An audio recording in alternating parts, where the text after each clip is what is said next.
Hello Malfa. Hello Frog. Hello Kipirix. Hello Eagleman. Hello Zesmi. Hello Kevin.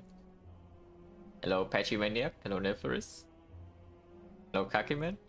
And Koigawa K.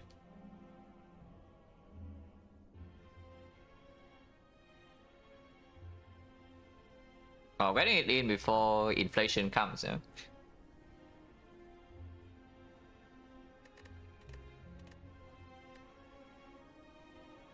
Neo transform 2 into costless by score, yeah, defect owns.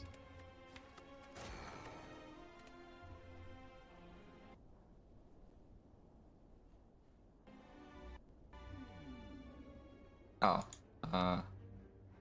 holy crap. Well, Windows like, wait, give me a second. Yeah, freaking Windows asking me to restart to update. Oh, I had turned this off like years ago, but apparently not. Okay.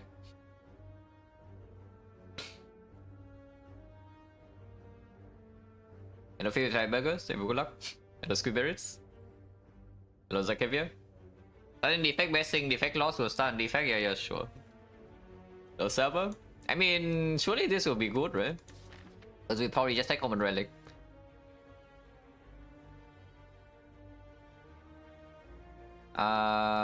You can swap here, but yeah, map is high value enough that I think I just take the common relic. We do death after 3 floors if we are strong enough. We don't need the shop. Otherwise, we go to shop. If we don't need shop, we can still do 3 fights. Yeah? Into fire elite, into third elite, into fire. That's a very, very high value, right? And the neo bonus is not so bad. Hello, Little. Hello, Kaki. That's fine.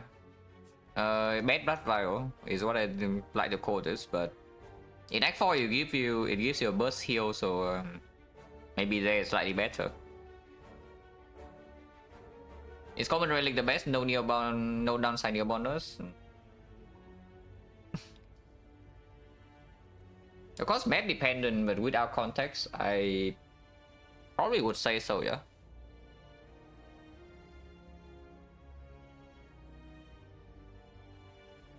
Bosco, no, Bosco has downside. Bosco, you lose this. Hello Hamlet, thank you, good luck. Hello Snail, hello Beer. Hello Venomustat. We only thought if we get no potions early floors, we can go to shop to buy a pot at least. Taking one here is cringe.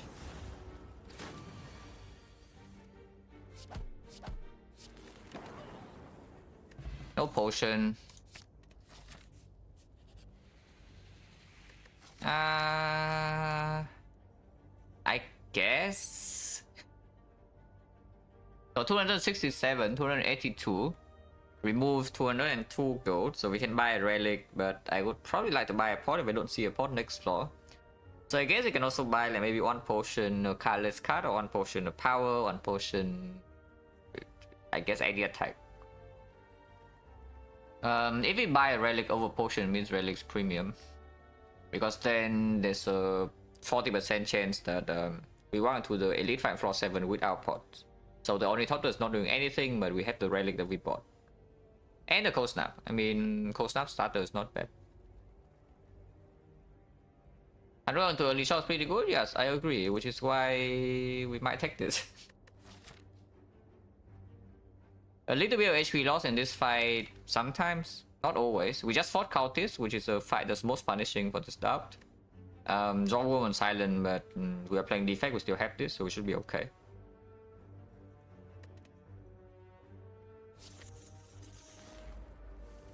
Also, I said -7. Hopefully not -5 because of this crap. Okay. And yeah, you see, like we can only reduce our damage by like 2.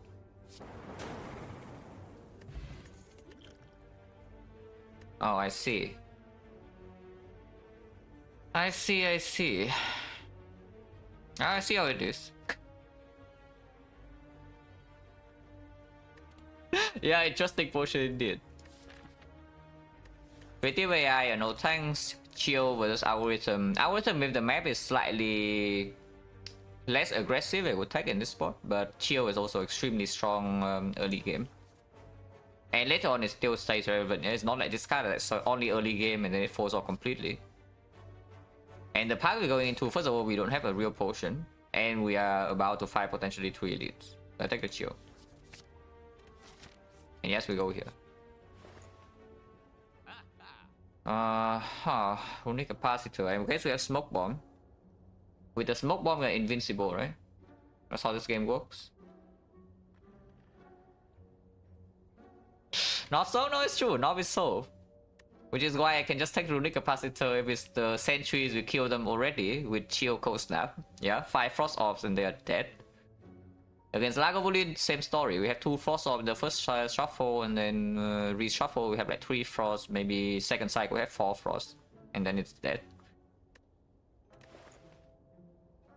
Okay, it's not even super clear that we even remove this doubt, yeah? So I need to actually evaluate this carefully. Because I really want to buy this Runic Capacitor. If I buy Runic Capacitor and remove, we have nothing else. It's 239. So we have... Actually, I can still buy Charge Battery, I guess. Charge Battery in this spot, so if we see Snob and we don't get a new potion, we actually Smoke Bomb. Which is fine, Smoke Bomb plus 5 HP, minus 1 elite, but we have Runic Capacitor instead of some other garbage. So it's kind of like we fought an elite to get a Runic Capacitor. No problem. Yo, yeah, common relic, only thought though. Hello, cream cheese, and good luck. Oh, monkey.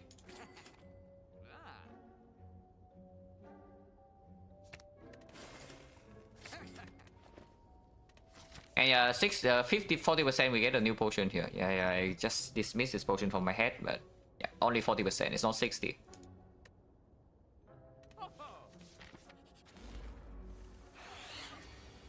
Oh, we're chilling.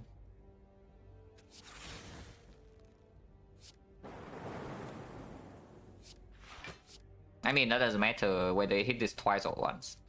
I guess if we hit this twice, then we can play Zap. Ow.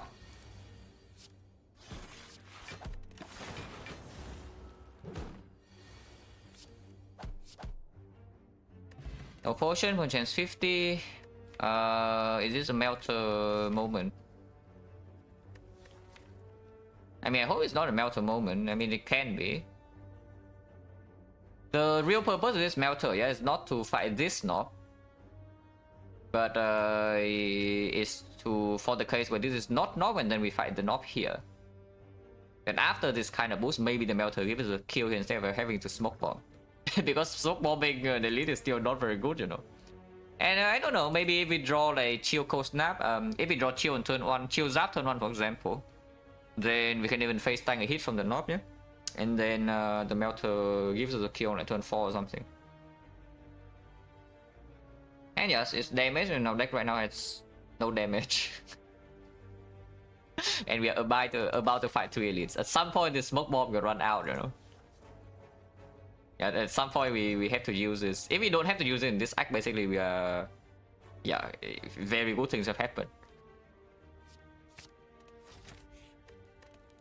Yes, plus 4 upgrade. I mean, I can see that. You can also upgrade Chill in here to have a Frost Orb guarantee against the knob. That doesn't make him angrier. Also, 3 Frost immediately against the Sentry is not so bad, but I think I do Melter plus 4 upgrade. Yeah, plus 4 upgrade is like fine.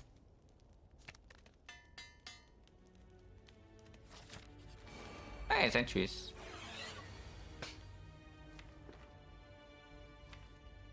Chill upgrade would have been decent here, I guess. Take 3, sure, take 3. To have information, because after we kill one of them, the fight is basically done. Well, I guess we take more, because yes, Chill upgrade would have been good. The bottom deck Charge Battery, bottom deck Chill, bottom deck Melter, so there's no kill here, we also take 13. After this 13, the fight is basically done, no? So we took in total 3 into 13, 16 damage, no potion use. That's fine. Yeah, that's fine. Just need to remember to use Chill before playing Melter. Yeah, 14. I do block this 2, so maybe now we take only 2 per turn until we redraw to coast down, then we take 0. So far 16, maybe it snowballs into 20 or something if we brick super hard, but other than that, like not more. We still have the smoke bomb and the fight immediately after is an elite, so even if there's a knock, we are safe. Otherwise, Lagavulin and Lagavulin Runic Capacitor with this kind of deck, we maybe can do fine. And of course, we get +1 relic, +2 relics, maybe +1 upgrade. Potentially +1 potion.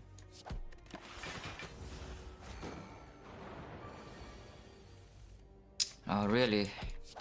I mean, I did say it's like 16, and if we brick super hard, it can be 20. So right now it's 18.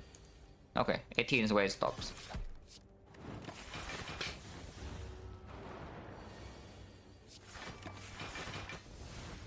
And of course now we're invincible, so we just wait until we draw lethal.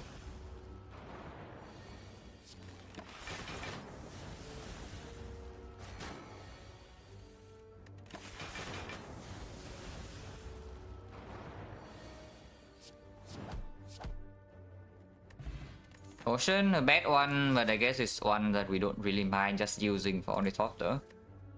We'll change back to 40, right? Is that, yeah, 1, 2, 3, 4, 40%. I see, no damage. And this relic does not make us stronger whatsoever over this fight. Do I like reinforced body? No, but I do pick it as the same for all other cuts. That's not overpowered.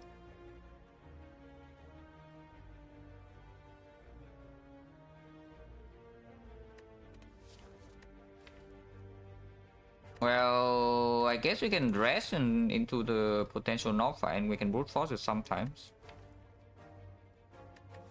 Because there's maybe another centuries fight here I need to pay HP for. You can also go here.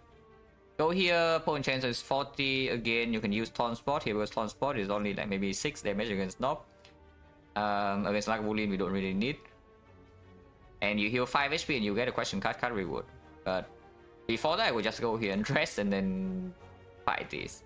If we rest here, we can probably fight the Knob even if we take a massive hit, because we do have 10 here already here. So I rest to 56, with 2 potions we have 66, and of course 1 fight that we are safe in. And also +1 relic here.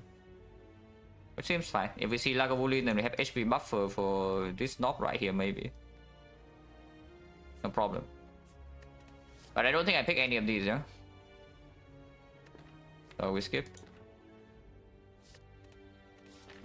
But I rest here.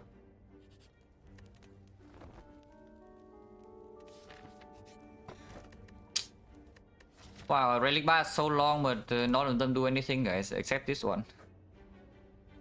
And this one's the one we bought. I mean, I do take this because we have removal cards. So now next removes 100, so it says 50 immediately, and then it says 75, so it's fine. But like, come on. 90 HP Knob. Oh, we did draw Zap and Chill on turn 1, no? So maybe we can fight this without smoke bombing. Hello, Neprit. We are currently in a no damage defect run. After like, yeah, our relic bar is 4. I mean, I bought one. But none of them do anything. Our deck has no damage except a Belter. And here we fight a 90 HP Knob, but this draw is maybe good enough to not smoke bomb. Yeah, I can even see using Taunt Spot here, pay some HP and leave this alone, because yeah, 50% we fight sentries again, and you saw how sentries fight go last time. We drawn to the chill, the fight's over. Orb order does not matter whatsoever here, right? I mean, I guess it does matter a little bit because sometimes we can redraw dual cast on this Zap. So I should play Zap first.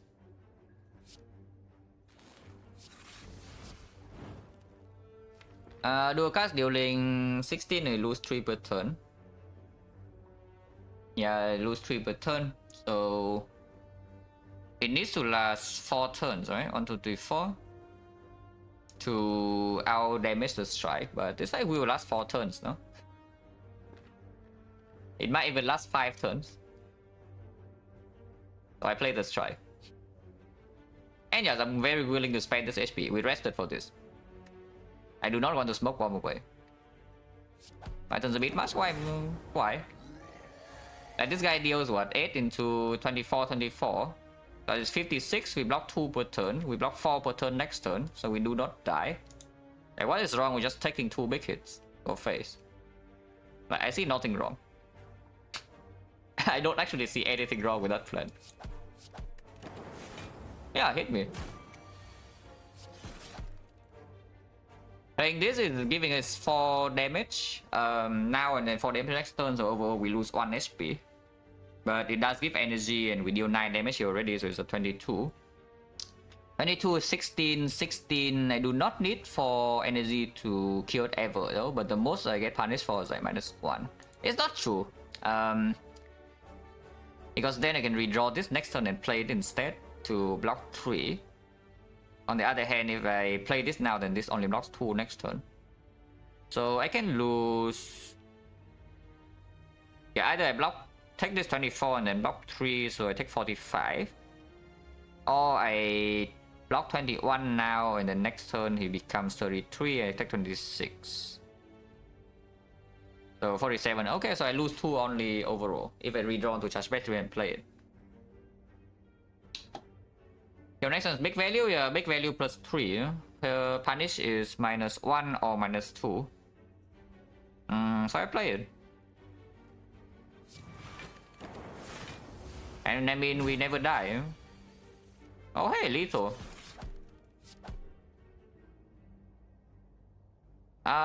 For those who did not use your taunt spot,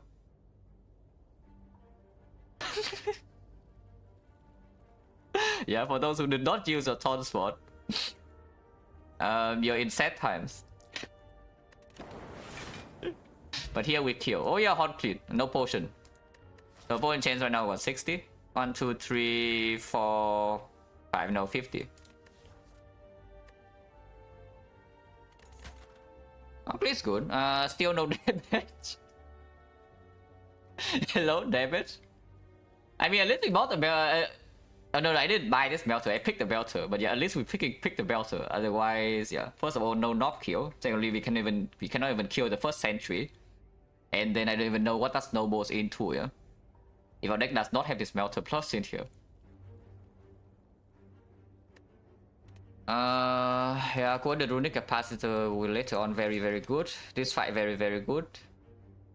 Now there is a small problem with this run, is that this guy does not die to just playing Frost. If he just plays some Frost over the blocks for 2, this guy doesn't die. It's fine, we'll figure something out. We have 1 more elite, relic, maybe 8 more cards. 2 more card rewards, we see 8 total, maybe plus 2 upgrades, maybe some HP. Let's keep it in Frost regular, how bad can it be, really?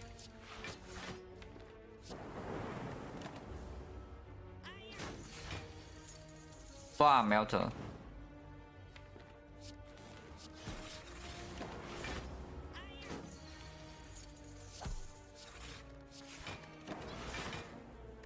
No potion. Okay, potion 60.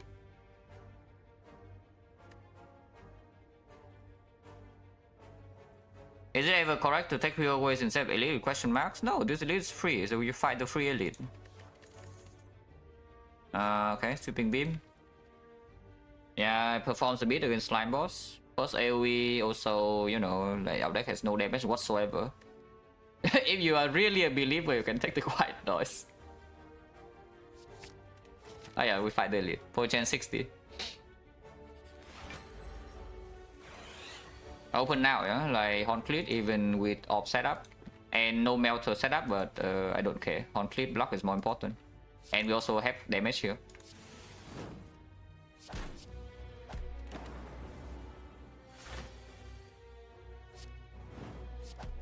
Take 1. Pretty bad draws. That's okay.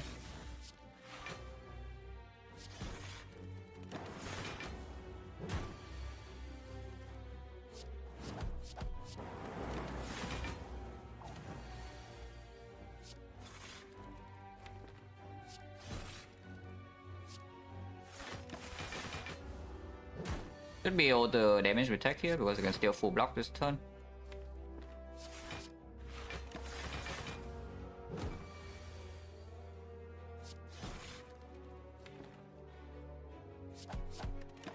Another kills. No potion. Aha. Okay, that's actually annoying as hell, yeah? With Ornithopter, we take how many fights? 1, 2, 3, 4, 5, 6, 7. Yeah, 7 fights and now 2 potions, a smoke bomb, taunt spot. I mean, at least we do use the taunt spot at the correct time. Okay, I have to take this. If I don't take this, now we die to slime boss. But this deals with slime boss first, at least.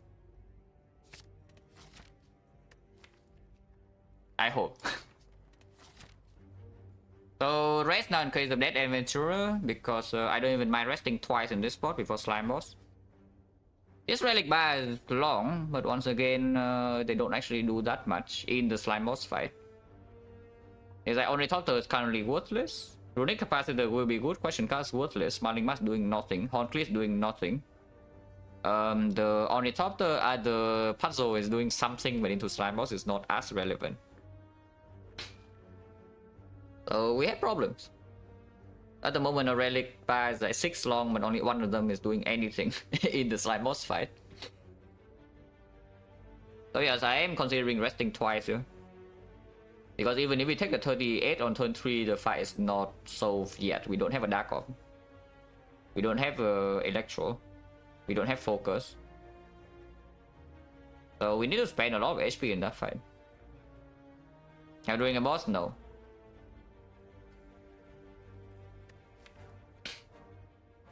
Yeah, and the upgrades are not super important. There's like Sweeping Beam, that's about it. Even if I see healing event next time, I don't really care. Still good. Yeah, like this. Still good. I take this here and then now I can upgrade. Or you can talk instead. Like you can remove here and then rest, so you basically you talk for 40 gold. You spend 40 gold to talk. Instead of upgrading. Yeah, I don't really care. I take the heal and then we upgrade Sweeping Beam.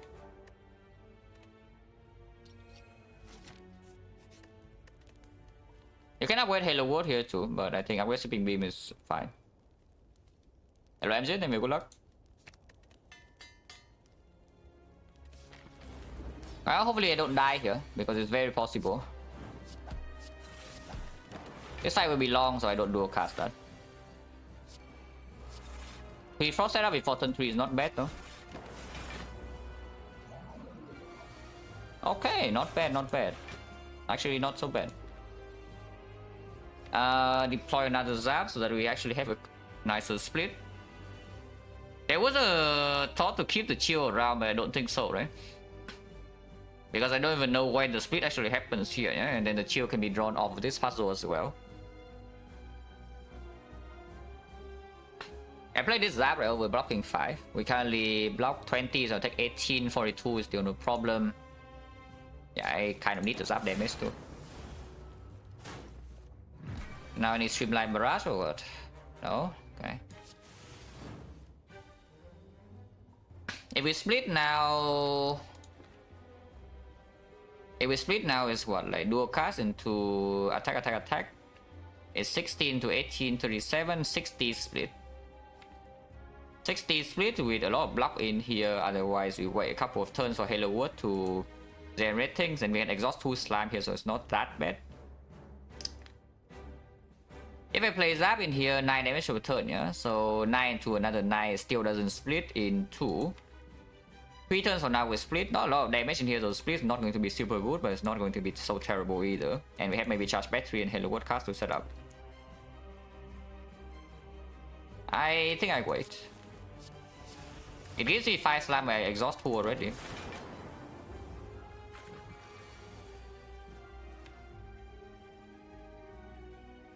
Well, Splitter is going to be pretty bad, but maybe it's fine. It's currently 9 damage here, you know, 79. If I split now, is at 59. But this draw is not good for post-split either. So we wait.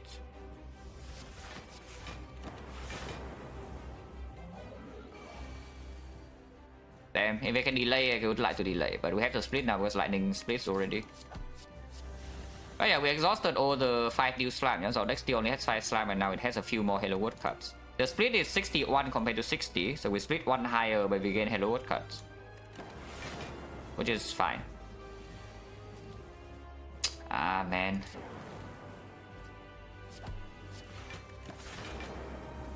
Okay, triple lightning hitting here is not so bad. So snap here is not so bad.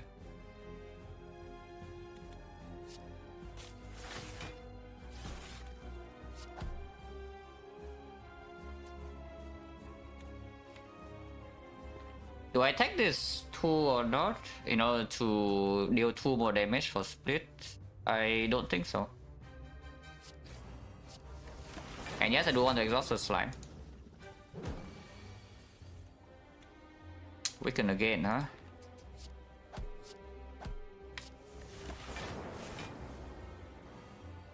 Still in a dangerous spot, yeah, because Hello Wood has given me real damage, but maybe now it's fine. This guy decides to attack 18 too, though, so that's a jerk.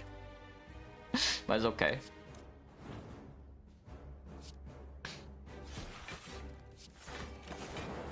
We're fine. Yeah, we're fine. We're fine, guys.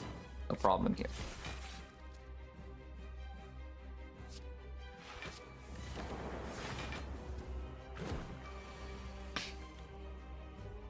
Okay, so did not actually need to rest in hindsight, but would have been still slightly close. And without any potion in this fight, I do not take chances, yeah.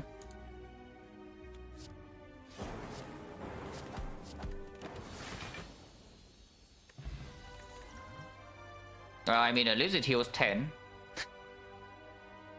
Yeah, it heals 10 in Act 2. Echo Form card. Well, our deck sucks, but Echo Form is here, so deck maybe doesn't suck. I hope. Yeah, it's like our deck has no real damage, but after we play Echo Form, we double Melter, suddenly we have damage. 1 energy deal 28, and then suddenly we Sweeping Beam 1 energy 18 AoE, so that's damage. Double Barrage damage. Double Streamline damage. Ew.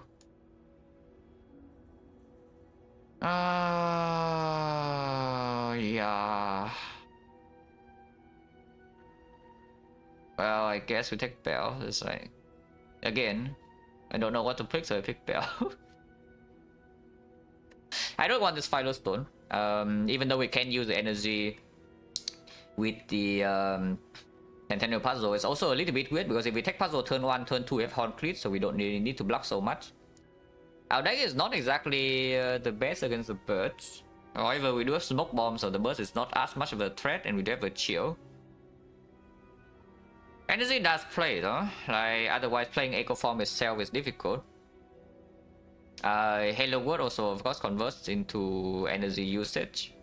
And Sweeping Beam as well, co-added as well. So it's like here, draw 1, generate random card, 3 cost. Draw 3. So we can use the energy. Why do I not want this energy? No, I want the energy. Why do you want +1 strength for enemies? This energy doesn't come for free, you know, like wishes come for free. But it's true that we have Smoke Bomb, so if the burst fight goes extremely terrible, it's fine. We just get the hell out. Boss fight still advance away Smoke Bomb? No. Oh yeah, yes, but it's the third fight. Yeah, actually you only have like two quote-unquote easy hallway fights.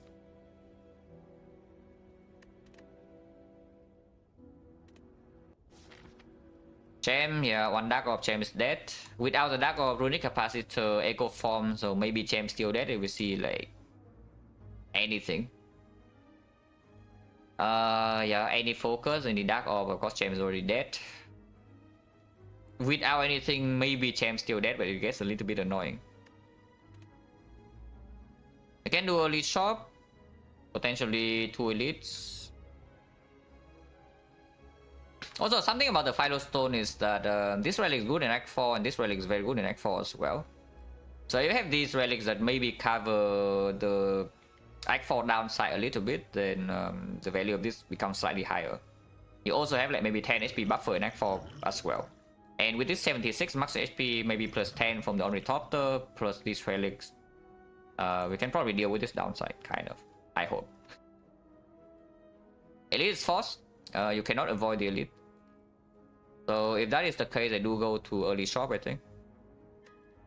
193, so we go here. We cannot even use Smiling Mask while buying a relic. Kind of sucks. I guess you can buy potions. And or if you see like Preserve Insect or something, maybe you can buy that and then fight this Burning Elite. Also possible. Not going to early shop is getting one more question mark, maybe. Like you do 2 fight into 2 question marks. We have no outer protection. Staying on the right side, triple question mark into fire elite. So no shop in the entire act 2, but more question marks in the act. And elite still come after fires. That is also possible because this portion of the map is, you know, advanced hallway already here. This portion may not have an advanced hallway. The advanced hallway is here. 2 more advanced hallway here forced after the elite. And then this elite is optional. If you go this way, maybe no advanced hallway, and then 1 advanced hallway, 2 advanced hallway into the fire. So it's the same as this. It's actually the same as this. We lose 1 question mark, but that's fine. And then fire into elite. In the late question mark. It's slightly safer if you try to pass for no shot. How does this one looking? Oh yeah, how is this one looking long term? I mean, Firestone punishes a little bit, but we have question card, long term value. Runic Capacitor, very high long term value. Horn Clit, yeah, stays relevant. Puzzle, long term value. Echo Form, long term value. So maybe our long term is not so bad. If our long term is not so bad, then I think I go to the shop and play safe. Even if I lose out on some Smiling Mask value or whatever. Instead of like reading this rightmost path and then sometimes just dying without spending gold. Yeah, let's start here. Chosen. Echo Form turn 1. Now, Horn Clip means that we cannot take puzzle turn 2, even if he attacks like this. So, wait, does this relic suck? Guys, why this relic is terrible? What if? Because now I see next turn he might attack me for 33. And I have no plus draw. I do, however, have an Echo Form. So I can gain 1 Frost or losing out on 9 damage and plus 1 days. Blocks 2 next turn. Probably not, right? I played this.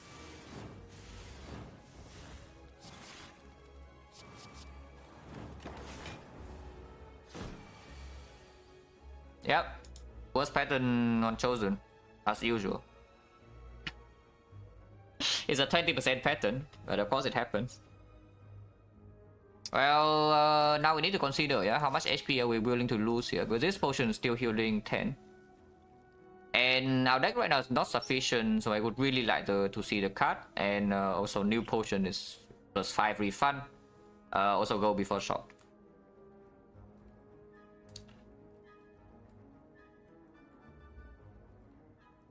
If I max block here, like double defense, cold snap, chill. We block 16, take 17, that's fine.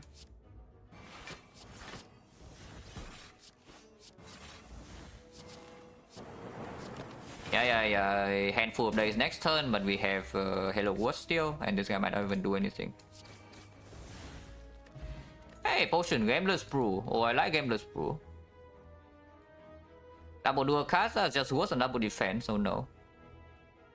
I mean, okay, it's not worse, but it's not better if the fight needs to go long, because we might need to deal with 2 more turns.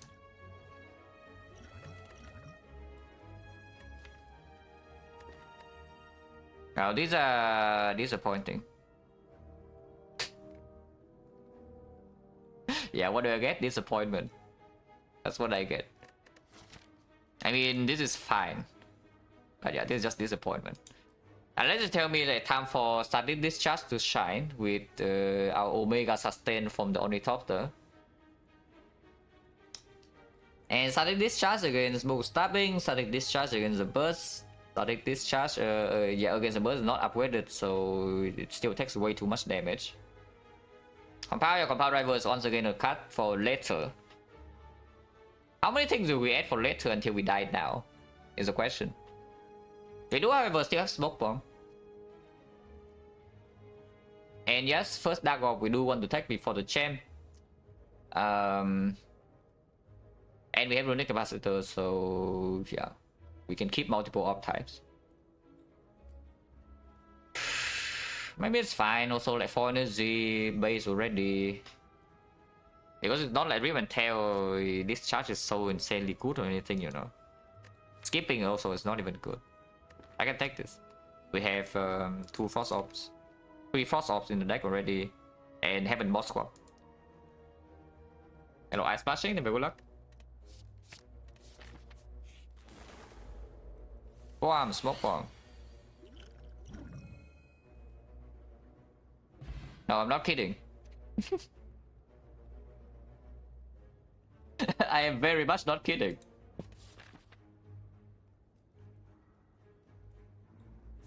Because I am not interested in dealing with 36 damage on turn 1 right there. Yeah? If we play Echo Form, we take 31. And yes, now I need to go to shop. We no longer have Smoke Bomb for the elite.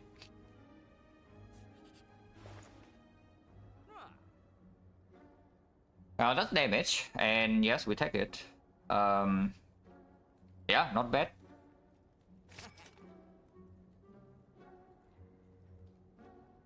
So I can buy a potion and I can still remove a card. And we do that. Point chance at the moment completely unknown. Because I Smoke Bomb, so it could be 40, it could be 20. Have a hollow? Maybe. Over remove. You can tell me that hollow is correct over remove, but you cannot tell me hollow is correct over potion. But honestly, maybe you can, because hollow over potion is not hollow over potion, but it's bandage up over potion. Yeah, bandage up, I'm looking at that too, potentially. It's like bandage up hologram. Now the small annoyance about that is that my potion chance at the moment is unknown. Generator not shown to you. Potions at least. Card I don't know. I don't think card percentage is changed, but potion definitely is randomly generated, it's just not shown. So potion chance right now can be 20, can be 40. And I have no clue. Which is really annoying with this relic, by the way. Because we don't know our potion chance.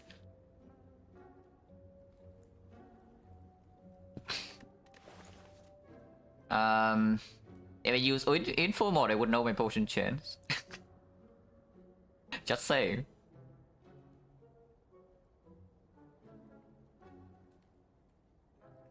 But okay. What potion do we buy? 70%, 40, 30%, 20, yes. What elite do we have problems with? Like bull stabbing, slavers, leader. Leader we are kind of okay against. Just kind of. Because either she attacks turn 1, so it's not super annoying. Or we cannot prevent her attack on turn 2 and they have Horn Cleat, so it also is not as annoying. Slaver is just really bad overall. Also leader fight when it goes long enough, we have like Echo Form, Sweeping Beam, Echo Form Barrage, Echo Form Hello Wood, and also Chill very good in that fight. So it should not be so difficult. At least I hope not. But we're stabbing turn 2 cover for Horn Cleat, and we have the puzzle, so we can probably play Echo Form turn 1 or turn 2. After Echo Form is down, bull stabbing still annoying as hell because a single target damage is not good.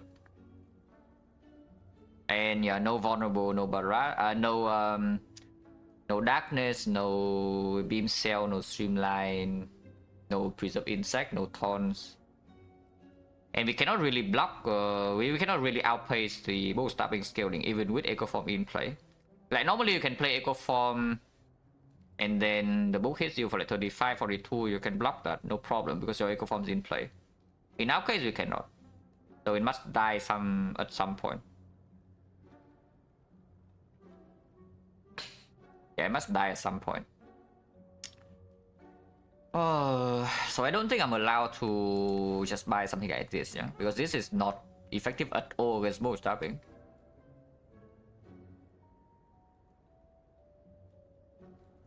Probably energy pot, right?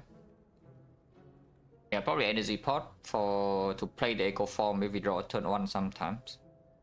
To maybe chain Sweeping Beam coordinate into an unlucky Echo Form draw, we can still salvage. Also chain with Gambler's Brew sometimes, yes.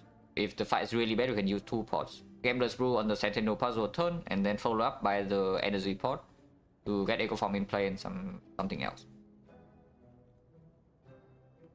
So I can do this, and then with 75 left, with 70 gold left over, there are only a few choices. Hologram, Bow Lightning, removed.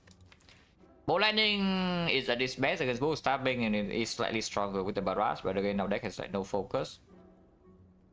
Against the not bow stabbing, it's not really a good thing to draw. And removing also improves our damage output a little bit. So I think I remove. Defense still complete utter garbage, right? But turn 1 we can take cheap damage though. Like quite a lot. But it's fine. I think it's fine.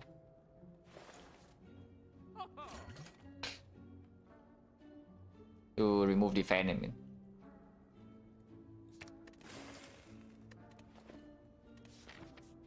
Also, cleric cannot show up. Oh, not you, man. I mean, it's not outer, so it's not negative, but like, come on, not you. Oh man, this is so scary with Philostone. This is so insanely spooky with Philostone. We do, however, have Echo Form. And yes, if we draw well, then it's very good with Philostone. It's just that if we draw badly, it's terrible. And we have the Gambler's Brew. So we have only top to sustain. We have Echo Form to amplify these apparitions. We have Horn Clip to cover turn 2, but turn 1 is still scary. We lose 21 current HP. But this is one of the easiest ways to deal with Philostone Act 4. It's also one of the easiest ways to die, but the Gambler's Brew is already here. And if things go somewhat well in Act 2, we don't need to use Gambler's Brew.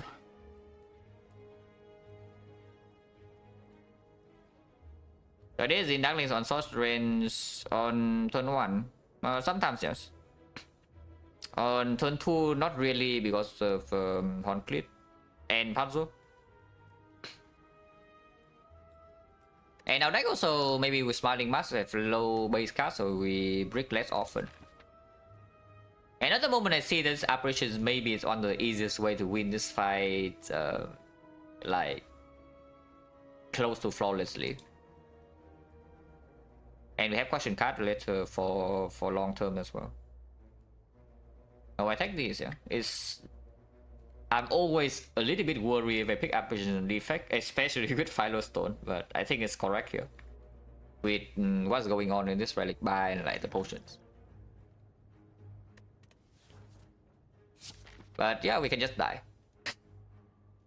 We can also just die. So Forgotten Outer right now is not even bad. What about Burning Elite here? Like any thoughts on this Burning Elite now? Or is that completely stupid because something like Max HP Slavers you cannot deal with, yeah? Max HP Slavers. Hello Byron? Don't worry, sorry, I'm trying. The Act 1 was pretty cool. So far this Act 2 I don't know whether it has been going well or not, but we smoke bomb the bird, so yeah, I guess you can. what you get from that I don't know. We just smoke bomb the birds like 2 floors ago. Melter Plus, yeah, that one was cool. Like, I picked Melter and then used Taunt Spot in the Knob fight, and then overkill the Knob by 2 damage with the Melter Plus and the Taunt Spot. Instead of having the Smoke Bomb away, because if I spend Smoke on Rack 1, I do not get either Horn Cleat or the Sentinel Puzzle. Probably the Puzzle. And then I want to Act 2 see the burst with Philo Stone and then have no Smoke Bomb. But I guess without Smoke Bomb, maybe I pick Bell instead of the Philo. So far, like, the Act 1 plays have snowballed into something at least pretty decent. Oh, actually, Smoke Bomb is wasted because we see apparitions here, right? Of course. So I could have just taken 31 damage to the birds on turn 1 and maybe win the fight afterwards, and then here we have a full heal. Wow, I'm stupid. Yeah, I see that, I'm just stupid. See, this is why replaying Sid is not very any useful at all, you know, because you know these kind of things. Right, very unproductive.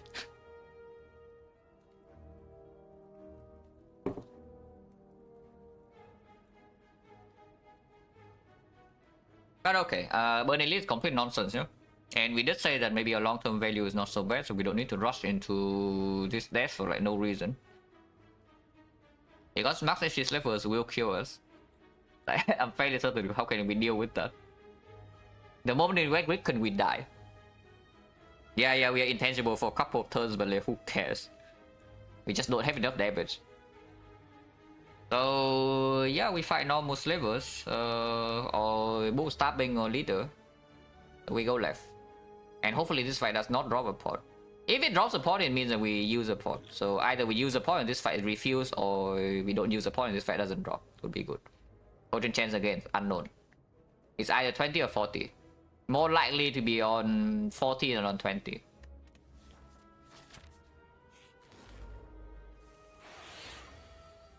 Also, Apparition Puzzle is something as well. That's pretty cool. And yes, I take one.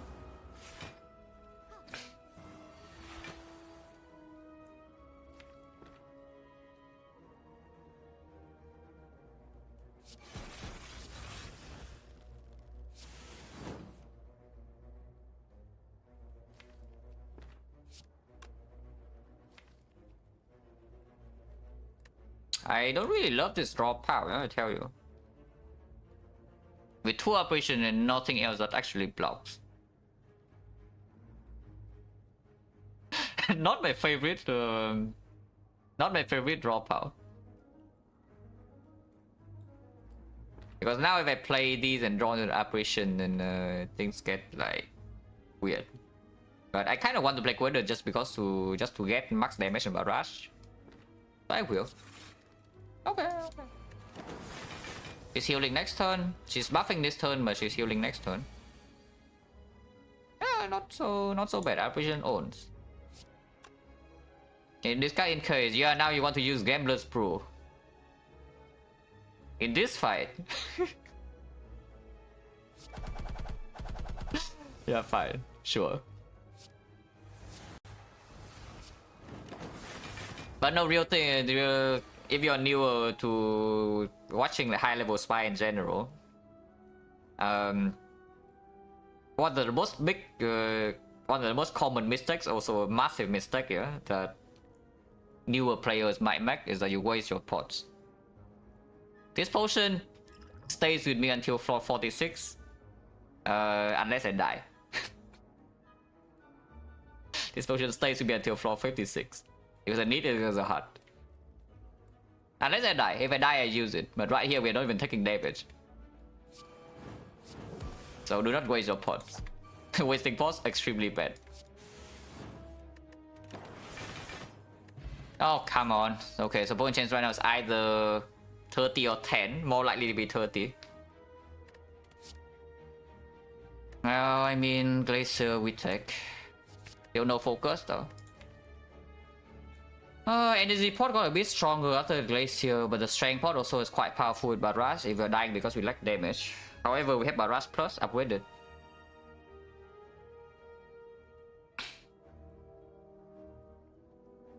Hello, Joe?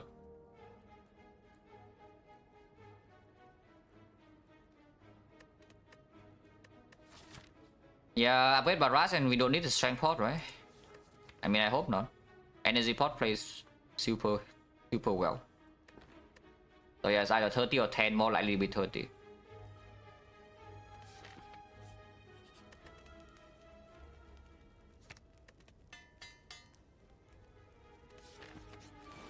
Either. Well, I don't know. Apparition owns. I don't know about you, but I just see this apparition completely owning. We force her to attack, right? Next turn, we face 5 and we're weakened, whatever, but we have the thing. Now, slightly unfortunate is that Melter is drawn this turn, so I cannot easily kill the Gremlins on turn 3. But turn 3 she never attacks, and then turn 4 maybe have double operation again with the Echo Form, and then hopefully she dies at some point. Or you can still kill Fat Gremlin, but the problem killing Fat Gremlin is that if she doesn't swing next turn, she swings turn 3, then sometimes you have issues. We do draw through this deck like 13 cards. We have this draw 1, this draw 1, this draw 1, maybe this draws 2. And then you can get into apparition on turn 3, but turn 3 she's not guaranteed to attack either. Being weakened is slightly annoying, but it's not that bad. And I'm willing to spend energy pot next turn if we draw into Echo Form and some other stuff we would love to play. So I think I leave both Gremlins alive and just accept the debuff. Why did I put Strike? I think so Melter goes on leader because otherwise Melter just one-shot this. So why did I put the Strike? Also, another thing about leaving all 3 alive is that our chill gets stronger too. Yeah, our chill gets stronger and it's directly tied to how strong our barrage is. So it's not so bad. Hello GC, how's the deck going? Interesting run.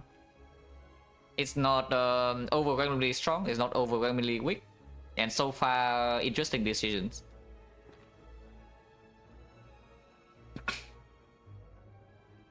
I probably strike the Fat Gremlin. Unless you tell me to just keep this Fat Gremlin around forever. And we force her to attack again on turn 4 with maybe Echo Form Apparition. But the thing is that if we draw Apparition next turn, then that plan is like out of the window, yeah? Basically, whenever we draw, if we don't draw Echo Form next turn, then Apparition the turn after, the plan's out of the window.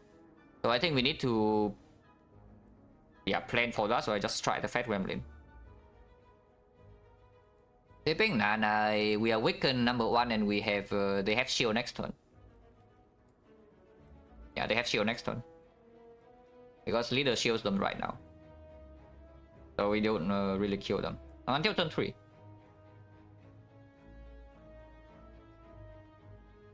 Yeah, we are weakened and they get shield, so they never die next turn. Which is why I'm saying that it's like slightly annoying that Melter is drawn now. Because I would love to draw Melter when they have the shield and then I kill them and to prevent the leader further attacks. But I do think I strike the Fat and then we kill Melter her.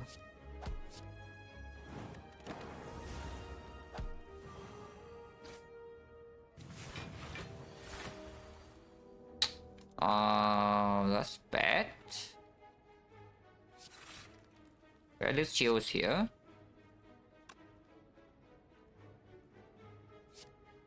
I am willing to spend energy pot now, so I just draw. If I draw into Echo Form, I play it. Oh, that's really bad. Yeah, that's really bad.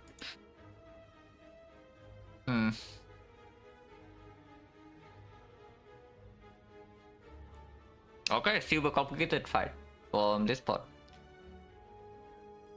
Is it bad enough to Gambler's Brew?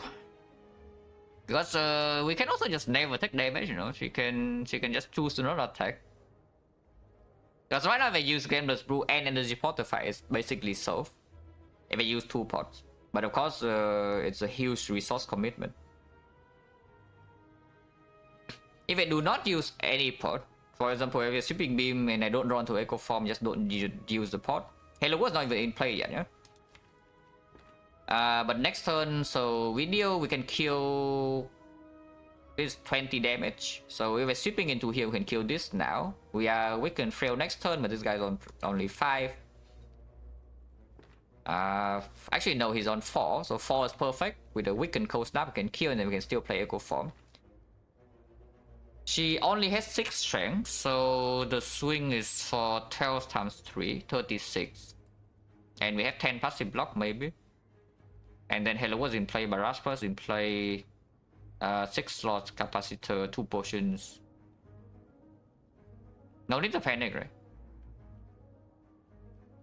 I don't even know whether I want to sweeping into Echo Form now or not, yeah? But if we sweep into Echo Form and Energy Point and play it. Otherwise, we barrage and kill the Sneaky. Okay, fine. The worst draw in here, I think, is actually something like Cold Snap, but even then, Strike is still here to kill. But we barrage the Sticky and just ignore this up.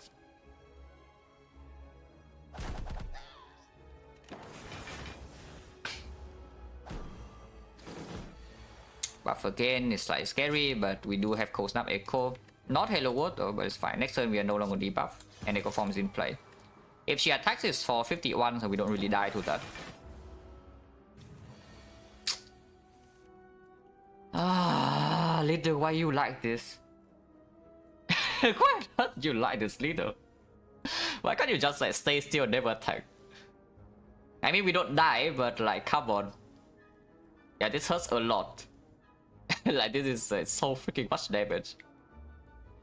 Yeah, sometimes leader just sits still, you know, she does nothing, and then the other time she does this. 25%. We just keep losing these 25% rolls. Okay, not really 25, slightly higher, because you cannot buff this turn. It's like 33 or something. Currently block 10, we can block 24, so I take 27, go to 8. 8 is still 18, so yeah, not a huge problem. But it sucks. I can go Power Driver and sometimes draw into Glacier. That also means Hello is not in play. And I do not want to miss double Barrage. So do I just accept the damage and play like Melt or Zap here or what? Because she kind of needs to die before the next time she attacks it, otherwise we die. Barrage is 72 damage. And if I play this, we deal 25, 72, then she's dead. But of course I don't have potential to draw into like Glacier or Defense to block. If I draw into Barrage right now, I guess we can just play Barrage Halo World, so how bad is it? 43, 46, 46. 46, she's at 49. So 73. 73 is quite high, but we do have Halo World in play still, so go ahead and PMO for 6. Can still use pot. Yeah, point chance is at 30, so it's not very likely that we actually can get potions for this portion.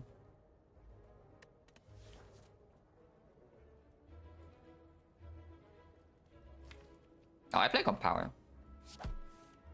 Okay, fine. We draw nothing, we draw nothing. And at least we don't draw double strike next turn. So that's not... double strike next turn is not even better, but I do want to draw Barrage like somewhat soon. Double check, I don't actually die to this. 51 damage, we block for 24, so I take 27, go to 8. Yeah, that's fine. Ow.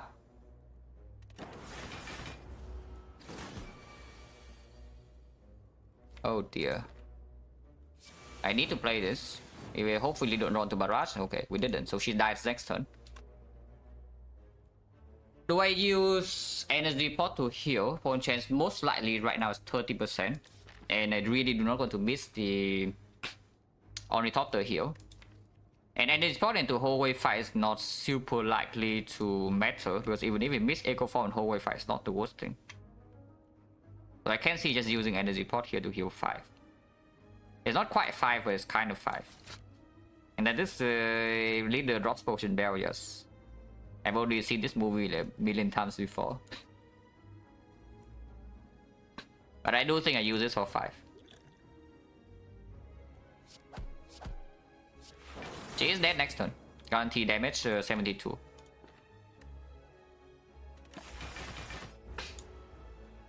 On chance unknown, either 10 or 30, but most likely 30. It is more likely to be 30 than 10.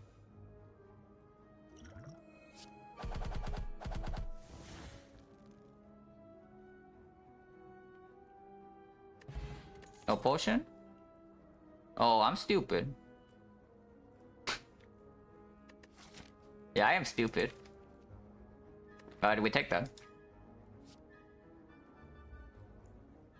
Deterministic vary? No, we smoke bomb. We smoke bomb second floor of this act, so potion chance right now is completely unknown. Okay, not completely, but yeah, it's mostly unknown. Because the fact you smoke bomb is still generates potion, you just don't see it. So if you roll a potion there, your potion chance goes down.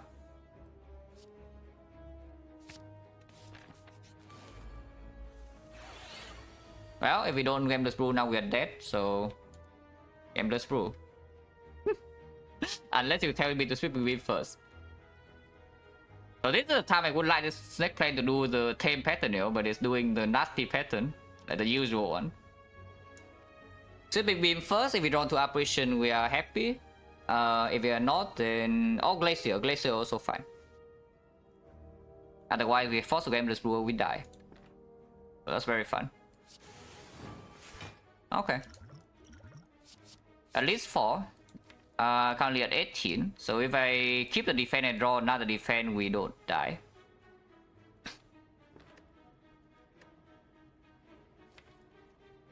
One, 2, 3, 4, 5, 6, 7 out. Sometimes chill dual cast, so that's 8. Yeah, keep this defense, right? I think gambling away this defense is like nonsense. Oh. Right, chill dual cast doesn't save, so I'm dead. right, of course. I did not boss squad, so I'm dead. And yeah, apparitions on defect. Like the usual thing. Yeah, here's why apparition on defect is just sometimes annoying as hell. But you know, what happens? Yeah, we can draw one and see. Oh, very funny.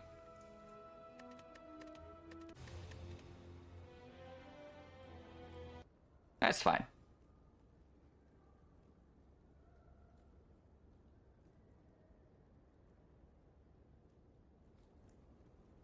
I still think I would keep the defense though. But yeah, it's just slightly unfortunate that it works out like that. I think I still keep the defense. Even if the dual cast out is not right there, it opens like 3 more cards. The charge battery, and the double defense.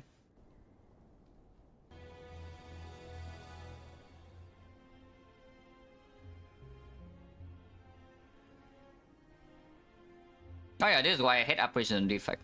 I mean, you can see why. That's fine.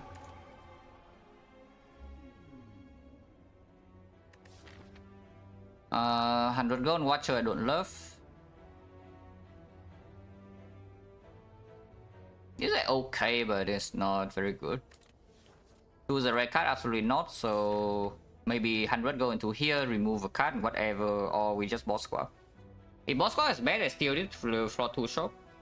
But the path is relatively safe.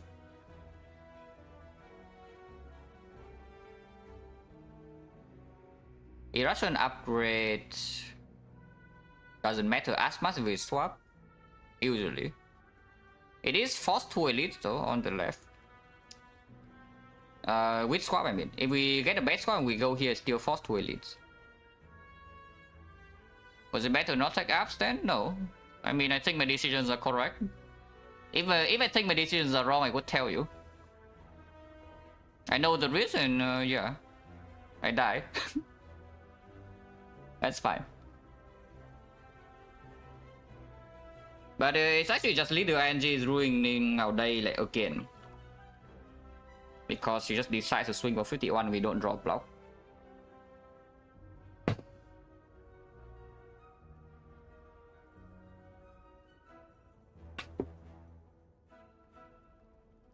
I don't go sometimes better on swap. If map is dangerous, I would take the gold. I don't know whether this map is considered dangerous enough though, because we do have fire before the first elite. It is, however, forced 2 elites no matter what. It's actually forced 2 elites no matter what. You have to fight this into this. So that is maybe a small consideration that maybe swap is slightly more dangerous, because the safest part in here go to floor 2 shop, and then you also fight advance away early. And the swap, generally speaking, unless you go into a strong energy relic, you are not stronger inside Act 1. You are usually stronger inside Act 2, but not inside Act 1.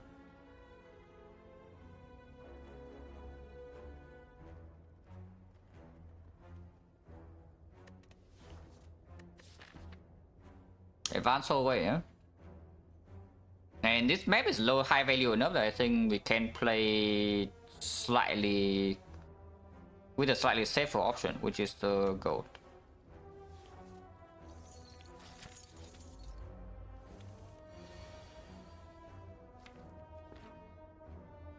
Oh, this fight sucks as usual. I mean, we know that. This fight sucks on all characters.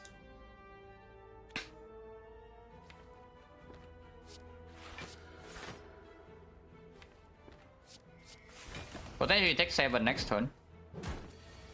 Yep, because this fight is stupid.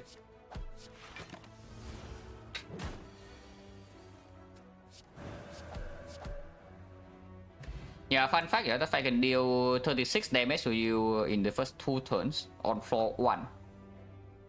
Jawworm after buff deals 17 maximum.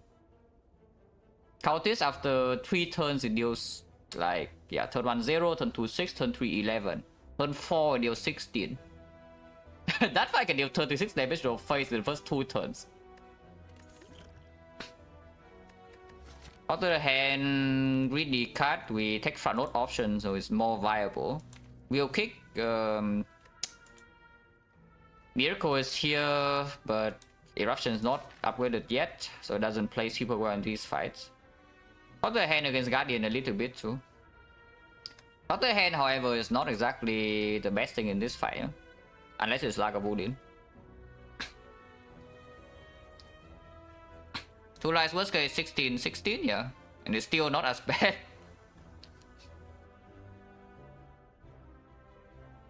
And the screw up thing about the...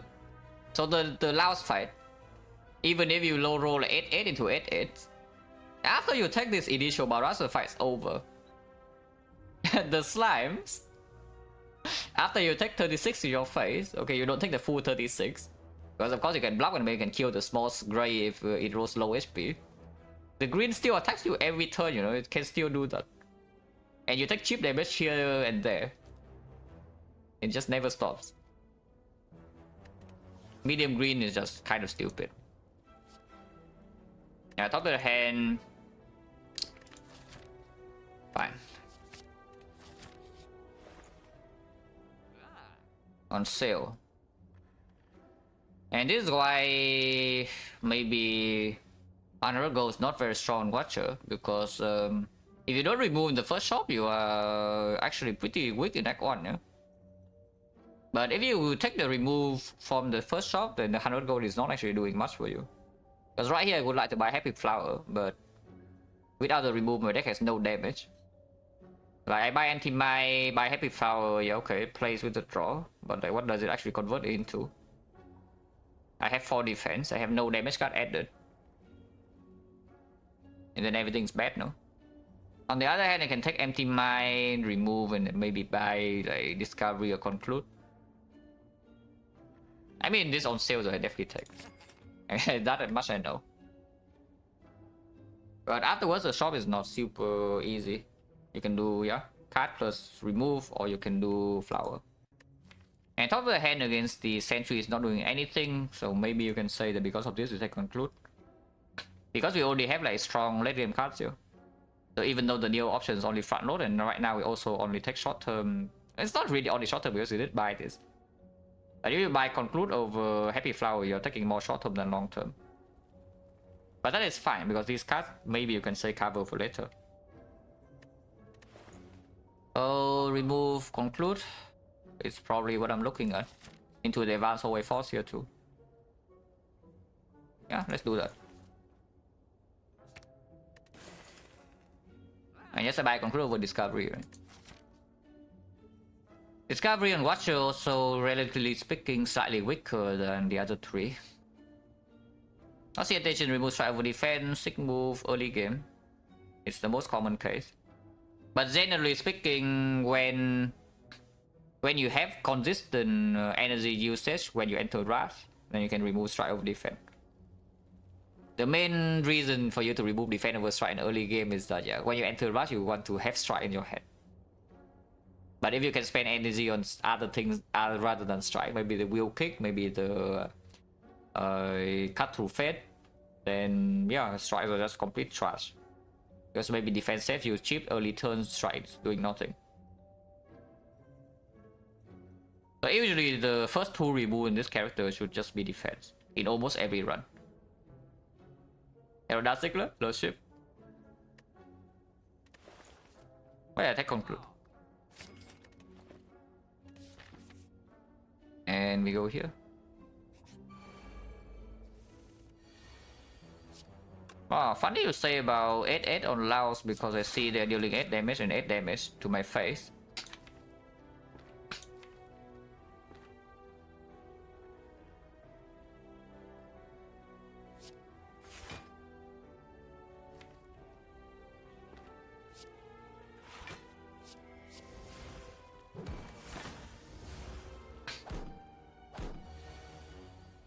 But conclude is here. I mean, you don't need to conclude with this draw, but it is here.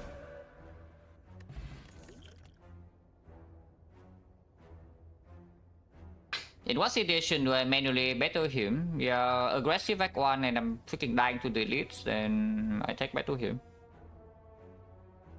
If anything here is foreign influence, we do not have an upgrade for that. We have an eruption here, and then the next fire is after 2 elites, so the foreign influence not upgraded. We also have potions for early game, and we have added a conclude. So I skip. Yeah, so I skip. Don't change right now, 20.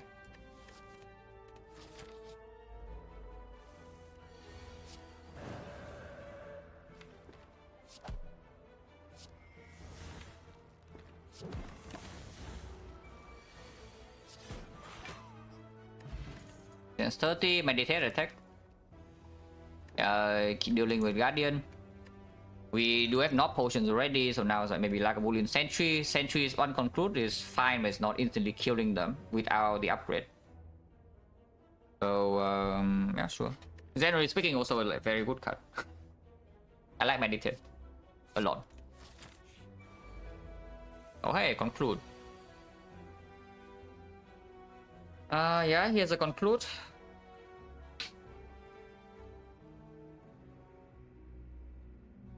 So vigilance, eruption, strike on the fat, and then meditate is enough energy, right? Vigilance, miracle, eruption 2 energy, strike 1 energy, meditate 1 energy, take no damage, kill fat gremlin. Eruption is gotten back, so even if it shields the wizard, doesn't matter if we draw into the conclude. We just kill them all. And conclude, no, we might not even need the conclude to be drawn, but if it's drawn, then it makes the fight a lot easier.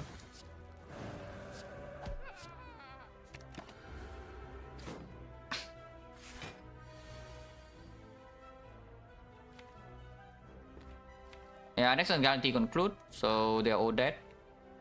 And we take 0. No matter where it shields, right? Yeah, no matter where it shields, they're all dead.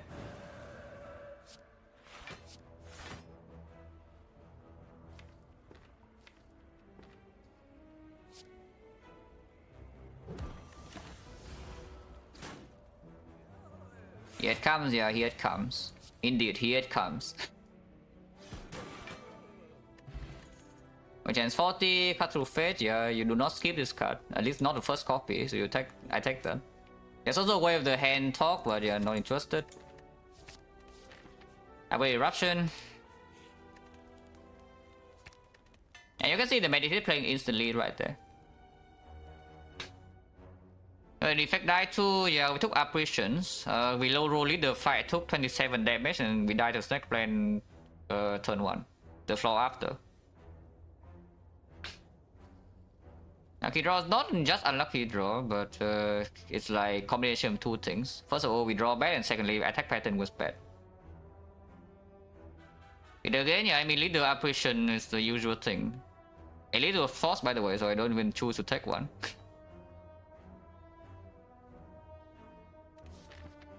If leader decides to get you, she will get you, kind of, unless you are overwhelmingly strong. Because again, yeah, it's the same deal as the slime boss. The fight is extremely high variance. So when the fight is so high variance that she decides to, okay, you die, then you die. That's how it goes. Sometimes you get a leader that never attacks, and then it's like the easiest elite fight ever. But other times you get that she just swings for 51 when there's no minion, and then you die.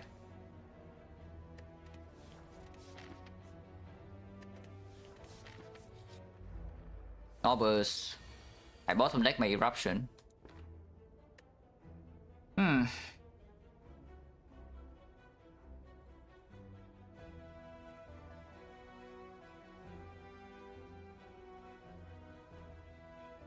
Is there any risk here? Because even if there is, there's nothing to do this turn, right?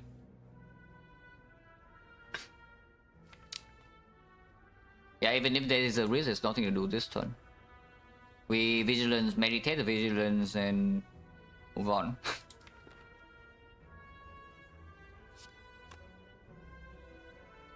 And when defense this hand happens, yeah, imagine removing defense and this hand still happens.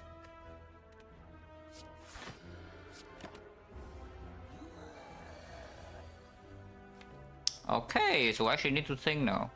Because I do not draw my eruption turn 2. And if I do not draw my eruption turn 2, then I have some small problems. So upgrade pod right now probably solves the fight. Yeah, if I upgrade pod right now, I'm pretty sure we solve the fight. Like 80% of the time we draw eruption with this cut. Even if I don't, then I draw anti-mine, then we have eruption with strike plus. And then it's dead. Can I get away with no pod? Ever. If I cut through Fate now without pod, we have 60% to draw into this, and there is a chance I miss both of the eruption and anti-mine. In which case I have eruption turn 3, but maybe I can redraw some defense and break. And if I miss completely the eruption now, then we have, I guess we have conclude, maybe talk to the hand. So cut and talk to the hand to conclude. We deal in total 7 plus 5, 12, 24, 24, 44, 44. Honestly, it's not even that bad.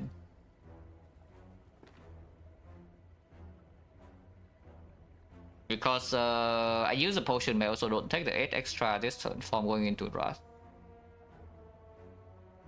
And if I use upgrade pod, then we probably also miracle plus this turn unless I draw eruption with the cut.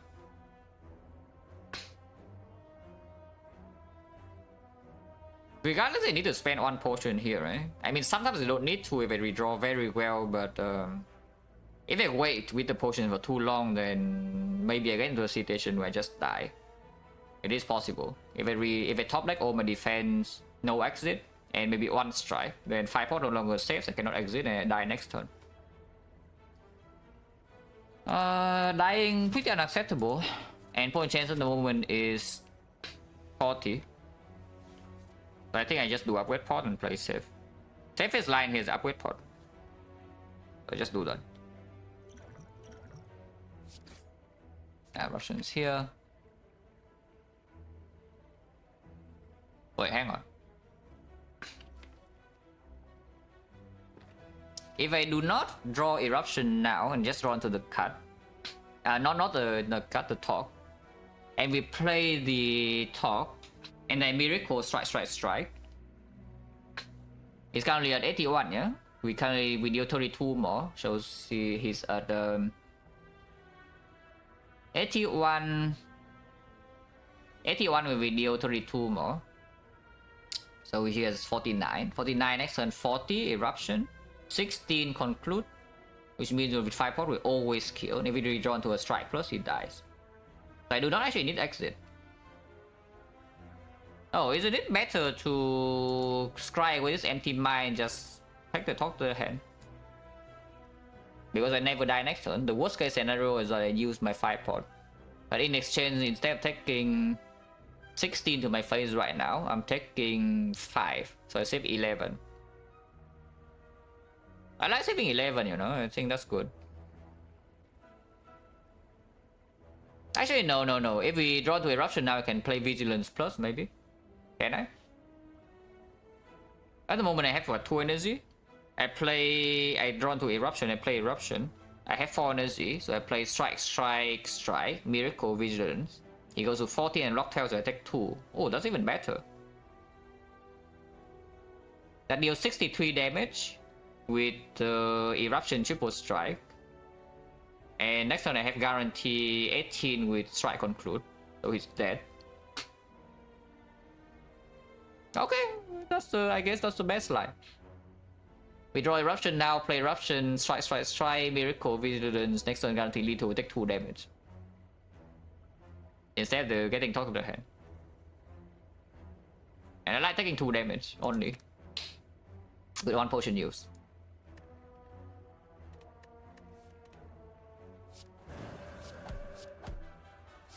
Because it's Miracle Plus, everything works out perfect, yeah? Yeah, -2. Anti-lethal.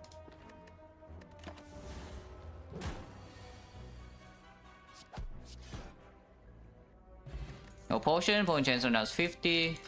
Got 5 pot preserve. Yeah, garbage. 1 energy per week. AoE, strip artifact, talk to the hand.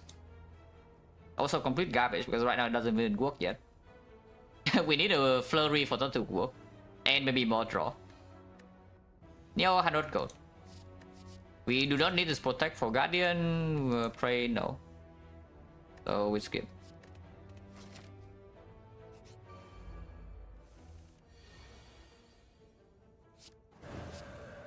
Oh wait, damn. Wait a second. I was about to kill them and maybe I shouldn't kill them immediately. Can I break? If a Miracle Strike here in to conclude.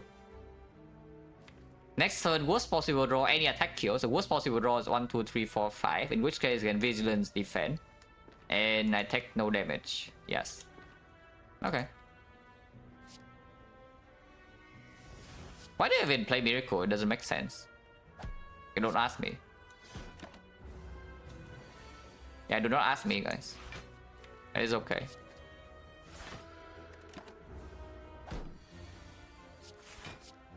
Yeah, if I save the Miracle, we would put this on 9 now instead of 8. Because I could have played Miracle Defense last turn instead. Of the Miracle into nothing. So, small minor mistake. No potion, chance 60. Second empty mine you can take. Only have concludes, don't care about bowling bus that much. Second cut compared to second empty mine, fairly close, but I think I like empty mine more. We are in a pretty big upgrade depth though. I would like to upgrade like a lot of cards in this deck. Like this card wants to be green, this card wants to be green, both empty mines want to be green, cut wants to be green, even conclude wants to be green. Because if conclude is not play in draft, it's not that strong. And if conclude is being played in draft, the fight better ends, and when you play it, all the enemy is not attacking.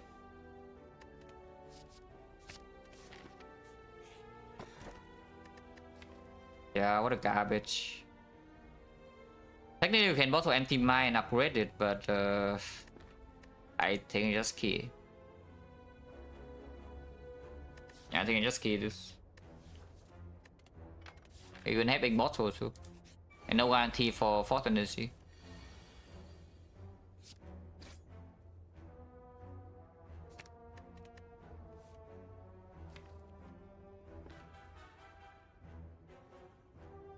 If I bought here.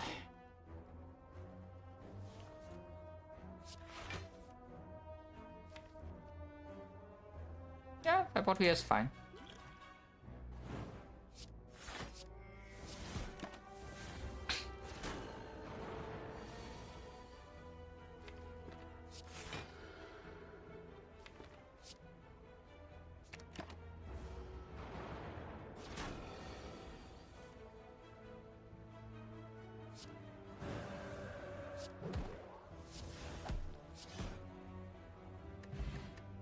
Rank 4 chance 50. We can do immortal a little bit. Empty Fist with double empty mine already not nearly as good. Follow up complete trust, protect trash. This deck is in such a weird spot. It's like, okay, at least I'm very happy I bought the conclude, yeah. But this deck is like, it has a lot of cards that are good later. But for now, damage is extremely suspect. I mean, I know we have just killed the knob on turn 2, and then we kill it, basically kill the knob on turn 2. And we also just instantly kill the sentries on like turn 2 as well. But our damage is low. Just because like, we are able to abuse either upgrade pot or the conclude doesn't mean our damage actually is good. Our damage right now is very bad for a Watcher run. And at some point we don't see... relics also do not really help either, yeah? So at some point we don't see better damage cards, we have problems. For now, not a huge problem, and these cards are like utter garbage, so we don't pick. And a little bit worried. With Strength Pot, I don't think there's any way in hell we dodge this. But maybe get upgrade first. So one question mark over 5, but Immortal was set up for this fight. And we get the upgrade before the elite. Next thing is either Knob or the Lagavulin. Meditate upgrade is very powerful against Lagavulin. Talk to the Hand upgrade is also strong, then Talk to the Hand maybe slightly better against Knob. But we still have Strength 4, so we are okay. How big is Meditate upgrade against the Lagavulin? Not that big, but we do use Strength 4 against that fight.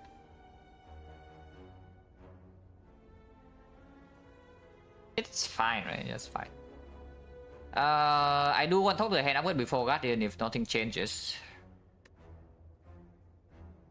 But it means that your double empty mind not green, cut through fate not green.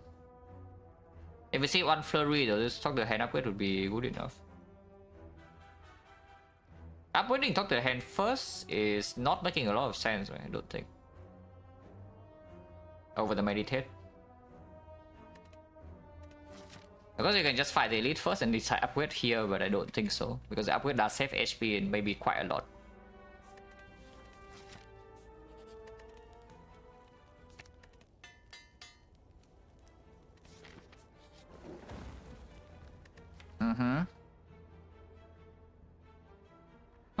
Well, it is Living War.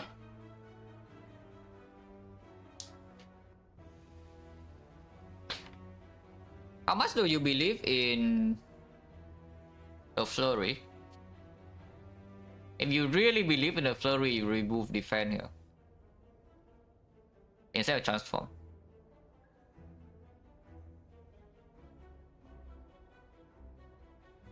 I mean, of course, you can also upgrade.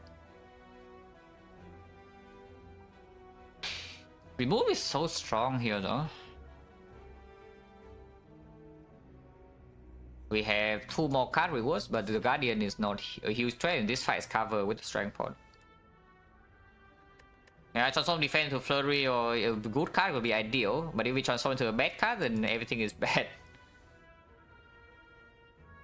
And this deck does function pretty nicely with a remove.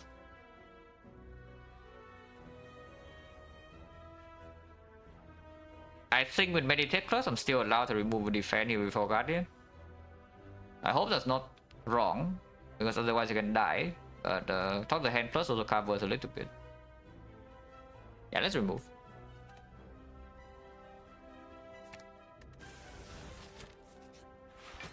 Lagavulin, okay.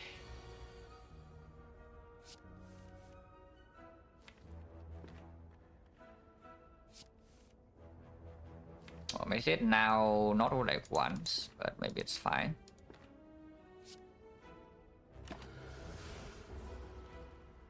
Yeah, drawing Talk the Hand here would be good. But yeah, maybe it's fine.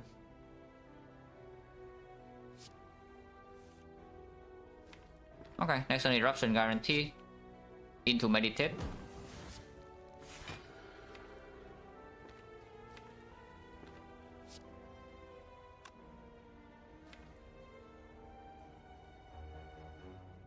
Oh, this weighs Immortal next turn, no?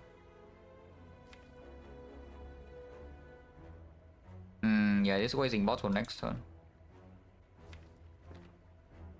Not much I can do about that though. I can play the defense and see the card first, but of course it shuffles things out, so meditate doesn't pull anything back.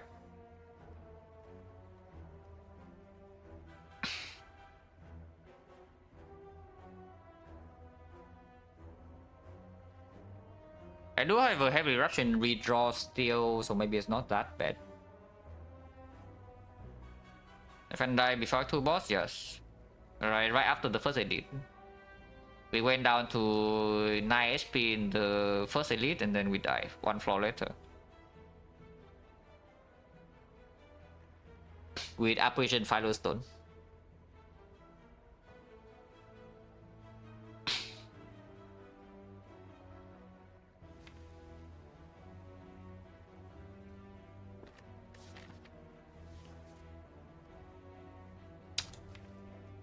I guess it's fine. Do we need strength pots?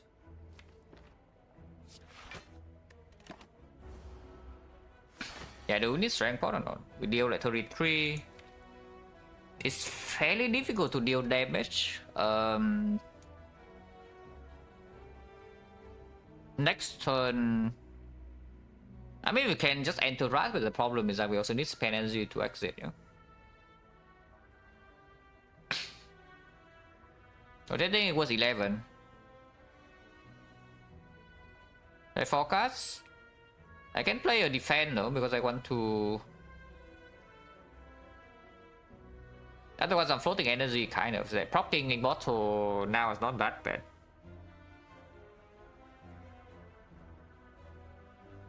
I comment why streak what happened? No. I will just answer one by one. Also, if I don't feel like answering, I just ignore you, so it's fine. Even my answering a question, I will just ignore you. Or I don't see, but if I see it, I choose not to answer, yeah, I will just not say. I don't mind people asking over and over. Back on 9, yeah. But I float energy with the initial thought. I mean, this is all that I don't want to waste energy with me, that's stupid. Yeah, maybe they're just stupid. Opponent chance 50. Do we need the strength point against Guardian? I hope not. I don't want to take too much, so I'm blocking.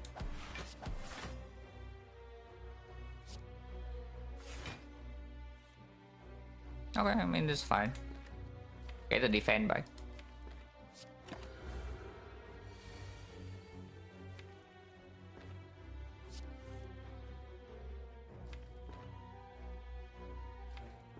And because I have the strength pot, I can play this fight a bit slow, yeah?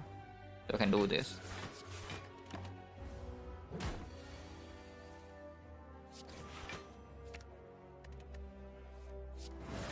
And here's why I conclude is bad.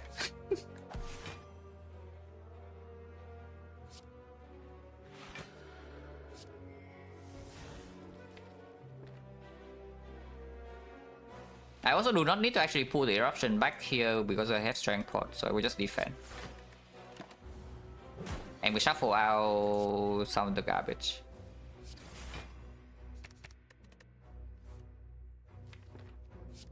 Next one's guaranteed lethal. Even with the strength debuff.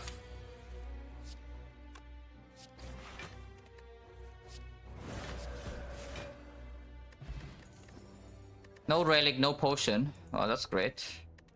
A card at least. No card. Unless you tell me we need a sense now to deal with the Guardian.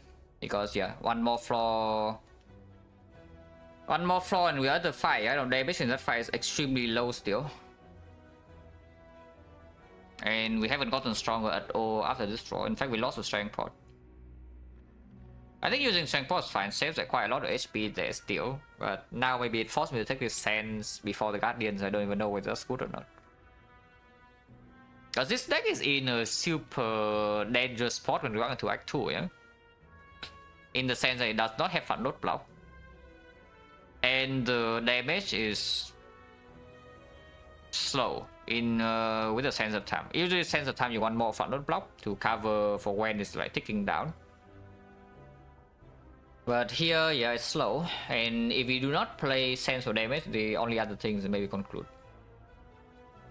And yeah, conclude act 2 not good enough without wrath. Like what the block consistency, yeah, do not. It's a funny thing because Lightwater gets a lot better with meditate, yeah. But I tell you, if you have meditate, like please do not pick your Lightwater against Guardian because you already have your meditate. It's a funny thing. And this guy gets a lot better if this is in your deck, but if it's in your deck, you don't need this anymore. So we take the sense. Yeah, sense fine. Maybe some force Neko being open as well, like who knows.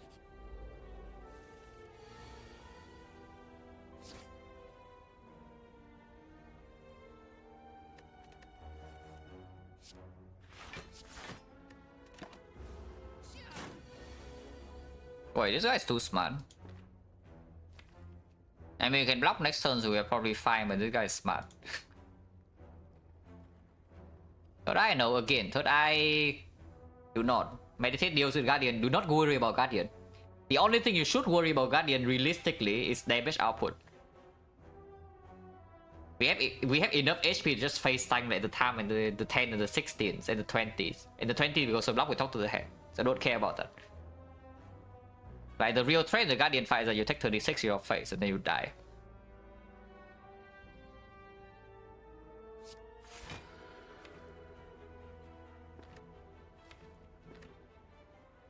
Yeah, it's fine.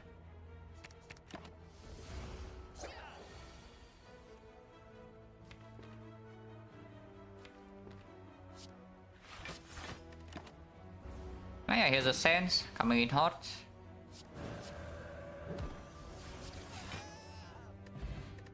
Okay, potion. Okay, card. Yeah, imagine anything sense in your deck cannot be B. Why on earth you just sense a tap your deck, guys? It's just stupid. Now, real talk though, is the Sen and the Meditate enough to take this Deceive Reality over Fear No Evil? Because this Fear No Evil is very good. With the double Empty Mind and the Conclude. And the Talk to the Hand. We have only one Wrath source, but that's not a problem with these. Deceive Reality, very strong front load block, and yes, it covers for the weakness of the Sense of Time. But maybe if you take Fear No Evil, you don't have the problem lacking damage anymore. Not super needed later on for the Fear No Evil, I mean, because Meditate Empty Mind already. Yeah, sure, no one cost calm, repeating one cost calm for infinite, but we don't need infinite. If you already draw cards a lot with Empty Mind, you have energy every turn. Yeah, Deceive Reality gives us a free Guardian fight. Like, that's for sure. Also, a pretty decent combo with the Meditate itself. Fear No Evil into Meditate is a bad combo, yeah? But Deceive Reality into the Meditate is a very good combo. And then I guess we lean more towards the Sense. For early act 2 damage. Which is fine, we do have 2 potions. And Talk to the Hand plus with Deceive Reality Meditate, we can block a lot. One cost calm instantly, spoilers alert, one cost calm already in our deck. Bam, one cost calm.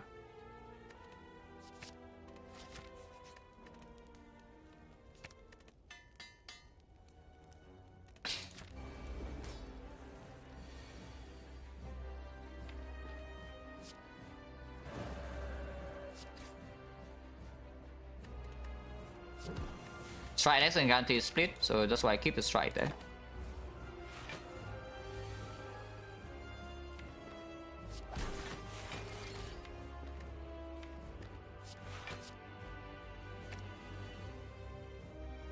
Next one, I can just play Vigilance Deceive. So it doesn't matter what we pull back here. Actually, no, I pull Empty Mind and shuffle some of the garbage out. Okay, and so Empty Mind, Vigilance, shuffle out the Vigilance doesn't matter. We shuffle in the Deceive Reality. The Eruption Empty isn't that bad, is it? Yeah, but we overlay Calm number 1. Only one Wrath source number 2. Like the main thing is that we only have eruption and nothing else. We are slightly ahead on remove, so maybe that's fine. But it leads to like pretty ugly turn 1 draws with the Fear No Evil and the Meditate and whatever. But if you draw this in Act 2, you're not unhappy, yeah? In almost any turn, and then you can pull it back, and it also trivializes a lot of fights that you must play slow. If you take the Fear No Evil and the fight force you to play slow, sometimes you get owned. And even if the fight forces you to play fast, in Act 2 there are not that many fights that actually force you to play super fast. Even in those fights we are okay because we still have like the conclude and such. Because usually the fights that force you to play fast are the fights that you know, small AoE targets and maybe the triple cultist. Sometimes slavers will be annoying when against potion.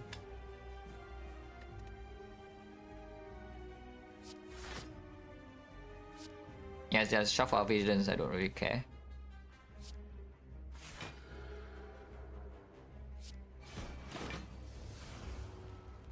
And now has Sands against this, and of course the fight is completely trivial with the Deceive.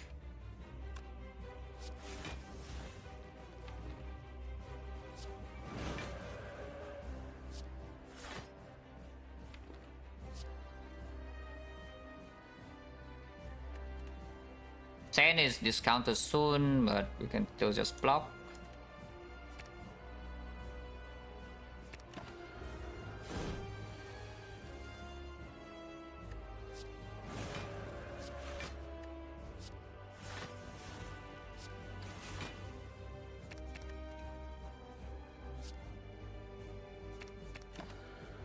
I mean, yeah, this fight is like completely trivial because we have our deck has like 4 cards that are good against this, so it cannot do anything.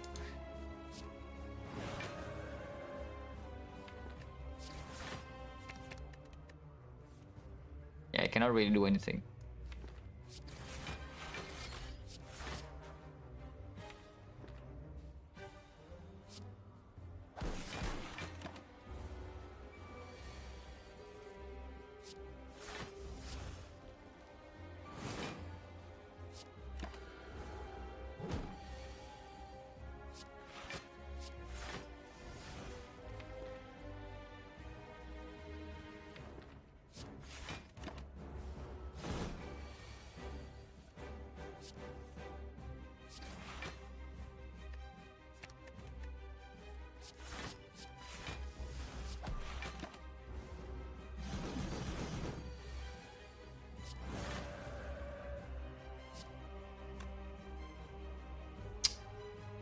I can take 1 to advance.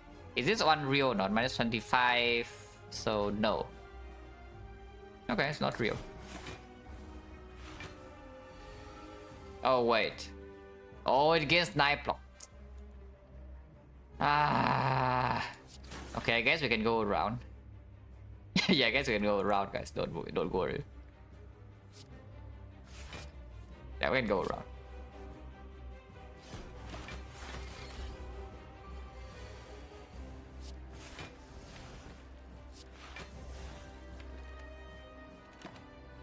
It's also pretty bad they did not draw exit this turn, because maybe it messed some things up. But it looks like we're fine. Now it's on 8. Was anything here kills? Did not draw the defense.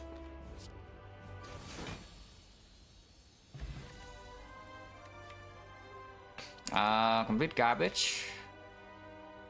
Spirit Shield would not be so hot garbage if we don't already have this or this. But yes, luck is already kind of here, so meditate. We are not spending a meditate on the Spirit Shield card. It's basically how I should say it. This Omniscience only if we are forced into Snecko. If we don't have the Force Energy, Omniscience quite bad. Omniscience currently only on Sense of Time. I mean a little bit and talk to the hand, but not really. Only on Sense of Time, cannot be played on this. Yeah, playing on this mediocre, not worth 4 energy. Omniscience, yeah, skip sense. What about the skip synergy? Because yeah, I'm skipping. Imagine swapping, no? Imagine swapping could not be B. When I decide to take max HP from Neo, when I hit the run.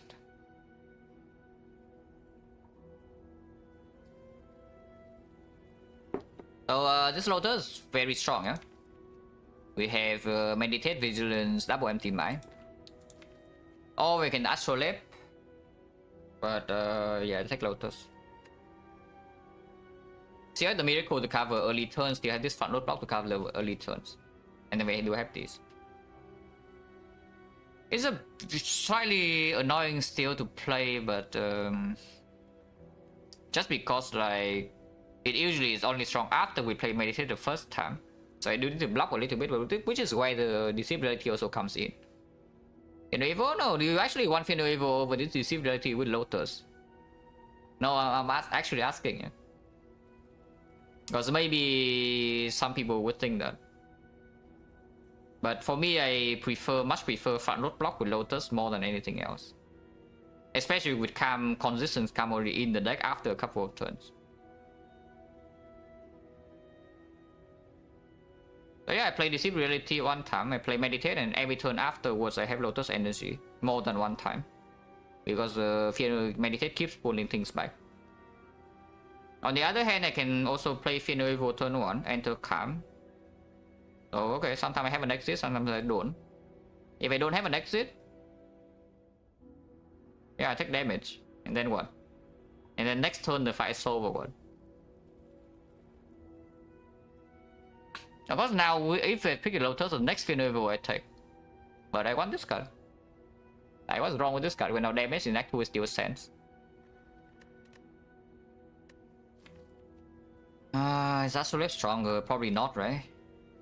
Yeah, especially with double empty mind already. Probably not.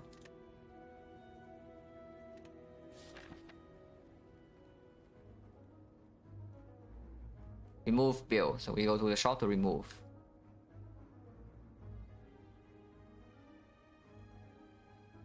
Burn Elite early, otherwise no fire. Fires are good.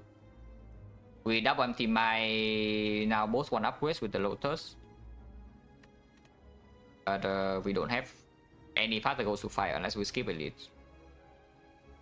Which I guess you can say we skip Elites because the deck is like slightly on the slower side, more defensive, and usually that's not very good against something like Slavers.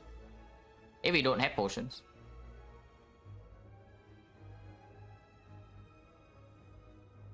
I mean, to be fair, the most juicy part of this arc is this side. You go early shop here, remove something, and you fight this Burn Elite, free pathing later, and then you have double fire to upgrade your empty mines. Perfect. Yeah, the small problem with that is just that we have to fight Burn Elite fairly early. I guess we don't have to, we can fight this one. Yeah, why don't we fight this one? Yeah, why don't we just fight this one instead? Like some advanced always here and there with double fire 2 elites. Otherwise, this is double fire 0 elite 2 fires, or 1 fire 1 elite only. If you go here and ignore this shop, then you have 3 fires, but of course then you don't spend gold. And maybe that's fine. Yeah, maybe that's fine. Oh, I start middle. Eh? Birds. Yes, the birds.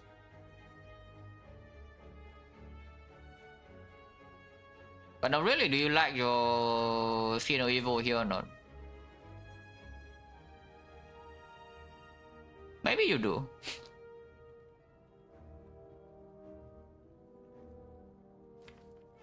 Because maybe we're not even playing this is the thing. Because this fight is special, so we can down them.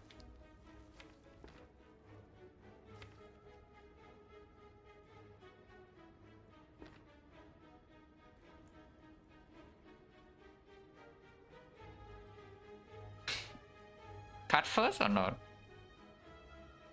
Because the choices here, yeah? Number 1, talk to the hand, play 2 attacks on one of them attacking. And we down them, take no damage. But yeah, that's what I'm saying. Is that this fight is special because playing attack is actually playing block. But yeah, the concept is here.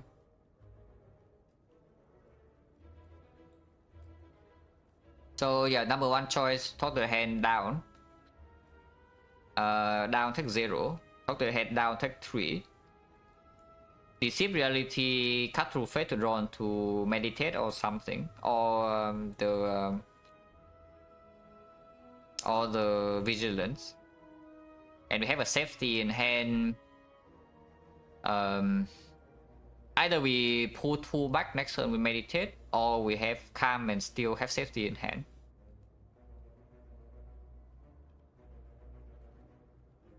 Buffing mới, yeah, that takes 3 though, I'm saying. It's like we can either down take 0 or we can down take 3.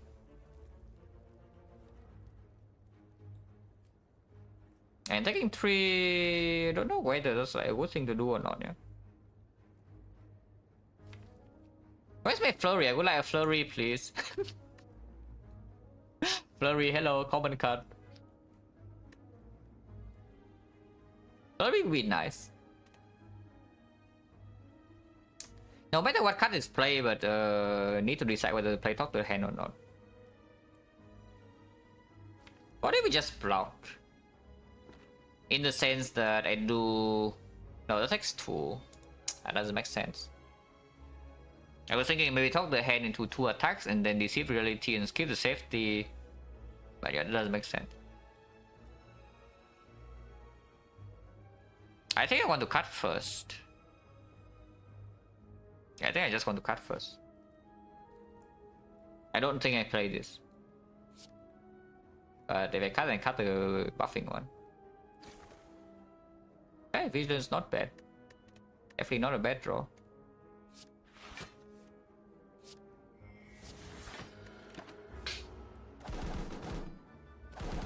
I don't know whether keeping sand is correct or not, but it's probably fine.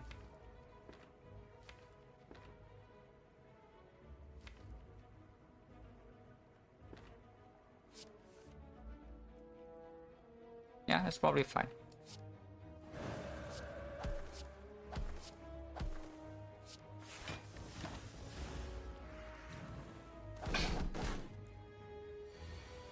Oh, why you do that? Oh, why you do that, man? Okay, that's annoying. That's actually very annoying because the... And yeah, here's when the Lotus gets a bit annoying. For sure. Also, why Sans React 2 is just kind of bad sometimes.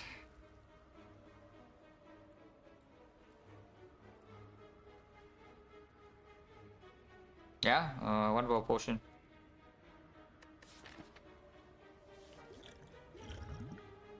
Oh, okay. It makes me feel a bit safer. They don't play right now though. Like these potions don't play at the moment.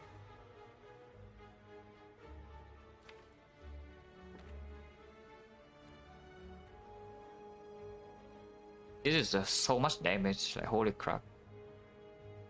We're facing 26 and block 5, so we're taking 21.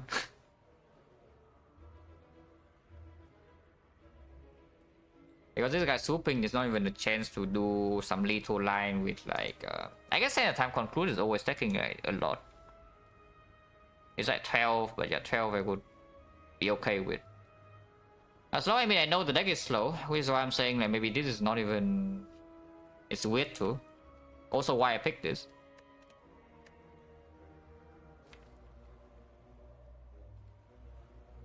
But yeah, this is not... it's quite bad. Oh, it takes so much damage. There's not much I can do about it. I just have to deal with it, I guess. And we have Fairy. So maybe Fairy is fine.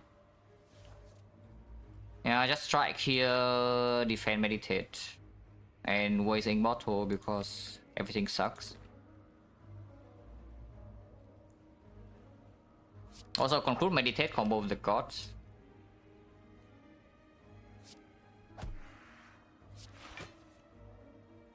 Oh, missing eruption as well. Wow, crazy.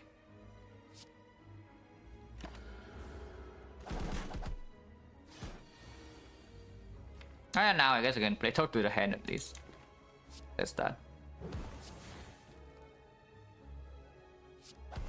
Yeah, now of course we don't take damage anymore, yeah? But damage to our face has been dealt. And that's quite bad.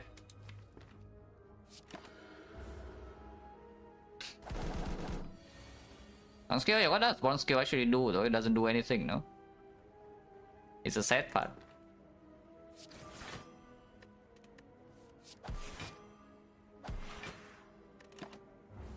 Advances again, and we can stall this guy with Deceive.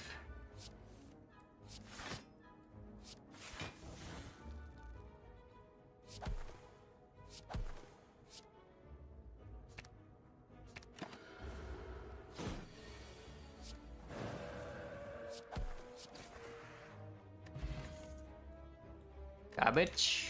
Unless you tell me we need this bowling bash because this conclude is not really doing anything.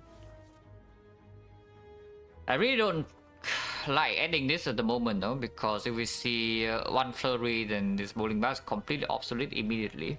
And we had a fairy pot now.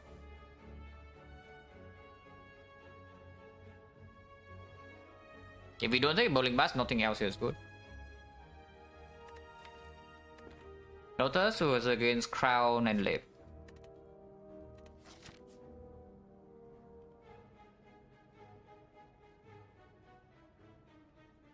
Let's go here. Yes, so thank you very much. Unless you believe in Blue Candle. But if anything, I believe in Fairy more than Blue Candle. So I take this garbage, yeah? So now is the real decision of the run. Like, do I... Yeah, here's the potentially biggest decision of this Act 2. Do I go left or do I go right? Because if I go left, I take a harsher path, 3 hallway fights in a row. However, I do get to the fire potentially to dodge this elite. Because right now I'm on 22 HP, even with the fairy is not safe at all.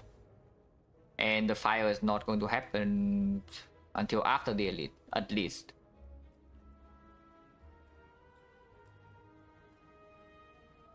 Or I can keep going to question marks, and we see CF Force Strike, right? So bias is possible. Apparition is possible.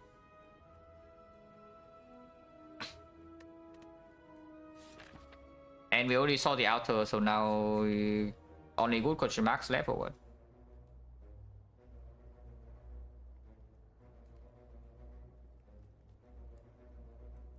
First safety point is 1 fight, 1 elite. This deck is not good against elite, but maybe strength power can do something. This is 3, so easy hallway into it, double advanced hallway, yeah? In quick succession, and if we go this way, also dodge the elite.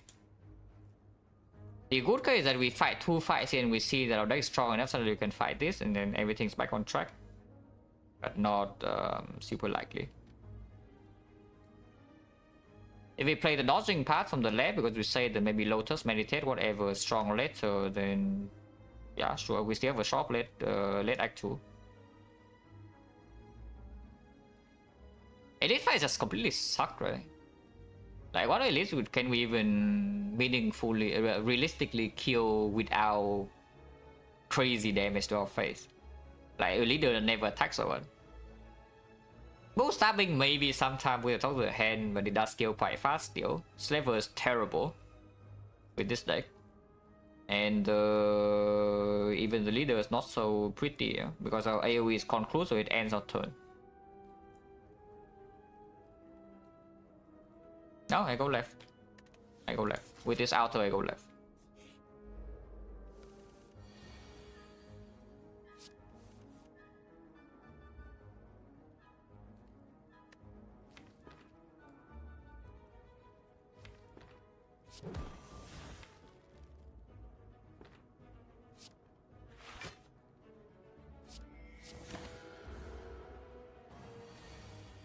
Yep, bad pattern. So we cannot stay in rat here.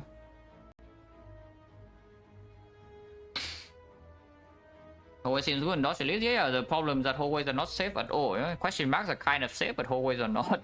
As you can see right here, like, is this fight safe?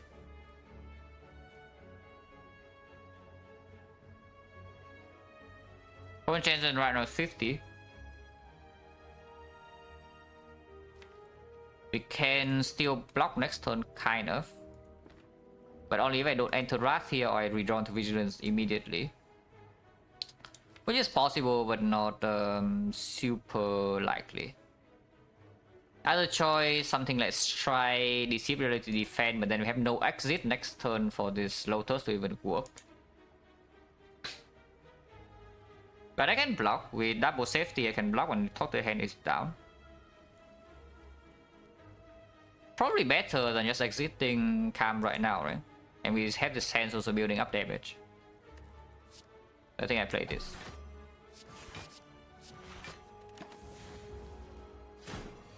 Okay, he's only doing 18 this time, and 18 we can handle. Like 1 safety, 2 attacks.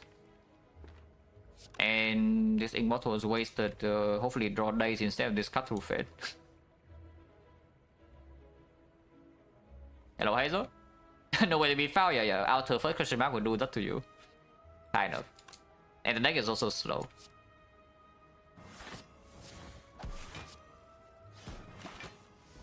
Oh, lost a 50-50. And it's doing Vuln again, but maybe that's fine. Yeah, it's probably fine. Just Eruption Strike Sense is 52, 61, so it's at 11. Yeah, no problem, right?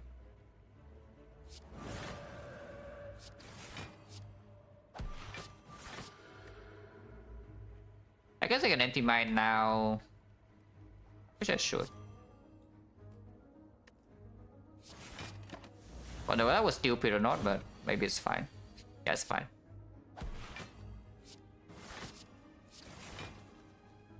No potion for Gen 60. Well, it really gives me this garbage, yeah? But maybe we have to take the garbage. Collector is coming. I do not want to take Boarding Bash. And at some point, you cannot keep waiting for flurries to come, even though it's a common. So yeah, Consecrate plus, it's green, and green probably not that bad. Yeah, green's probably not that bad. I can take.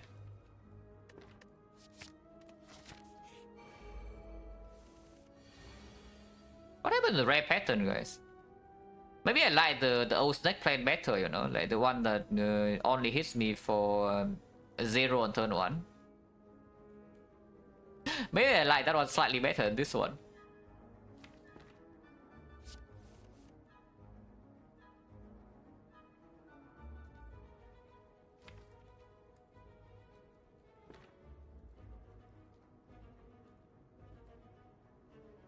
You can go to 3 here.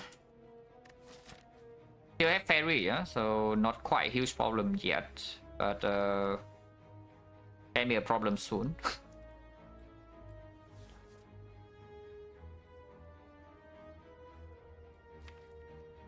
Every defense meditator fight is mostly solved. Mostly.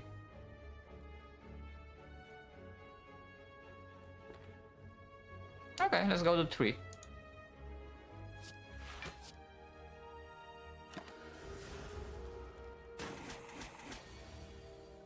Ah, no problem. Deceive Reality here. Deceive Reality is here to block.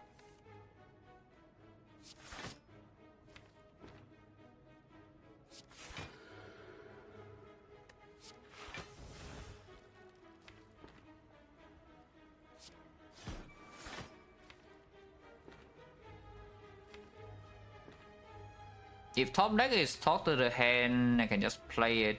Otherwise, I shuffle out of these cards, so maybe it's not so bad. Deals a bit more damage with this.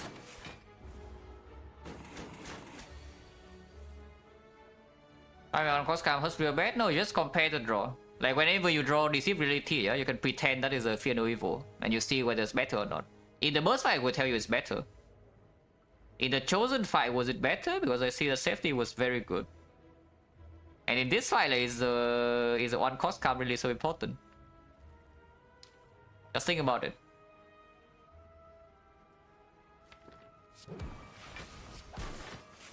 And I wish I have safety right now, guys.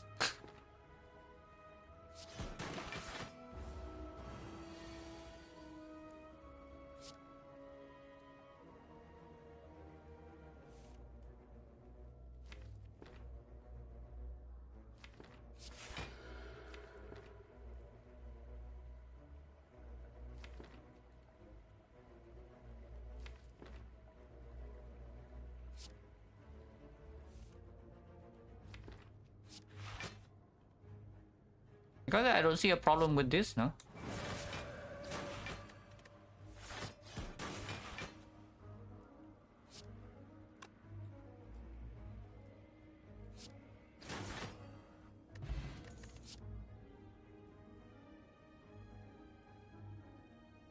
I think, yeah, it's true. I mean, of course, we would love calm with the Lotus. As much as clear. There's a tranquility, though. That is a really bad Fear No Evil. But maybe really bad Fear No Evil was good enough. Maybe. Especially with double empty mind, yeah, it's probably fine. Blessing the Force over Strength. Blessing the Force gives us 1 energy with Miracle. It is kind of like a Strength pot because it upgrades your attacks. And long-term value may be slightly higher. Upgrade safety sometimes. So it should be better than this. But yeah, now of course we don't go here, yeah? So we go here and potentially go here and rest, depending. Or we die on this floor, I hope not.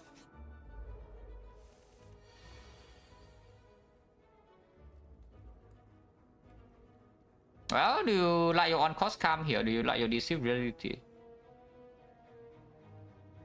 Because maybe I like the bad deceive, but we never know. Like maybe we draw into we draw into something that makes this on-cost calm really pop off, and then it's different.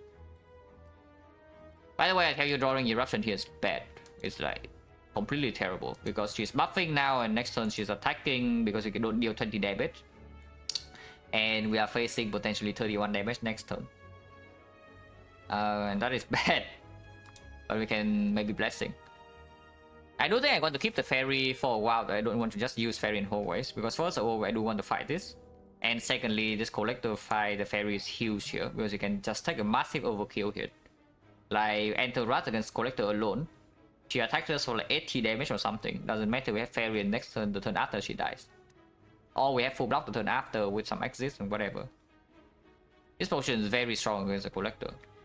And of course in late game Act 4 so some brick insurance. So if I can just get out of the fight with using Blessing of the Force, I would do that.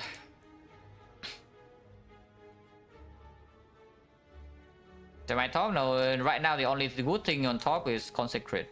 I guess Conclude would be okay too. But one of these two will actually force you to heal next turn instead of attacking. I play this first and see. No, that's not the thing we're looking for. So now I can upgrade pot and play defend and keep the safety plus. A Lizard Tail Fairy is basically Lizard Tail. They are identical. The numbers are different, but how they work exactly the same.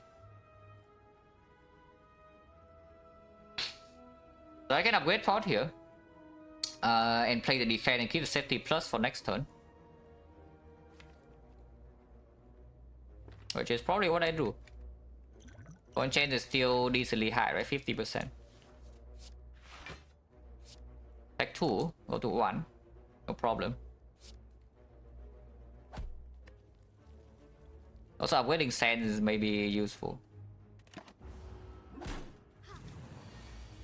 Okay, I guess he shows mercy. If he shows mercy, we are grateful.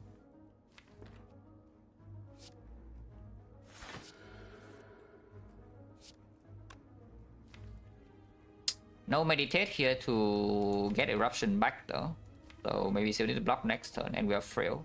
But it's only 18 and talk is down, so maybe it's not that bad.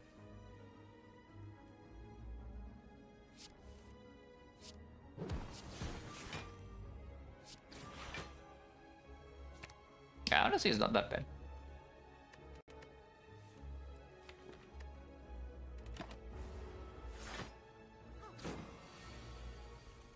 That thing can be blocked.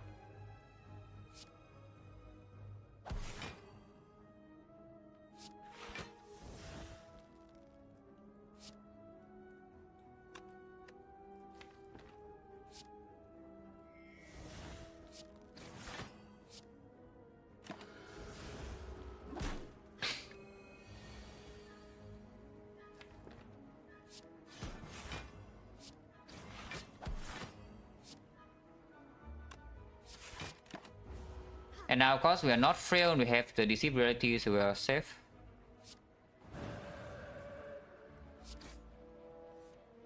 And we want to store for the thing, yeah?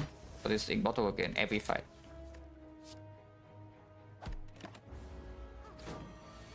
Come on.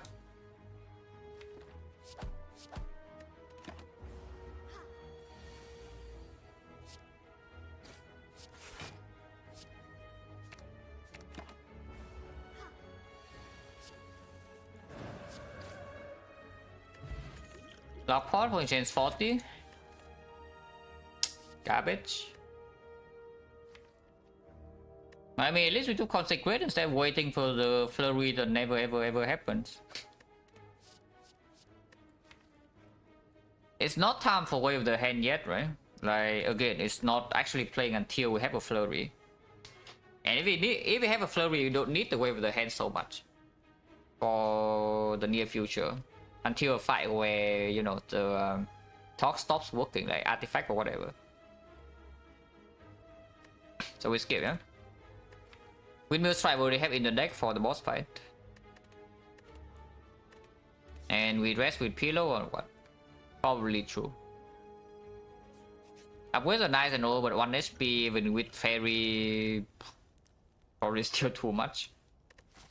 Considering I do want to fight this. And this rest with Pillow.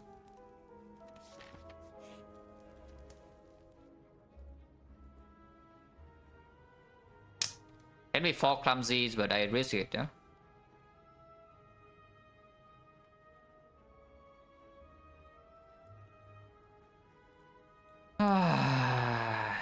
This event on Watcher, I don't know what you expect, but yeah. There's like nothing here. You can take second eruption if you want to, but eruptions minus. Yeah, this event Watcher, I don't even know what you expect. If you expect anything, then yes. Bit optimistic. This fight is bad. In case you're wondering, but we have Consecrate Plus at least.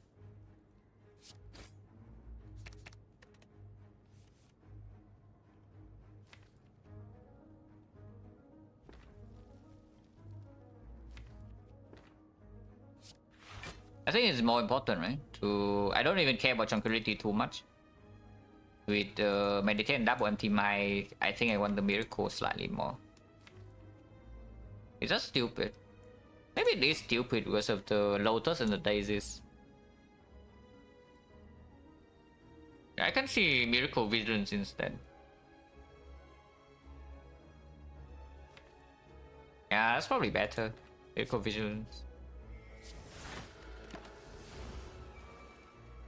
Because maybe you don't even draw Meditate this turn. Oh yeah, at least we have Consecrate. No, talk to the hand though, but here's a safety.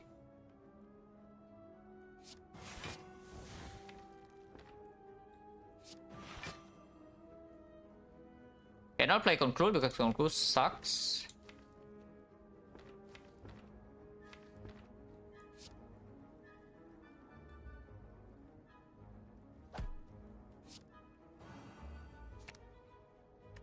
Empty Mind, right? Or Vigilance. Probably Empty Mind was no guarantee we even drawn to Eruption.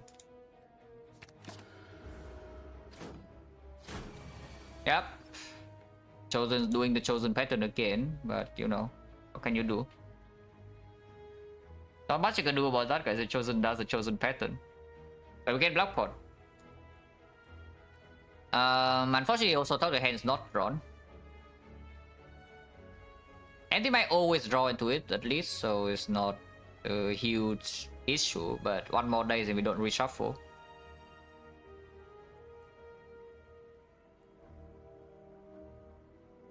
I can take a 50-50 to reshuffle now. And reshuffling is good. Sure. Yes, of course. Yeah, of course, like why would you win 50-50 in this run? Never happens, yeah?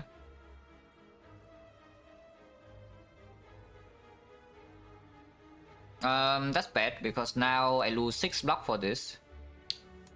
But I think I still... Actually, hand is nice, so I can empty mine now and it still shuffles. It's just that I don't play Consecrate in Wrath, which is kind of bad. The problem playing Consecrate now is that top of the hand doesn't even block. So I can empty my draw into the top of the hand, I'm out of Wrath. And then we play like top of the hand, still need to play it here, and then Consecrate plus the strike is killing this. And we block 6. But top of the hand no longer on chosen, safety is not down, center time is in hand though, so there's that. But we don't even deal damage here, we deal like 8 damage, not 16. Which is bad. That's bad.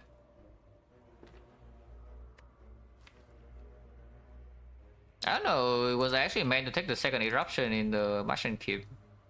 Because I see right now is a very, very big problem, yeah? That we only have one eruption in the deck, like one rat source. It's a very, very, very big problem.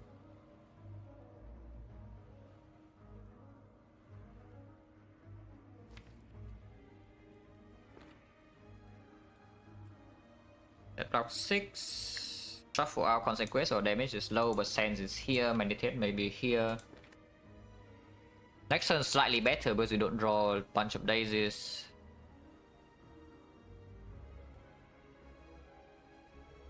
Consequence lose 3 block here. I'm thinking about it. It's not 3 block though, it's a 6 because you cannot even talk to the hand here anymore. So you talk to the hand chosen, but you still need to play strike here, otherwise it doesn't die. So you actually lose 6 block for that, not 3. In exchange for 8 damage on chosen. I guess it's not true, it's like 15 damage on chosen with 6 HP. And shuffle in the Consecrate, which is not super important if the Cultist is dead. And the side sense is in my hand. No, I just play empty mine now. Play empty mine now.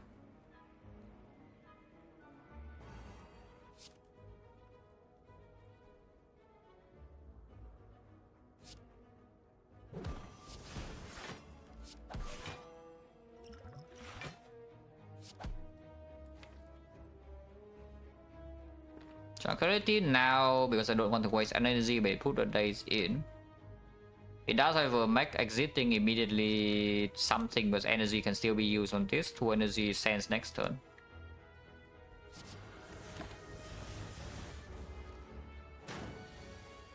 Yeah, post pattern. Usual.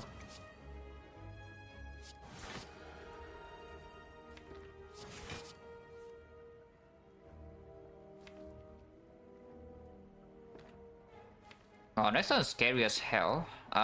We do, however, never die.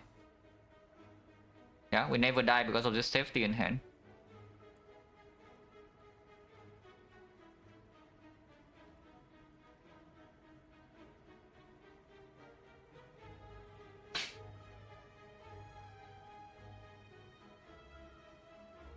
Draw eruption? No, we need to draw both eruption and the thing.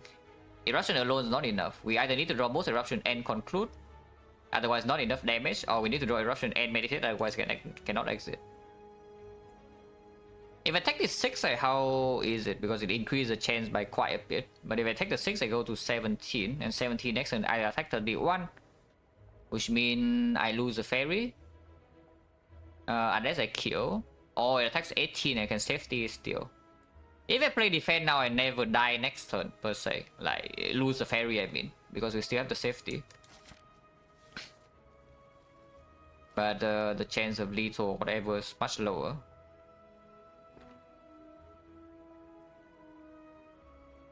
If we lose fairy, we go to 21, and now suddenly this entire portion is dangerous as hell.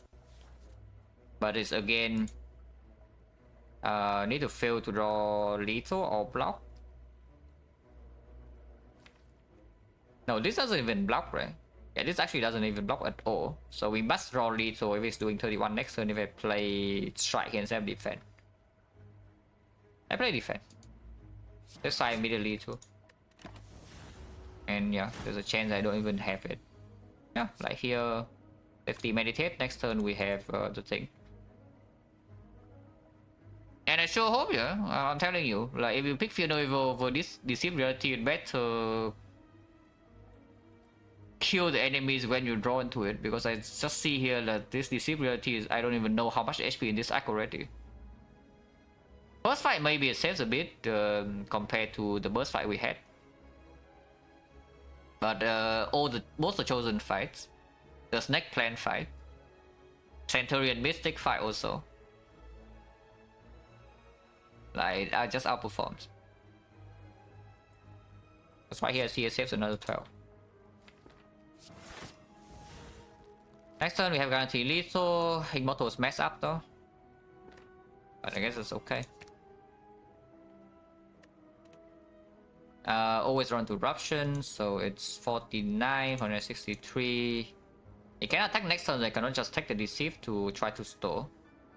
I get it to in hand first, and then we can think about stalling.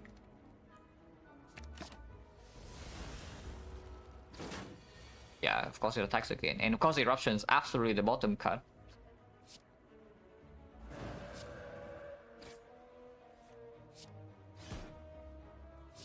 Well, if we draw to Deceive, we can set Immortal to 9 again at least.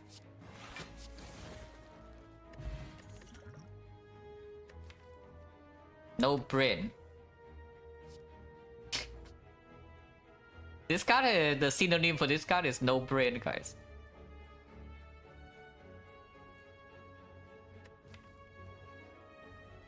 I do not skip anti-mine very often, yeah, but maybe here. Maybe here is not good enough. Yeah, I really don't feel like it's good enough. Not anti-mine. So probably just skip. Fast join, single target, 5 strip artifact a little bit, we talk to the hand, but never gets upgraded. We could be lucky if we get one upgrade in this act, instead of having to rego pillow again before the end.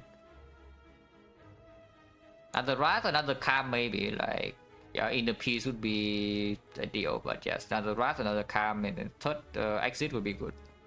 But right now, if it's, like you can see, if the card doesn't actually exist, then you have 1 energy draw 2.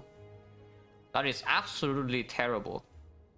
If your card's 1 energy draw 2, like what do you want to do with that?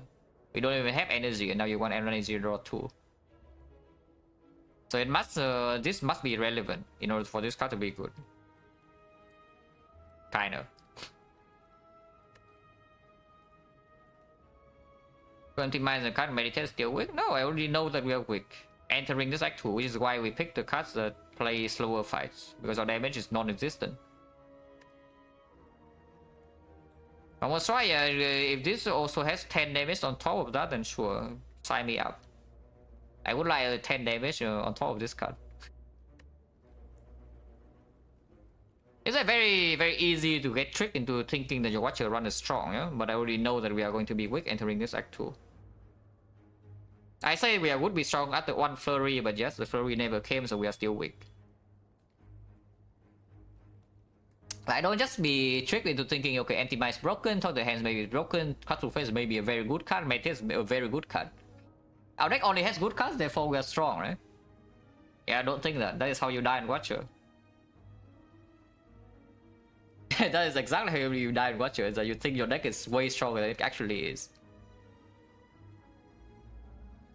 This deck maybe is strong in 20 more floors, not now. For the waiting room, I mean, your 0 cost damage, so just kind of good. A common card cost 0, solve damage. Like, what else do you want? Just super good though.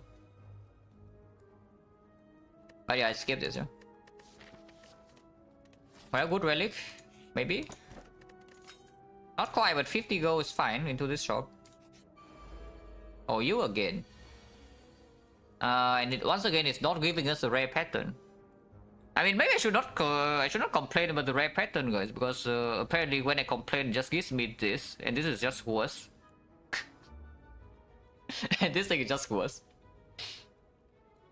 Vigilance first and see the card, or do I potion? Actually, I should play Consecrate first. A bit weird because of Talk to the Head potential draw. Is there anything wrong with playing Vigilance first? Because at the moment I don't see anything like wrong with that. I guess you can say Enlightenment from this, but only if we draw another block card. If that's the case, we will save the fairy.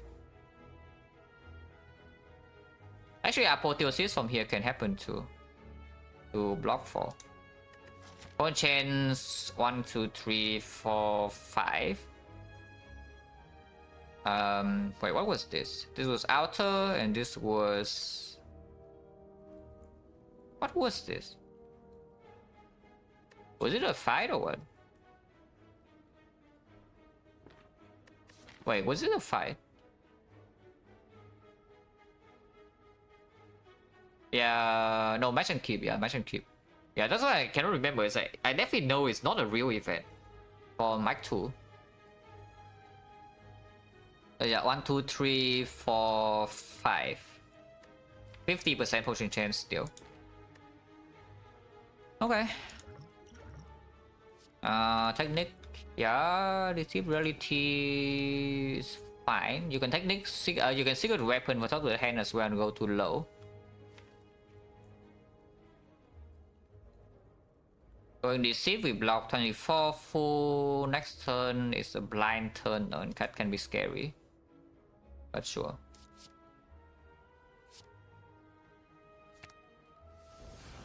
Oh, empty mind. Sure. And talk, okay.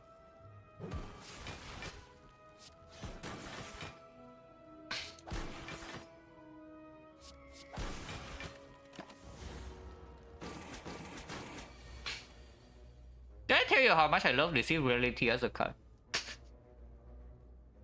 Because in case you haven't caught on yet, I like this card a lot for early game.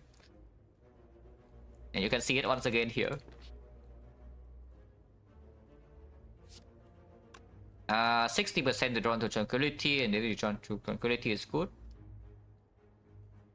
If not, well, we lose what? 2 or the Meditate, but I don't need to play Meditate.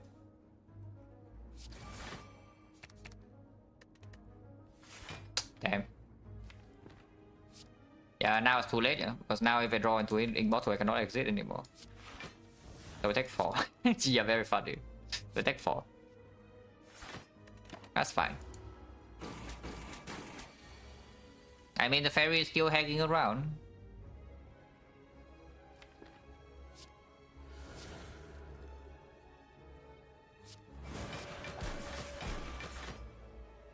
This kills it next turn, guaranteed.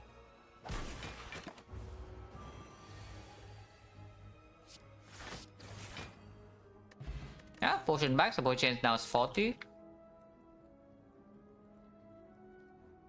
No brain. No brain is back, guys. Indignation is here. And this indignation is pretty cool. Deva form is also here, funnily enough, but Deva form is not exactly what we need, yeah? If somehow I can have 3 anti-mines, I basically see the anti-mine here I did not skip, and we upgrade all of them, then this Deva form actually is quite decent.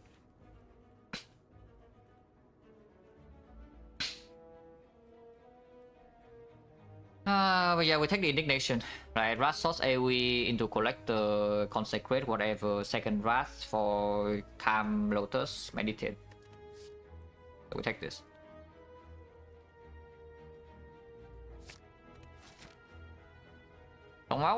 This is the that's as usual as like machine translation. It's the literal translation. It's just kind of weird because technically it's correct, but nobody says it like that. Usually when we say something like that in Vietnamese, we say like what? Probably não trống không or something similar.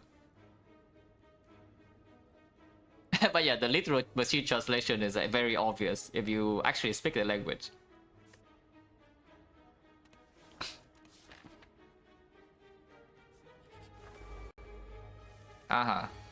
There's a third chosen we find this act, but this time we have bronze skill against this fool.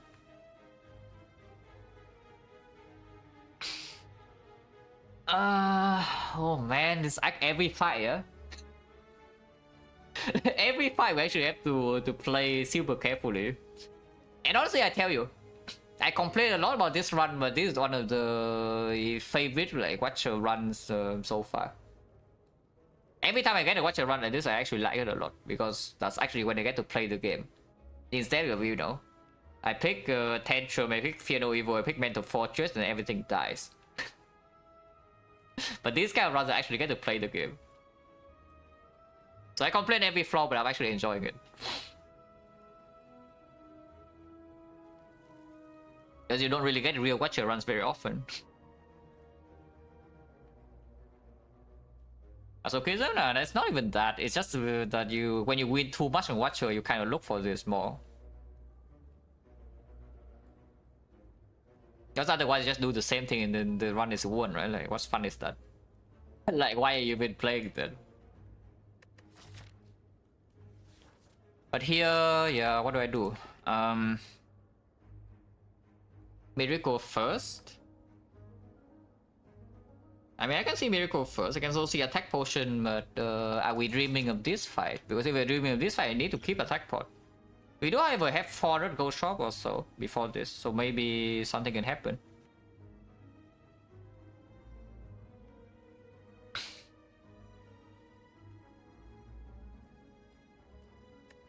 Because if we save Miracle, of course, more flexible, but we also gain 1 day later, yeah?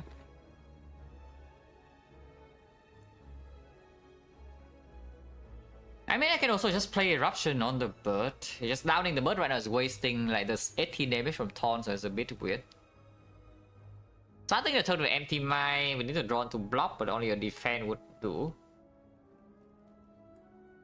And we had 2 Empty Minds, so even if I draw into 1 cost Calm, like this Tranquility, I can still do that. If I draw into Vigilance, I can Miracle into Empty Mind still. Actually, let's start with Empty Mind. Oh, Deceive Reality. Oh, don't mind if I do. Can take 2 here. I don't mind taking 2. We cut. See? Consecrate. Don't want this, but maybe Consecrate is fine to stay. Because the only other thing to draw into would be maybe Tranquility, Sense, or Meditate. That is good right now. Yeah, that's fine. Starting Calm is pretty annoying, but this guy's basically dead. So there's that. We only take 2, we still have the safety in hand. I can also Miracle defend when I save this 2, just seems kind of stupid. I don't think so.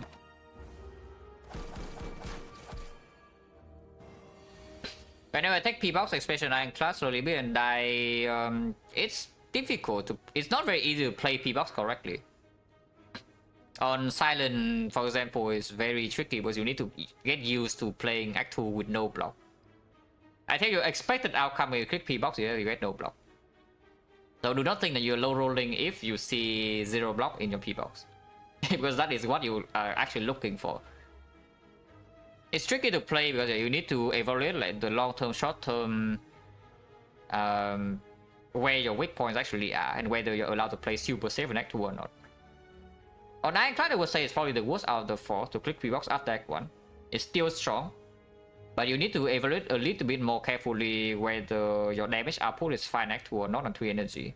Assuming you low roll P-Box, because P-Box on Clad usually does not give you good damage on 3 energy. So if the deck you click P-Box with like does not have something like Anger or Reckless Charge or whatever, like a cheap damage card or some Bloodletting, some offerings, you might struggle into Act 2 a lot. If you survive Act 2, it's still super high value, yeah? Because all your base cards are gone.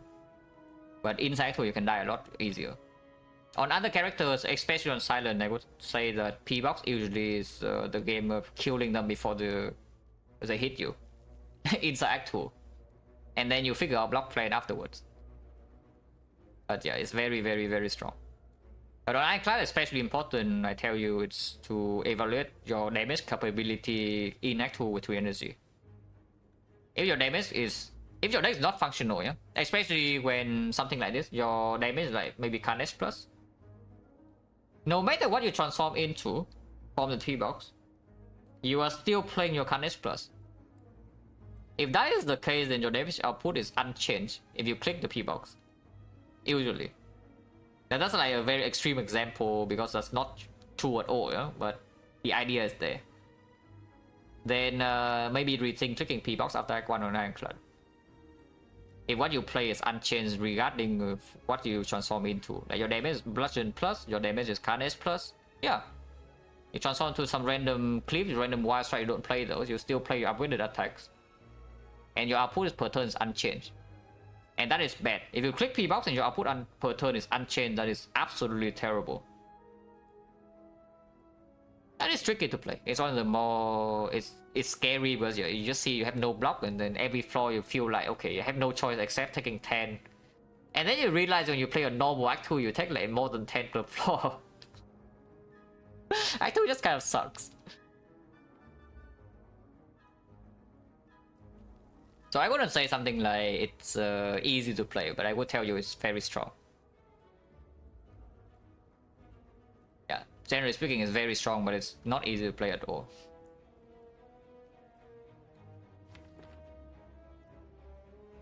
This guy's dead, so we can do talk to the hand. Cannot conclude meditate, just talk to the hand defend meditate or what? And we can get back eruption, empty mind maybe, or deceive. Maybe deceive. Because we have like 2 calm source in here still. Or just consecrate to deal damage when next time we're entering wrath. Maybe just dealing damage is good. Like already have a safety in hand, talk to the hand is down, so it also blocks 3 without putting a daze in.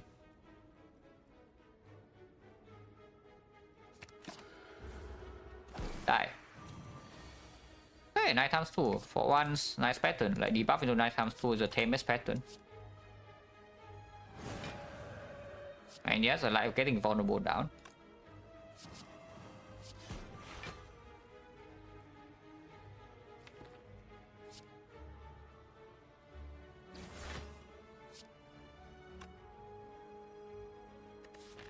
It's dead, but I messed up my immortal here if I kill it like this.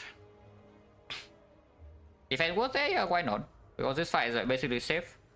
No matter what he's doing this turn.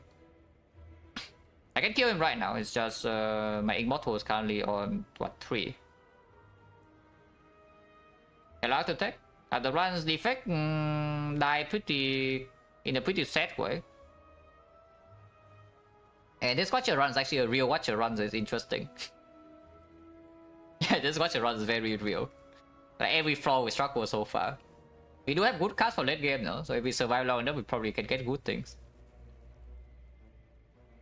So how much do I want to store? Apologies, in us too much. Crossdraw is a card, Vaughn is a necessary. No, Vaughn is strong. Vaughn is especially strong for Watcher, but the problem is that Crossdraw is not real vulnerable, number 1. Number 2 is that you need to line up both, so it doesn't last long enough, so it also needs an upgrade being committed, otherwise you need to draw it on the same turn as Eruption, and that is not very easy to do, especially if you are adding a card and not removing them. And if you need to commit an upgrade on that, it still doesn't play always. And then it gets weird. Another big reason is that early game damage that is not competing with the premium damage cards still. And then maybe later on it's not... it's strong, vulnerable, strong ways maybe not needed if your early game's cleaner. So many reasons together is kind of like Indignation I much prefer as a vulnerable source. Because even if you don't apply vulnerable, you still enters Wrath. And entering Wrath is a stronger effect than 10 damage. And it's not even 10 damage, it's freaking 8. It does not need... Indignation does not need the upgrade. And entering Wrath is a much stronger effect than 8 damage. Maybe not in Act 1. But that can change very quickly if you see more stance dance. And generally speaking, I don't really like spending an upgrade on cross joints. I have better things to do with my fires. Also quite bad if you don't have this relic. Right, without the miracle, it doesn't even proc consistently. If you need to spend real energy to activate the cross joint, yeah? then it's no longer 1 energy vulnerable deal 8. It is now 2 energy or more. And that is awful. Okay, back to this fight. I have a couple of choices here. I can just safety tranquility. If that's the case, I get my next turn is just this with 4 daisies, so that's quite ugly. He takes 6 damage from now, there's 10, but I'm weakened, so this strike is not killing. Yeah, sounds stupid, so I guess we end the fight now. And if we end the fight now, it's actually play strike here, play miracle, safety, or tranquility, doesn't matter, it's the same. And it dies with the first hit from taunts. And the vulnerable place from indignation.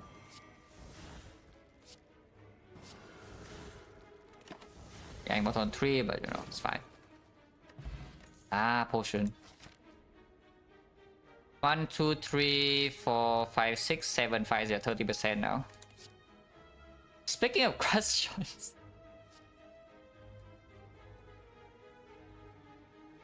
Do I have some general macro idea how to prepare for endgame? Go swap to Dome. Maybe just pick more powers than usual. Like you want more, yeah, you want more defensive output.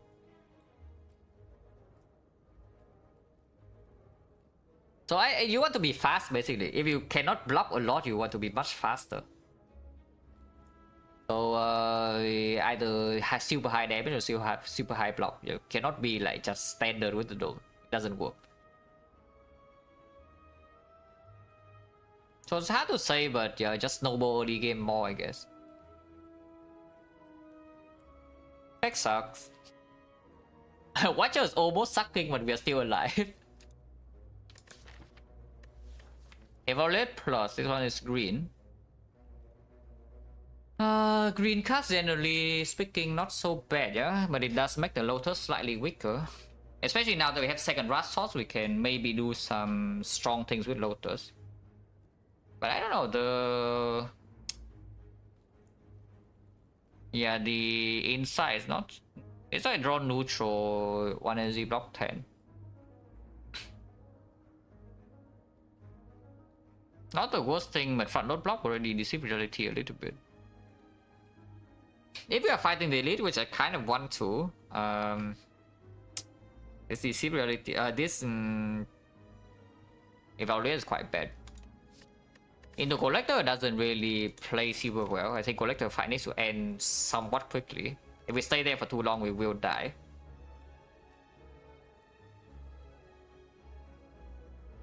At least if we keep the minions alive, we will die. We can kill them a little bit with vulnerable consecrate, with a bit of sense of time, block with talk to the hand, pull the frail, maybe rest one Rico pillow. And we are about to have a 400 gold shot, so it should be a lot stronger. I hope, leaving the shop. I don't take this, yeah. This is just not good enough in any important fight from here. Yeah, so I skip. I don't take this either. Attack power is more important. Well, yeah, sure. Well, that's a good start to the shop.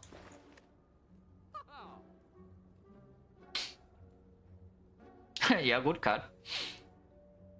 Now, what else? We cannot buy 2 relics anymore, but there's no way in hell buy 2 relics over Tantrum. And I think 2 ball is stronger than Anchor. Anchor doesn't play in Collector at all. Anchor is slightly better in hallway fights, of course, but we already passed most of them. We still have Fairy if we low roll the elite. Are we fighting the elite? I guess it's the next question. Are we actually going to fight here on 7 HP? We have no clue what it is, yeah? So if it's slavers and our Immortal is not set up, like some terrible things can happen. If it's leader, maybe we do okay. And if it's the bull stabbing, maybe we do okay. And if it's slavers, things are ugly. And we have the Tantrum now. Now that I have a Tantrum in the deck with Indignation as well and double empty mind, maybe we can say that we don't need to fight Elites that much. That's not true, by the way, yeah? Because if Talk to the Hand is your only block and you don't have damage scaling, you have problems. Way down the line. But we also got C1 boss relic and the entire actuary is still open.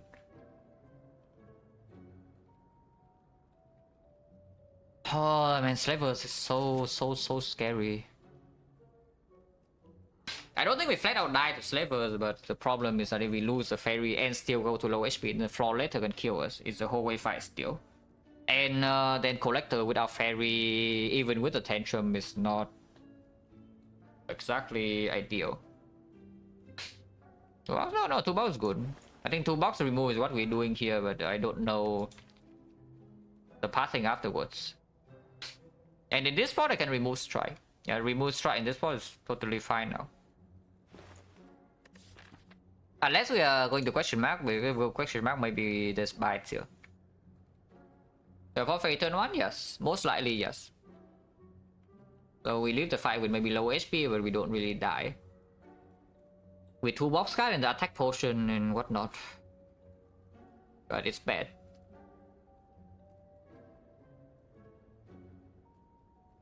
Enormous? Yeah, I don't know about that. We have 21 cards. Maybe about to be 20.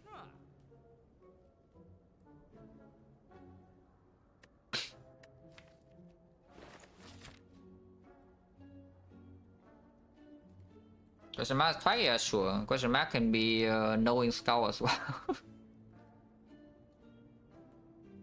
How often do I think I can save ferry against slavers? Not often at all, because we don't start the fight with calm. Our Lotus on turn 1 doesn't do anything really.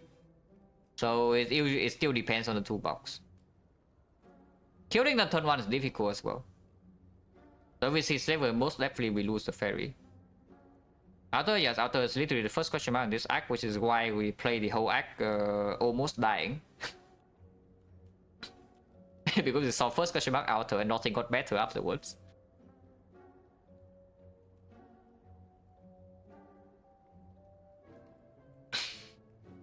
Alright, my hostage text on Queen's Watcher. This guy is good. I think a lot of people think this guy is unpickable garbage. I tell you, this guy is good.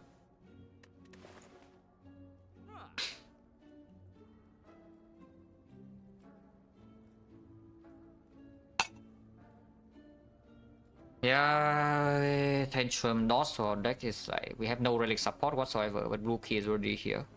So +1 relic Act 3, maybe some elites.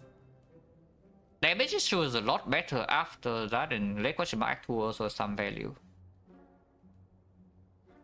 Yeah, maybe it's fine. 2 bucks, remove strike and avoid this.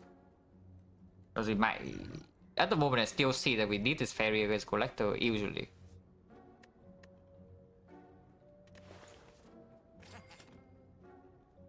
Remove strike. Yeah, remove strike and then see bites next round we have said, yes. Maybe remove defend then. I don't know, we can also see apparition this round and then defend becomes garbage. Possible. So bias apparition already makes strike remove worse, yeah. Yeah, sure. Oh yes, oh thank you very much. Every question mark is a fight, guys. This is actually a raw 10% because this was a fight. So we roll a 10% fight here. And this fight is slightly ugly. I guess I can say that. Stuck in Wrath? Not really, right?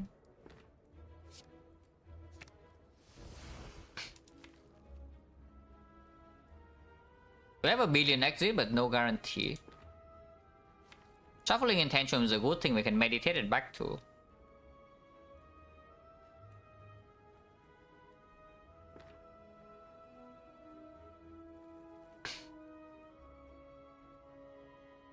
Yeah, says the Agaseko, yes.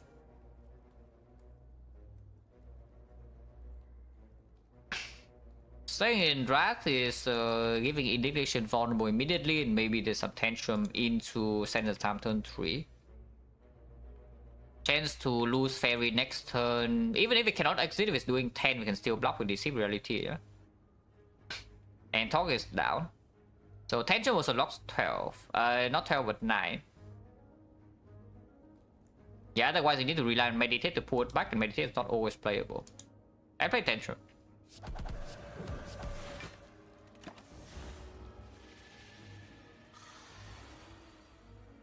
Okay. The buffers is bad for us, but sure. Okay.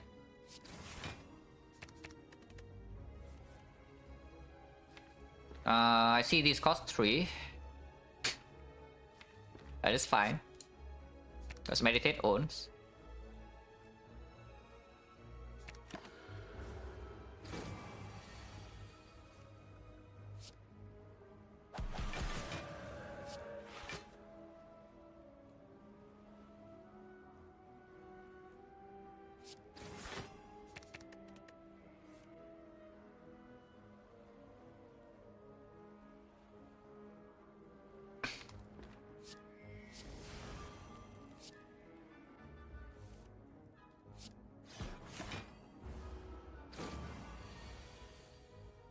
That's fine. So we take no damage and no potion use.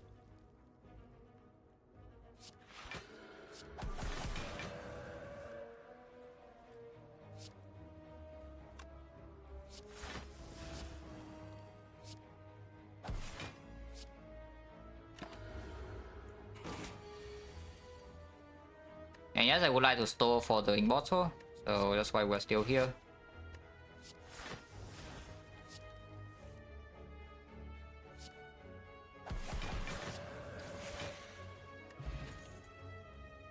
Oh, Flurry absolutely tech.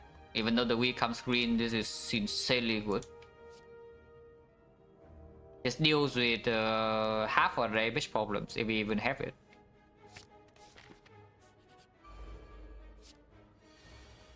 Blasting. Enlightenment Sands, but only if we draw exactly Sandstone 1, otherwise not doing anything. Good Instinct is not doing anything either. It can be meditated, I guess, but like, not really.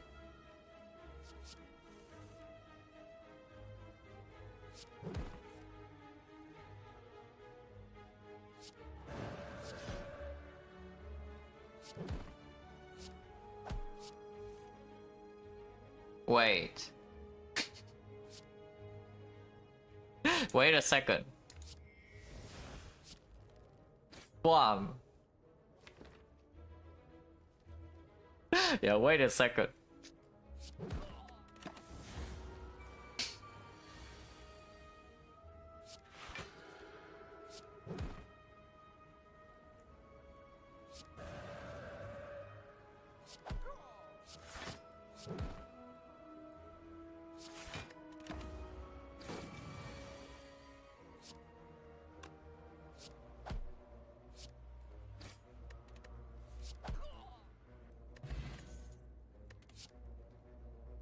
Nice try, but no. Don't need this, don't need this, don't need this. We skip now. Fruit juice. Well, that certainly makes the collector fight a bit riskier, but with the flurry now, I'm feeling not so bad. So we probably take the fruit juice because it shows long-term value, and we skip all the elites in this arc already. So we take the fruit juice over attack pot. Drink it, probably rest with the Regal Pillow.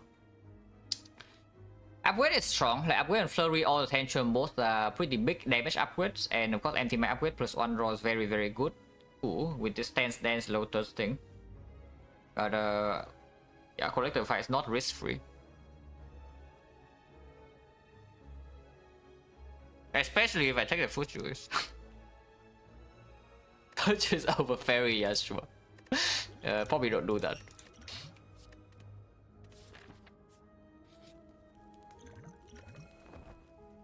$50 HP.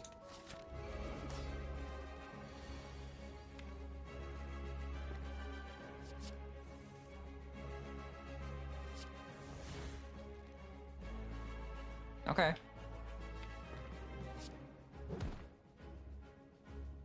Stuck in Wrath, but we have the fairies who never die next turn. And yes, I would like to be in Wrath. Because otherwise, if I don't get my calm energy here from the thing, then I don't get to play all of these. And playing all of these is quite good. And we rested for this potential low roll, yeah? So there's no problem.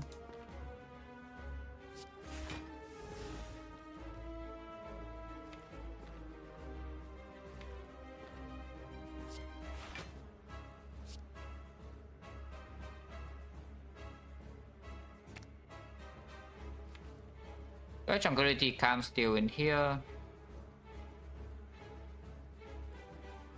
Or just get more deceived. Also, there goes a fairy if we did not rest. But we rested.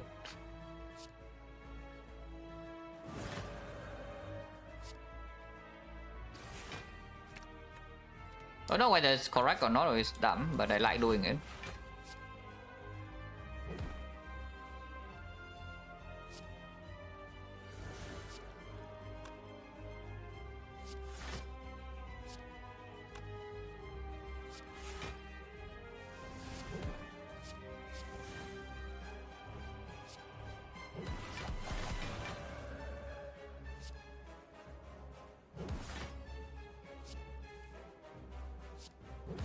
And now, of course, the fight is over.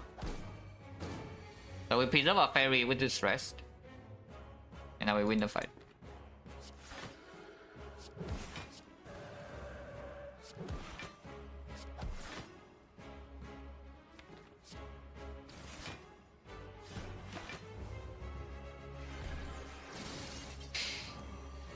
$63, yeah, but you're dead.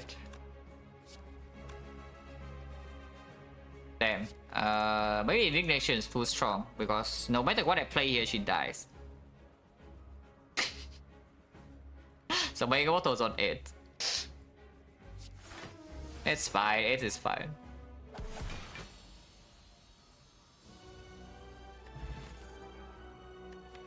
Oh. Insane upward depth, you say? Rested every fire. This is like... We are playing Watcher, but it's kind of like we're playing Silent, you know? It's like we lost entire Act 2. No Elite Fort. We rested every fire. And things go drag along. And yeah, this rest alone we absolutely take, yeah? Like it's in very big upgrade depth, and these upgrades are super powerful. We still have entire Act 3 to farm this. Pyramid. Ah, pyramid. Okay, take a short break and we talk about this act. Oh yeah, be right back.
Okay. So for starting, yeah. So where's Burn Elite? Very flexible. Early shop doesn't actually do anything because we don't have gold. Removes 125. Remove is quite powerful with the lesson learned because you, of course, you want to hit real cards first instead of this garbage. But if you only go to a shop to remove and it costs 125 gold, then maybe it's too much. Fire value is not super high, but it's not that low either. And I don't mind recalling early fire so we can rest final floor with the recall pillar if things go wrong. No reason to go question mark, a lot of reason to go to fights. So we take max fights, right? At the moment I see the path is probably this. We start here, we do 1, 2, 3, 4. And then fire, maybe recall into this, into fight here, elite, fight, burning elite, fight.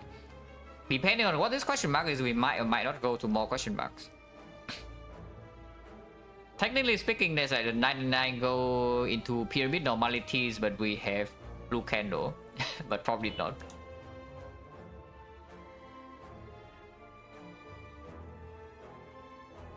Yeah, probably just start left and do that pass. No?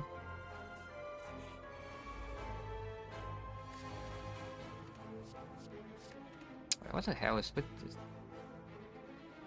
Watch out, please. Why you like this? Oh man, now I notice I cannot really ignore this, yeah? Like, it looks annoying as hell. Yeah, why you like this watcher? I think ahead we can take. Oh, I guess you can take this too. Both are draw one.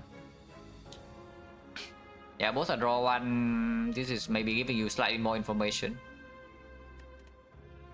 Yeah, sure.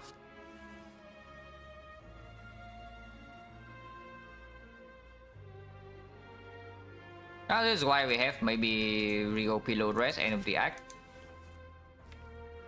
Because I cannot deal with these turn ones. Yep, cannot deal with these turn ones at all.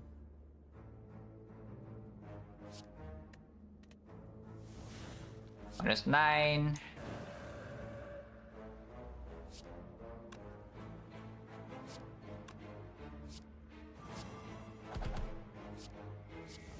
Ow.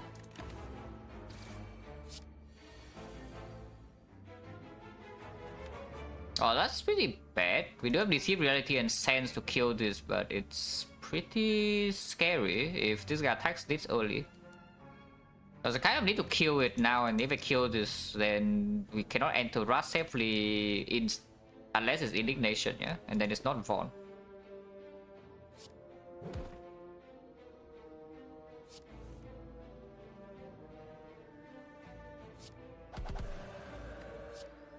Yeah, and we also drew all our strikes first. Like, entire strikes in our hand right now, and we cannot get rid of them because it's a spiker. Which is not very good.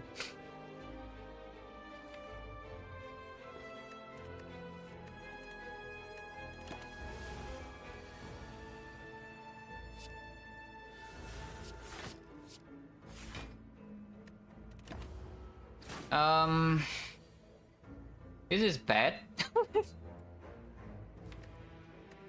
If you ask me whether it's good or not, I will tell you it's really bad. And what can they do to deal with this? Because at the moment, there's not much I can do. That we draw like this, and this is in the spiker fight. The attack pattern was also like that.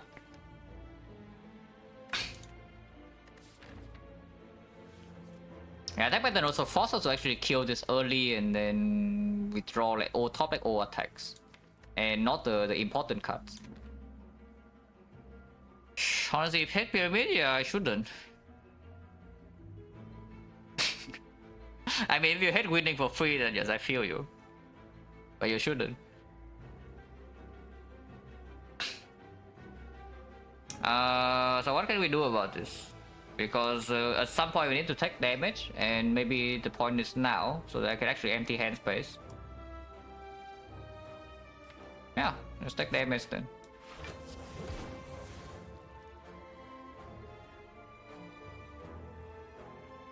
So now I still have 3 blocks left over, yeah? So it's the best time to play some cards.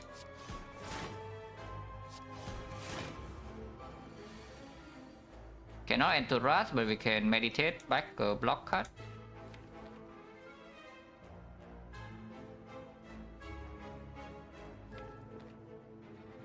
Potentially missing lesson learned here, but maybe don't care. Because if I meditate back the Deceive Reality, we have a clean kill next turn. With Deceive Safety Sense of Time from 20.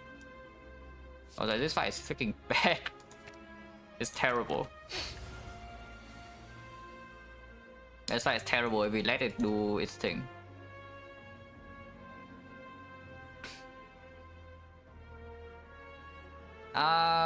Actually, if I play Deceive now, yeah, and then we do Safety Sense of Time, and then follow by another Vigilance Lesson Learned, we take a bit of damage, but not that much. I shouldn't, right? Because it also makes something mortal. Yeah, I should just kill it now. One upgrade is whatever. Plus 5. To Fate plus, and yes, cut we take. This side is fine, right? Our damage is still slow, but we have Pyramid. I hope this fight is fine. If it's not fine, then we have problem. Because this part cannot go to 2 fires while still taking Burning Elite, so we can only rest once in this icon, not twice. So we have Fairy. 83 HP Fairy, currently 54, yeah, we fight this. Okay, Violence good. And take Panic Button too, but Violence is better to make the fight fast.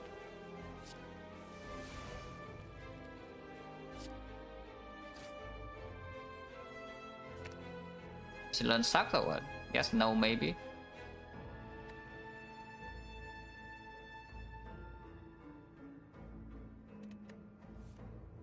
I sure hope it's not a terrible mistake here to keep the lesson learned and not scrying it away. Because we can meditate it later, maybe, but keeping it here is potentially really bad. But I have a second cut, which is why I do it.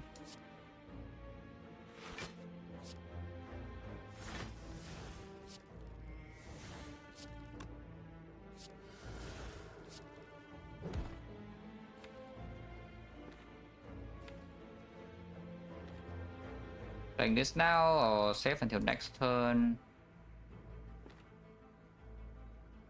And now it's fine. The flurry.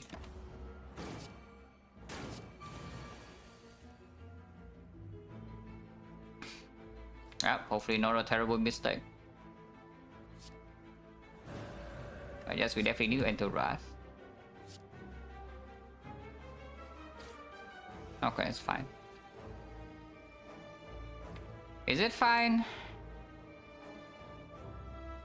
Yes, probably it's kind of fine.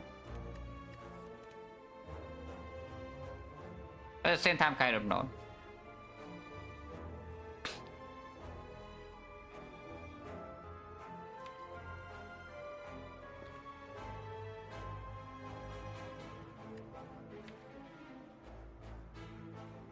Yeah, actually, no, that's bad because I was thinking it's dead. It is dead, but it's dead after it hits me. For some reason, I was thinking Tons is like I just counted just 3 damage like from the start. But yeah, that's dumb.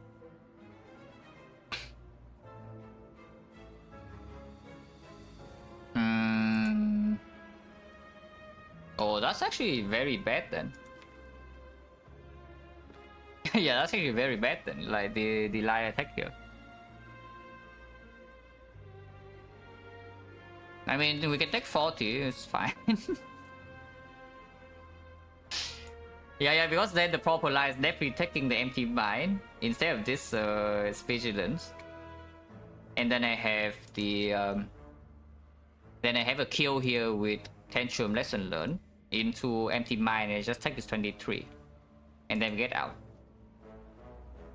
But otherwise it's yeah, like this is bad.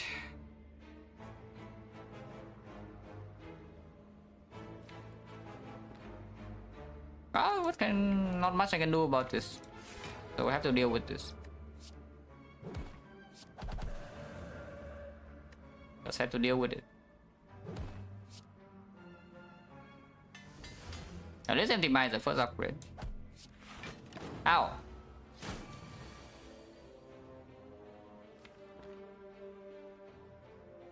Maybe we still lose Fairy though, because there's no more... Yeah, that is doubly bad, because now I don't even have calm for this turn. Right, that's actually run losing, yeah, like this kind of mistake. Because now I'm losing Fairy immediately. Because if I keep the empty mind, we kill last turn, and now this turn I have Vigilance, Tantrum into the Meditate, and then everything is good. However, now I'm losing Fairy, and lose more HP, so I bleed like what? 40 HP in this fight alone because I was relaxed after getting Pyramid or what? Yeah, that is not good, yeah. After how I play fights Act 2, that I get relaxed and just lose like 50 HP in one fight. So better get my head back together, otherwise we are going to die here. Like, not here, but in this run. And this fight is done. This fight is solved. It's just that solve is a very generous wood, because I'm losing Fairy. Oh, yeah, I do lose Fairy. I sure lose Fairy? I mean, I do, no? Like, talk to the hand, Tantrum, Meditate doesn't save it. Actually, it does, with the Fruit Juice. But, it's basically losing the Fairy as we go to, like, what, 3 HP? We go to like 3 HP or so, it's basically losing. And basically, I'm just bleeding like randomly 30, 40 HP for no reason, yeah? So yeah, that sucks, but you know. It's being too hard here. Yeah, it's being way too hard here. And that's bad. Like, you cannot spool this hard. And yeah, of course, this thing is right here, the burn. Thank you, burn.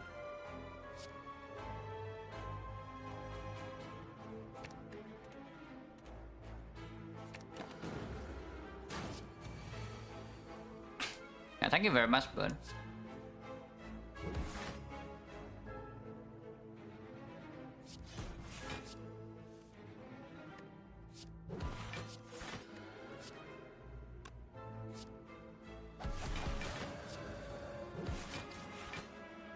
Maybe this is why Pyramid is bad, at least we got Helix. So we can play the Egg on 2 HP.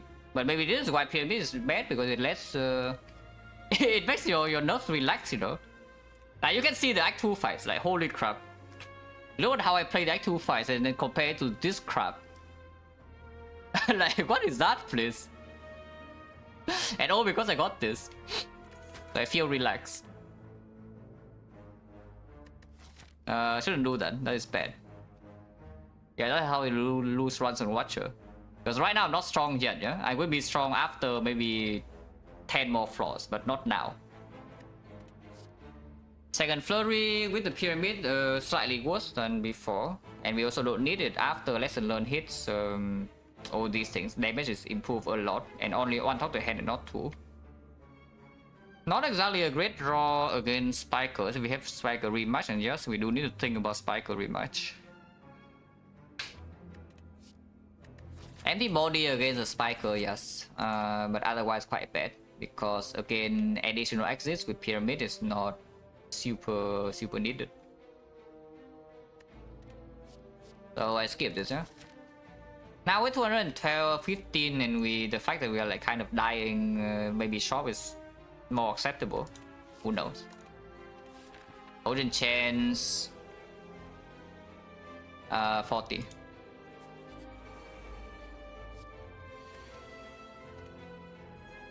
Panic button's probably fine. Deep breath draws one more, but panic button's fine.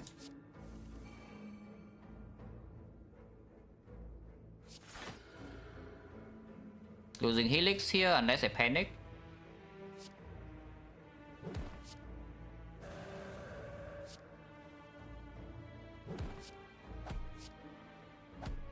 Panic button next turn just better, right? And losing Helix is so be it. Yeah, doesn't matter too much.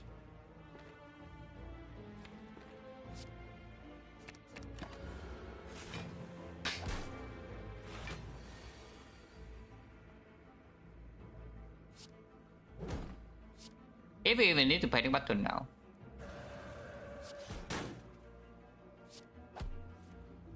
Well, maybe we don't.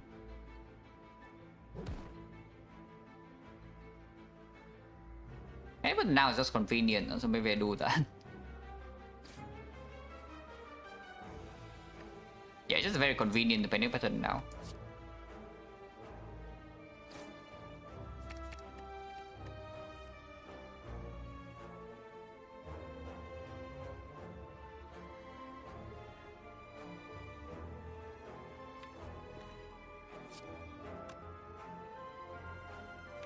I do need to make sure this guy kind of dies next turn. That's not a problem. I still exit though. Yeah, order and whatnot, but doesn't matter too much.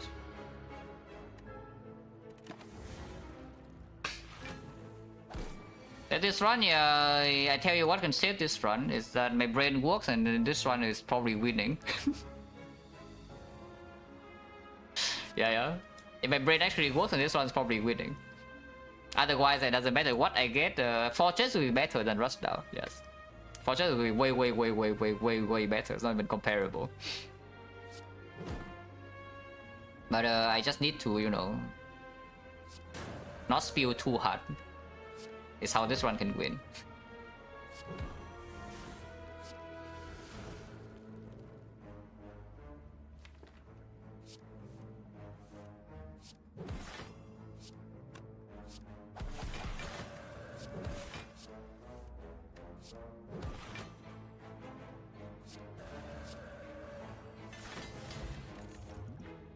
Garbage. Oh man, having to go here now is so bad because I lose out on 2 upgrades, and also the shop is terrible. So is the Helix strong enough for me to just run into this fight with 3 HP? Because if we see Spiker 3 HP is not enough, yeah, Helix or not. And Spiker can show up in pairs. And this can also be the stupid move I had to full heal us and it asks for max HP, which should not even show up. But I guess if it shows up now, it's fine. Yeah, going to shop, remove a card is not that bad. It's kind of like upgrading a card. Here's a 1 cost calm, which we absolutely buy. And they can remove. Let's try now, the pyramid.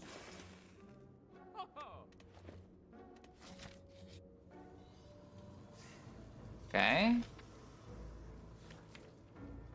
Oh, sure. This is Q. It's a bit annoying with the Helix, so even though we have the blue candle. And how many fights do we have left? 1, 2, 3, 4, 5, 6, 7, 8, 9 fights. So 1, 2, 3, 4, 5, 6, 7, 8, 9, 10, 11, 12, 13, 14, 15. So yeah, some cards will still be unupgraded. But not really, right? Even if we have the blue candle right here. What is the best upgrade? It's either... it's between some of these, like 1, 2, 3 are the main candidates. I think after in the piece tranquility can happen first. Somebody want Tantrum upgrade, yeah, but not super important now.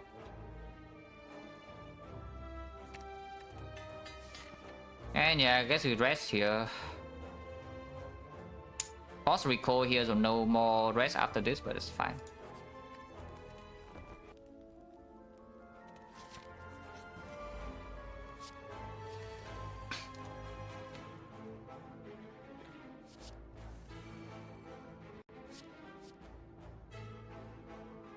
Fasting, nice job. Swivel not doing much. Wallop not doing much either. It's better than nothing.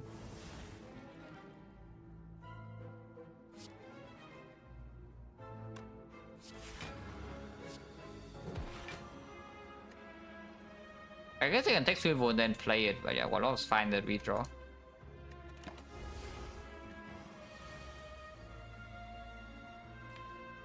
Now this deck does have a major problem at the moment, yeah? Is that we don't really bluff until we draw on the top of the hand.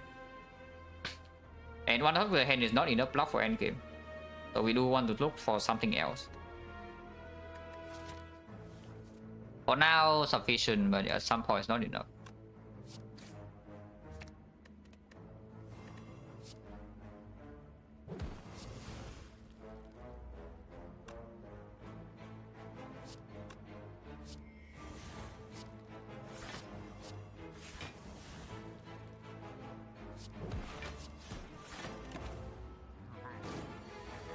Yes, protecting Helix in this fight is important.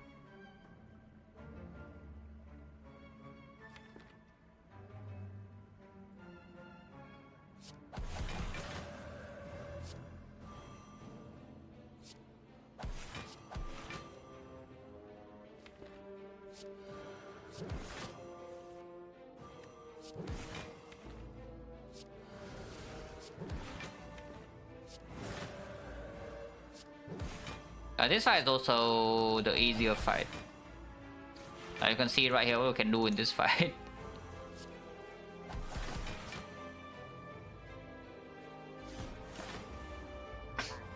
And still Helix here, yeah, so cannot have anything wrong happen. This kills it with the taunt, so don't do that.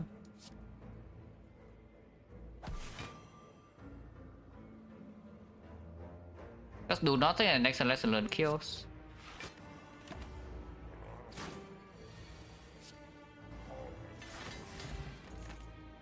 Maybe Marble is actually not so bad, but not it's not relevant for stripping artifact too much, I guess. We do have indignation, but that takes too long to strip artifact in this fight still. Second tranquility don't need, this don't need, this don't need. And yeah, we have to go right, otherwise we lose. Island, yeah, sure.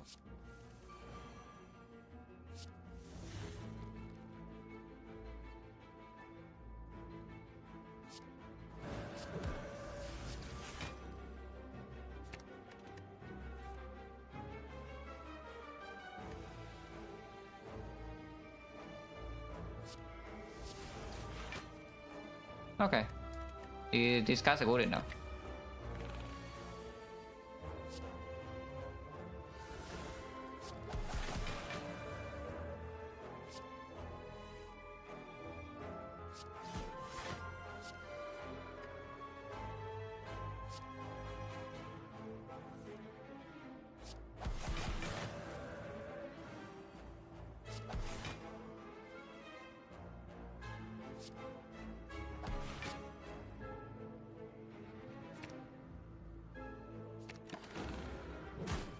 And yeah, the Helix is like very big, but as usual, Helix on Watcher is really powerful.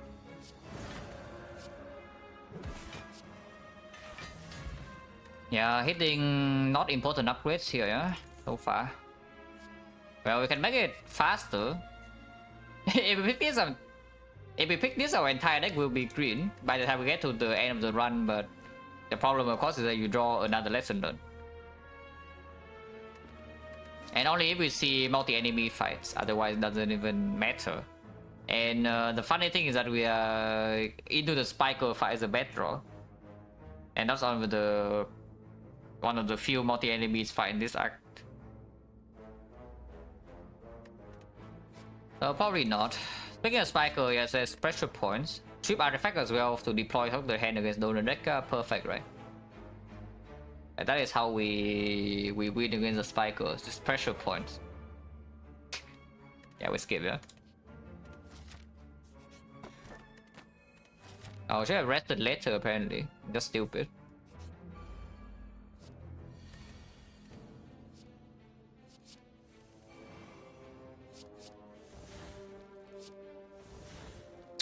They don't get the talk.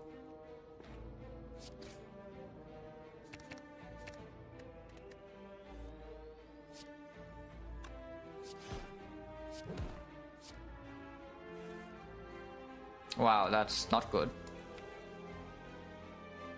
Yeah, that's really not good.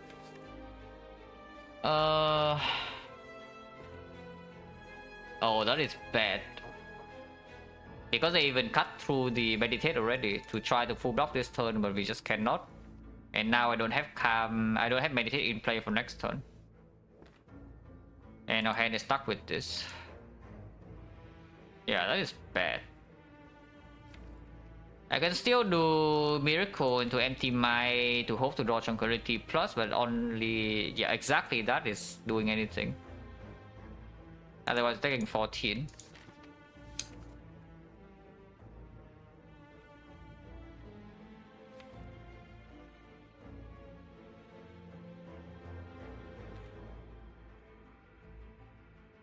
Yeah, we take 14, right? Unless they tell me the weak part and block 6, which I can see. It was shoot artifact, but I don't care too much.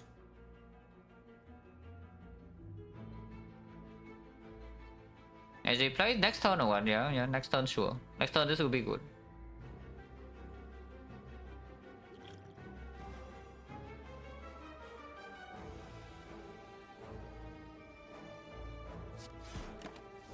Ow. Yep, of course it's doing that. We still haven't drawn into the talk to the hand, by the way, and you can see the problem right here without the talk.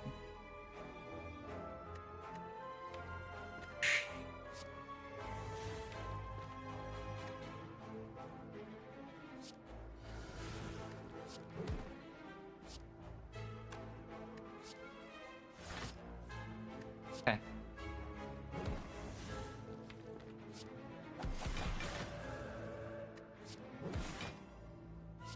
With the talk we can block. Funnily enough, with the talk we can just block.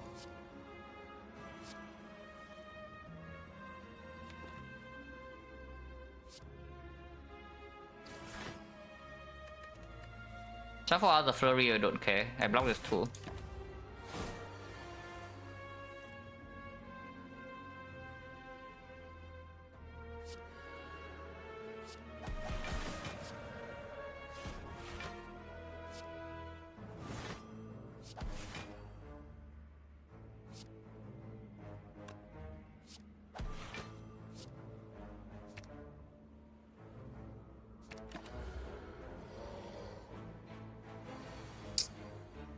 Oh, this piece of crap, yeah, but at least we have the top of the hand flurry thing. This freaking guy.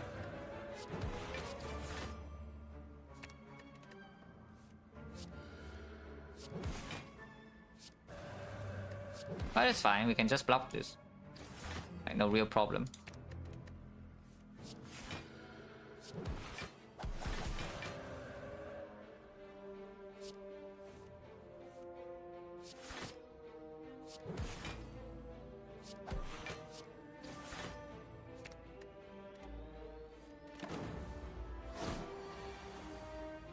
And yeah, of course it's dead. I want Immortal set up though. So how do I do that?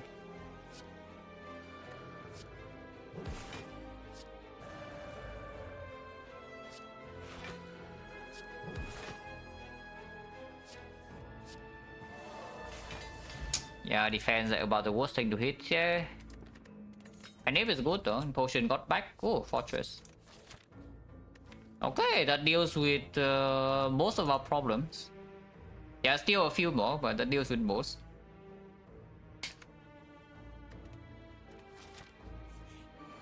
Like this. Oh my god, final boss is here, guys. Oh, the final boss is here, guys. We better deal with this somehow.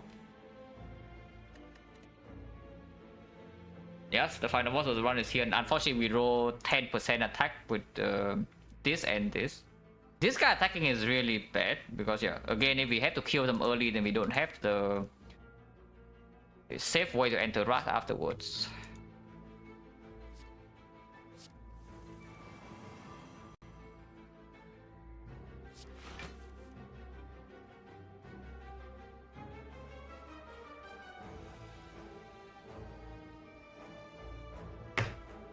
Essence of Steel I can use.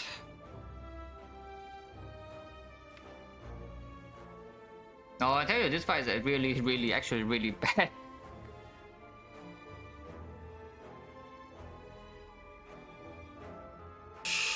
We cannot really enter Wrath clean, and unfortunately, yeah, the fact that they all attack this turn means that we lose Helix as well. And losing Helix is bad too, because we don't have a free eruption play.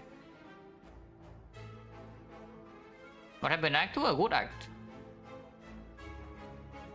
An act that you actually get to play Watcher instead of playing the same cards over and over and over again while killing.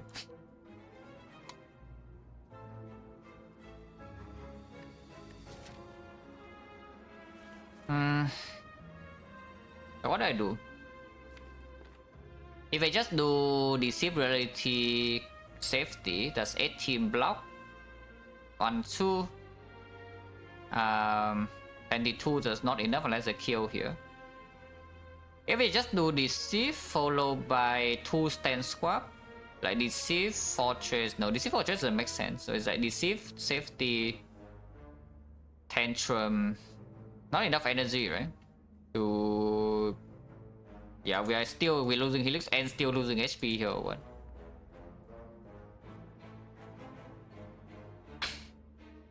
Class next, I don't know, maybe.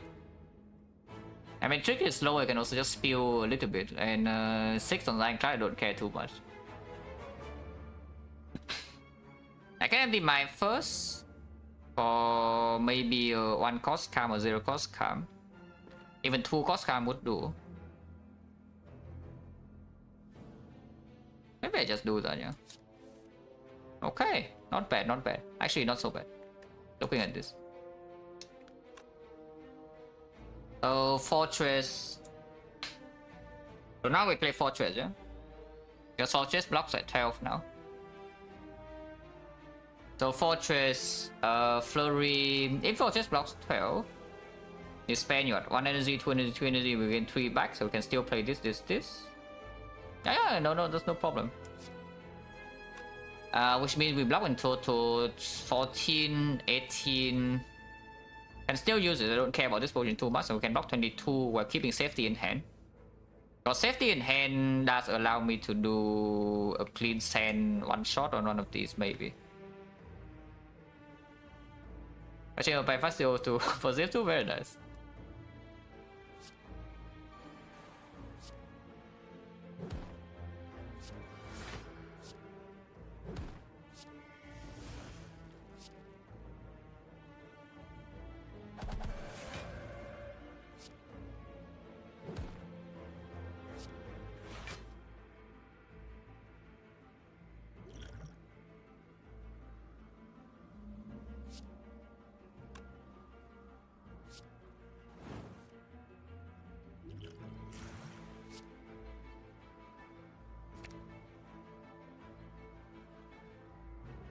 I can pull this back, but I think these are stronger with Fortress now.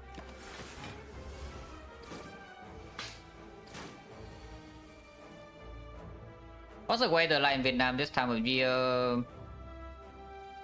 Normally it's cold, but this year it gets warmer a lot earlier than usual, I would say. Right now it's like just standard, like yeah, basically what we are most used to for the entire year.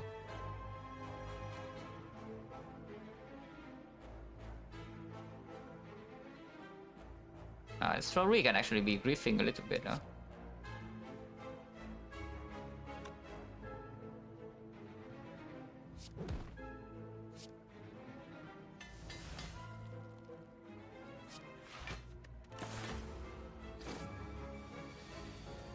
Okay, and this is why Indignation is good.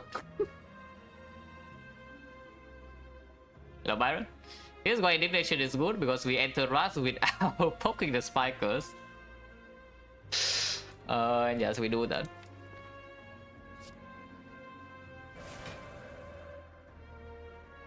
And now I can play Sand.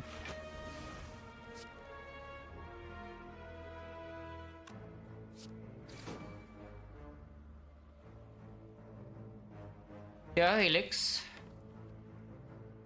If we exit Wrath now, there's no real chance to re-enter. But staying in Wrath now, we also cannot really attack.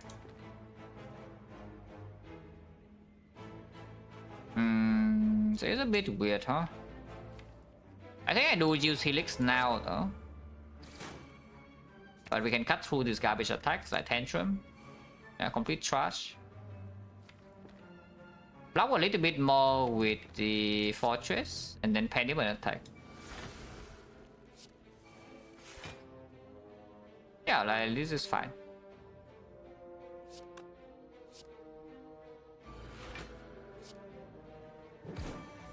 Yeah, this is fine. No problem. And we draw DC is very good. Yeah, we are fine, guys. Just look at this. We are like stomping this spiker here. No damage taken.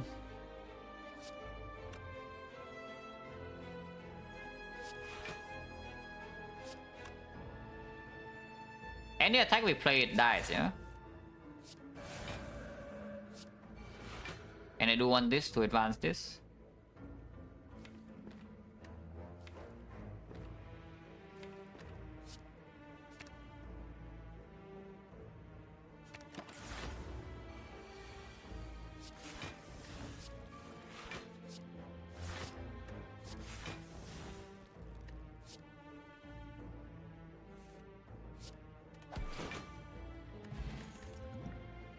The Horde no longer needed, right? Because we have the Fortress already.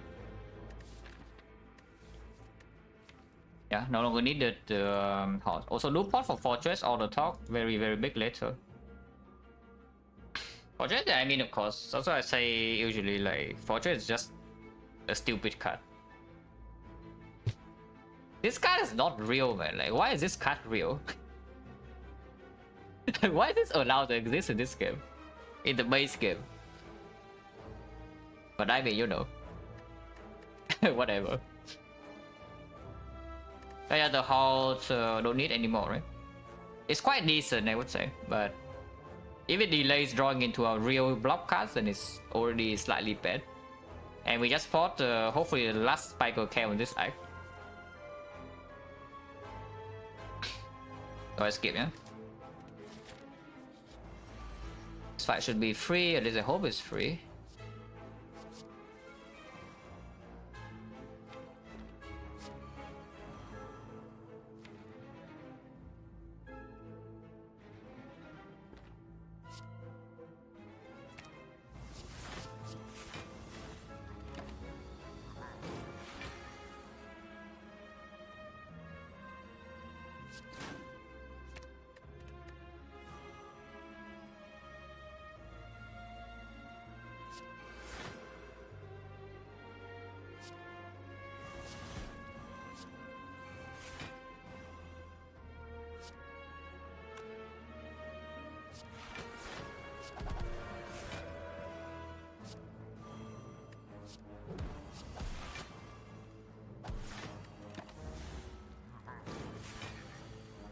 Hello, one and you? Is it going pretty good? I mean, the effect just lost a pretty long streak, but the right here, well, at least we have a real Watcher run, so it's interesting. Because I don't actually get to play real Watcher runs like that often. I guess after this, it's kind of not real anymore, but we are still in not a very. I mean, we are in a decent spot, but not like overwhelmingly winning like usual when we walk into a late game. But the entire early game was very good.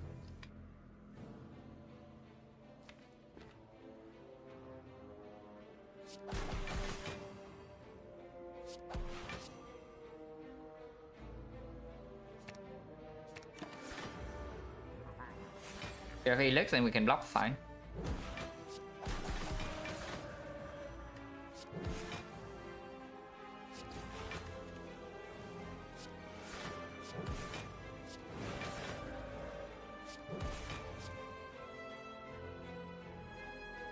If I'm lazy,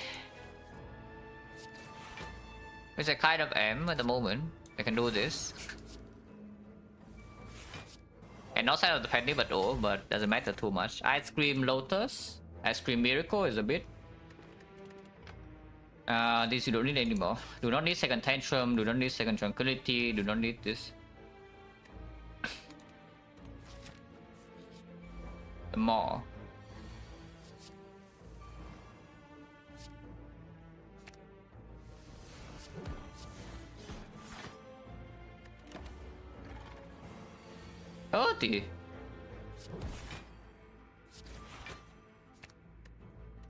Most are like very advanced nowadays, yeah.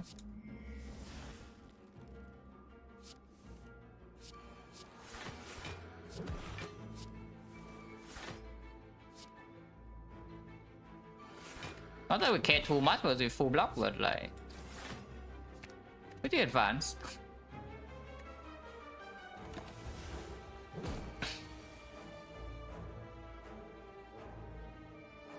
Or pasta, and I'm fine with it. Just don't make it last too long. In my entire chat, I copy paste stuff for like 10 minutes or so, then I'm going to be upset. But if it's like once in a while, yeah, it's fine.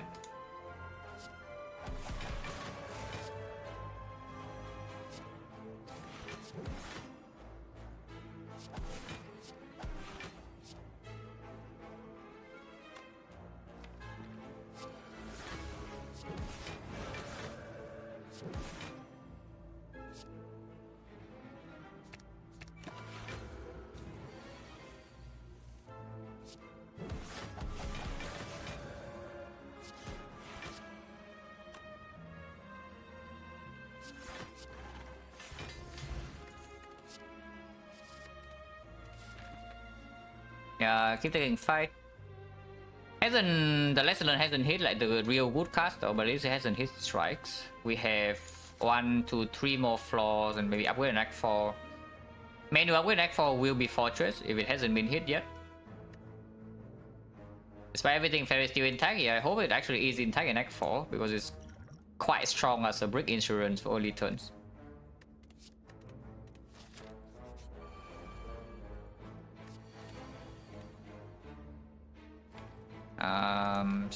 Sure.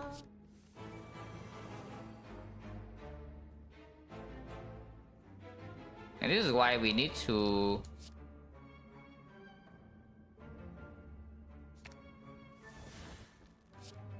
And this is why we need to sap relics. That's fine. Do we need to really? And do we actually need to sap relics if we still full block easily like this?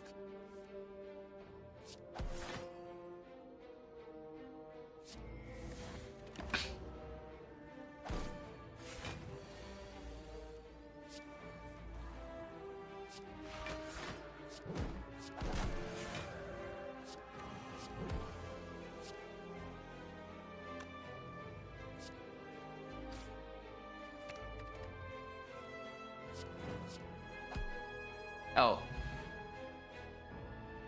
Okay, ignore that.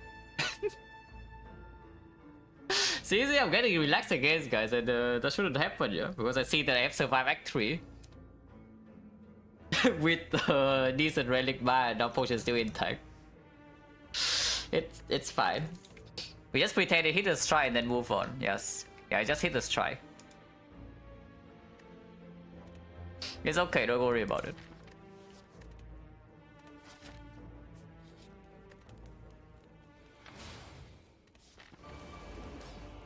This is actually quite bad for us if we draw Fortress late, and even if we draw Fortress early is not...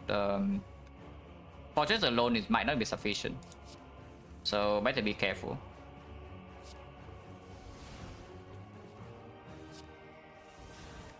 Okay, we did draw Fortress early at least.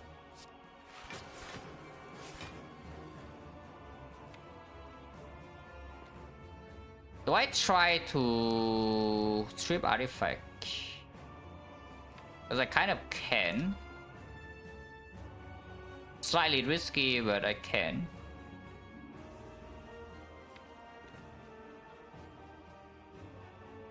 Actually, let's do it.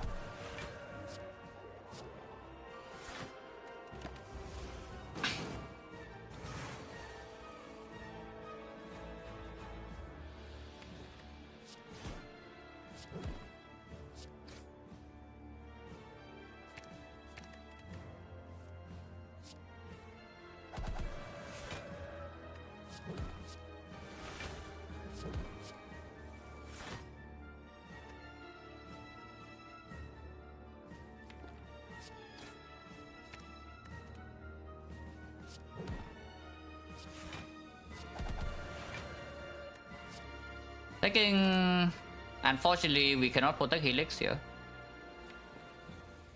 So we lose the helix. That's fine.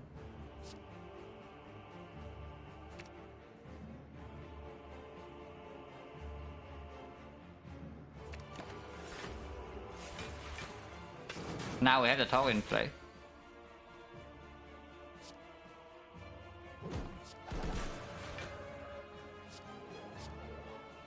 I don't even know whether it's necessary or not, but I do it anyway.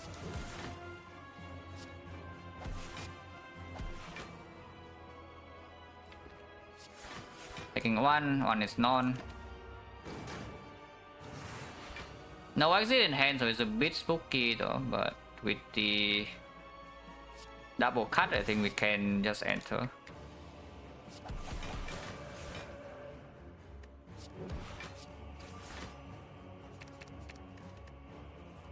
Okay, it's fine. Lead is alive to block this next turn, and then we can deal with it later. 36 currently 34, so one more attack needed. We can do flurry at the end of the turn.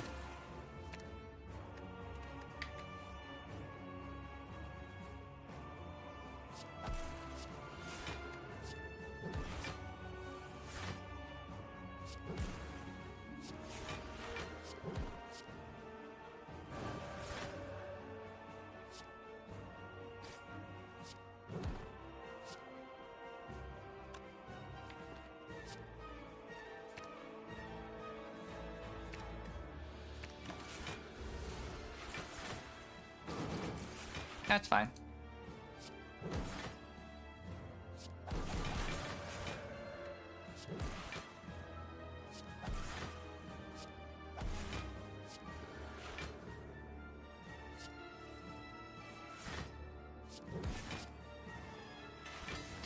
Yeah, now boss fight is easy. What did it hit? I didn't even pay attention, but what did it hit? It hit itself, yeah, it did hit itself. Oh, it's fine, I guess. Okay.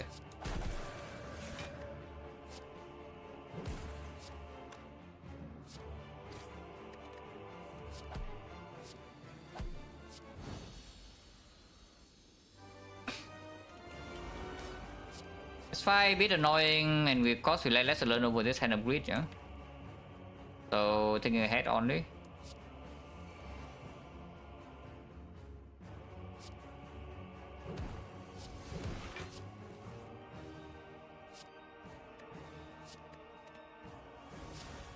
Yeah, put it on top and now we can cut through it. Whoa, cut through the garbage. Look at that. Yo, is XecnaR Spew ever be a real emote? Probably not. I don't know, maybe, but probably not. So we lose helix, but I guess it's fine.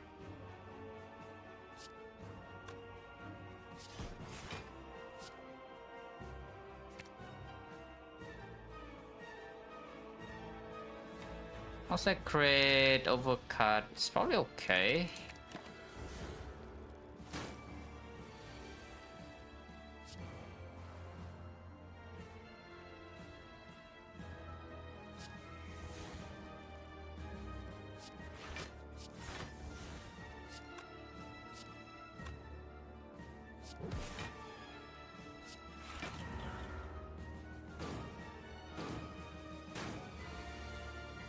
Yeah, wasting penny, but I don't really care.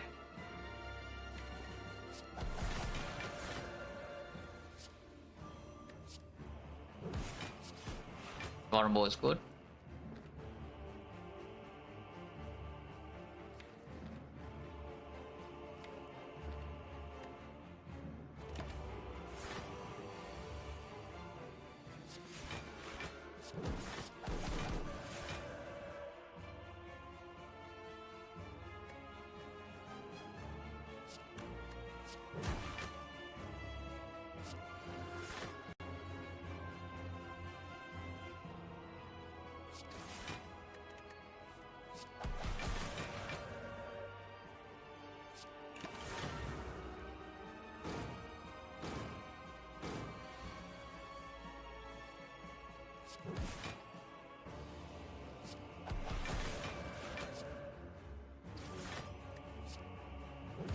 Combo is good. Yes.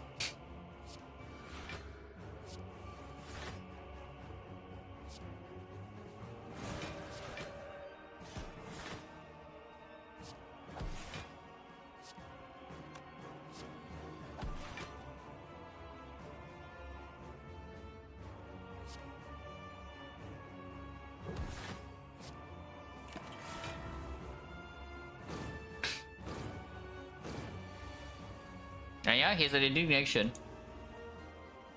that allow us to get out of this fight super cleanly.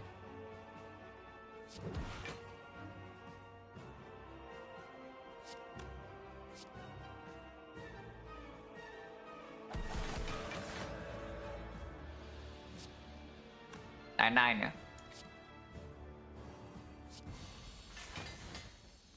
Oh, did not hit the fortress, so I actually need to manually upgrade it here. That's fine.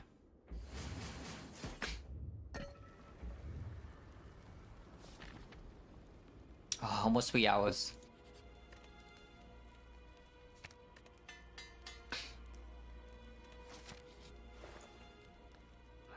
A vault.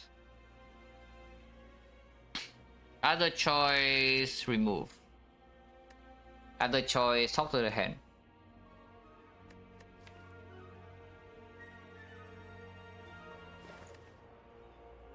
Other choice, shot, yes.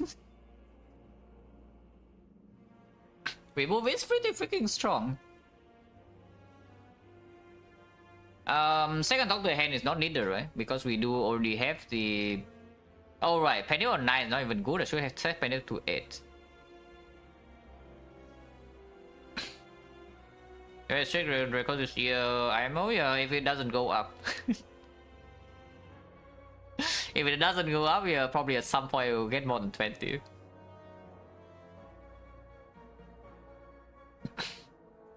Second talk is not needed at all because we have loop fortress in the hard fight, and that's more than enough. Like, we do not need more block. And yeah, so it's just between remove and the vault. Talk is the talk also comes together with the pot, but these pots are just great. So we keep the pots. I think I just remove conclude. I think I just remove conclude and move on.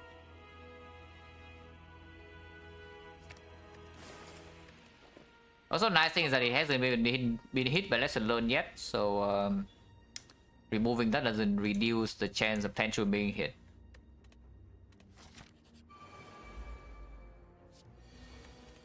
Secret weapon, panic button, blind. Blind means that we can play out the hand on this guy, but I think I want secret weapon.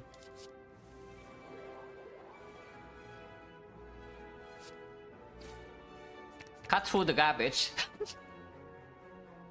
Wait, I have seen this screen before, exactly.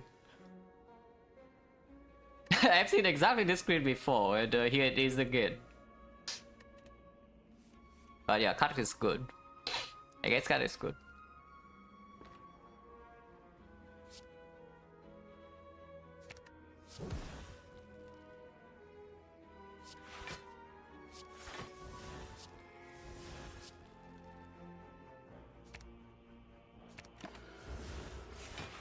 This one can be dangerous because the main fortress is not in play yet, so we don't really block this turn.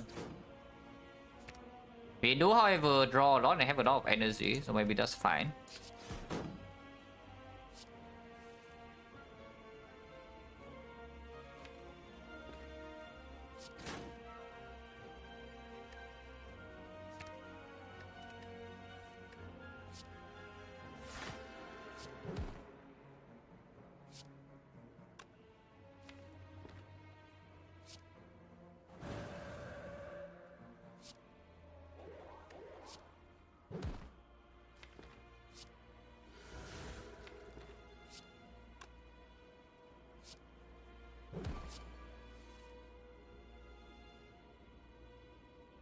Taking a lot of damage still though, but again it's okay. Yeah.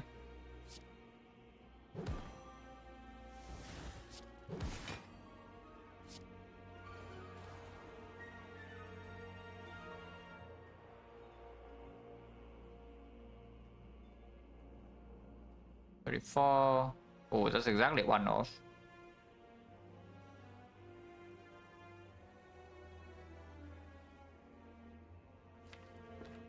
Taking like 30 damage, but 30 is no problem, right? We have this and this. In the hard fight, we're basically invincible after setup. And we have this to still secure the setup.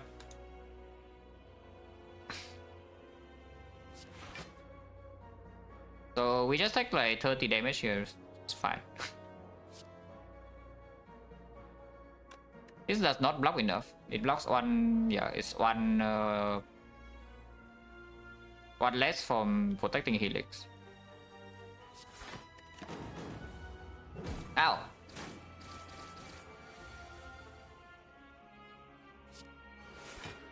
But now, of course, we are fine.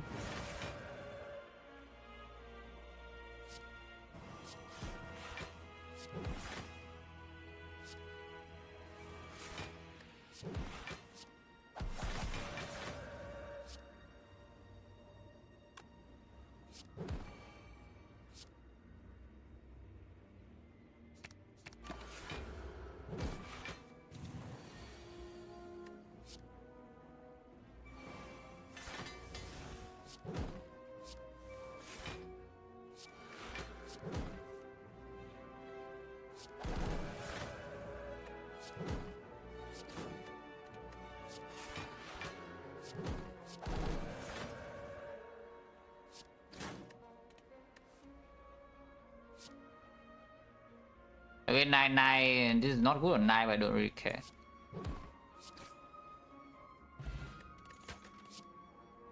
Hero Evo, good or not? Steel Pyramid with 12 Fortress and the Lotus. And Recurring Calm right now is only in the piece, but Tranquility alone may be enough. We do have double empty mind, though. But if you know it was back, yeah, from Act 1, where we took Deceive Reality over it, and maybe it was needed for Act 2. It's still good, right? Slightly annoying thing is that maybe it breaks my Helix early turns, but we don't really care about Helix that much with this Fairy and 97. So Fairy right here is 29. So we currently have 80, whatever. Yeah, it's just another thing that if we Fortress is late, it's not needed. Yeah, it's not needed. I don't like it. Like the version of the hard fight that I'm shooting about is when a bottom deck Fortress and talk to the hand. And if that's the case, I do not want this card. It doesn't even work turn 1. Like it works turn 2, and turn 2, if we are not set up on turn 1, we already have issues. So I don't like this. We skip. Memory is not over Fairy yet, because there is a chance we will take like 80 damage or so first deck cycle. First attack cycle. And this we keep.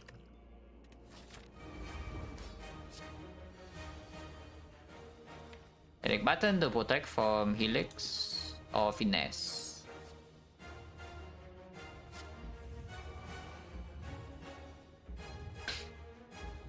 Yeah, like here, if you want to protect Helix, you can just play Panic Button and then draw a bunch of cards. Because doing nothing here is weird. If we do Panic Button and we lose a 50-50, though, Multi comes first, then what would happen?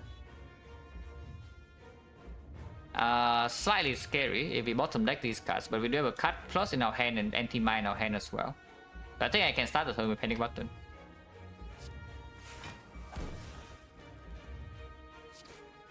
Okay, Target's here. Target's here is making me feel a lot safer.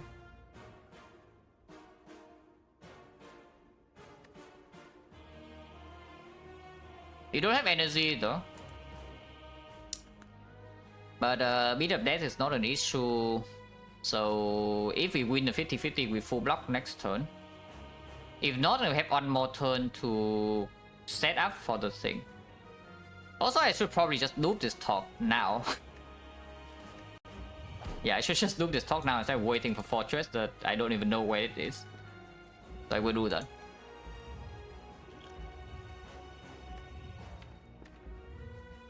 Yeah, I should do that.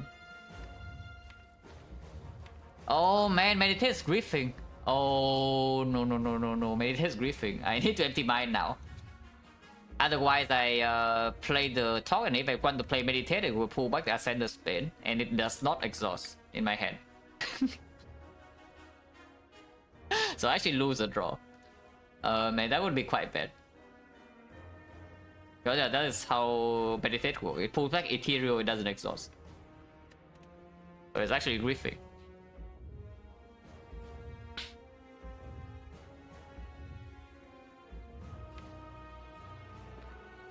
If that's the case, I can empty my first, because maybe I see Fortress instead. I can loop that.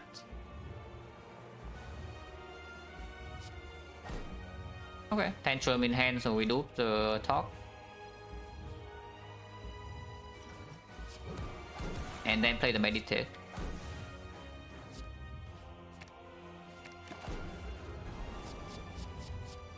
We won the 50-50, which means the fight is probably over.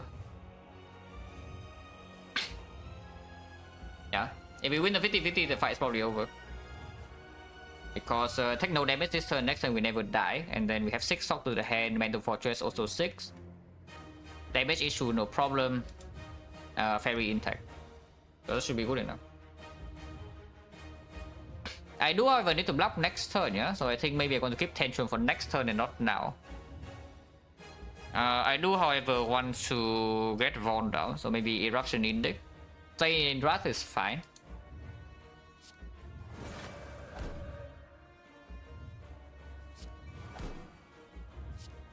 Cut through the garbage. Yeah, the garbage.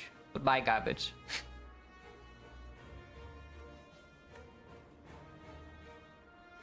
I don't even want this, right? I want the flurry. Empty my... guess it's fine.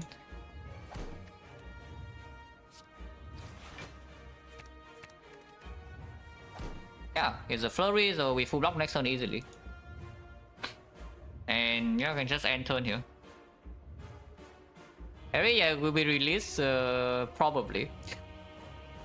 As usual, the companion is released at the end of the run.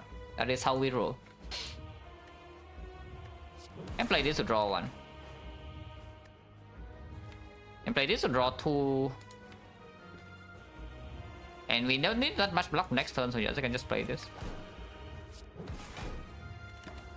It's only 45, right? 45 is not even difficult to block. And Fortress is here now.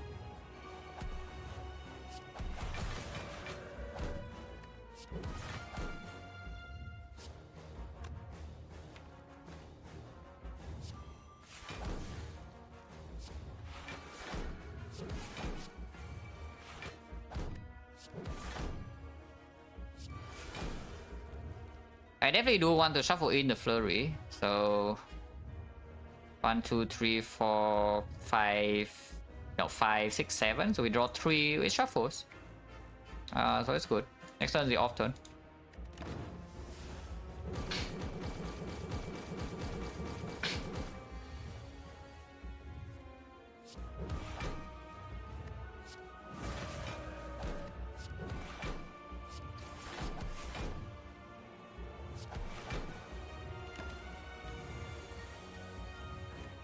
Oh, we draw the voice still.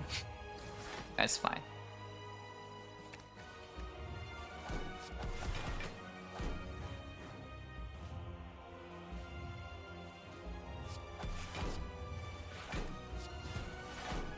Yes, now the Finuvo would be good, but it's also not needed.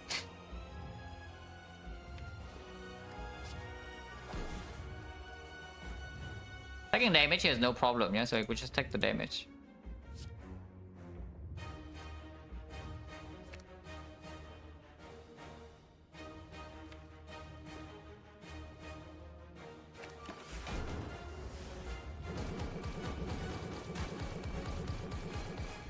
If energy, kind of. Also damage is like no, yeah, it's more than enough.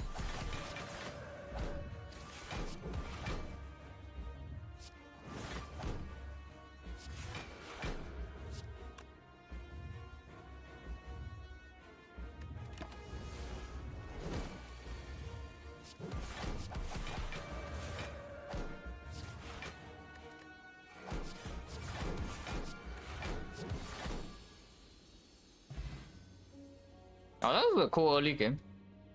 That was a very badly played Act 3, but after Pyramid, Lesson Learned, also Fortress, the Spire ignores my mistake, basically. But that was a very clean early game. And actually getting to play a Watcher run for once. Okay, I get to play half a Watcher run, because after Act 2 is no longer a real Watcher run.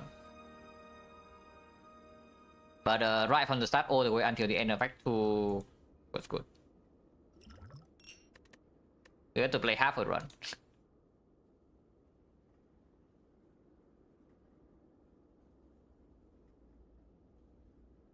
Oh, Marcus? No, that's just me being stupid. Because it's lost like 30 random HP for no reason.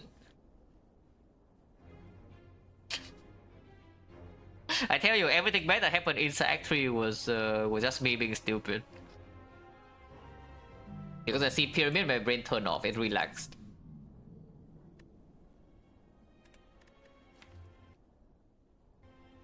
How low did we go in Act 2? Is that, yeah?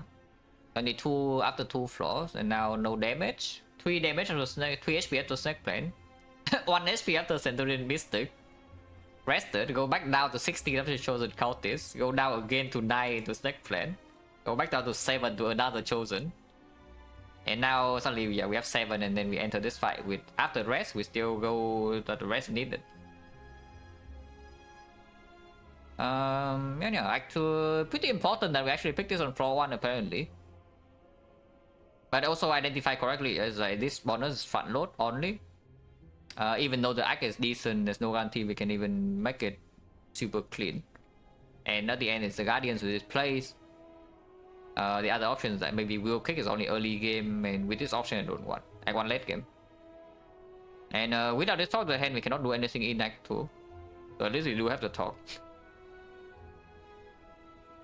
The stability of a Fiano Evo very important. I don't know how this Fiano Evo would have performed. Because this is already the safest path possible, yeah. We already took this ultra safe path. And we still almost die. But maybe you say that because Fairy is still intact at the very end, you get away with this Fiano Evo. If you play fights properly. It also does save HP here. It loses HP in other floors, but here it definitely saves. And we did take like 21 here. Oh, I pick? Yeah, okay, let me see.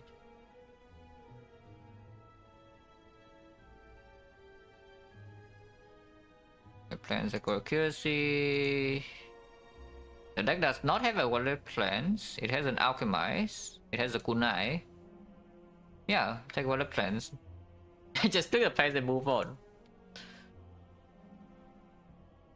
Okay, we can do Anclan.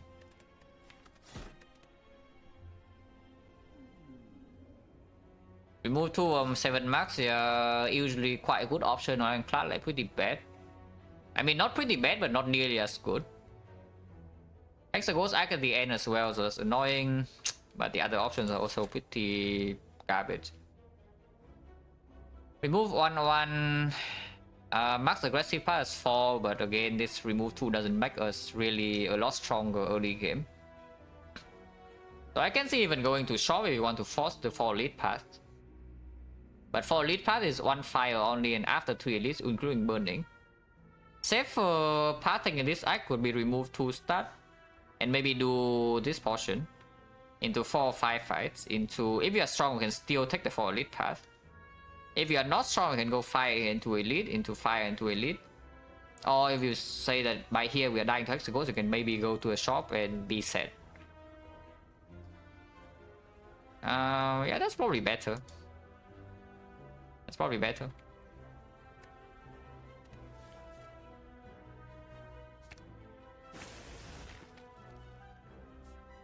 Start here 2 5 and then evaluate whether we want to do 5, yeah? I don't think we ever go to this shop.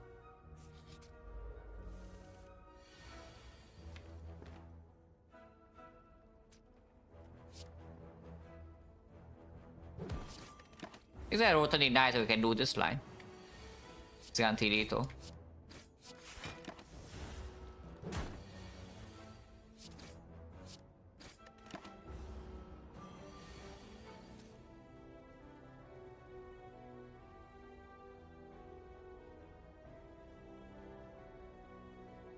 Yeah, no religion, please.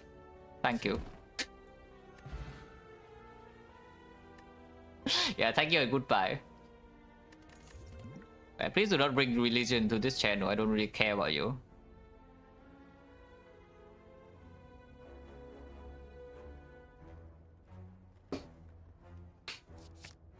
I mean, respect you, yeah, but like, please don't spread it when.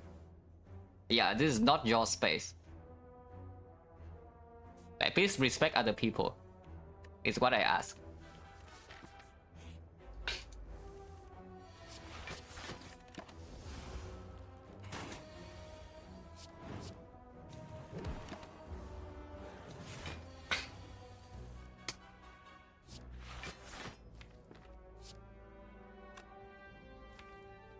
Wait, did I play a stupid line here because of that now?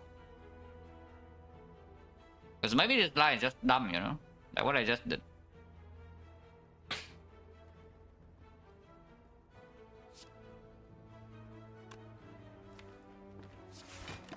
It's fine, just buffing.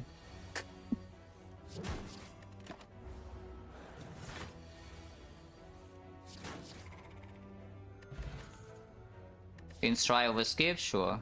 Clash and Hexagons I don't really want to. Point chance at the moment 40. With Inflame into Twin Strike, maybe we don't care about firefight so much. And this is still easy whole way, we can take life loss here.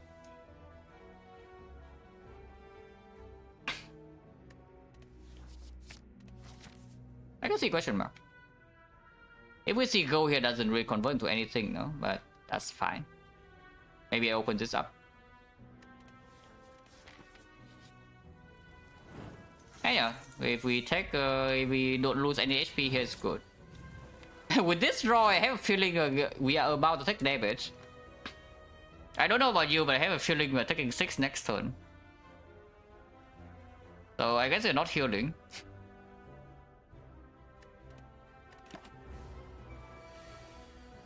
Yeah, just a small feeling, guys. Like we take 6. Wow, like how could I see this coming? Whirlwind, yeah, sure, Whirlwind. Yeah, probably fine to do this.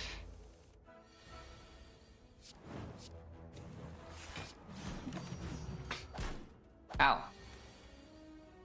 That's pretty rude. Instrike is 14.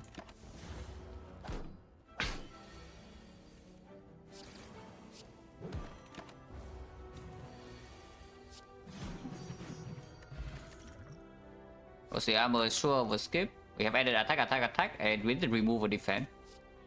Into Hexagons is not the best thing, but it's fine. Yeah, remove 2 for max HP. Is this strong enough to fight 4 elites? We have very good potions. But this is the Knock potion mainly for Lagavulin is not amazing, and for Sentry, if we need to use it against Sentry, then it gets weird. We also have strong upgrades, so the fire value is stronger. Like Whirlwind upgrade, Inflame upgrade. If we have nothing else, Bash upgrade can happen. Minus 2 elites, but solid deck into maybe early act 2. We remove 2 stats, so it's a long-term bonus. Oh, this cover? Yeah, I don't know about cover, because it covers in a sense that we walk into the fight, and we probably don't take more than 30. No matter what elite we walk into, we probably don't take more than 30, but we also never take 0. We never even take 10, we take more than that.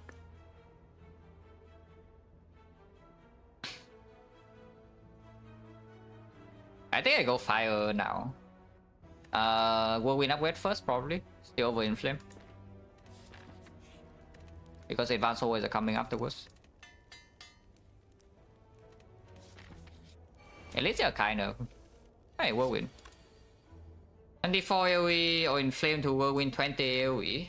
And we can 5-pot because the next elite is still 3 floors away. So we currently have only chance of 40, yeah? Which means we have 2 fight before the next elite. So even if we see a knock here, no problem. We get 2 relics, we get card rewards, we get 1 more upgrade, and we maybe get a new potion. So I can see Inflame Whirlwind 5-pot middle. Wait, 45. Wait, I just realized 45. What the hell, man? 45 is bad because triple strike is not killing. Yeah, 45 is really bad because triple strike is not killing anymore. And both of them would be 45, yeah? Maybe it's okay. Regardless, otherwise we take 10 immediately, so taking 10 next turn just better. And we don't draw the next wave of daisies either, because we shuffle. Was the ammo? Yeah, I hope we don't go the ammo next turn.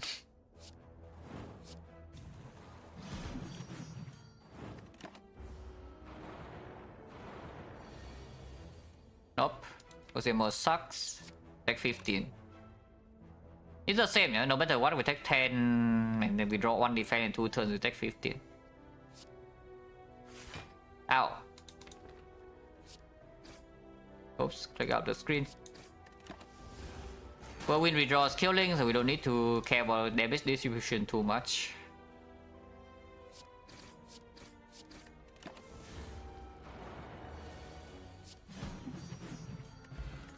Anchor's fine. Potion, yeah, potion got back. So potion change now is 30. Pommel strike good.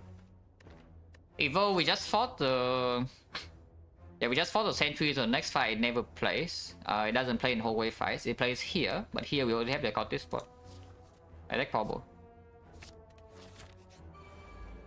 Win plus.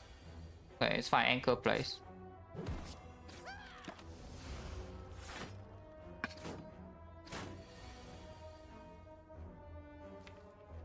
I swear there's a whirlwind in this deck somewhere. Oh, yeah, right there you are. Yes, now of course, perfect timing. Yes, perfect timing now, not next turn, yeah? Thank you very much. It's fine, just redraw to it and everything's good.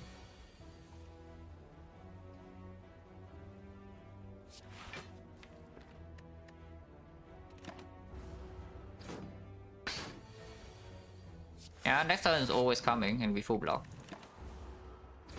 One chance 30. One chance 40. Close line, yes, no, maybe. It doesn't get the upgrade. We have Inflame upgrade, Pommel upgrade, maybe Bash upgrade. That's nice to have in the deck though, this card. Also opens Neko more than usual. Neo is remove 2 from max HP. Yeah, it is energy dump that we don't have though, but turn 1 if we draw it is not so bad still. Guardian is Hexaghost. It is okay against Hexaghost, not amazing, but it's okay. It's okay against the Elite as well. We know it's not sentries. And yeah, entering Act 2 this kind of the deck is not so bad. Don't mind too much, honestly.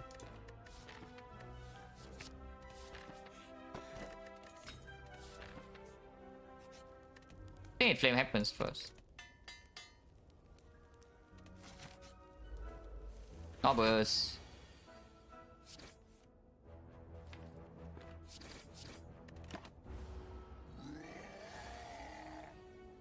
I bottom deck my patch. Oh, it's fine. We have close line weaken next turn. Yeah, we have weakness next turn, so it's fine. I don't potion for this, right? Hexaghost Axe still. And Anchor and hallway fights too. And yeah, it's weakened, so it doesn't hurt me too much.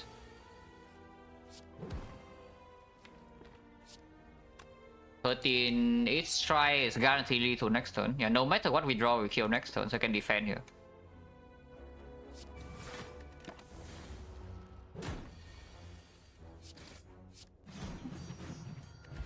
The boot. Oh, here we go.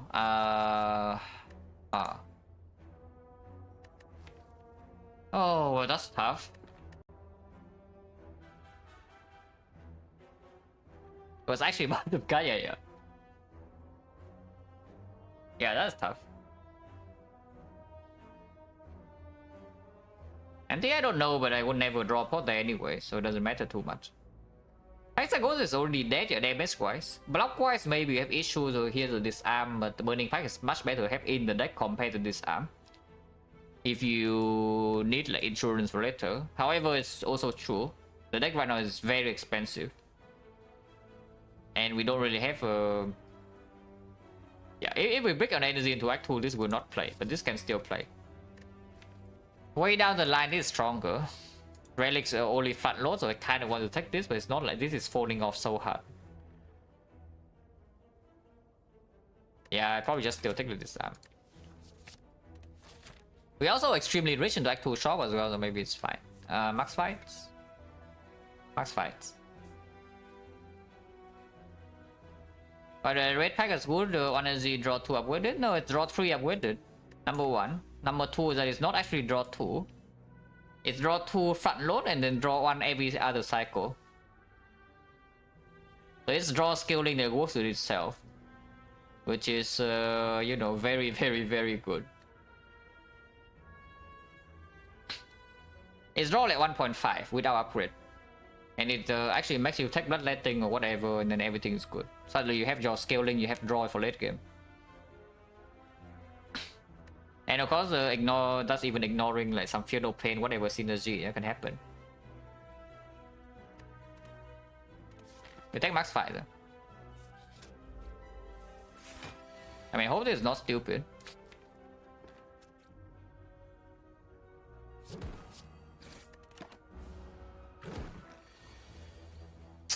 -8, unless it's split now, but splitting now is bad.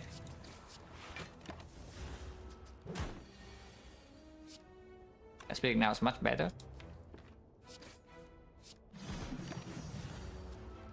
And it's only 2, so it's fine. Also, the close line play there, turn 1 and turn 2.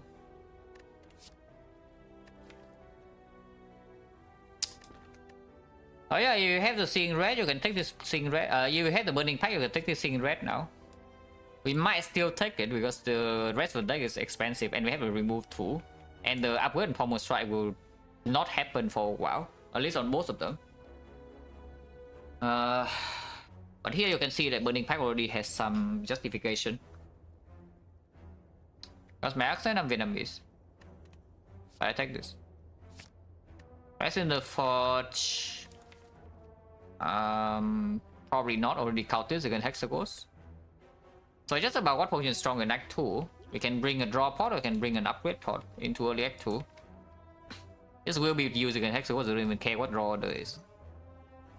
Even if we top deck in Flame Bash, I would still just use this. Because right now next damage is not very high. If I have an Anger on top of this, then maybe I would rethink if I top deck the Inflame. I'd probably just use this for safety. That's fine.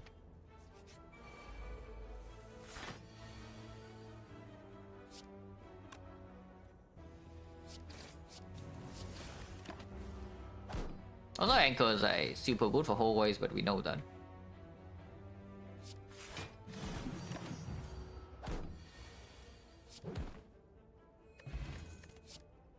Just throwing potions left, right, and center, yeah, that's fine. Ancient potion... yeah, not really.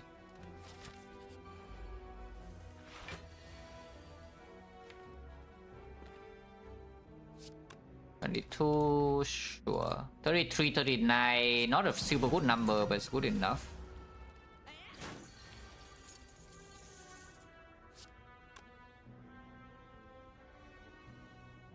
Wait, this is not killing. Wait, why do I think 22 is killing? This 21 every bash, headbutt or pommel is 21 as well. So no matter what, we are on off. I need Twin Strike. Yeah, why was I thinking 22 is just easy lethal? It's not. But we can headbutt when attack, pommel into it, and then play an attack, yes. And draw, no, we just do this, guarantee lethal. That's true. Yeah, trans headbutt. Trends also make the pommel upgrade a little bit less appealing. So I guess now maybe we can upgrade even seeing red. Bash upgrade is not super important because we have the cultist against Hexa already. Also, another icon without angle, I'm just telling you. The chance to see one is around 65% or so. Slightly higher if we take more fights, and we do take a lot of fights.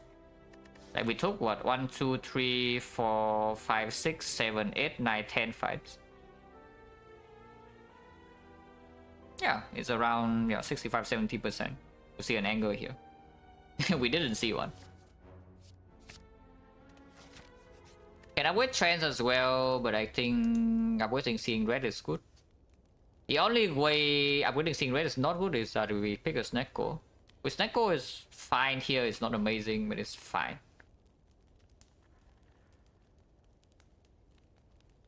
Other choice upgrading the trends, but +1 draw doesn't convert into so much because our deck is already so expensive. Yeah, we're seeing red now. Also make the potential exhume attack one more viable.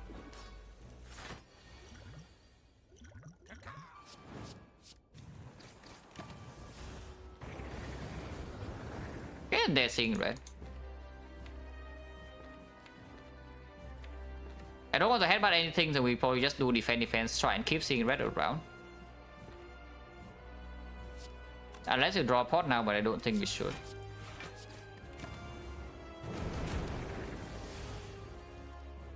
And there goes the armor.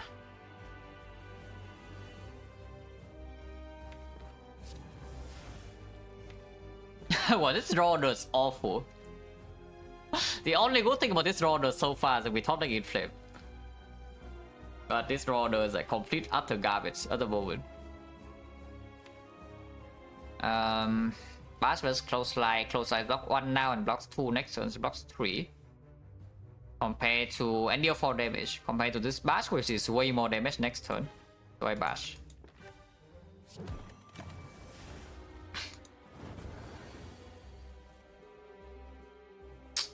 Oh man. Oh yeah, of course, double burn. Oh, if I die here, it would be so annoyed, man. If I actually die here.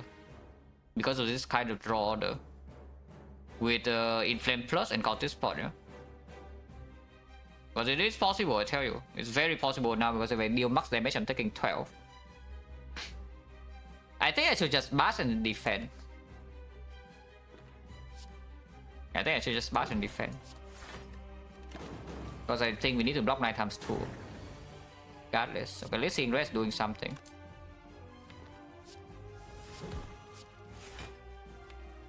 Next turn is not doing anything in the off turn, so we can put the bash back on top.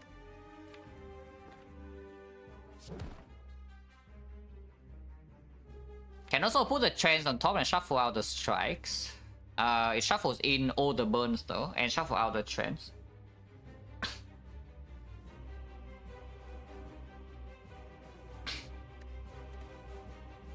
If I pick the close line because it's doing me 7 times 2.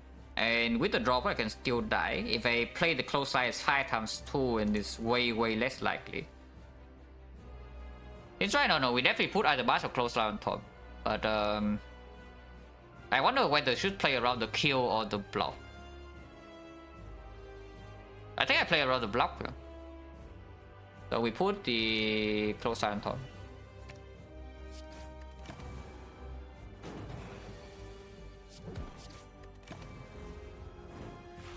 Can still die here, by the way, even after this. Well, really, I mean, we are not dead, but like, holy crap. Yeah, we're not dead, but like, come on.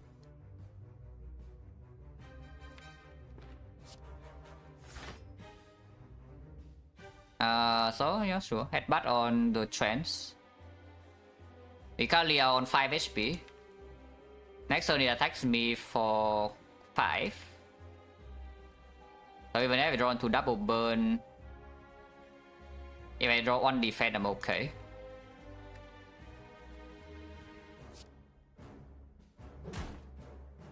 Or I can just headbutt the defense on top too.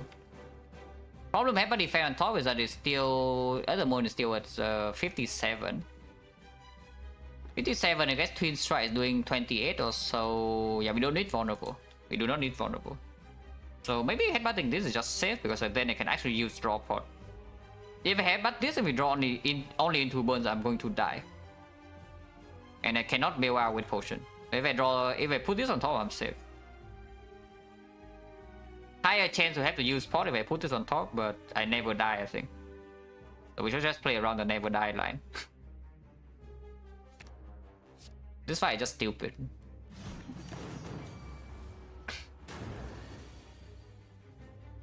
Yeah, sometimes this fight is just stupid.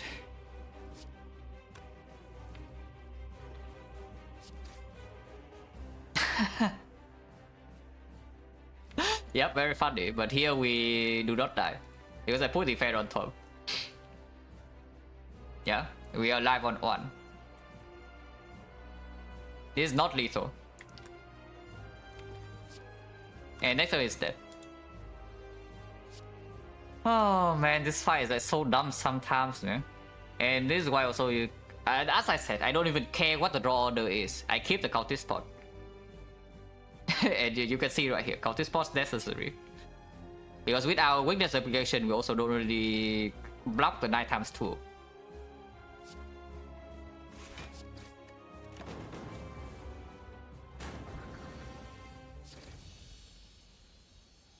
No potion, yes. Oh, offering. Like Zoom is nice and all, but offering we take. Makes the better trend slightly worse, and the Zoom makes the better trend slightly better sometimes. But yeah, no, we take offering. Remove build. Oh, you can take bell. So no fourth energy. At least we have a seeing red and an offering, so we can play in Act 2. Don't really have high damage though, because once again we don't have anger, yeah. So damage dealing on 3 energy in Act 2 is difficult. Also level 3 try not exactly, right? Because once again we are on 3 energy. So what kind of things do we play the Astrolabe card over? Do we play it over Ruin Plus? Do we play it over Inflame Plus? We do play it over most of the other cards though. And energy boost is wishing red offering, but probably not. Yeah, I'll take bell. Eh?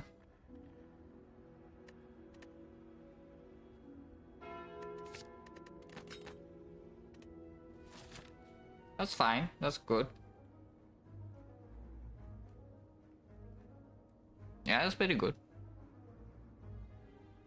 Ah, yes. Oh, as I said, we are very rich for early Act 2 shop, guys. Well, good news. We have no shop early in the first half of Act 2.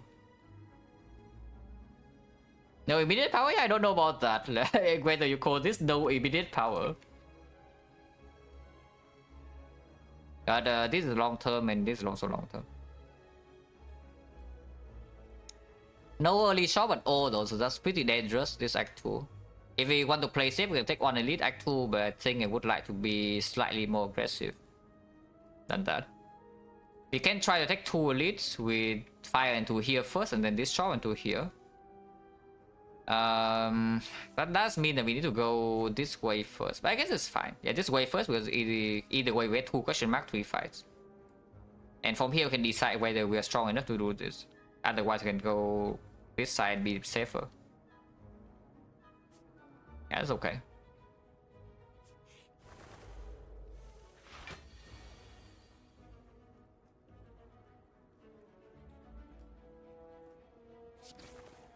The boot.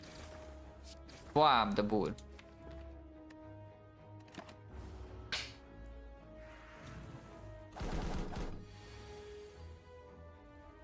And seeing red performs here. Very good.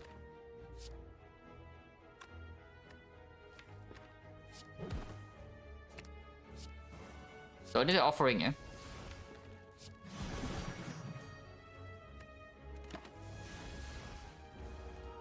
Good value.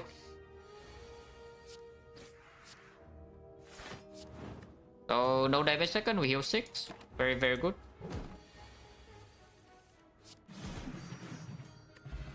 And yeah, seeing red upgrade also performs immediately.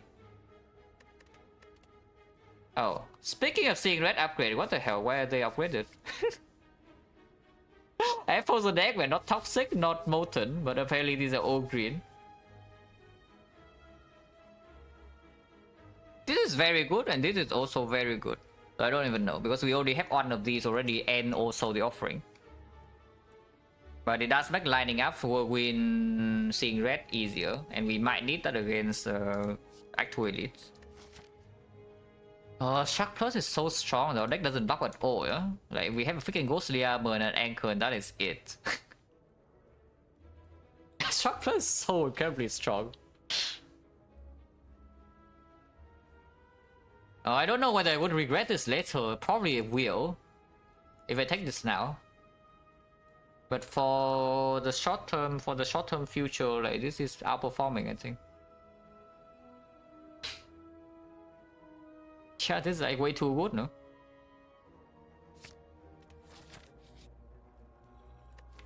I guess everything is green now.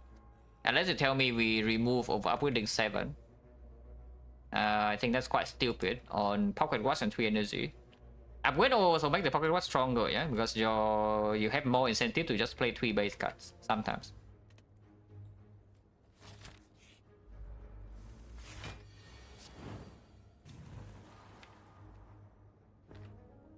Second one is not super effective. Do I trance here or not? I don't see a reason to trance.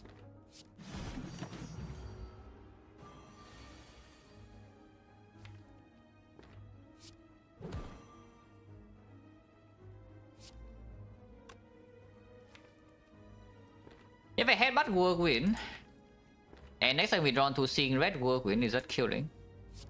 1848, 48, where Whirlwind is base 11, so it's 12 per, and yeah, okay, so seeing red will kill. It's not always happening, but it can happen. Decently likely, yeah. It's dead. Once again, we take no damage and heal 6. Very good. On chance 40. It's green. Yeah, this green is probably not good enough. We don't even max status as a... Okay, fine. We have Curse of the Bell. So once, whenever you pocket watch into the Curse of the Bell, it deals 10. But probably not.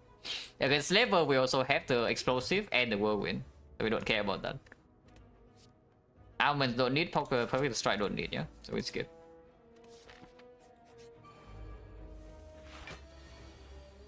Oh yes, this guy now sees to have an anchor, so now he does a rare pattern. Wow.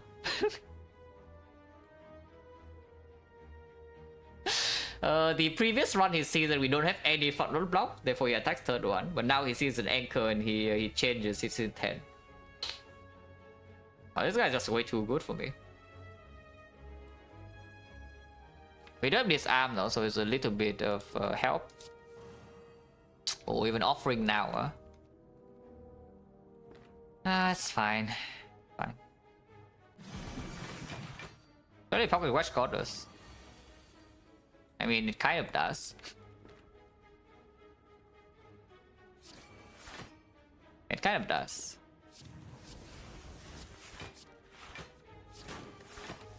Next time we take a lot, still... It's not that much. We can close like Ghostly Armor. And now we can kill it. Okay, wasn't too bad. Like, it still sucks, but it wasn't too bad. That is only if it actually dies next turn.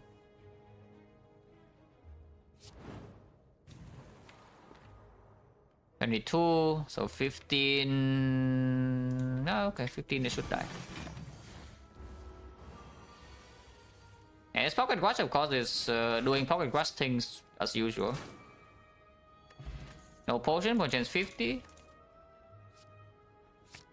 That is green. And green I like. We almost thought, yeah, this relic is just insane. But to be fair, it would not be so strong unless we have this. But we do have energy boost, so we can use a 3 draw effectively too. This is quite strong. Is it strong enough for me to actually take the 3 elite path now? Because I'm feeling maybe ambitious. Like we can do this question mark into this file to elite number 1, elite number 2, and then go to shop elite number 3. We're fine, right? Yeah, we're fine. Time raise plus, second disarm, evolve plus, shockwave. Time raise plus with seeing red plus and offering and disarm and ghostly armor. It is green.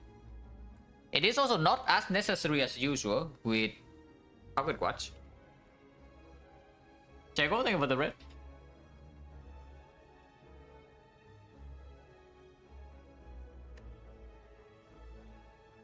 Shockwave is shockwave. Yeah, not much to say about that.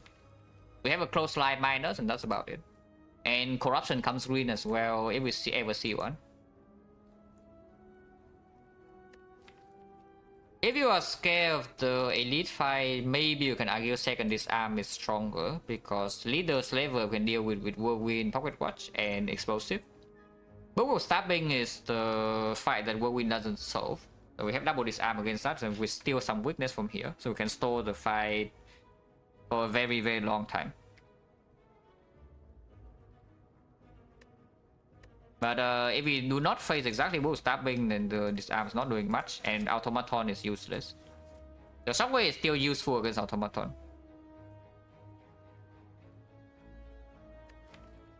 I should probably just take the shockwave. Yeah, I should probably just take the shockwave.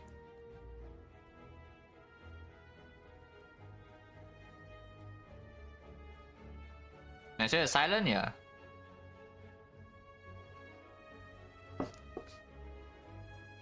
Yeah, just take the shockwave.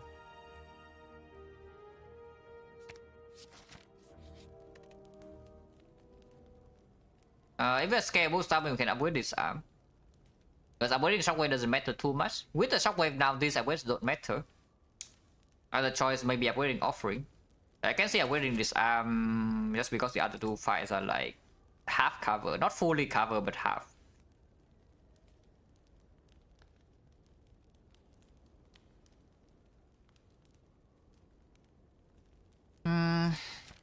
It's fine, right? We never die in these 2 floors, right?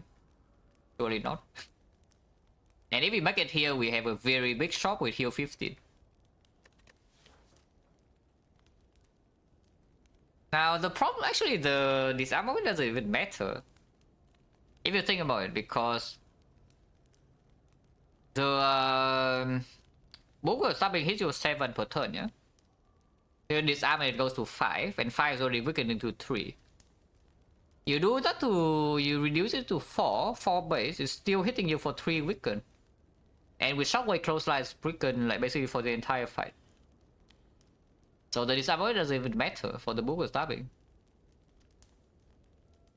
Maybe I should just upgrade offering so that we have a clean slaver fight or something. Yeah, probably, yeah.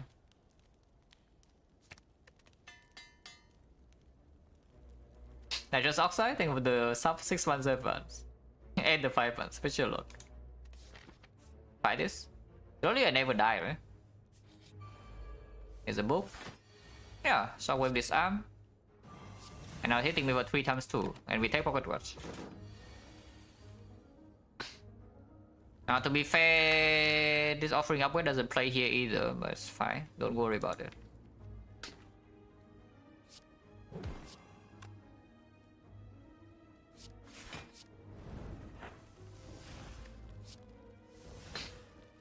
Not in flame. Quite. Yeah, bottom decking in flame this fight is quite bad actually. But it's only hitting me for 3 times whatever, so it's not probably fine.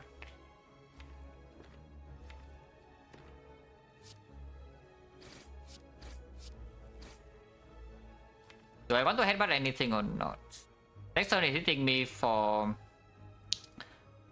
base is 22, so 16. I have struck defense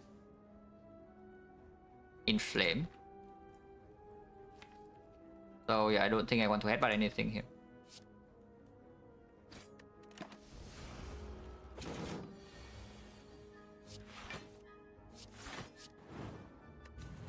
No longer weakened and we don't have energy anymore, yeah? So it can get a bit weird from this point. But still, it's only hitting me for 3 per, which we can block.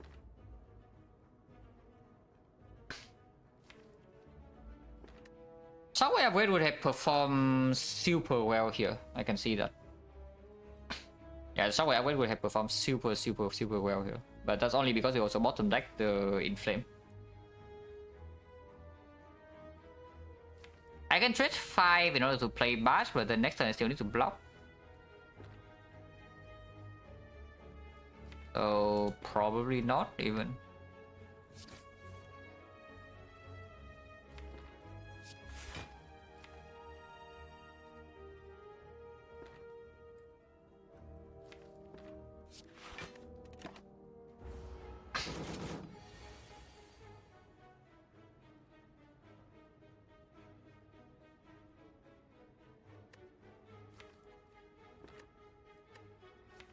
Yeah, without an angle, it's actually difficult to deal damage to this thing, yeah?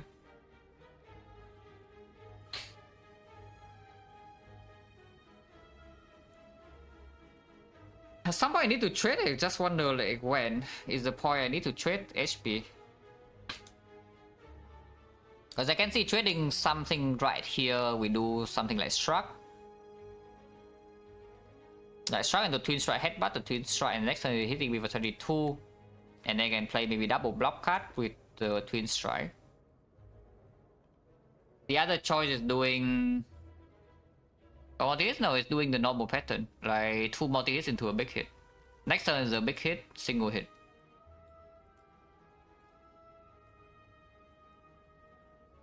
I can do Close Line Shock as well and take 7. And keep it weakened, but I don't even know like what that actually does. Should probably trade now, right? It's like Twin Strike... No, Struck first, and then Twin Strike, and then Headbutt, Twin Strike or something. 32. 44. Still at 40. Oh, maybe I should have put a Shockwave. Like... I was thinking it's 3 per, but then keeping it weakened while doing damage after these are gone is not really a thing. Because if I upgrade the Shockwave, this fight is already over and we take like no damage. But now it's actually troublesome. Yeah, now it's actually troublesome. Yeah, that's pretty bad actually. Trying to outblock this guy forever doesn't happen, yeah.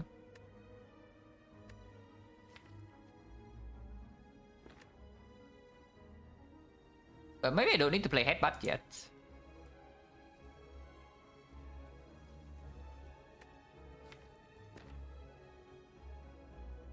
So what about just Struck, just Twin Strike, Struck Defense for example, take 0, no wound still. Next turn 22, turn after it will need to die kind of, because weakness runs out and then hits me for 5 times 8 and 5 times 8 is not happy times.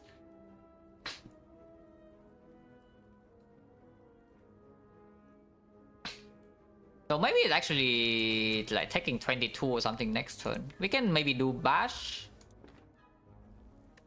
Yeah, we Bash 1 turn and then block 1 turn after. How much damage can we deal? These are 18 each, so it's 54.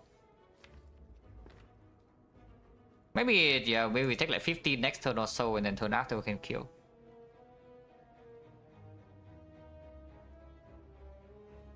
Yeah, Twin Strike and 2 Struck and then see, yeah. I don't think I want to Headbutt yet.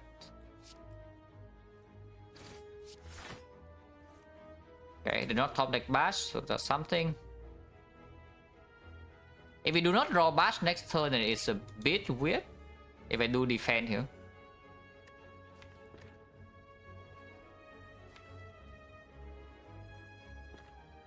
How weird is it?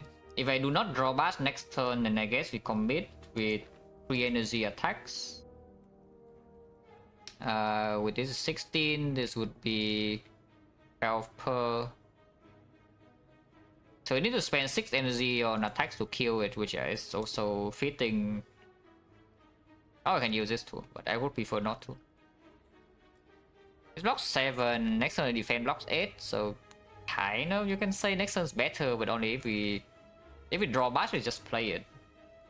So playing an attack now doesn't make a ton of sense either. I play defense. Yeah, okay. Bash goes to the armor. Next turn we have kill, and we only have one goon because we choose this turn to trade HP. We only have one goon. And with Shockwave offering. Offering was better against the other two fight, but yeah, in this fight the Shockwave upgrade is super good. It's way better, is what I would say. And I just stopped the line of thinking when I saw that yeah, weaken is 3 times fire, 3 times whatever regardless, and we have close line.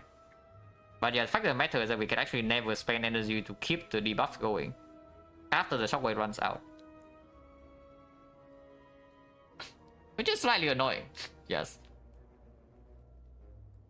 That's okay, here we just do Bash goes to the armor and it's okay, yeah?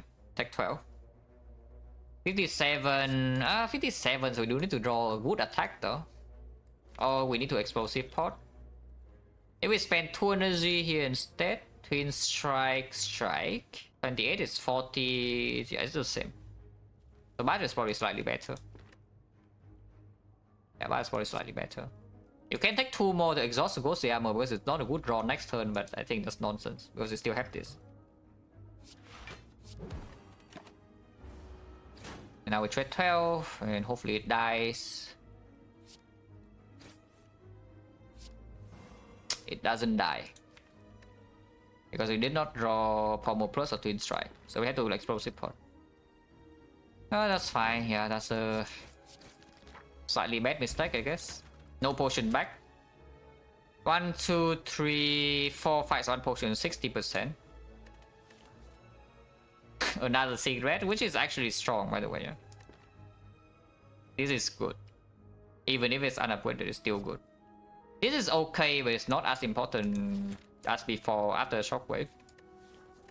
I think I take another secret, it's okay. Especially with this too. Oh. Oh yeah, it came early. I mean, coming early is not bad because if this shop sucks, we can skip and we heal 15. Is that a reading Shockwave? Yes. It cost me the explosive pod, kind of. Apo, yeah, completely terrible. On the other hand, what about this spoon? Guys, do you see this spoon right here? With disarm and seeing red and offering and Shockwave. Like, what is even the bad cut of spoon?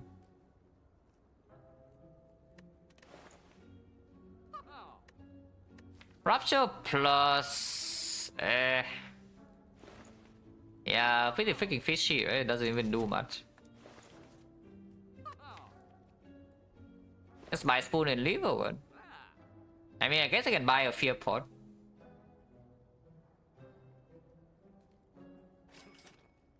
I guess I can buy a fear pot.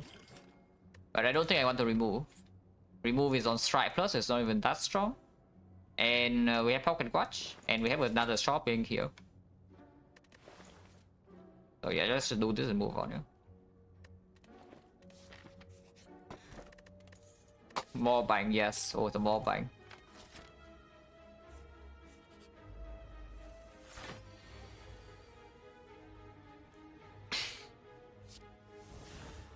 Oh, spoon sucks. Fear pot immediately. I mean, I bought Fear Pot for this fight, so maybe just use it. Instead of committing energy on the bash.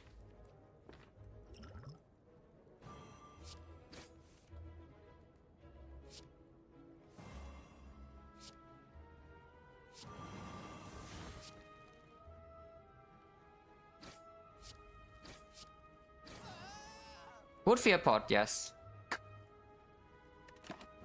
Yeah, it was maybe wasted. That's fine. Don't worry about it.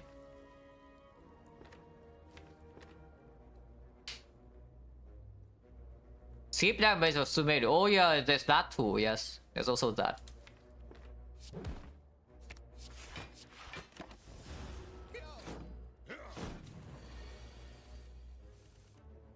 Wait. Wait a second. Oh, that was not the plan. Next turn vulnerable runs out. I mean, it's okay, but yeah. Whirlwind is 30, 11 is a 55. Yeah, I mean, they're still both dead, so like, whatever. We full heal as well with the shot.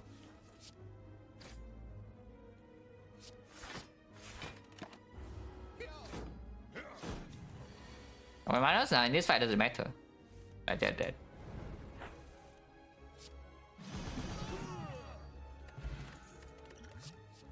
Tornado on Inflame, well, could be worse. Yeah, sure, could be worse. Could have the Mortal Dark Embrace, by the way.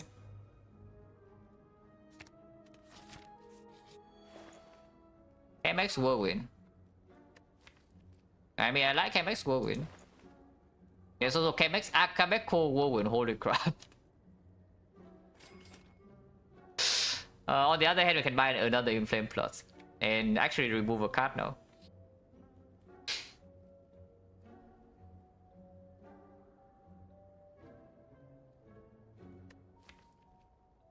Yeah, just buy Inflame remove, yeah? I don't need the potion for next fight. Burning Elite is a bit squishy with the potential bow stabbing here. Leader is most likely okay, but yeah, bow stabbing is kind of dangerous. I guess they spoon this arm, so sometimes the fight is free. Also, yeah, upgraded Inflame on sale, I think. With probably watch powers get stronger as well, but I'm happier playing 3 cards per turn. Do I need power potion for automaton? Not really, right? With 6 strength and the whirlwind Akabeko, we can apply weakness as well, and the oracle can block a little bit. Akabeko is good, it's just a bit expensive compared to like the other things. But it is good. I mean, you can also say that you buy power pot for the end game. Like you just take this power pot because they have potion bell, and that is our maybe Act 4 pot.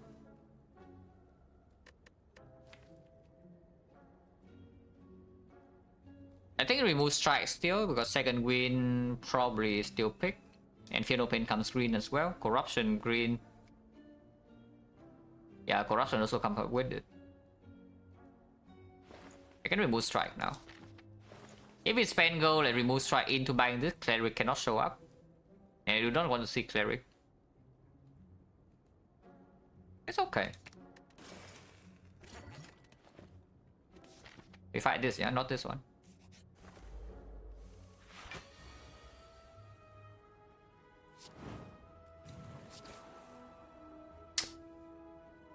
That's slightly annoying because I did not do this, so it doesn't down the bird. That's sure. We still play Whirlwind, of course.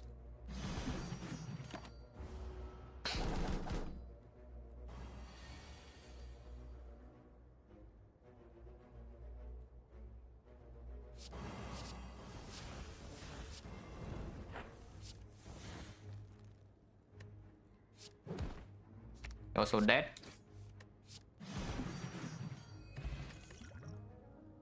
Evolve plus upgraded. I mean, everything's upgraded, and at some point I want this.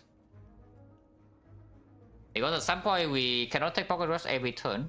And yeah, power through maybe as a block, engine also available. It's also upgrade skip. Do I fight Burning Elite with upgrade the shockwave? Probably not, because Burning Book, it's just hard to deal with in general. For this deck at least, on 2 energy. The last time we had a good draw order as well, yeah? Because we top deck this arm shockwave on the anchor turn, so they were getting deployed for free.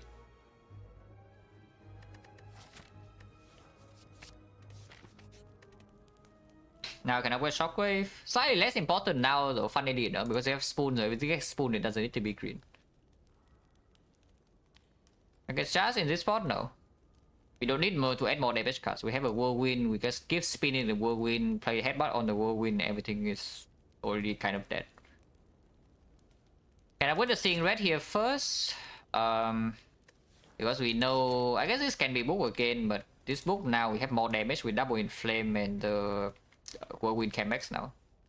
They probably will just die. That way is also strong.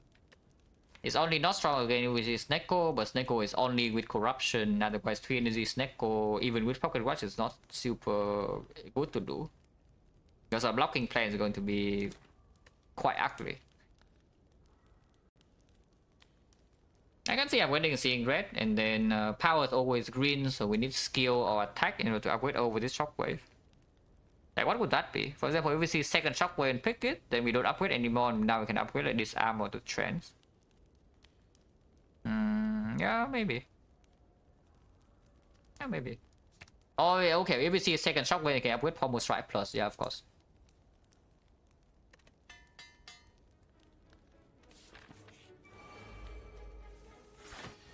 Oh, when they're seeing red. I can explosive pot here. I think I will.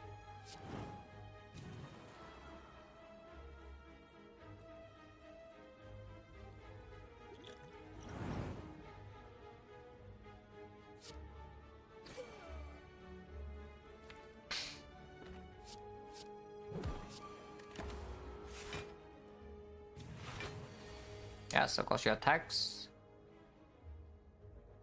Taking damage is not a huge problem, still slightly annoying. Cool. If it's annoying, then we just don't take damage, then it's simple, no?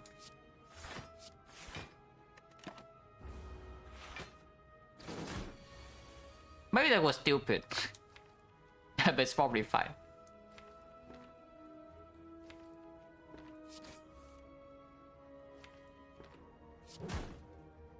Good.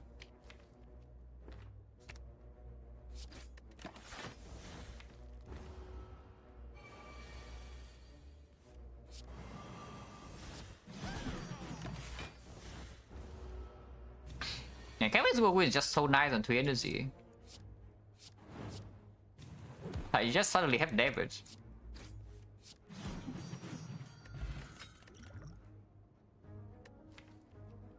Another inflame probably too much. Trance plus, however. Or the dual wheel plus. And dual wheel we can land on the whirlwind, suddenly it's really strong. Dual wheel and the second inflame is okay, but it's not very easy to play. All the trance plus. But trance plus also is not very good with offering plus, with the 2 pommel strikes, with the evolve sometimes. With pocket watch. Yeah, pocket watch is a bigger thing. This is fine, yeah, this is good. It lines up more often with this dual wheel, with this pocket watch and the headbutt too. You know, now we can upgrade shockwave. Can upgrade pommel too, but with pocket watch still, the shockwave upgrade is probably stronger.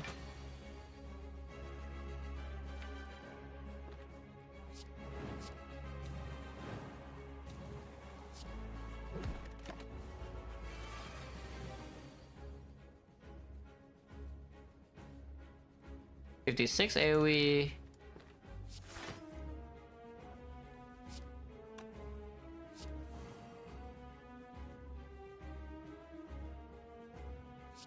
$42 AoE. It steals offering and one of these, which is not super important.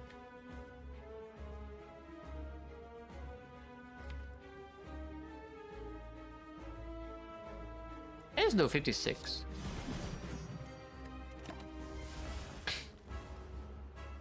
And now we have offering on demand, yeah? Whenever you want.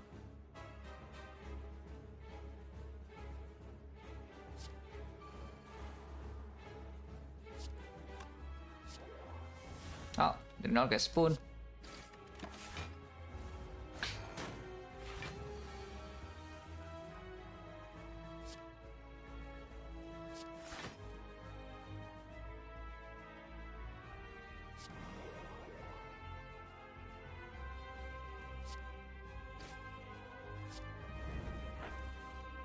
That gets spoon, no? That also got spoon. And a nice spoon. I don't know about you, but I think Spoon is pretty sick.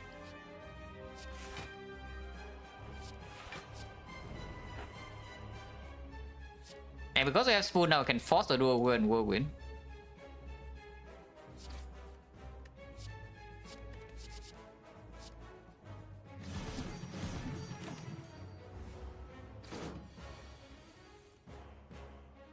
Funnily enough, we can die next turn. Actually, no, we cannot. With this, we can never die. Also, it's dead. Yeah, also, it's just dead.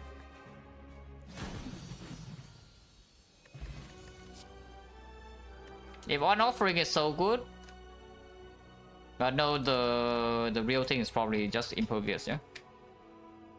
At some point, you need to block. Damage is true, is no problem, and this is impervious with Spoon as well. If you keep spooning the offering, at some point you also kill yourself, so that's not exactly what I want to do. And spooning this is strong. This is strong. We have Shockwave Plus and the Clothesline, so weak paw is not super important. Yeah, probably not. Fusion Hammer, yes, free energy. Yeah, everything's already green in our deck, kind of. I do maybe want to make this upgrade at some point, but it doesn't matter too much. And Dome sucks. For spotting. Oh yeah, I almost missed that it's here, but we lose 2 elites because of this. Yeah, we lose 2 elites because of this force pathing, which is quite sad. But I'm forced to go right side and there's no pivot option. Yeah, this entire map is disconnected, yeah? We have one path on the right side, and unfortunately Burning Elite is here, so I'm forced to go there. And the rest of the map is on the left. Like all the shops, all the elites, all the question marks, like all the fun things, you know? That's fine. Yeah, we are forced to go here, so we start here. Monka.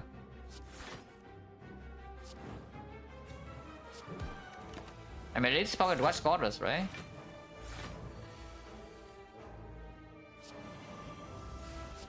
Farm impervious.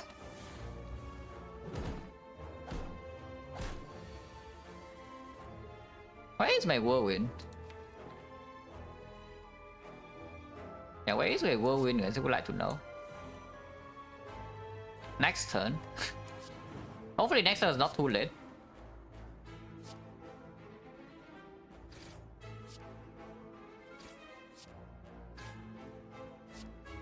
It's a bit late, but yeah, it's not too late, I guess. Taking 6. Ow.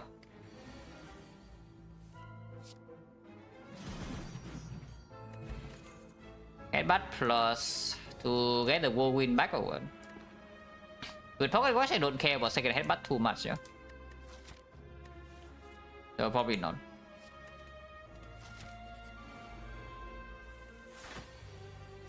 A Spiker.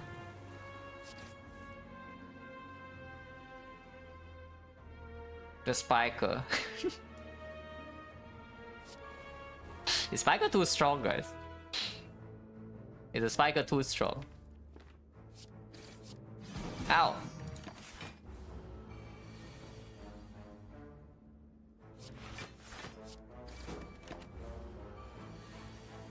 That is okay, don't worry about it.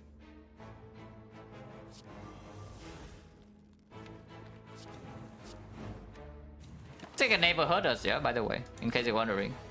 Especially when this arm gets spooned, so at some point it would die, and some point it's now. Angle plus, yeah, a bit too late. I mean, it's still good, but now that we have the whirlwind thing came back, I don't need this anymore, and it breaks Pocket Watch too. Even, especially with dual wield, yeah. And on the other hand, this blocks, and it's a very good block card with the Pocket Watch. Corruption comes green, of course the chance lower now, but still can happen.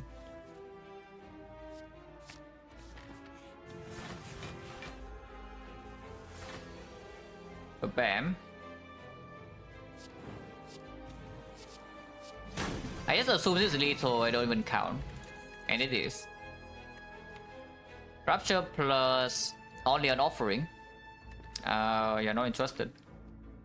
Struck, basically a defense plus.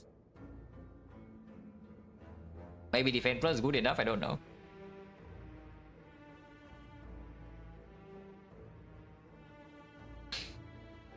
Because there's a chance we also have power potion corruption too.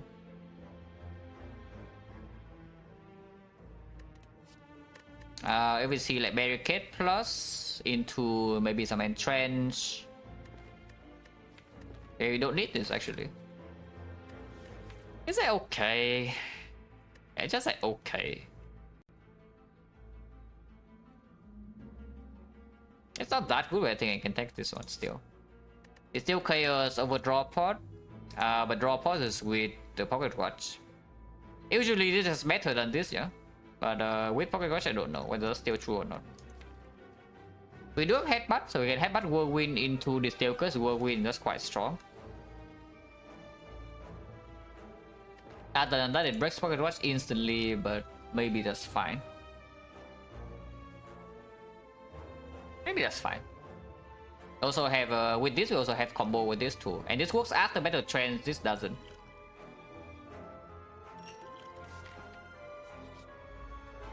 More.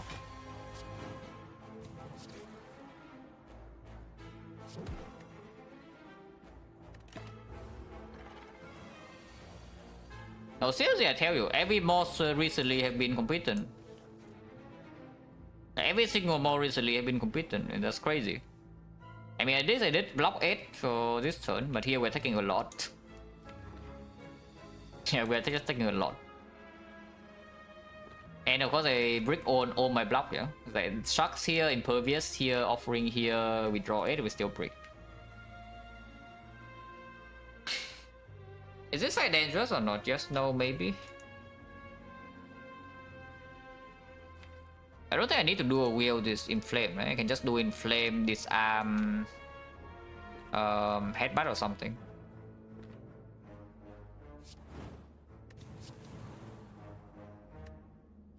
Or bash. Bash is fine too.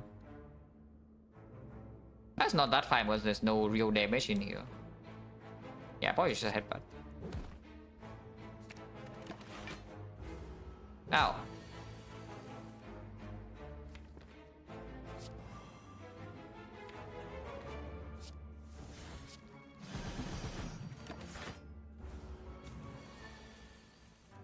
Oh, this time I have Impervious.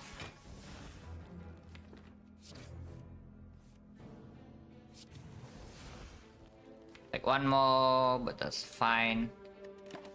Don't want to play Offering and take 6.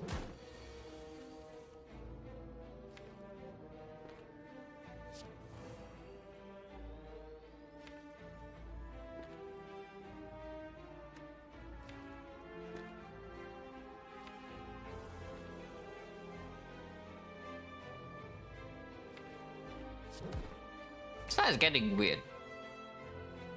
And as usual, weird means bad.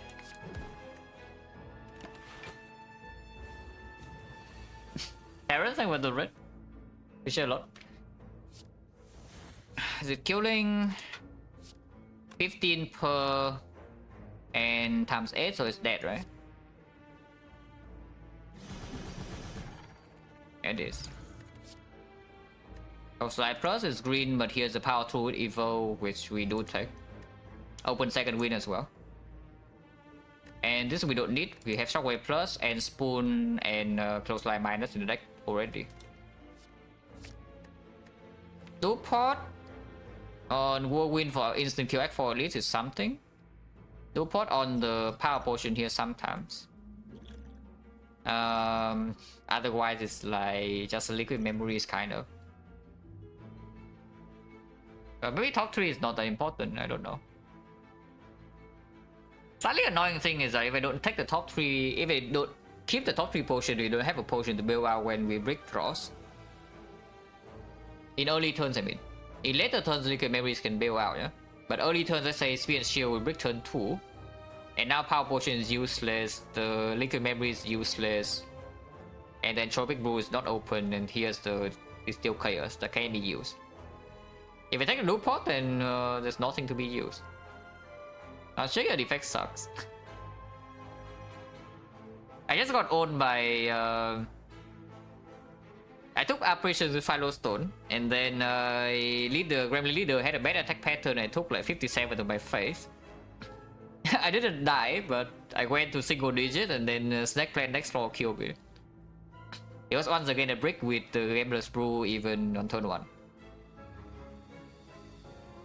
So yeah, Apparition Philostone kind of sucks sometimes.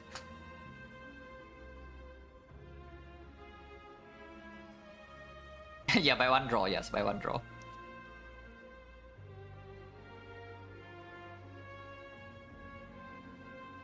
Oh, this is not easy. Like, this one's not even... You can see that we're killing things, yeah? But the problem is that this one's not even safe. Like, our damage is fine. Our block is very much not fine at the moment. So Act 4 potentially walk into Spear and Shield, we can bleed a lot, and then in the hard fight we die. So I need to manage this potion well carefully, I don't actually know. Because the new pot, this new pot has to be good enough. But like, what is it better than? Power block can be just barricade, can be corruption, and we see a corruption in this deck and we get so much stronger. It is corruption spoon, which I don't even know whether you think is a good or a bad thing, but in this deck it's good. Because our defense are green too. So you can just keep 0 energy block 8, 0 energy block 11, cycle itself, 0 energy block 30. And just play this over and over. While dealing damage with Whirlwind Chemex. So any corruption, any barricade already kind of plays, yeah? Because barricade in the hard fight we also have disarm against multi-hit. We can store block with impervious and whatever, we get spoon. Like Demon Form, of course, as usual, powerful, especially when you can block 2 cycles. So the still, that's my initial thought, but the problem with that is just that we have no potion that bails out when it brick draws. And that's a scary spot to be in, because when you have faced a very terrible turns, maybe Retromancer turn 2, maybe Spear and Shield turn 2, no potion in your bail is an obvious use. So suddenly now you use everything and you still don't get bail out. Like you open 3 potions here and then you open Entropic and then you still get on. Which is, kind of bad. So I really shouldn't toss this away, so it's between these 3. Or we just keep this pot. But this pot is like quite strong. Maybe it's better than Memories, I don't know. Memories with Spoon is certainly something, but maybe it's stronger. Yeah, Memories, Spoon and Dual Wheel, you know? It's quite strong, but maybe the Dual pot is still stronger. Because Dual pot was a combo with this a little bit more too. Yeah, maybe.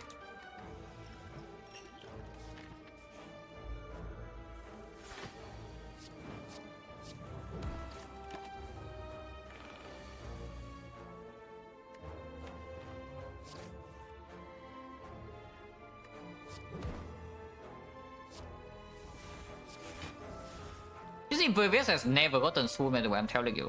We have played this, I don't even know how many times now.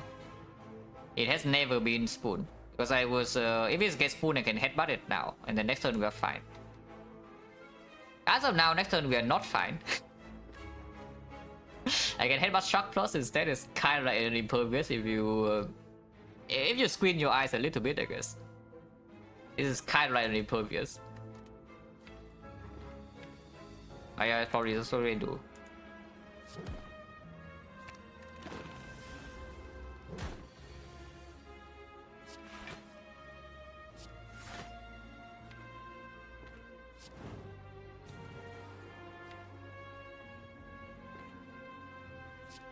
Breakaway Grudge, but maybe that's okay. It's not really okay, but it's not.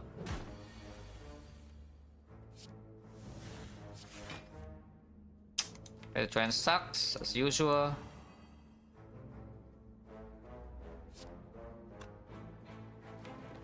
Yeah, I try now just make my next turn way worse for like no real payoff. But it's not. Ow. And here you can see our blocking problem is pretty evident, yeah? They'll take this much damage to like spike growth. I don't want to take 6 more. The problem is that if trans misses, we are getting kind of owned.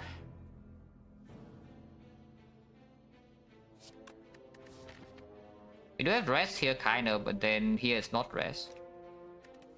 I don't want to use pots. Maybe it's fine.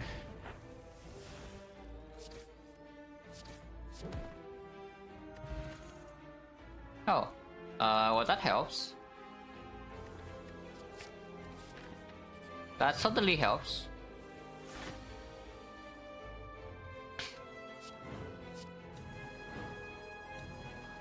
And here's where liquid memories will be strong. Maybe next turn, because then we can liquid memories the Reaper and then everything's fine. Here next turn we face some danger, but I do have the pocket watch, and we of course can still use pots.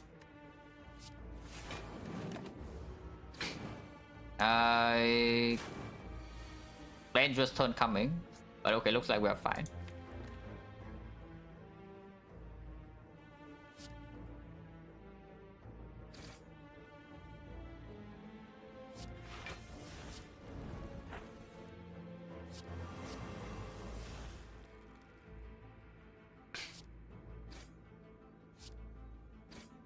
Yeah, we are fine.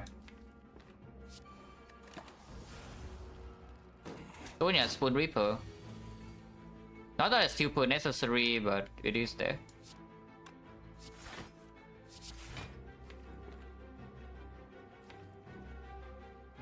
I should take 7 in pocket watch.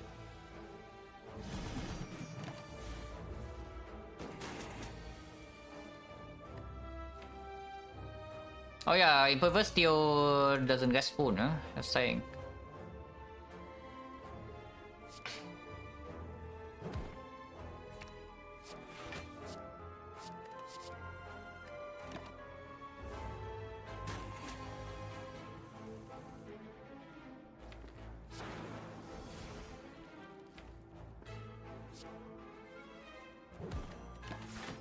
People draw now, everything's perfect, we have 4 HP. People draw next turn, everything's perfect, we have 4 HP.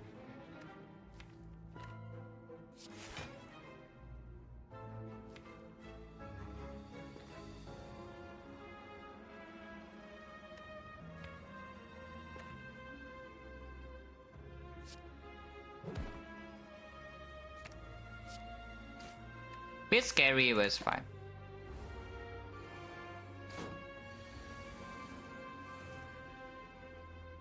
Yeah, it's fine.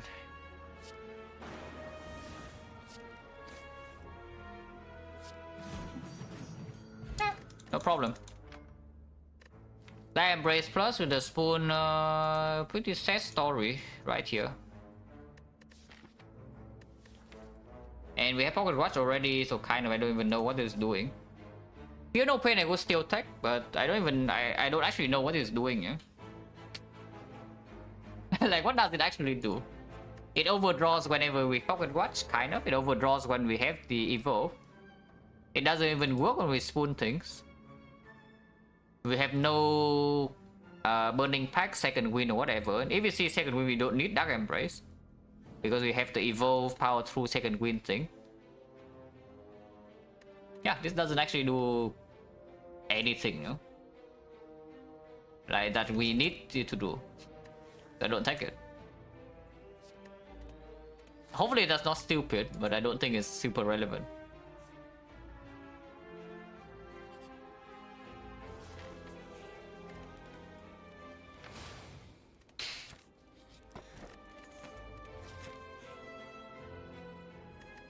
Smiling Mask, but we have to carry a regret around for the entire Act 3, so no. Also, we have enough gold for Act 4 already.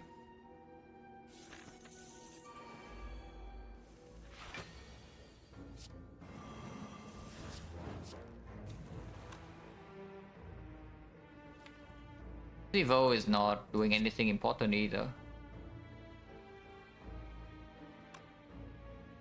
Let's try.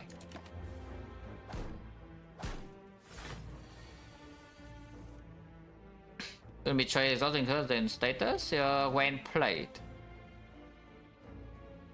Guys, read this. I tell you right now, you read every tooltip in the Spire, you probably increase your knowledge by 2-fold. It says when played. So no, it doesn't really stop me for exhausting days or whatever. It does stop me from exhausting slam though, but we have evo for that.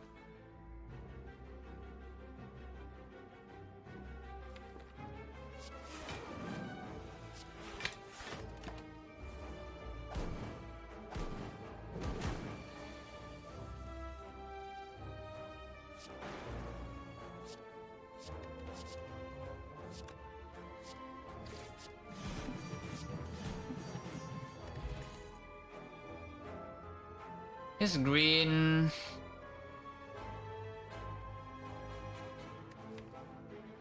If it's already weakened, it's irrelevant. We have Shockwave Plus with Spoon. And Close Life for recurring file awakened one. Zero cost green doesn't actually matter too much because we have Powered Watch. Yeah, it's also a brick, exactly. Don't think so, right?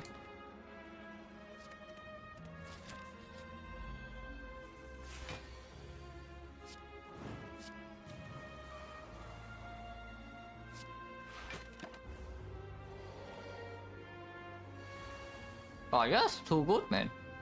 Why are you so good? With a Reaper and a Force Rest in a couple of floors, so it's not a huge problem, but it's still, yeah, annoying.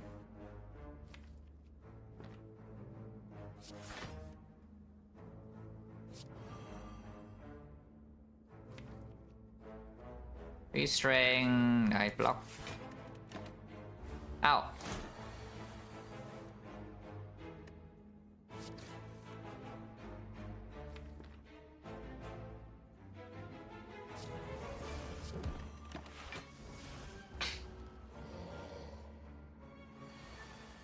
Oh, you're too good, man.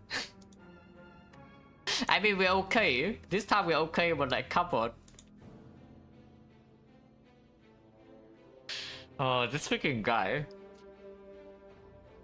Oh, this guy. And if we're okay, by okay I mean that I take either 9 or take 6, then yes, we're okay. Maybe we're not that okay.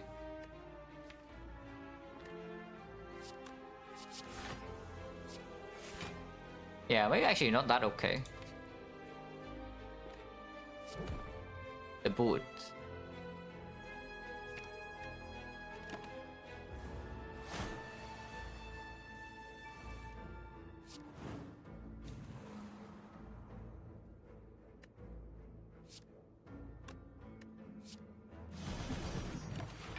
You cannot actually get rid of burns in this deck, so pretty dangerous. If he does this again and we don't draw Impervious. But at least we did draw Impervious, like holy crap.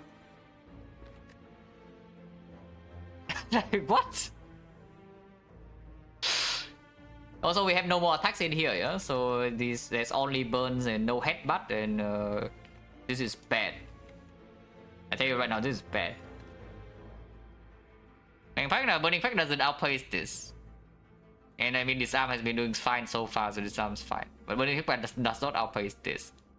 We need second win. Like, if you want to deal with this thing and you kill it faster, you need second win.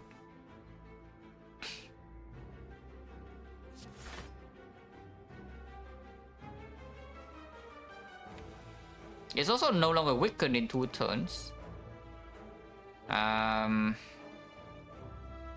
Yeah. I guess they can play close like Ghostly.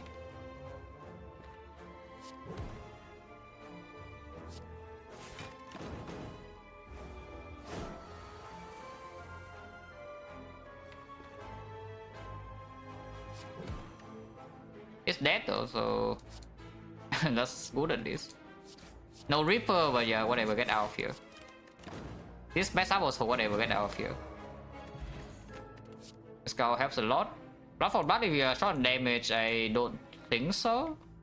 With the Whirlwind and Dual Wheel and such. And the Red Corner especially. Don't need this. Don't need this. We skip. Don't need this either with the Red Corner. More again.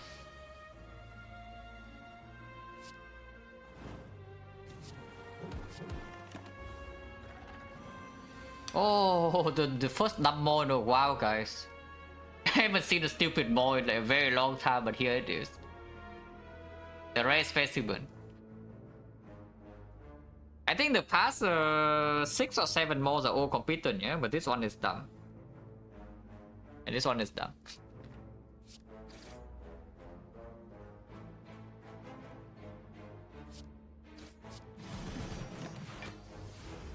I say it's dumb, but I don't know. It's buffing now, maybe it owns me next turn. You never know.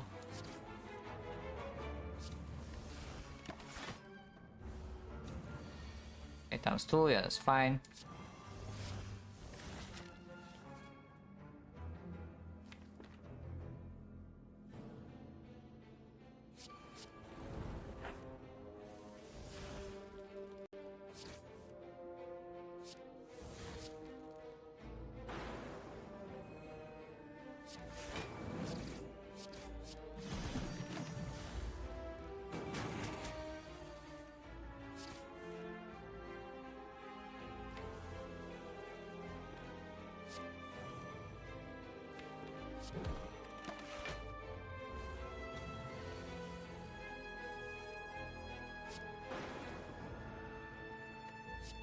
Is Pocket Watch good?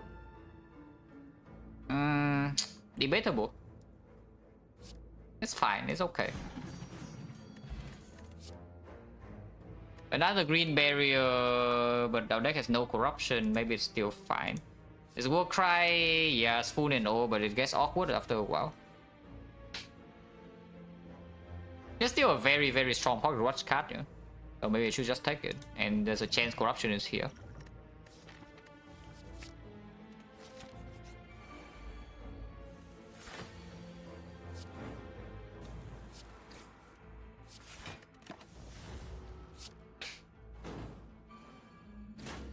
Spiker. We have Force Rest next floor, so if we lose some HP here, doesn't matter too much.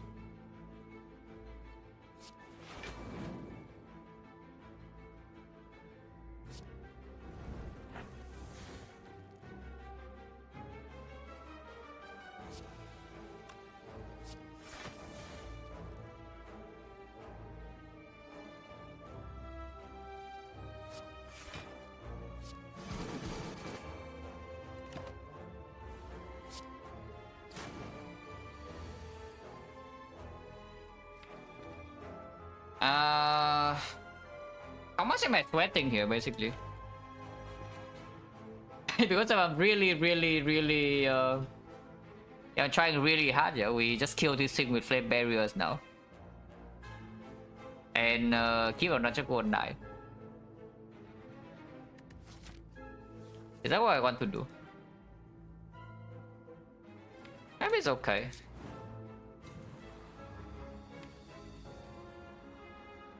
We can brick though, we can actually brick sometimes. And Nunchaku doesn't matter too much either with the Pocket Watch thing. Maybe even one the Nunchaku like turn 2 or something. Yeah, exactly. Turn 1 is not even super strong because we only draw 5. And we know one of them is in flame. Yeah, so just advance, right?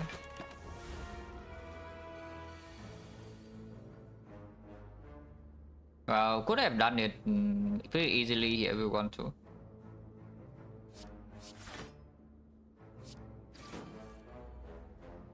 Taking damage, no problem. Next draw is Force Rest.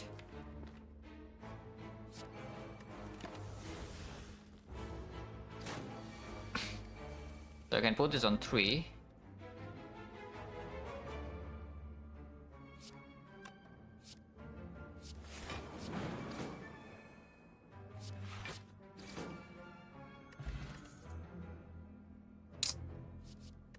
I mean, I don't know, we... Honestly, I tell you, I have no clue what we're actually doing. We just pick green cards, we play green cards, and then enemies die. Like this deck, I don't even know what it's actually doing, yeah, at all. Like, we just play random opponent cards and then we win. I hope that we actually win Act 4 because this looked a bit fishy without potions, but we do have 4 potions still. And 4 not gold shot. Third in Flame, not exactly the best in the Awakened one, but we already have good block for that fight, and a disarm, and perma weak. Okay, not perma weak, but weak enough. Your 90 damage too hard? Yeah, if you give me a pyramid, sure. We don't have a pyramid. Honestly, I think I want to take the third in Flame. I don't know whether that's stupid or not, but that's what I want to take here. Over the third Flame Barrier. Because at some point, our blocking in the heart is not sufficient anymore, yeah? First cycle is okay, disarm.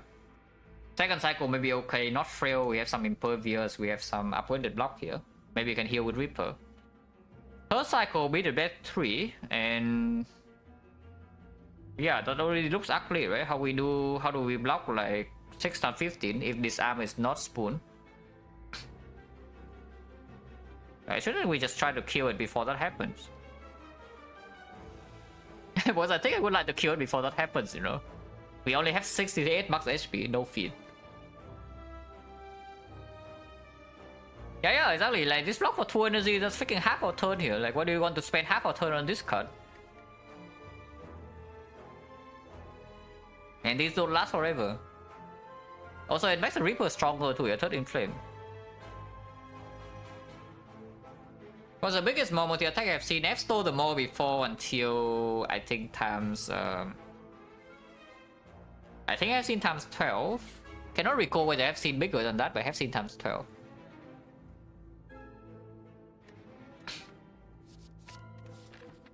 Lost rest. Lost rest again, Act 4 and Mutic Kiss, so we have full HP if we don't die.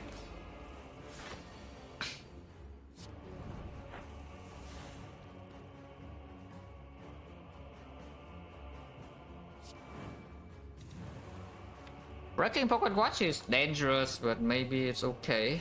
Also offering exhaust, unfortunately. So right now I'm floating 3 energy.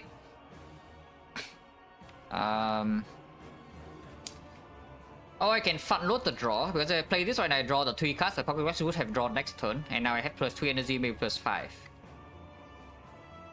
So let's front load the draw, yeah? Okay. How many inflames do I play here? I think I do play 2, I don't think I played 3. I think I played 2, but not 3.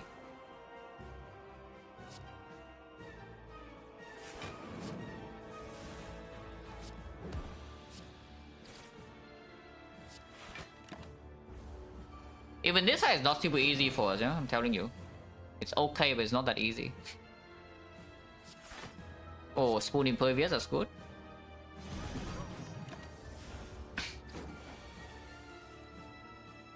Spoon this.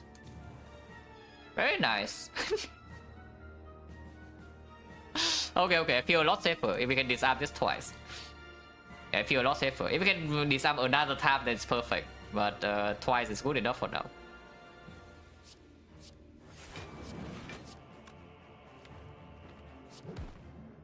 And yes, disarm on top.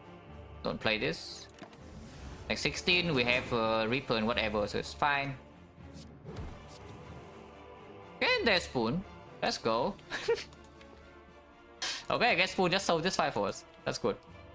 Because otherwise, this actually is pretty troublesome. Yeah, this is actually pretty troublesome without the Spoon proccing like that. Because at some point, weakness runs out. I mean, it doesn't run out completely out per se, but it's not super consistent anymore. Sure. I guess we can play Evolve too. Yeah, we can also play Evolve and play Power Through. Effect run was watching. I mean, I don't know. We just die in like 2 floors in Act 2. This like suddenly happened, yeah, because of operations and such. That's not. I guess Act 1 was pretty clean, but like. Yeah, it's not like a long dry or anything, we just die.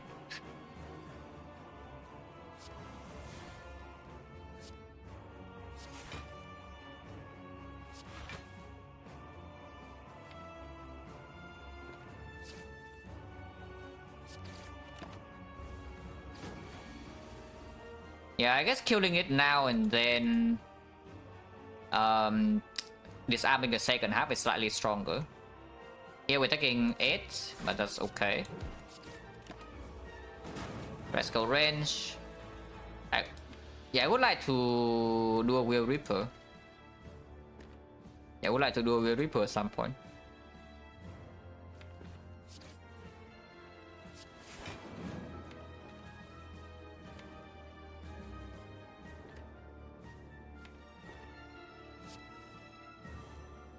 Oh, come on.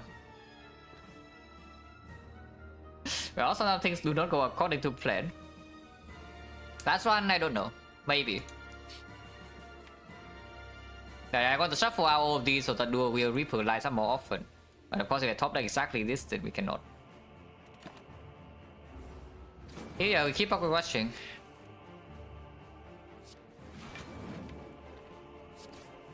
And it is per my week, so it's okay.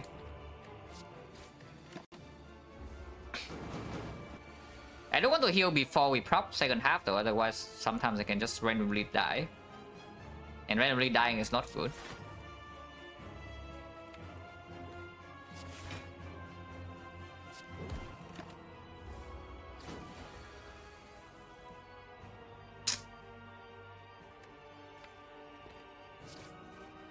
Oh man. Why is it so difficult to line up? Why is it so difficult to line up? And maybe I should actually headbutt to this arm now or what? Yeah, maybe I should. Because now if I don't heal, I'm actually slightly worried. Because this guy also is losing HP too. Okay, now it's exhaust, so we don't have the thing for second half, but we can play one more power here. And it still goes to normal strength.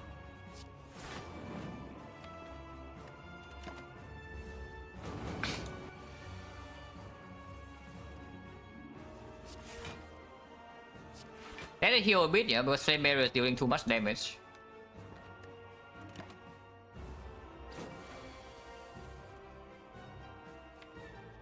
Headbutt can happen next turn with Struck and the Dual Wheel. So there's that.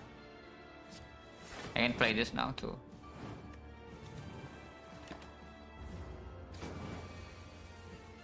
Yep.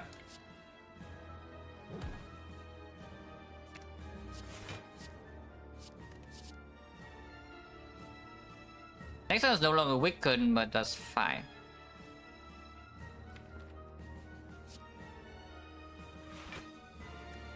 Maybe take one hit, but afterwards it's no problem.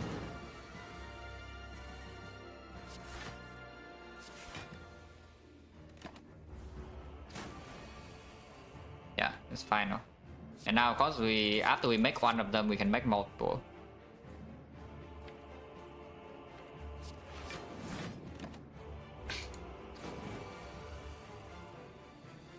Yeah, it should be fine.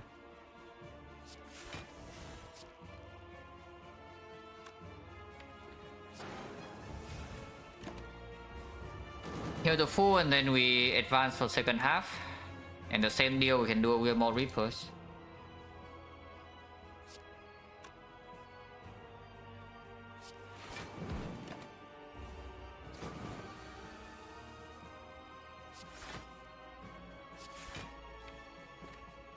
Our next turn looks promising for dual wielding Reaper. Probably will happen.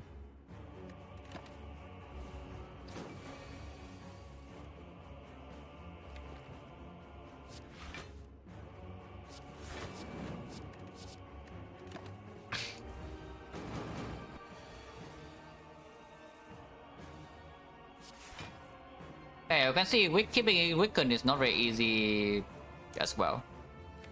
This is enough, right? We have spoons of these will last us for the whole fight. So whenever I see a clean block for the 40, I can just go.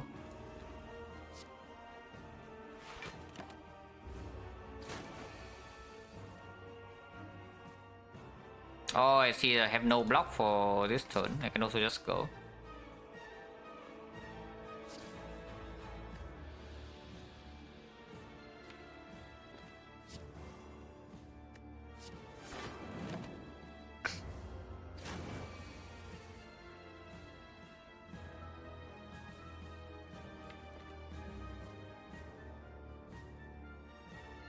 2 damage off. And I guess you can headbutt a good block card here for next turn.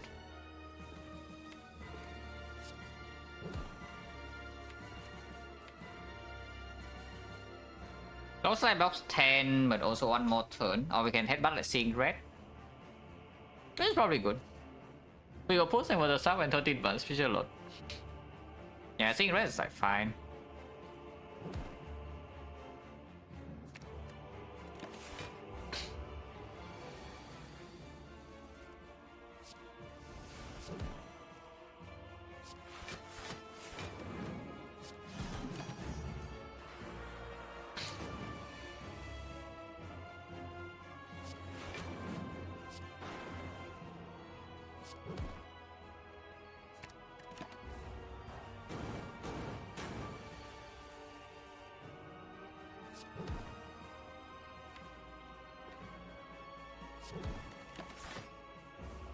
Yeah, HP will bounce around a bit. Although it's no problem.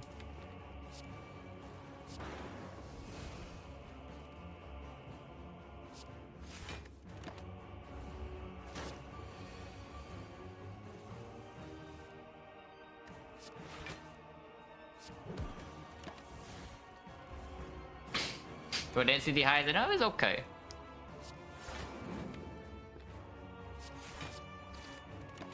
I wish the close size green, but it's okay. This is about the only fight that we need to play this long.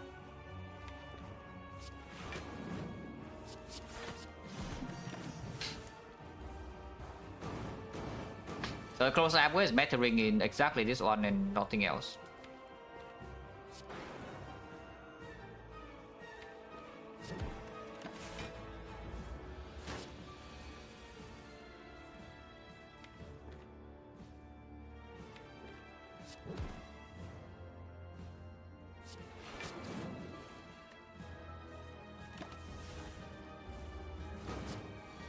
I don't care about this setup too much, yeah. So if I can kill it now, I just do it, and we can. 17 times, yeah, 17 base, so it's 25 per. So I can do this. Can I do this or not? It's 20, 50, so yes.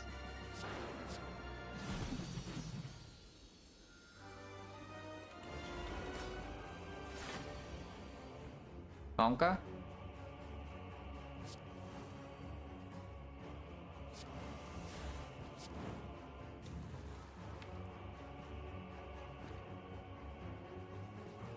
Do I not care about the debuff? Because next turn I actually have full heal, yeah?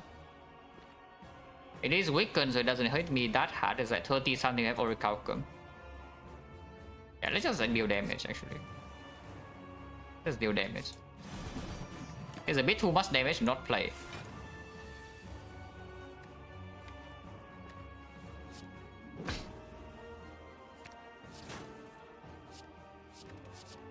Yeah, it's too much damage to not play. 1 HP, yeah, 1 HP on the Hexa was not... there's like no real risk of death though. I mean, there was some, but on the final turn there was none. But still, like, the fight went pretty badly.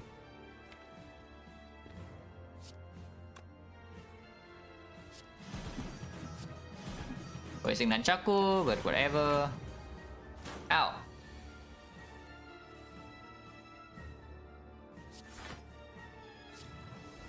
Oh, this fight does not get the spoon. Shockwave also exhausts, yeah, so second half is going to be slightly annoying. It's okay. We have close. We have the evolve and such.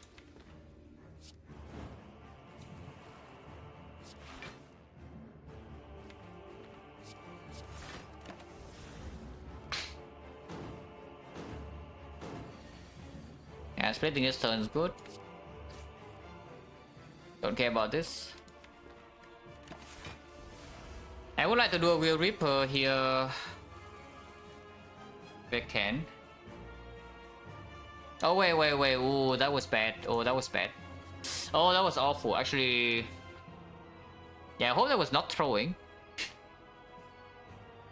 I really hope that wasn't throwing because I should have played one card. And you see why here, yeah? Because if I proc the clock now, I cannot use pocket watch. So I can use one cut now and use only 3 next turn and then pocket watch for the turn after. Maybe that's fine. Yeah, that was pretty bad. So definitely have play 1 card last turn extra. But yeah, it's okay.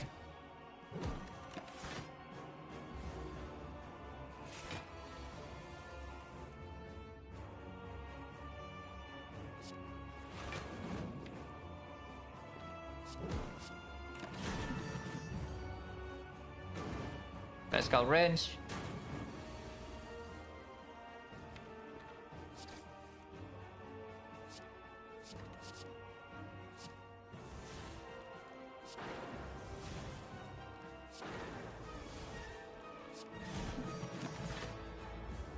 No matter what, we don't die to this. And of course we have impervious.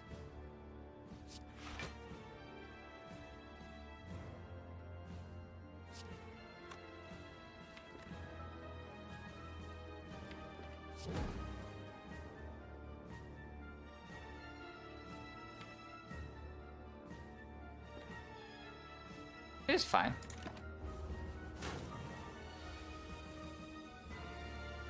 Yeah, it's fine. He's dead and we don't need to set up anything. We have full HP.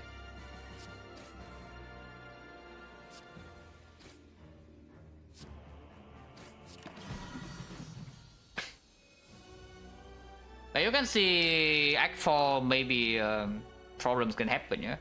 But hopefully the potions can bail. And we have 400 gold shop too. But our next problems are very evident in the boss gauntlet.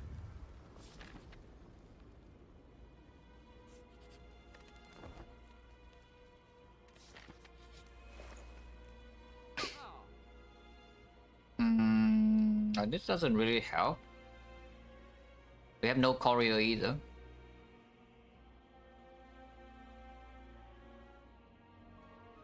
Yeah, this sounds not good. Sounds really not good. Warpaint will not hit base card, so what does it actually hit? Disarm, irrelevant. OC armor, not irrelevant. Battle trends, kind of relevant, but not really. Impervious is okay. Power 2 is okay. Shock Dog is okay, but yeah, it's not mediocre. Literally just buy waffle with +7 or what? I don't think buying Cultist Spot over any of these is a good idea.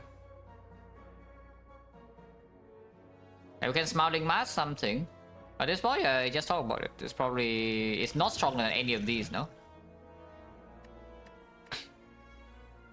The Purity can be spoon, but even if we, let's say, purify well, like some of these, like, what does it actually do? Yeah, maybe just do this for +7. Now, this Silver Soul would be pretty decent if we actually have a Funeral Pin. And the Funeral Pin can come from the Power Pot. Beyond that, pretty terrible. But it does get rid of wounds with Power Through and maybe more statuses. We do have Evolve Plus. It's not that important to exhaust the wound, the burn on the slime.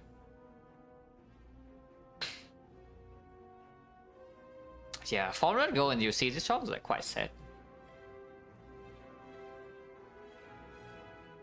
I don't even buy potion because our potion bell is currently decent, but it's not amazing.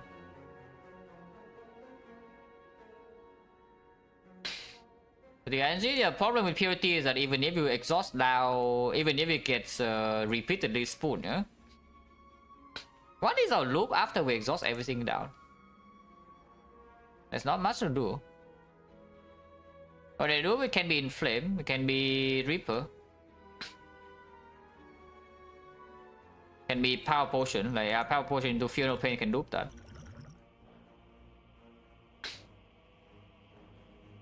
Into Demon form I can loop that.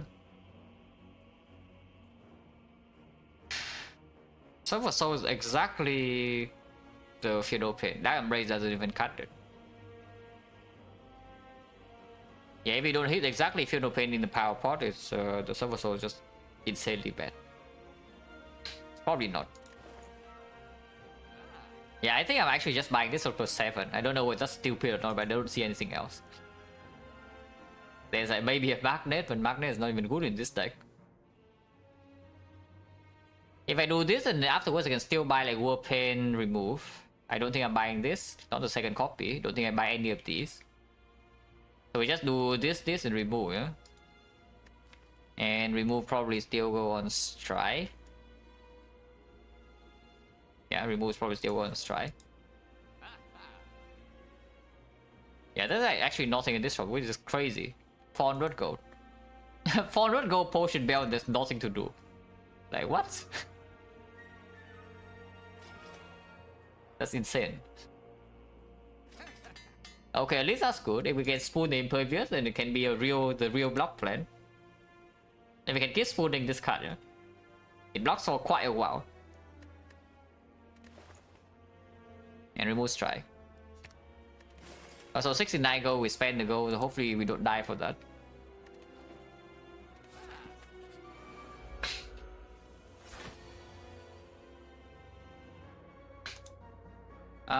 Pretty gaming play here is Impervious and to headbutt the Impervious. If you really believe. Otherwise you play Flame Barrier instead of the Impervious and do the same line.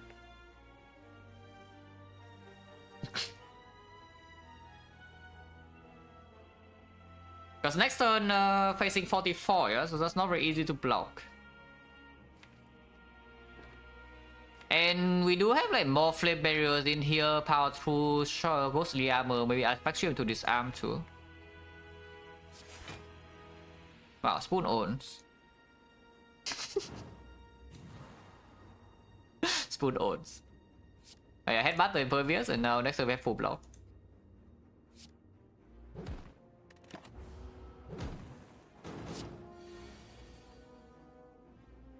Problem is that this fight is still pretty ugly. Like turn 3 blocking this is not exactly very easy. Our damage there was 0. And the first thing red has missed. We don't even have second inflame in play yet. Shockwave is not down, his arms not down. Nothing is down really. But maybe we can do a wield the whirlwind and do something about it.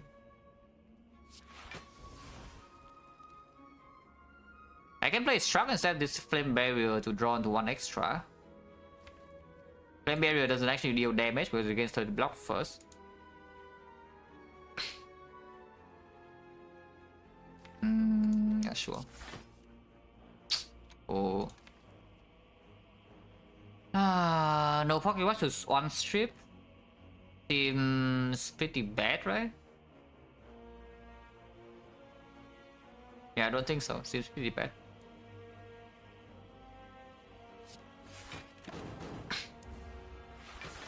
And yeah, it's like we don't take damage here, but it's still the fight's ugly as hell. Let's look at this turn. What is the plan against this turn? Because right now we have none.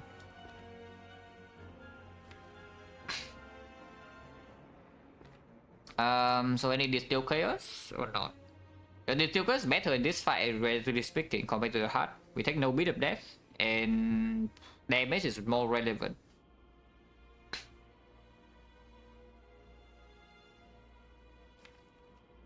If we hit Offering now we overdraw, but still we have energy, so maybe it's not so bad.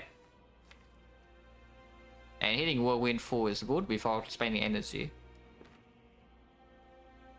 I don't even know whether that's actually true or not, because Whirlwind right now is like 66. And having full neck, plenty of fire got shit powers. The secret for Ironclad is that there's like... This character has like 2 good powers. Yeah, still no pain. And then one of the corruptions barricade now can raise depending on the run. Sometimes demon form, but yeah, even demon form here is not very good.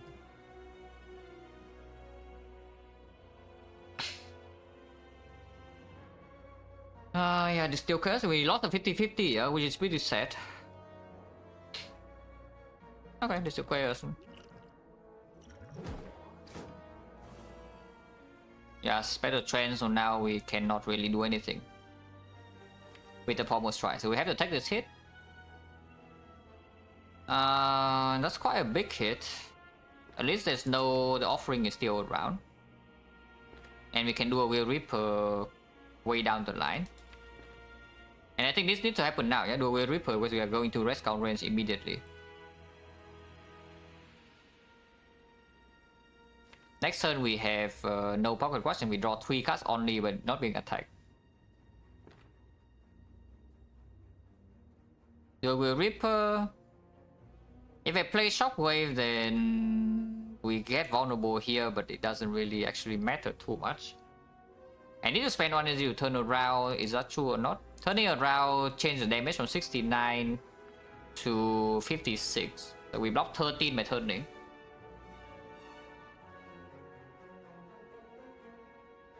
You will Reaper, play Inflame, play Pommel Strike, turn around, play Power Through is a thought, but we don't need to play Power Through because it only blocks 9.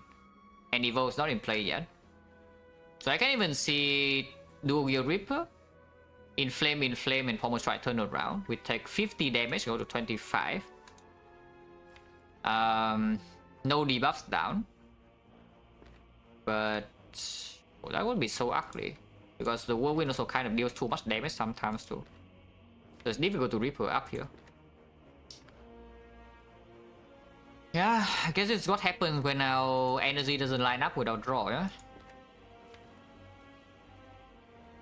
And I don't know, we should have taken the second headbutt in the beginning of Act 3, because right now I would love a second headbutt.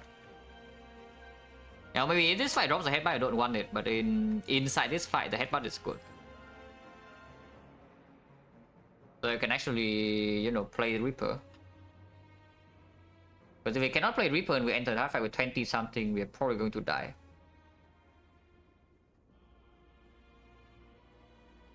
And there's not much we can do about it. Impervious is also gone, yeah? So we cannot block the next big hit, so this needs to die soon too. And I don't know how it would die. Like, how on earth do we kill this without... Yeah, I have no clue.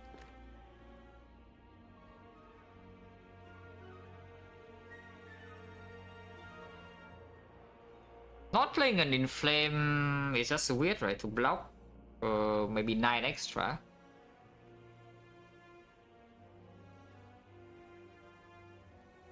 Yeah, not playing an Inflame is just freaking weird. So I think we just commit to this line.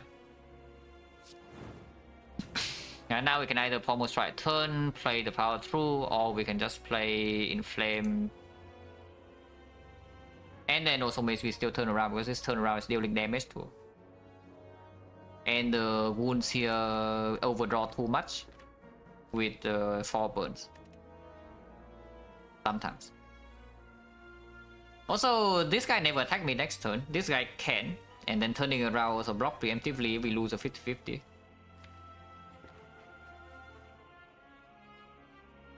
Yeah, I think I do that. Flame Pommel. Like 50. Ow. Yep, he did attack. Once again we miss the energy without draw. So I can die next turn. Oh man. Yeah, we just top deck offering Seeing Red, so next turn we'll win with no energy. Even if we draw the full 8, it's not doing enough. Unless we do pawn the Whirlwind and we get out of this fight, but no... Yeah, like you also see the problem with that. It's like we don't Reaper. And then everything sucks. If we're offering now, we can offering Ghostly Whirlwind, for example. But next turn, this guy is still attacking me for like 48. This guy doesn't attack. But yeah, and I'm facing 48 from this guy. If I turn around, he's not disarmed, he's not vulnerable.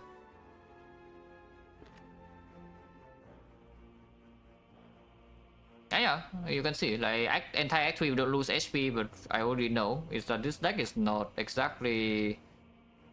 it's very good. unfortunately.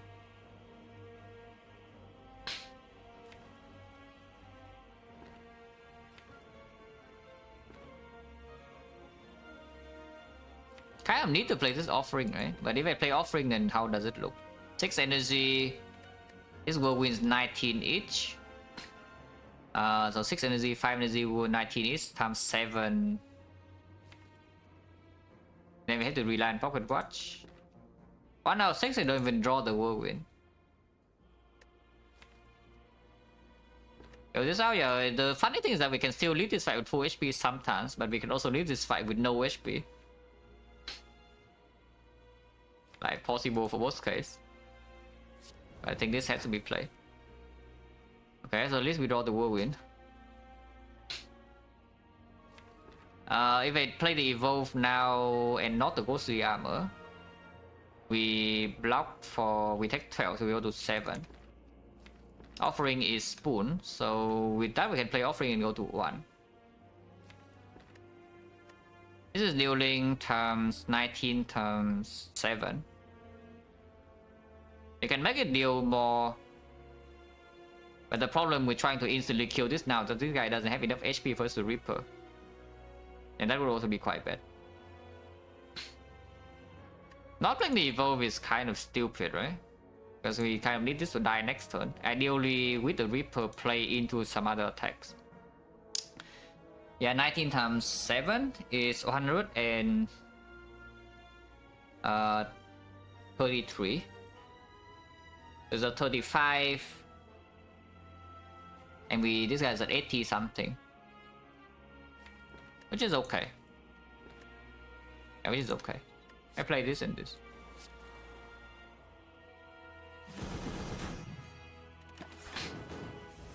Well, we have 3 Reapers, so maybe we can draw into one of them.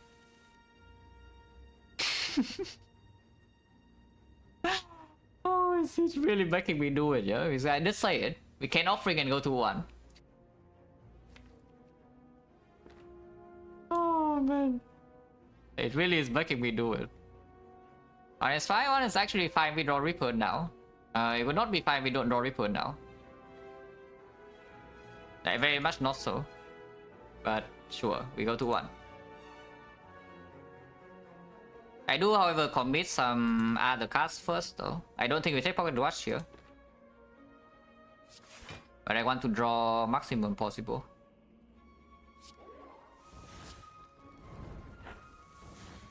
Okay.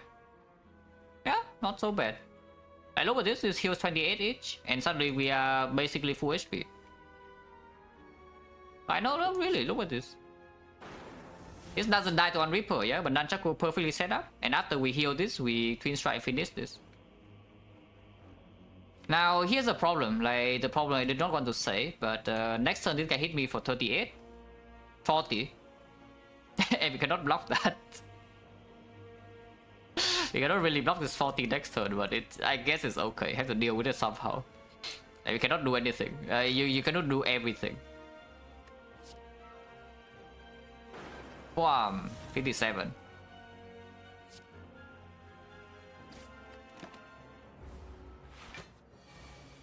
To pot, why? Like, why do you use pot in this spot?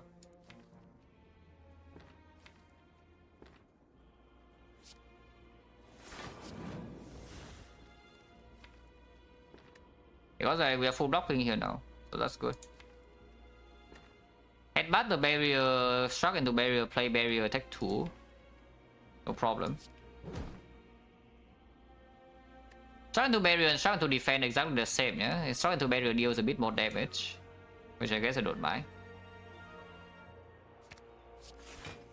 Attack 2.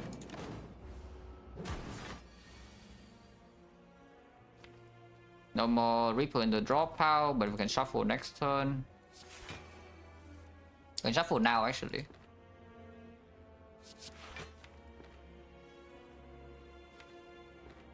He's overdrawing next turn, but I guess I don't really care.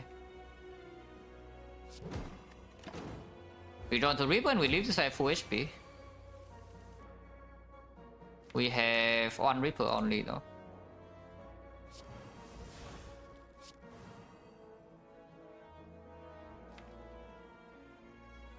10 brick next turn, or maybe I should play an attack. Yeah, I should play an attack. Like plus 8 in the 63 is good enough, yeah? We can get full HP sometimes, 63 is good enough. 24, 27. I'm dreaming. Playing that is dreaming, yeah. But okay, we can dream, guys. Dreaming successful. Wait, actually no. Yeah, 30 blocks too much. Unfortunately, you did not draw into this. So we don't heal full, but yeah, it's like full enough. Yeah, we don't heal to full, but it's full enough.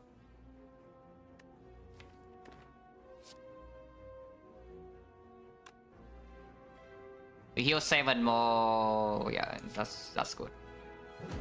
7 more is good. I need to play this first, otherwise it dies. Cool, yes. Well, it could be way worse, I tell you. The other fight could have been way worse. It could also have been better, but it could have been way worse. Berserk plus. Damn, it's actually good. Oh, it's actually good. We can use this energy very nicely. I tell you also, there's also a chance that we should have just died to the big hit for cycle, yeah? It's low, but it's there. And we can use 5 energy very well. This Berserk is great.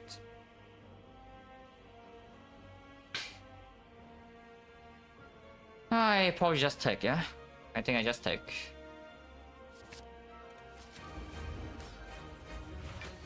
This currently. So power pot now. Disarm in flame, or we wait for the dual wheel on power pot. If I get something to do pot now, from the power pot can do that immediately. Barricade also can do something this turn. Yeah, this power pot now is okay, I think. Okay, I take a break and we talk about this, because this choice is very important. Beer attack. And I need a break too, yeah.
Okay, so advantages. The advantages. If we take Demon Form, we do it immediately. So this time we do Demon Form 2 cards, Inflame 3 cards. Not Inflame, but Disarm 3 cards. So we do not play Inflame, -3 strength, but then we get Demon Form 4, so that should not be a problem. First cycle we never really die, because multi-hit is doing 0, and then the big hit is doing maximum 65. 64. Yeah, 64 damage. And we have Oracle Outcome, so we take like what, 58 or so. We can use Firepower and open Entropic Pool immediately with Demon Form. And then we have Reaper with Red Skull to can heal. Advantage of Barricade. It stores 4 block right now. We exhaust the Inflame. We can go into Red Skull with the big hit first cycle and then Impervious up. And then we are in Perma Red Skull with the Barricade block spill over for the second cycle and third cycle potentially. So we are not nearly as dependent with the Reaper heal compared to Demon Form, our damage is slower. And of course we don't have anything to do right now, yeah, if we take Barricade. So either we waste the dupe port, we waste one random potion because we can open Entropic Pool still. Or we just wait with the Entropic Pool, so like less information.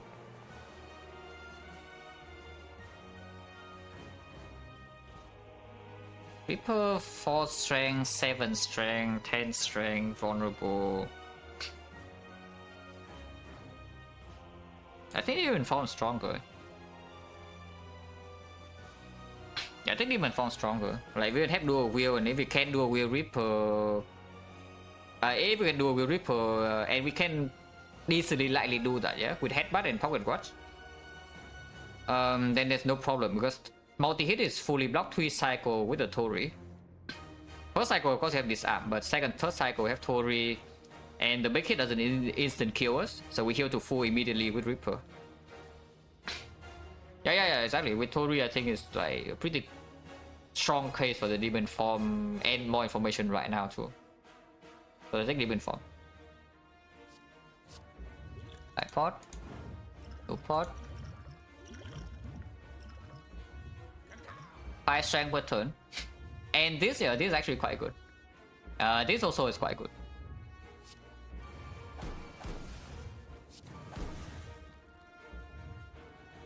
Don't use anything here. And we float to energy, but no problem. I take Pocket Watch. So yeah, pretty good Entropic.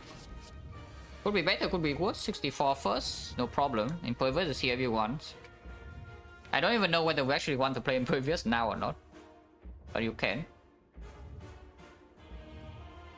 Playing Impervious now still put us into Red Skull range, and I guess it does say... Oh yeah, did I spoon his arm or not? No. So we do need to apply weakness third cycle if you want to Tori, but that shouldn't be a huge problem. So Impervious now... Let's say I play Impervious, Inflame, Struck. In some order. And then that's my Pocket Watch turn. So we block for 32, attack 32, we go to 38, and 38 is outside Red Skull range, so that's quite annoying, but it's fine, because Beat of Death you can still proc and Offering is still in the deck. Okay, sure. What can I struggle into that make it play over Inflame? Evolve maybe, yes. Inflame is not super important. Shockwave, yeah, Shockwave I would even play over Impervious, but then you can see in red. And the Void, yeah, if we see the Void, maybe you can see in red and then play Inflame anyway. I can struck first, yeah, I can struck first. Oh,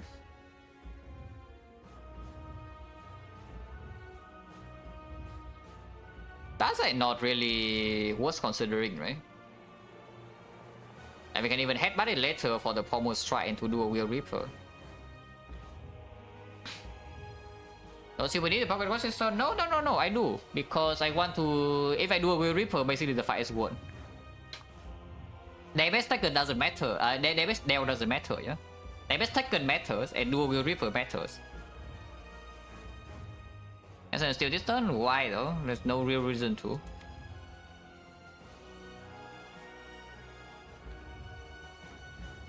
Because in fact I want to burn like 2 HP next turn for the rest scout too. Yeah, just impervious inflame, and next turn we need to, we can Gambler's Brew for Dual Wheel Reaper and everything's fine. Did not, yeah, we did not spoon. So we did not spoon 2 very important cards here, which is quite sad. That's okay. So it's for block later, yeah, number 1 is that, number 2 is that we might want to go into Red Scout race next turn. And with this kind of strength, we can just full heal with the Reaper, and then this is kind of wasted for now. I don't need to do it yet because right now we can still use our HP.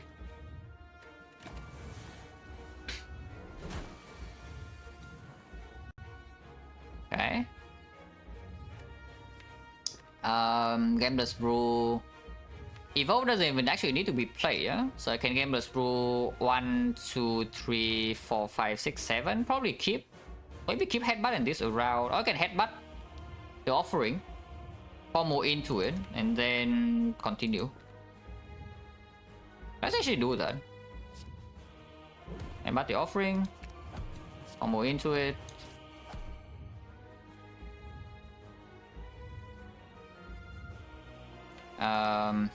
Now I can Gambler's Brew. I don't care about applying Vulnerable or Weak, if anything is weak, but I want to play Shockwave instead. Or I can Offering first and then Gamble, is fine too. It overdraws a little bit, but it's the same the other way.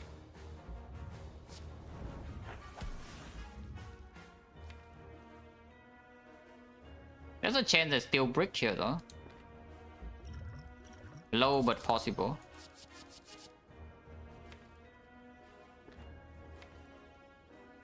Keep trends. Actually, I can keep trends. Oh, really?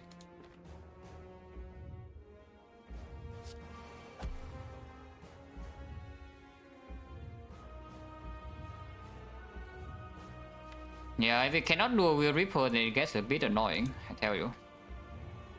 Very high chance of Shell just win the fight this turn, but if we miss, then we have to do something else.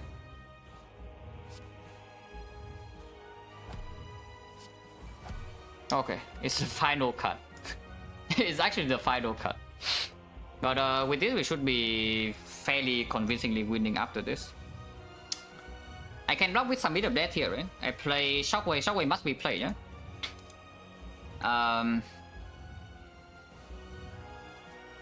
Because the only real threat right now is the big hit in the second cycle. Shockwave. This is 2 energy. So if I want to play Inflame, I cannot. Actually, I can do a Wheel Reaper, Shockwave, Flame Barrier, Whirlwind again Nunchaku, and then play the Inflame. And then I have 3 Reaper in the redraw. Wow, blocking bit of death here too.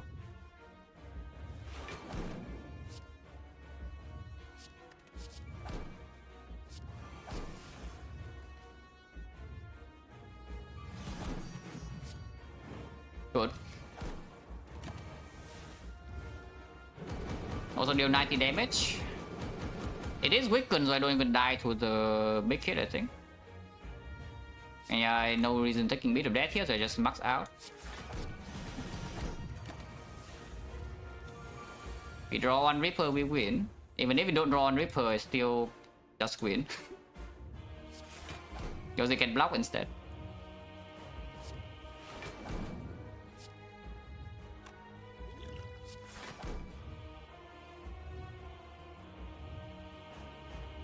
$33, $31, yeah, and now we can use this because now we can Tori this hit, so this is more than 4. Hello creator, thank you for the red. You arrive at the hard fight of a slightly difficult run, but here we have 4 demon form plus 1 cultist, so we have strength. And we have 3 Reapers coming. Yeah, now we can use this because you see this Tori range, yeah? 31 perfect, and we still take Pocket Watch. And because we are above 15 HP, we can never die here even if we brick. We, however, do not brick, so the fight is done.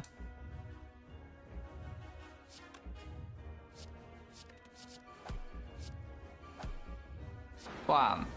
Full heal.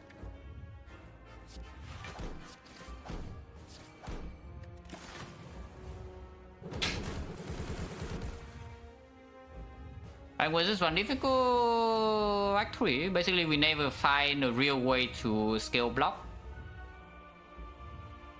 And the card rewards are not good enough, and also actually force parting was a little bit annoying.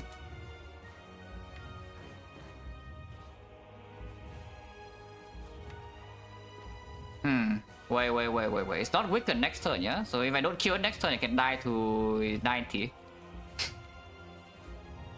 If I don't kill it next turn, I can die to 90 sometimes. However, these are dealing 80, so it's below 200.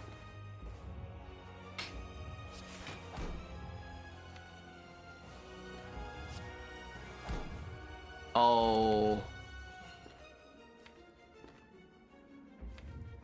now I'm a little bit scared, actually. No, we can actually die next turn now, because I'm about to make exactly headbutt.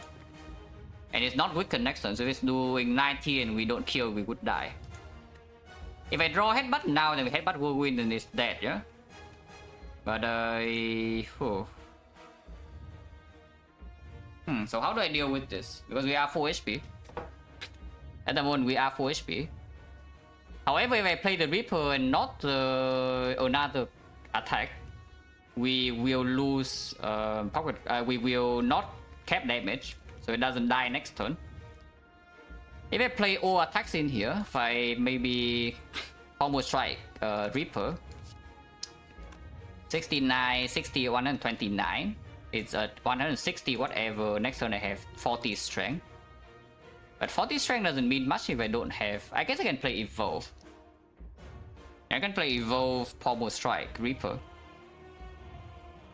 But yeah, it's actually possible to die next turn here, which is... bad. Because weakness runs out. Oh, and we don't Tori third cycle. And dying for full HP would be pretty freaking sad, but I guess here's the thing. If we draw blocks, we are okay. If we do not draw blocks, we draw attacks. And if we draw attacks, it dies because we have 40 strength. I hope that is true. Yeah, we play Evolve, Pommel Strike, Reaper, yeah?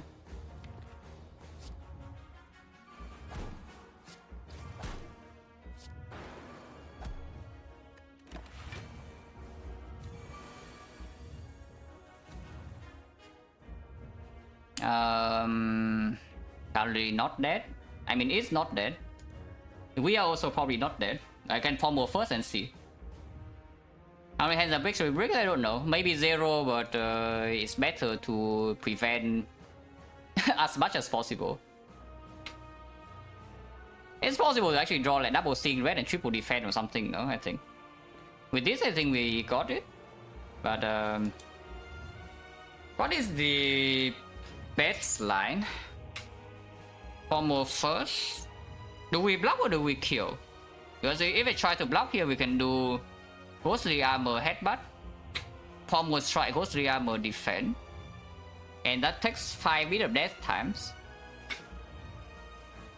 But it blocks for 26, 34, so it blocks 19 and we have 75, so no, we don't die. Then yeah, it stops. So if I try to block here, I never die this turn. Next time I do need to kill it, and it has 60 and we have Evolve. If I draw Reaper, I still don't even die to it, even if I draw only one Reaper. It's better to block, right? Rather than trying to kill. Because if I do Pommel into Headbutt Pommel, yeah, and I better trance and then it bricks. And we somehow don't draw a kill. Then I can no longer even block. Yeah, let's block instead. And if I Pommel Strike into like Twin Strike, whatever, and it dies immediately. Even if you draw into the burns, I don't really die to that. So we can do Ghostly Armor Headbutt, Pommel, Ghostly Armor Defense, which is the current line.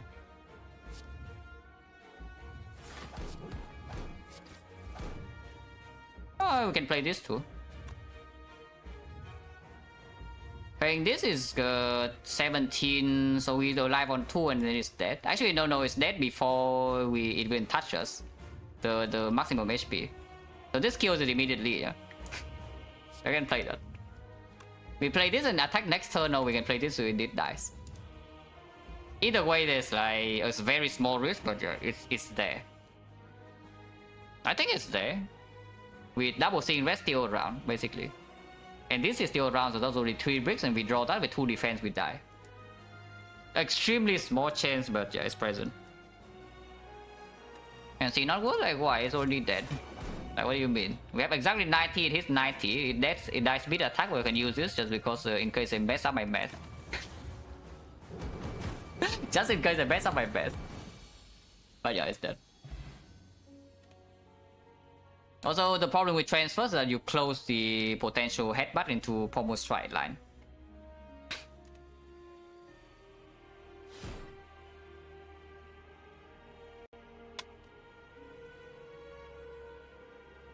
One good power in this one is like pretty easy. A feel no pain, a corruption, maybe even a barricade. We farm many fights with frozen egg, and yeah, we just didn't see one. And you can also see that embrace in this fight would in this one would have been worthless, which is not what you say very often. I think we saw like what 3 that embrace plus in this one we skip them all. They just don't do anything. Wait, 1 column. Oh, the 1 column. Oh yeah, thanks. I like the run. Like the run is pretty solid. Whenever you don't really just snowball into an easy end game, it's exciting.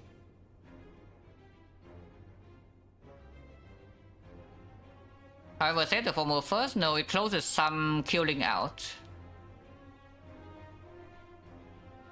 I think it's close to some killing out. Maybe it's the same. Yeah, it's probably the same actually. Yeah, it's the same. But honestly, regardless, as long as I see that my hand doesn't have like, yeah, all the seeing reds and the defense and the curse, then we have already kill.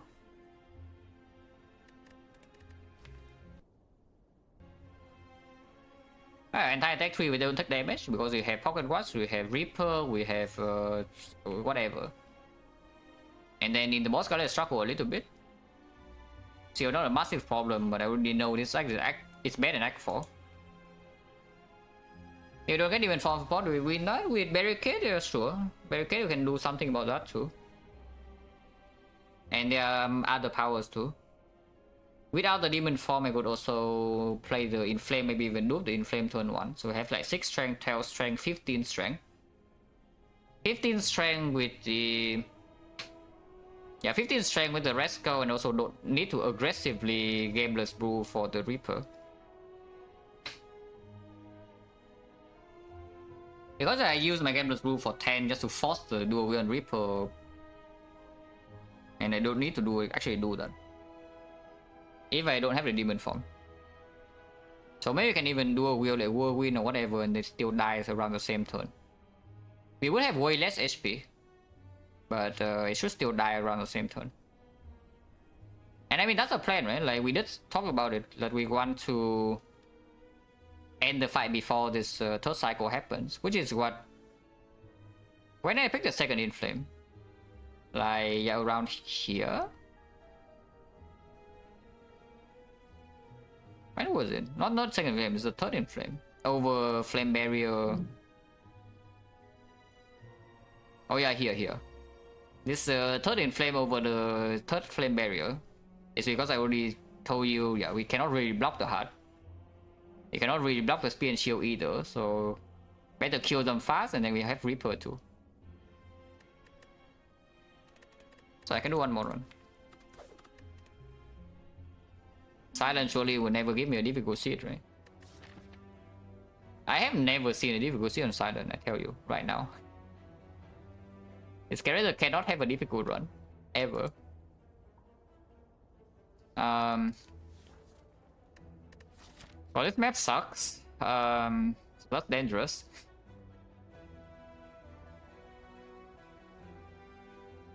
Well, this map is completely bad.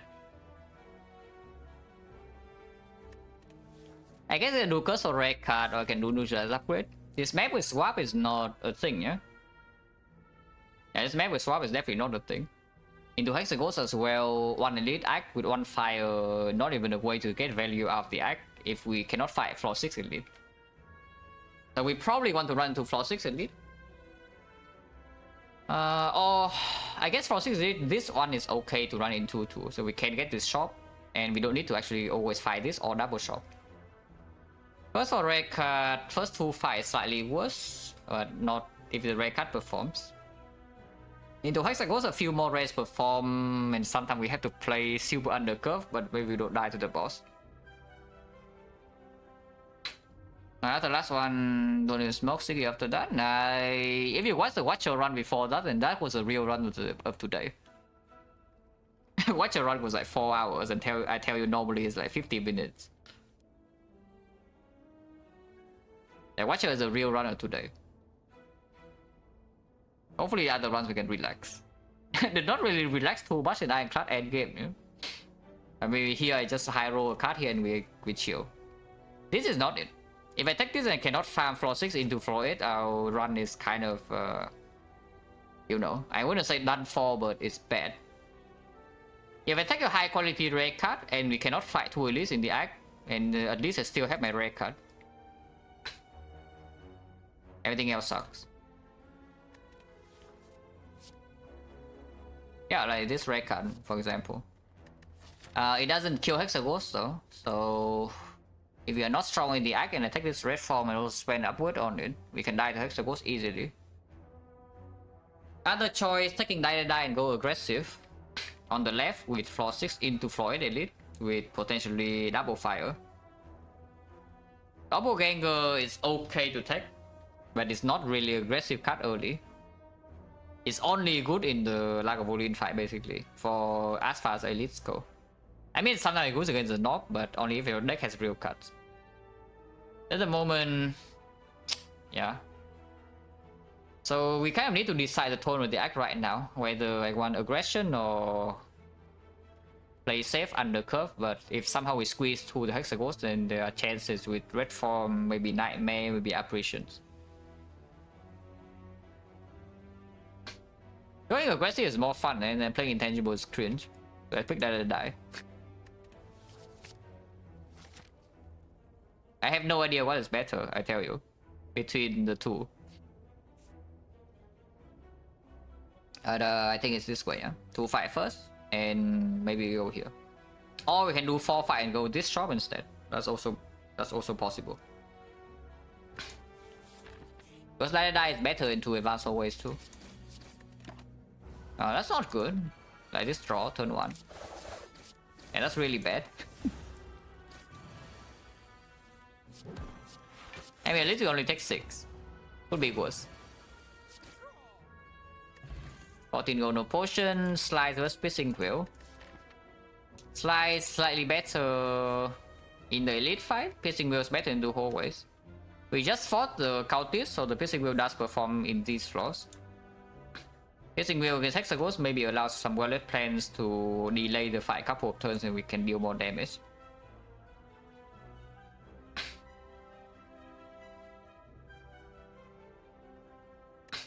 I take the wheel, yeah?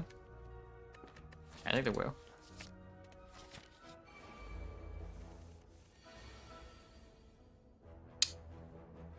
I would like to draw a wheel this turn if possible, would be nice.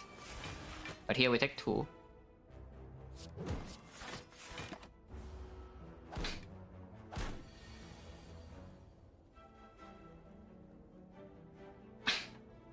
How about how Kakami's chance made Discovery a clear pick of a chip? I'm willing to store Discovery in that position.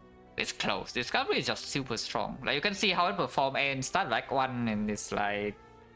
I think the chip would be better when you walk into the boss. Or maybe the Lagavulin fight, but in hallway fight Discovery is just way stronger. Before your deck has real cards, the Discovery is way stronger. And of course later on it does have the chance to have like more payoff. So I guess it would decide, you would decide on whether the big risk in the act is early or late. Like for example, if you are fighting slime boss and you are scared of that and there's no like shop to deal with it later on, then you can take the chip. But yeah, otherwise the discovery probably just outperforms.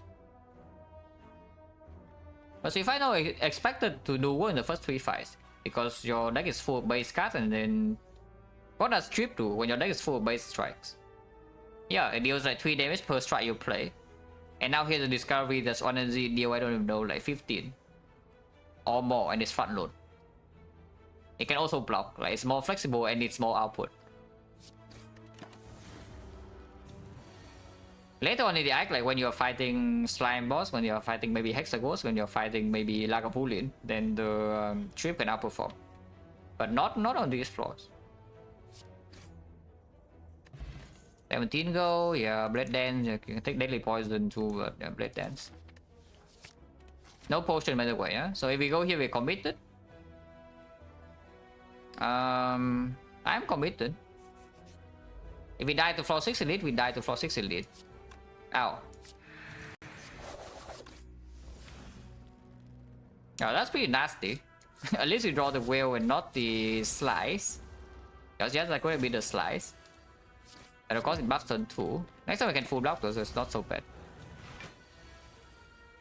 Yeah, 17 would be ideal, but this is not a huge problem. Always have lethal here, 15, and we only draw attacks now. And go, yeah, wallet plans with the whale, so we can block hexagons for 3 more turns. Already skip Red Dance. I think we just skipped the other day, no? I mean, I know I have skipped Red Dance pretty recently, but I don't remember if it was on stream or off stream. Situation is the deck is like what, Acro Sneaky Strike with a head and removes. Oh, it was off stream. Yeah, I remember this run. Like, it was off stream. I have 2 Sneaky Strikes. 2 Sneaky Strike inside, one with Acro and maybe 2 removes. And I do not care about Blood Dance 12 damage for 1. I do not pick accuracy. I don't have Shuriken or whatever. I just want to play my 0G, deal 12, like both of them. Every deck cycle. But this early is not very easy to find a situation where this is bad. Yeah, Choco Swap is one of them.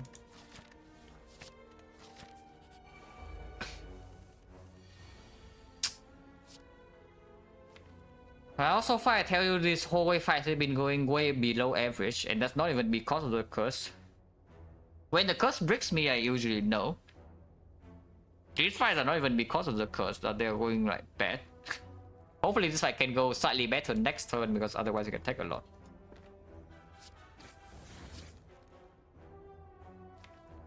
Kinda want to set up die HP, but probably need to block next turn.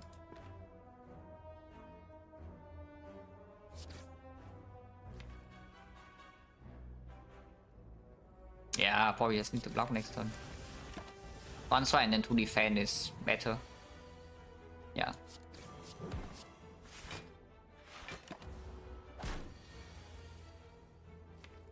Root.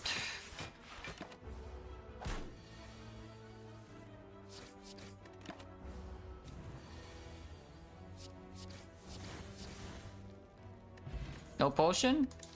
Slight low roll on gold. We have 57 after 4 fights. Expected is 60. So we can never buy any relic here. Doppelganger is back, and yes, for free attack. You can also take backflip and take Doppelganger, because right now we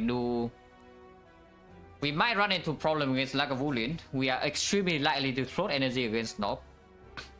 And Sentry in the redraw is okay, and we have die against Sentries too. And it's not like backflip is helping this problem whatsoever. And things happen, like, do they? If Watcher has a real run every day, I don't mind too much, you know. Instead of me just playing the same old cards. Oh, yeah, the shop, yeah. Oh, there goes my chip card. And unfortunately, there's no cheap damage potion. No cheap damage potion is so freaking bad because I cannot do potion remove. Actually, I can do cunning pot remove still. Yeah, I actually can still do cunning pot remove. Teams now, Laga, we have Wallet Plans, we have Doppelganger, and we have upgrade pot. The big thing is that we have upgrade pot, Wallet Plans, and maybe we can line up with the Doppel turn. Right now, we have big problem against Knob and Lagavulin, but Lagavulin may be slightly less so. This potion can deal with Laga. We don't have any way to deal with Knob. This is against Hexaghost, but Hexaghost now we also have Wallet Plan Splitting Wheel to delay the fight by like 3 turns or so. So we have like 12 turns to kill Hexaghost instead of 9 turns. Yeah, I remove the curse and buy the cunning pot, and we just run into the elite. 2 gold. Sentries. Sentries probably fine. Can upgrade for this hand. Upgrade for this hand is not even so bad. It does mean the Lagavulin fight potentially 2 falls from now is a bit worse, but we get 1 more relic from here, and this fight is not even forced. Potion chance at the moment also 60%. We have only got 1 potion draw in 4 fights. I bought another one, so 60% right now. Upgrade for this hand is die, and then neutralize middle, and then piercing will take 2 and then strike plus another 1 on the side.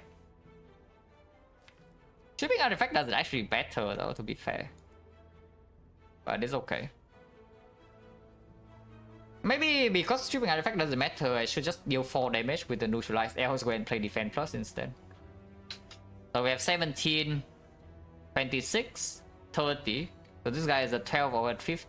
This guy is a 12, this guy is a 15. If we play the neutralized here, and this guy is 16, 16 is bad. 12 is good.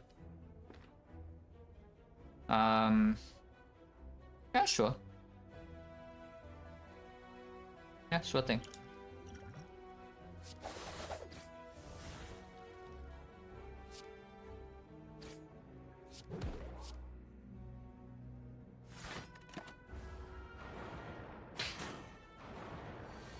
Yeah, 12 is good. Exactly, though, now we can block. And afterwards we have Wallet Plans in place, so hopefully we don't take too much more chip. We probably still get chip once in a while, but no, hopefully not too much.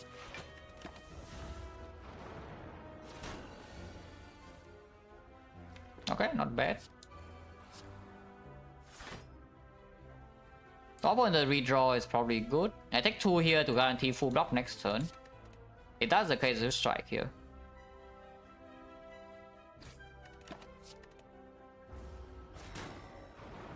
So we block this guy, so maybe we can kill this the turn after.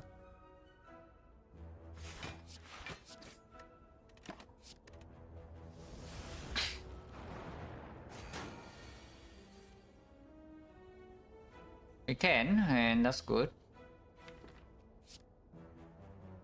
You can also change up and full block this guy instead, but that's like very inefficient.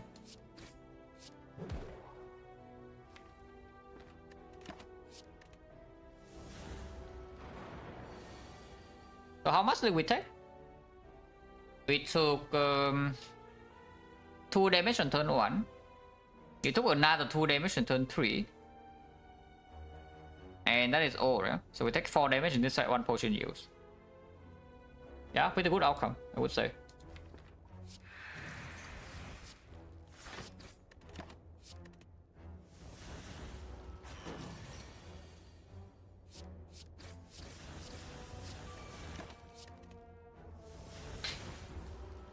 Hopefully this relic doing something, otherwise pretty scared of Laga.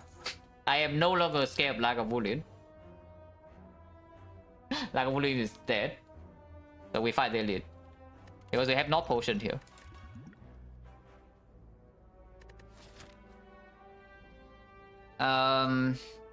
So we fight 2 elites, yeah? Fire here into elite, into fire into elite.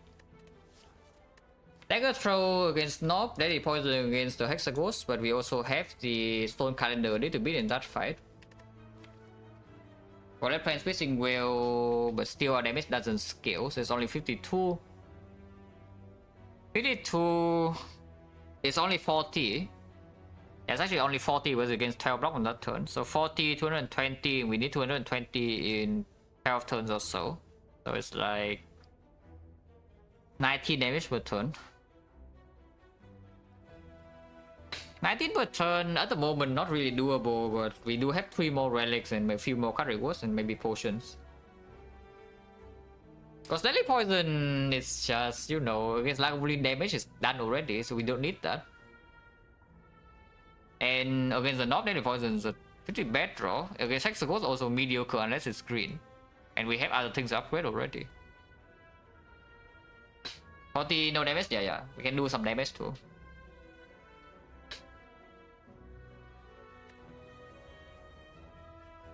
But I mean that also is that already accounted for if you count like maybe 12 damage a turn? Maybe it isn't. No, it is, no? Yeah, because no matter whether you include the self damage come from our deck or damage that comes from this, like they all included already. Yeah, so it's just counting this as 40 and then count the rest as the next damage is like the same. I think I take this dagger throw. And we can upgrade plans. Upgrade plans is a bit weird because against the Lagavulin damage is already done.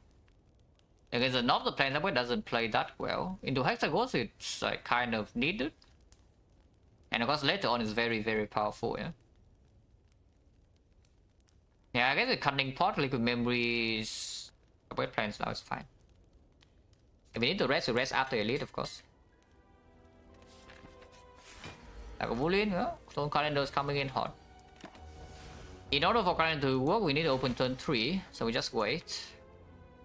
Yeah, Doppelganger if we miss.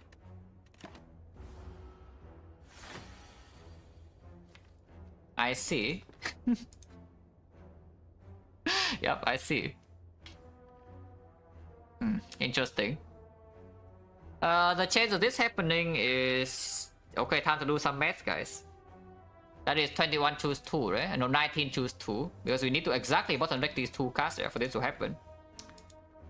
19 choose 2, 18 times 19, 9 times 19, that's 1 out of 181. 171. So 0.6%, 0.5, whatever. Interesting. So now I actually can get chip a lot now, which is yeah, it should not happen. But apparently it is happening unless I draw block next turn high roll. Yeah, that's insane. Like that we take, apparently we are about to take like a lot of damage. Yeah, nothing we can do. Like I don't potion now, so we just double strike and try. Okay, maybe don't try as much. Now, of course, we still need to deal 58 damage here, because this calendar is only 52, but that shouldn't be a huge problem.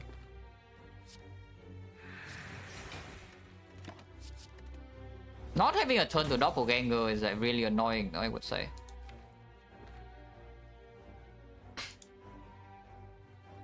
If I take a total consideration, no. I mean, maybe, but I don't want to. Because it's still Hexa resting here is not so terrible. Maybe this gives sustain, maybe high roll redraw. I don't have a real chance to die. And maybe the potion is needed here for the North fight. Because if we fail to kill North turn 3, we take like 20 plus damage, yeah? So this potion needs to save like 20 something. I saw they were saving like maybe 10. Yeah, it was probably saving around 10. But that's not even always 10. It's only 10 if we actually break. And now to be fair, need to count some damage. We do only 52, so it's 48, 35, 35. Yeah, that's good enough, right? Just do this. I don't need the oppo, so I can just play it. We do dagger throw strike next turn.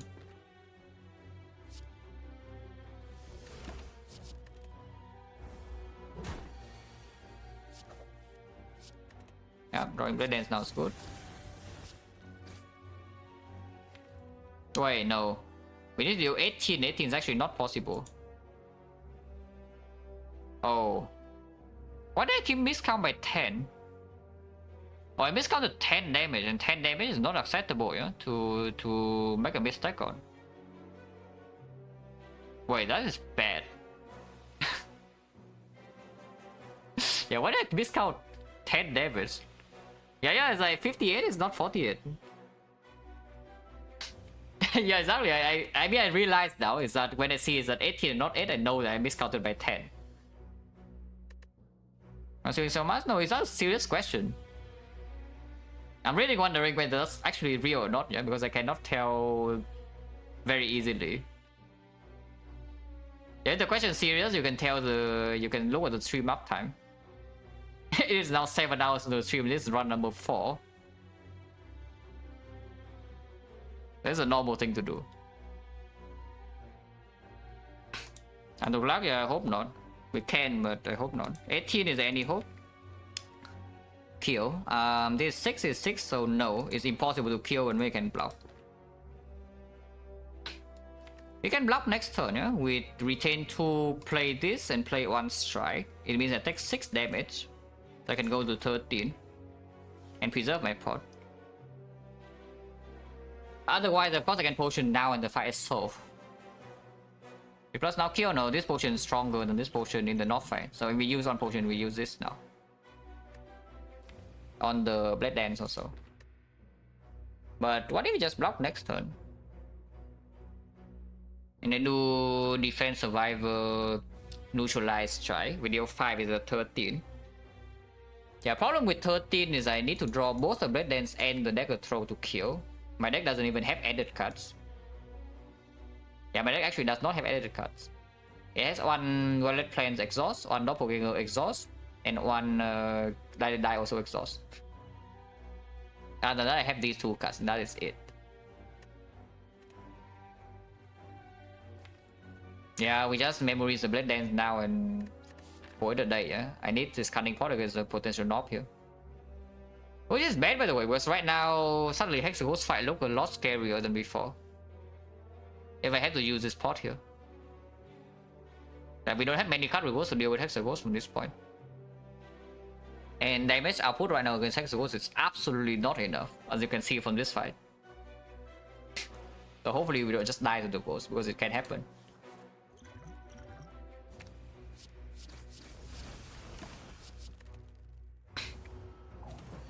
And more damage, yeah. There's like no real kill. It's unfortunate, but it's true. Auto Flame, oh, that would kill Hexaghost. Well, I mean, this would kill Hexaghost, but I mean, I'm unhappy. It doesn't always kill Hexaghost, but it does a decent job. Oh man, nearly poison. This guy honestly should be, there should be a mod, guys.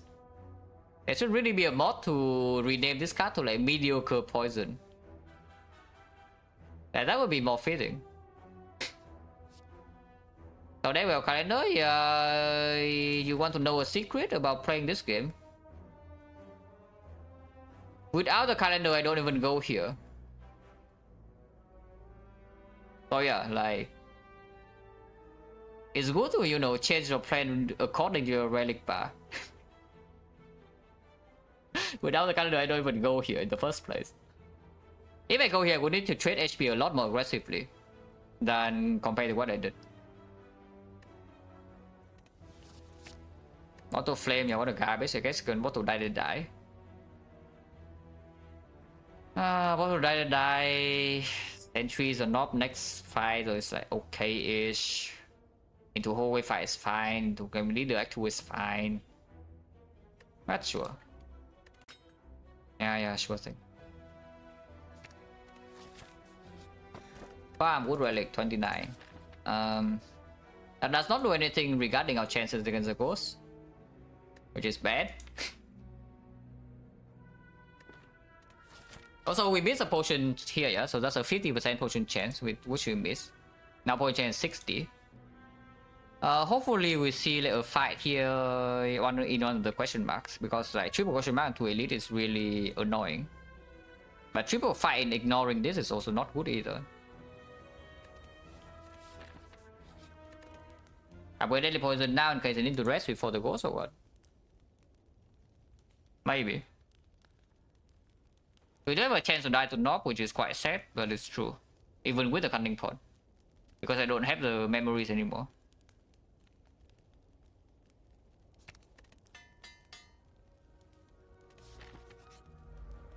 Oh, I mean, I did ask for a fight. Also, did I die, by the way?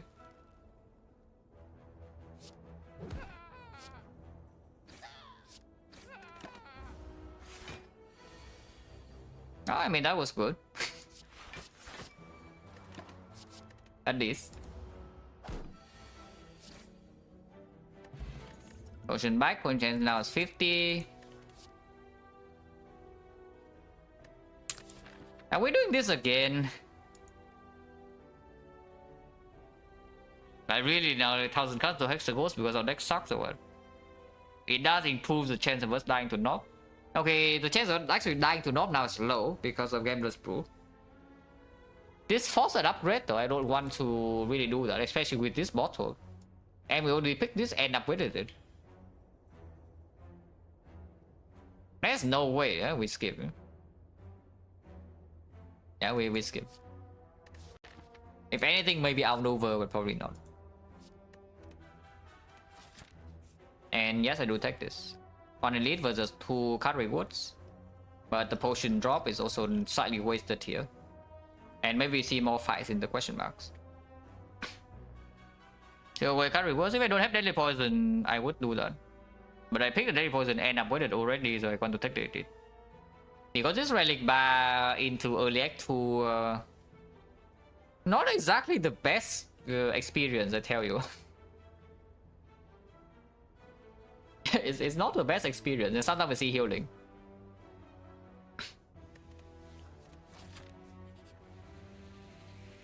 Yeah, I got question marks.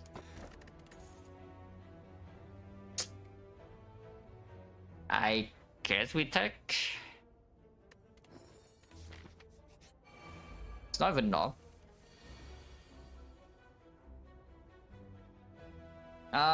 We can take damage here now, by the way, yeah, because of this Dreamcatcher. If we take too much damage, yeah, sure, we rest. And 1 card reward, no problem. This must be played. I do not want to use any pot here, of course. Turn 7 they all die, and we can block a little bit after killing 1. With the deadly poison, I don't mind playing the wheel now. So let I die, neutralize Lido and piercing wheel, yeah? It's better than playing a defense.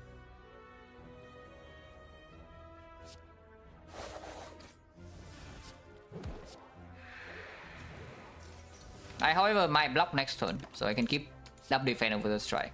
Like full block, I mean.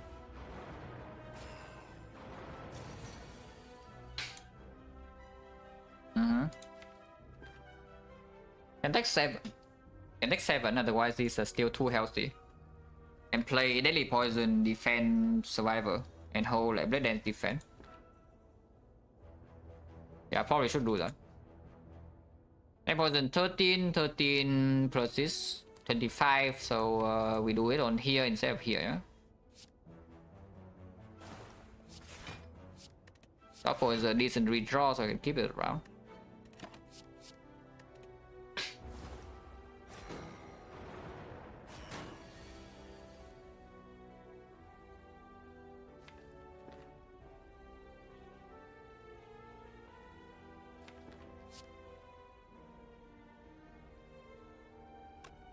Actually, oh yeah, actually that's again a mistake. Because I counted 1 turn, but poison is actually 2 turns.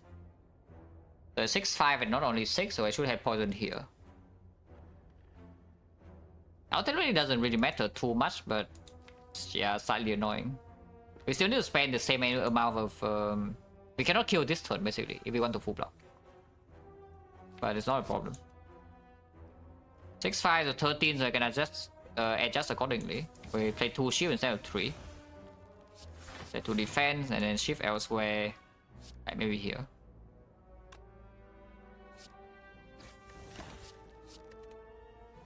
Actually, 3, 4, 5, 6, 7. I should hit this guy. That's fine. Doesn't matter too much. Yeah, I definitely should kill this guy instead. But it's okay, because now we can kill this and hold 2 blocks, so it's not important to sync the kill with the Stone Calendar, with the Violet Plains Plus. Especially when you have guaranteed full block.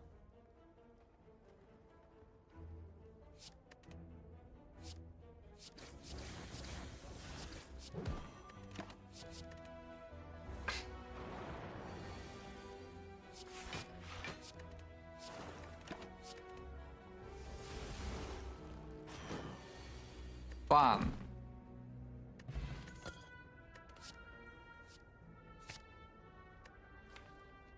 Ah, not bad. And here's a Ghost Inertia. Is this Terror good enough with the Deadly Poison to make this Cunning Pot unnecessary? Because Gameless Brew Ghost Inertia is, you know, endgame potion belt. We definitely take the Ghost here, I just don't know whether I take it with the... Do I need this or not? Because this currently is 27 damage. With the Terror. And 27 risk sometimes necessary to preserve Ghost Inertia down the line. We do have 12 turns. 12 turns with Terror and Deadly Poison plus... I may say 12 turns, maybe more than 12.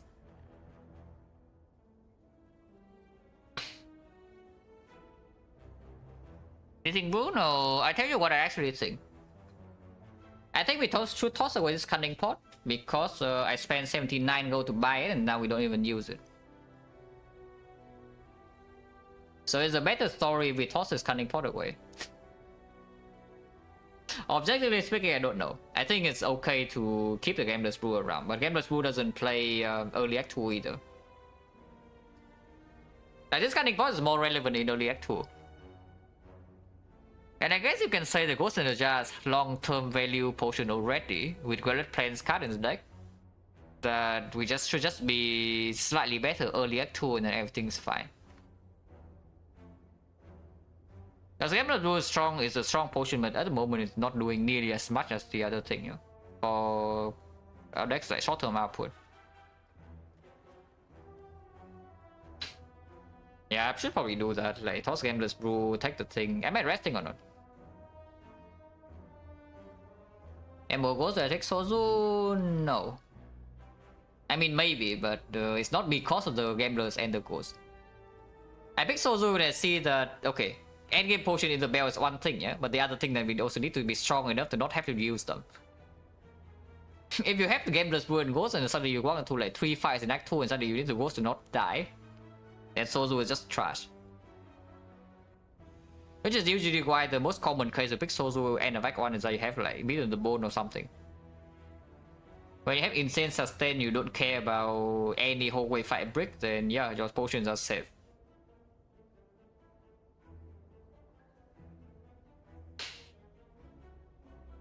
I don't even know what to upgrade, like neutralize or what. Resting now, we go to plus 22. So we go to 40. 40 is okay. Yeah, 40 is an okay number. And of course Molten Egg as well, so we see upgraded attack. Like, I don't know, Finisher plus. Even Flash Head plus not too bad in this deck at the moment. Violet Plains plus already, we did not add many attacks. Just exhaust and skill.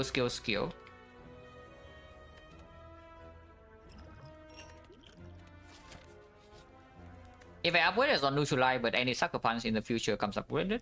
I can also upgrade Doppelganger, Terror. Not super important with the lack of front damage this deck has besides the die that die. The Terror upgrade, I mean. I think I'm resting. Upgraded attacks. Fine. I get my deck. Even Sticky Strike plus as well. Yeah, they go throw Sticky Strike, Violet Plains. I mean, there's also a leg sweep.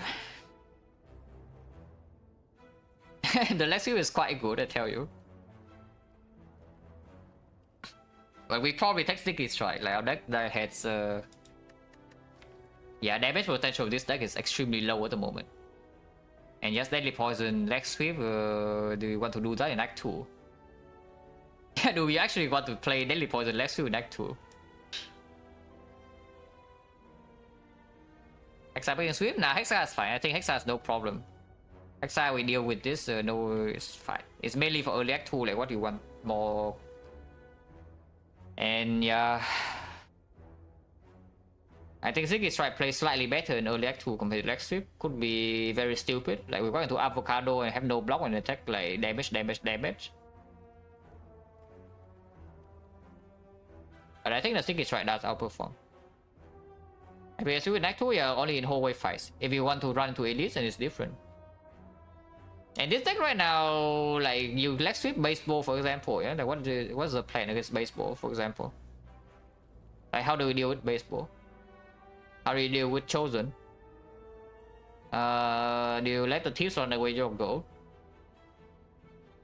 The Leg Sweep will be better against Avocado. And it will be better against the birds, and that's not even always true, yeah? But it probably is better against birds. That is 40% of the cases. The other two is 60%. What does the Leg Sweep do then? Because I see that we just get owned, no? We have this, but like this does not proc an easy hallway fight Act 2, yeah? At least I hope it doesn't. It only procs in the 5-way. Leg Sweep is really good against, which is the Avocado, yes. Yeah, probably not. Take this.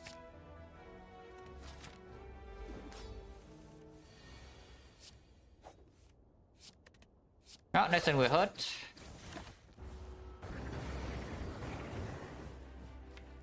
Oh really? It hurts a little bit more than I wanted to hurt. Yeah, I expected maybe you know, 18 damage, 19 damage or whatever, but the full 24 is a bit annoying.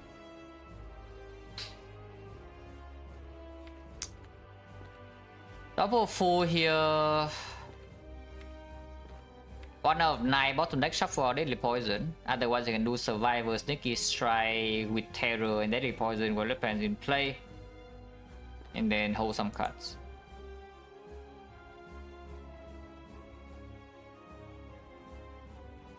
I think I double full. Ow. Hopefully we don't see 1 out of 9. Okay, we did not. That's good. And I needed to double full, yeah? If I double for -1 or -2, we don't have these. And we shuffle them out as well. So at least that's done. This must be play, this must be play. Must be play.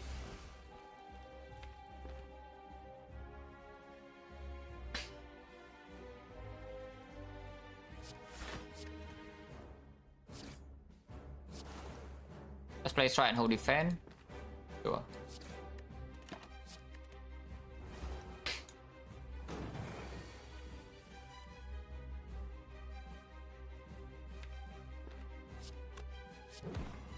Playing that now instead of before 9 times 2 is a bit annoying, but I think our damage output is actually good enough now. With Terror Sneaky Strike, that Inferno it should die. I just hope that by the time we get to Inferno it dies.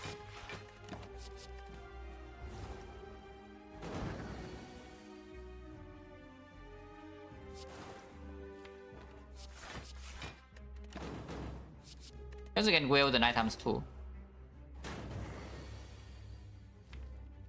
If we miss the Sneaky, no problem. We have Survivor for next turn.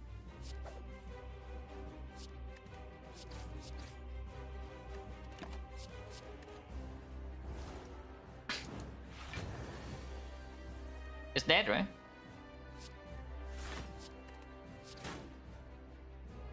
Uh, 27, 52, 79 damage.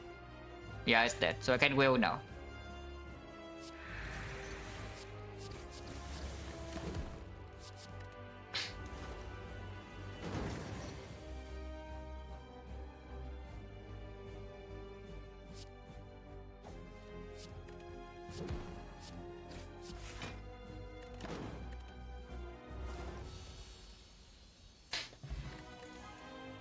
After image, we take.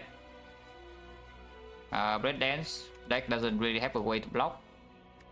Up against basically nothing. I mean, you can try to take this, and sometimes it works, but we don't get a deck throw, but other than that, we don't have any manipulation. And this is also not bottle.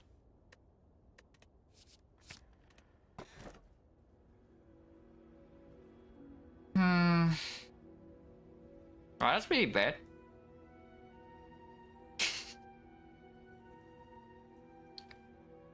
Yeah, that is pretty bad.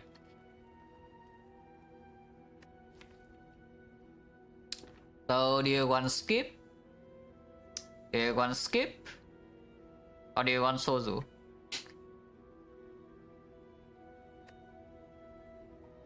Free Sozu, yeah, very free, right? This deck definitely does not need to use Pause in Act 2. Oh, Sozu is so free, guys. No, but really, we see first floor Molten Egg buys and it's actually free. Too annoying, Kai is basically skip, so don't do that. At the moment, and even if I see Echo, it's still a skip. I need to see prepare to the trade in order to make it actually do anything. Cyber Scholar elites, but then whole way fight we struggle a lot.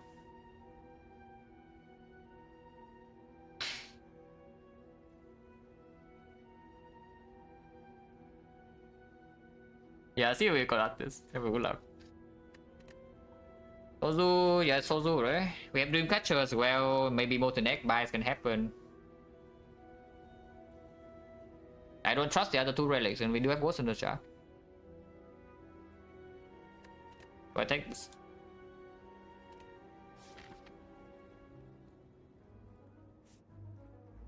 Maybe you can upgrade after image at some point too.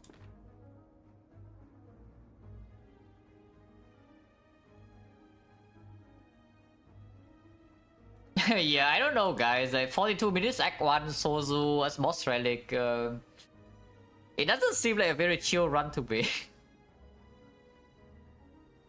Until we see bites. It's fine. We see bite plus and everything's good.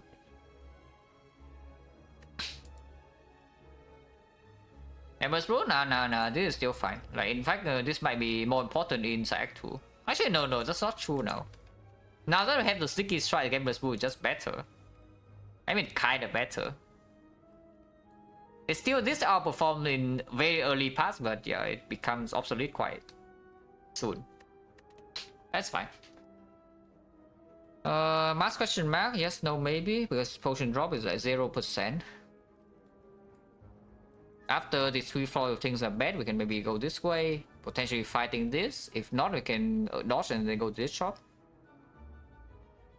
Not sure. Okay, left flip would be good here. Yes.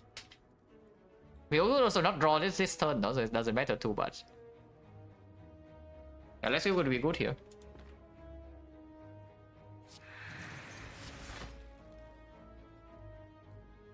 So I don't pull for 2 or do I pull for 1?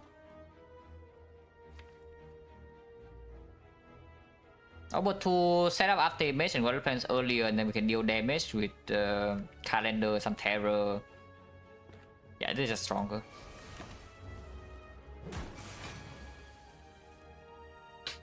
Also, yeah, if you want to do this fight with Slaver's Collar or Hovering Kite. Yeah, be my guess. As we currently have 4 energy and we're still getting old, yeah? I'm just telling you. But right now was clan was good. Like close run, difficult run since Act 3 because I did not see any block scaling. But we barely made it in Act 4. I went down to like 1 SP in speed and shield, and I left the fight with 60. No anger, yes, no anger Act 1. We are strong in Act 2 though, because we bail into Pocket Watch. But no block scaling for the end of the run. But not block like mediocre, no corruption energy cheat, or whatever like that. So I went down to 1 SP in speed and shield, I Reaper back to 60. And the hard fight was solved with like potion. At turn 1 I have double demon form cultist force, so like 5 strength per turn.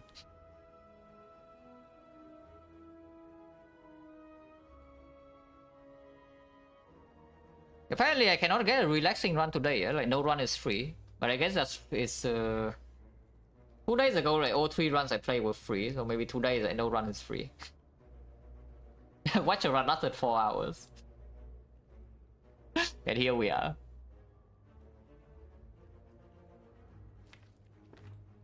Do I dagger throw now or not? I think I do. 1 out of 9 draw into the after image would be good.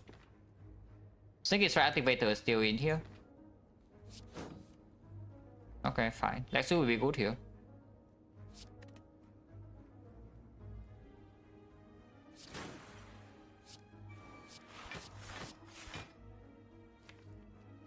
I keep this, right? Because I actually need this block with after image, kind of. Stripping plate the armor here doesn't matter too much, it will eventually die to this. Event Watcher, yeah, after we leave Act 2 is already like 3 hours or whatever.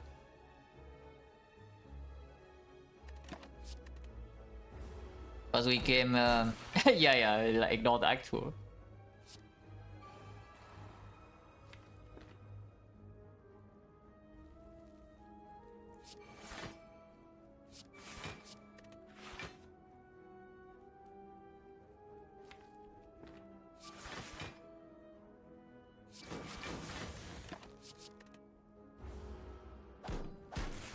No longer frail, now we have plans in place, so should be fine.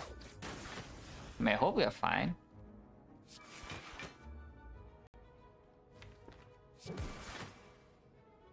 Need to draw more blocks in hand for me to feel like somewhat safe, yeah? I guess I can always play more cards. And then strike, so dealing damage now is fine, maybe open some lethal.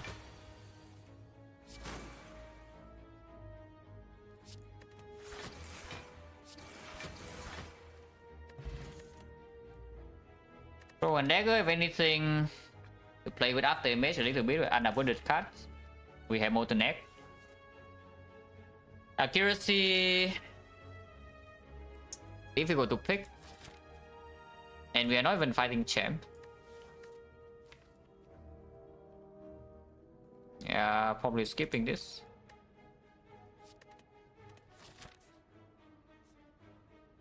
Going early shop here is basically saying we fight this or what? I guess I can go early shop here and fight this, but fighting this is slightly better. It's also I think I want to do a little bit greedier. Huh. Oh, you say that we need to game this through. Like really now?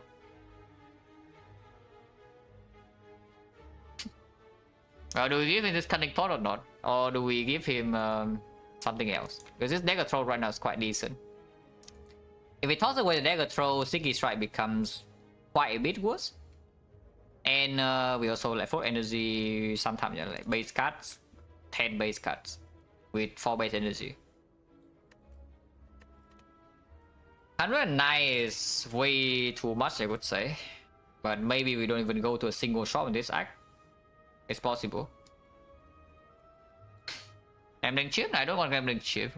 If he can give me a death branch, I would be happy.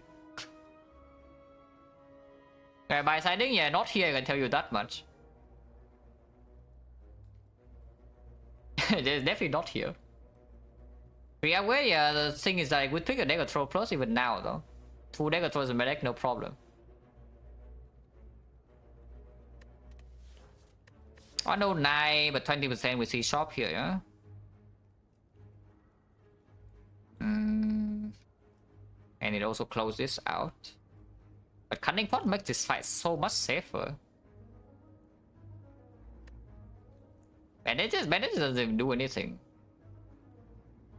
If I'm telling you Kai is a skip, then what does bandages do? Oh, that's useless. Thanks.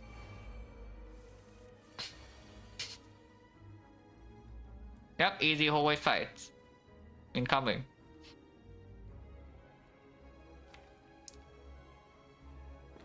Oh, I love easy hallway fights Act 2, guys. Very, very nicely done. Extremely balanced. Robbie, I wish it's only dropped. If I can pay them like 80 gold to, you know, just piss off right now, I would do that. But I cannot. They also take away, I don't even know how much HP. If I can pay 80 gold for these guys, you know, just go away right now, I could do that.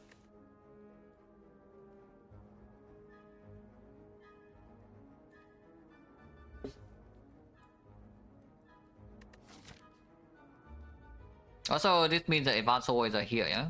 Or we can go here and roll question marks. Yeah, what do you even do here this turn? How the quality pick is doing right now? Yeah, probably your cunning pot already happened. Maybe 5 pot also happens, but I don't know whether you actually use cunning pot last fight or not, because there was no real lethal. You need to stabilize block anyway, and then you can block. So you are wasting 1 potion already compared to Sozu, and you go into this fight, and I don't even know what your plan is. Kai Pickers, same story, exactly the same, no difference. I mean, Sozu sucks, but right now at least we are not dead yet. I don't even know what to do this turn, like, crazy. Like, how much damage they deal. And yeah, P-box and you get no block. Do you want to play this garbage or what in Act 2? Just look at this sitting in my head right now. It blocks 6-1 energy after image. And I'm taking like a billion. On the other hand, P-box will probably kill one of them right now. And then you take maybe 11 or whatever, and then the fight is done. What you're getting up there? Yeah, it's 20 is whatever. If you want to think about a big Western streak, yeah, 30 is what maybe I care a little bit, and 40 is when I say that we have like a real streak that can actually maybe approach the record. At 20, I don't even care too much. I still play Watcher runs properly though, because Watcher runs that actually force me to think I like a lot. So any Watcher run that is difficult, I play properly. Today, for example, the run lasted 4 hours. I don't know, guys. If I never enter and I don't take damage, yeah?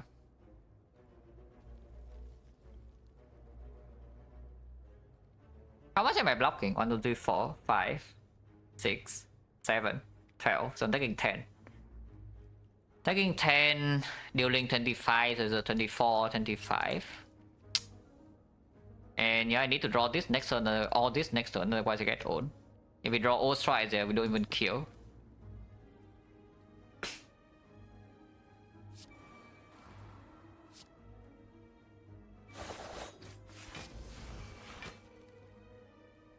I am still dreaming of the case where I don't lose gold, so I hit this guy. Even though hitting this guy is a threshold. Hitting this guy is a threshold. But I think I hit this.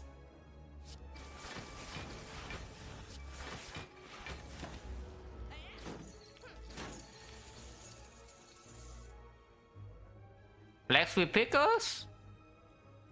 Robbed. And you're still not even full blocking if we pick Leg Sweep. Is that here we can kill now? Okay, yeah, but you are robbed. And you don't even full block. And here we kill this, so we block 11 by playing the Sticky Strike, which is... Yeah, Leg Sweep blocks 11. This also blocks 11, but for 0 energy.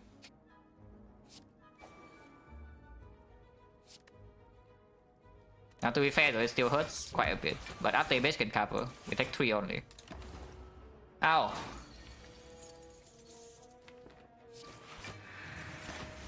Okay, we don't get dropped.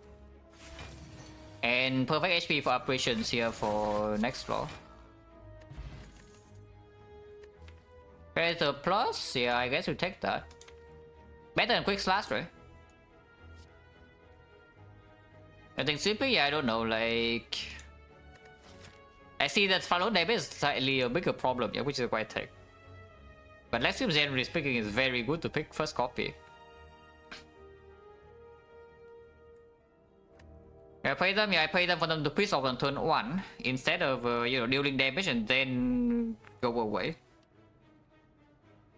I did not say that I would like to take damage and then play them, because who on earth will do that?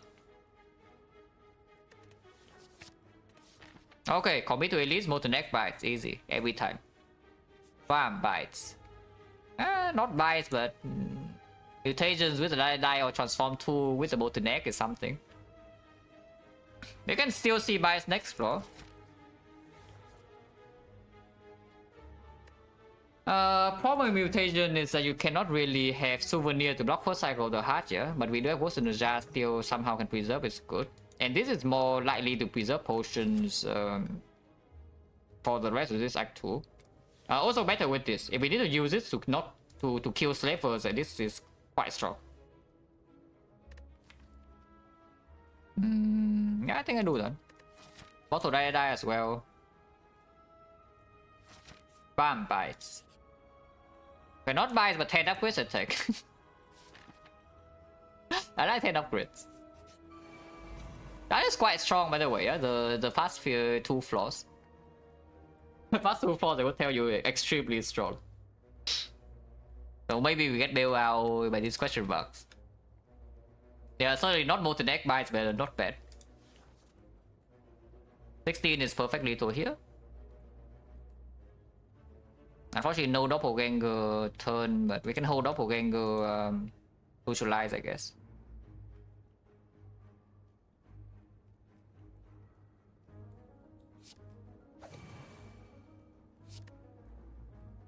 I guess we don't hold doppelganger, we hold deadly poison or what? Alright, play deadly poison and hold after image neutralize. It's also a thing.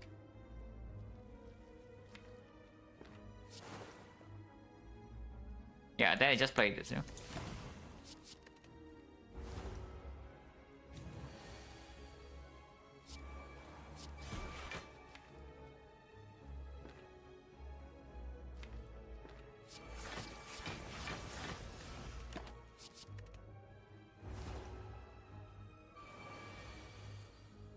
Let's see pickers.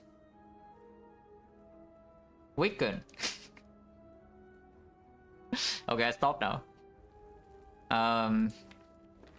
Yeah, survivor. We don't need to will yet, right? It's only dealing 24. So I can survivor sneaky the fat.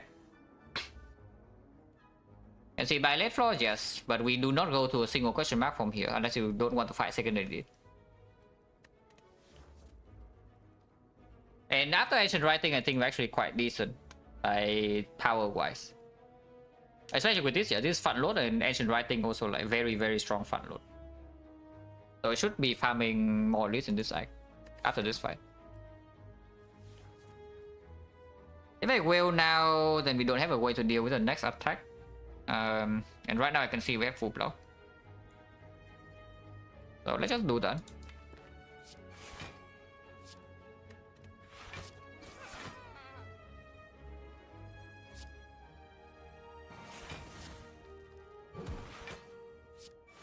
Exact full block as well at 29. Okay, 30 we overlook by 1. This turn we have triple strike kill here. Renwid is not very good. But the ancient writing and mutations are good. How many backstab will I pick from here? From 45, 1 at most. But probably 0. Maybe 1. Because it's also green. But not more than that.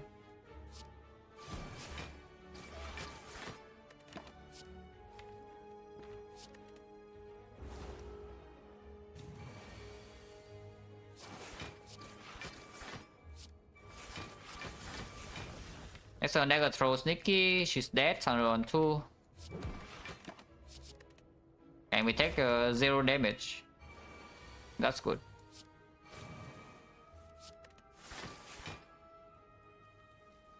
No damage taken, no potion use. Very funny. Yes, very funny. Thank you. So that already ate a ghost in the jar, yeah? And this potion, this relic is not very useful. And it's fine. It's okay. It's okay.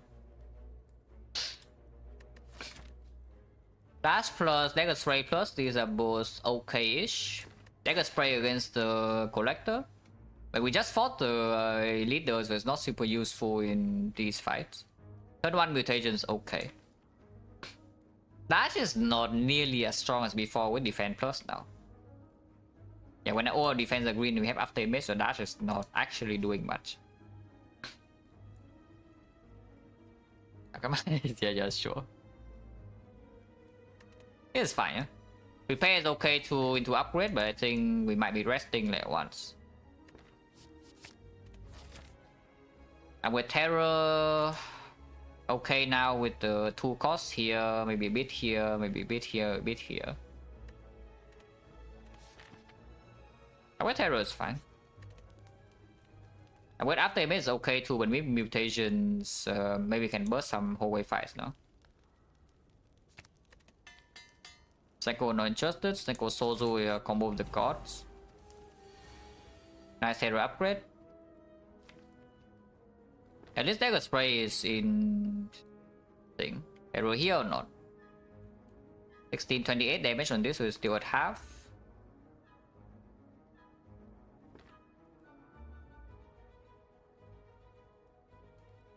At upgrade, no. The front load is not more than the Terror on average. Terror is the more important card to play. Sometimes you don't even play this. And of course for damage AoE with the mutations already is not beating any dangerous threshold, right? It's a 16, you upgrade it 20 still doesn't kill Retromancer daggers. And it already kills Gremlin minions. Which we don't even fight anymore because we fought the one leader in the act. Oh, I really want to put Terror on the Chosen, but maybe I should not. Because I kind of need the Countess to die in 1 or 2 turns. I can of course use this for 5 HP too, but I'm also willing to rest next row. And this row.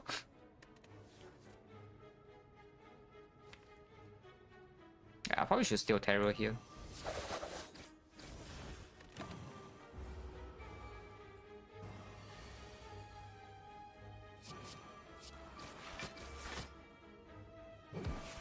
Like 1. Okay, let's sweep because finally you have something to rejoice because I'm crying. And let's sweep would be good here. Yes, let's sweep would be good here. Also, Terroring here is getting punished like Omega hard, yeah? But it's okay, you can rest.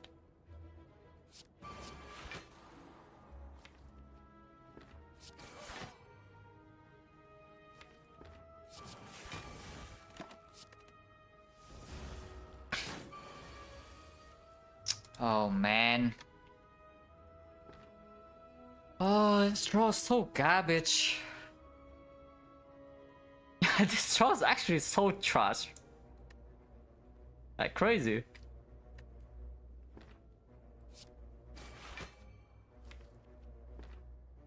Oh, I'm going to use this spot, otherwise you can die.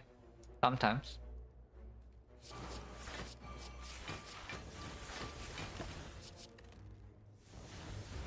Depending on what it's doing right now. Actually, no. Because we draw 3 attacks, so maybe we can kill. I need 2. This is still the same, right? So it's 12. And this would be 10. 32. Okay, it's dead. Because we didn't actually draw 3 attacks. And the Predator. Because I was... Yeah, I guess we never like die, but we go to like super low HP sometimes. But it's dead.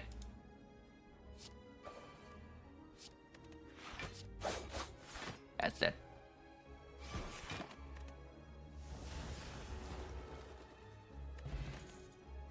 Acro. Yeah, Acro with tech. Do stone and don't key. And we go here and rest. Because potentially resting twice in the burn elite. Backflip with smooth stone. Not as strong as the defense plus for raw value, but it does draw 2. And we do not need another dagger spray. At least I hope we don't.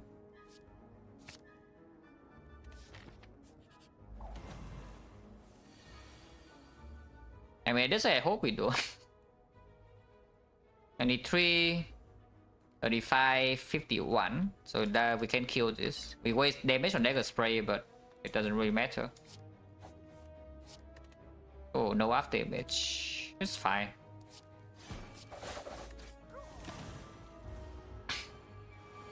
Let's come back here. No, stay away. yeah, stay away, please. Don't come back.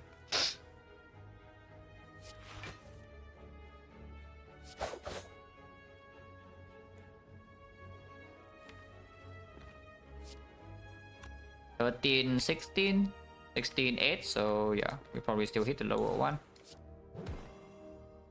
And I think I should block this.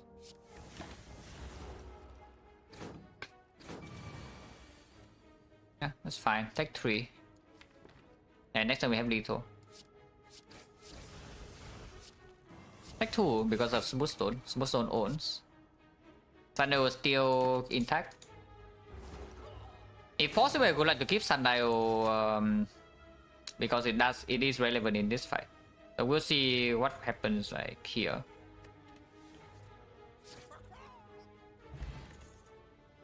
Garbage. Yeah, garbage. So we skip. Unless you tell me it's time for Bane, but I would prefer to pick second Sneaky Strike before that happens. I think I'm resting again, and maybe we fight this. Other choice upgrade like Doppelganger, we up damage. I think I'm resting again. Next fight is either Book or Slavers. Burning Book, Burning Slaver is risky.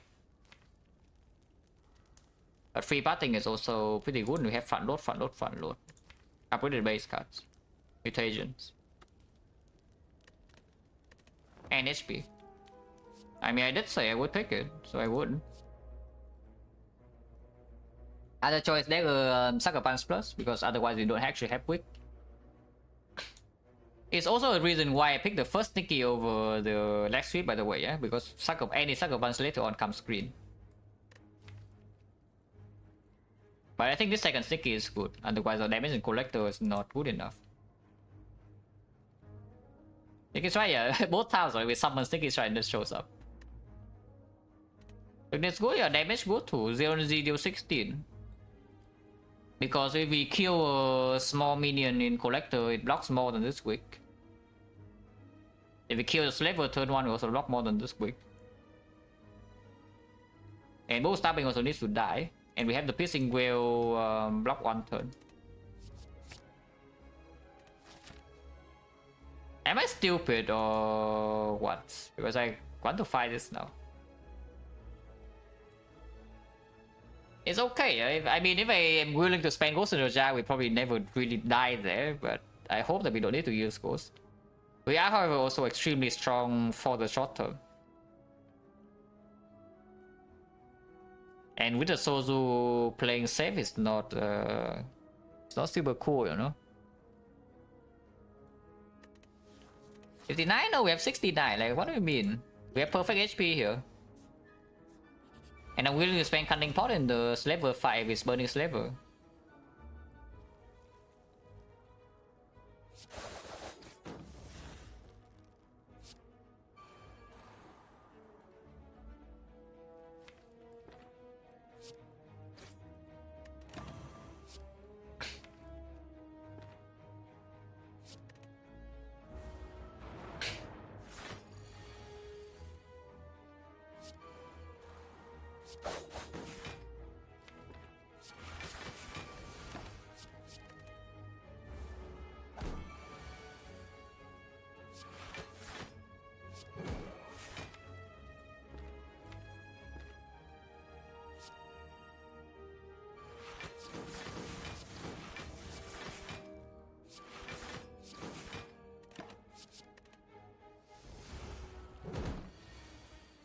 And hopefully we can end the fight this turn, which we can, so Thunder Preserve.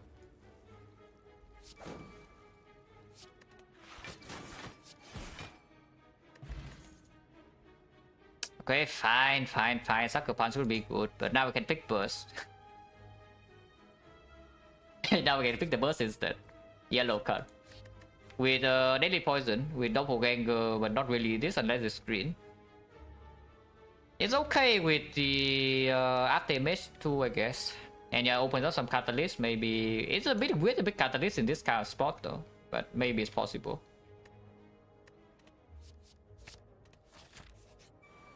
Max HP book. Usually the most annoying book out there. So I hope that we don't bottom deck Terror. Yeah, I hope that we don't bottom deck Terror here. Bam, Sneaky.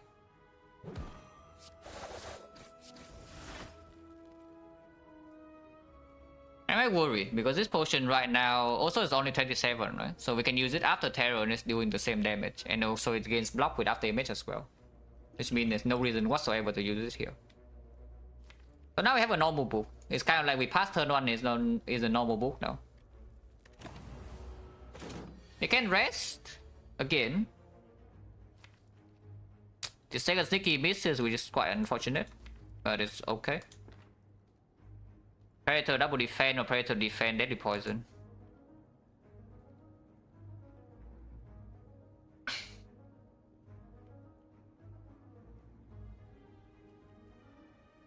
I mean, I know Predator needs to be played. Yeah?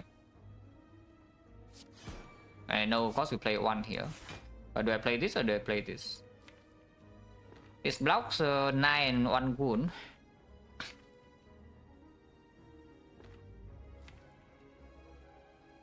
One wound is pretty big. Next turn we can take a bit, but turn afterwards we have Piercing Will. Turn afterwards we have nothing except Sundial, but I guess Sundial can prop. So no Sundial for Collector, but we can deal with like 7x6 or whatever. If we have late Terror or late Wallet Plans, then it's quite bad though.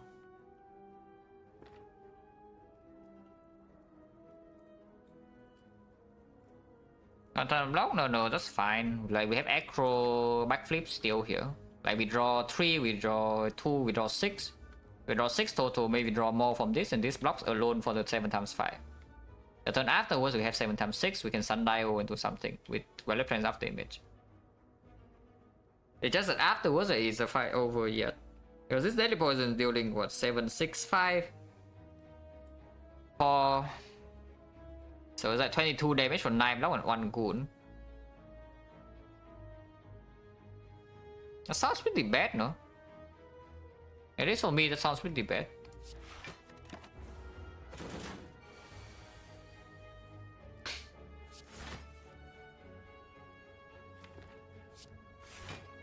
Because we will have to take more damage afterwards. It's not like the fight is even solved yet. Like this turn.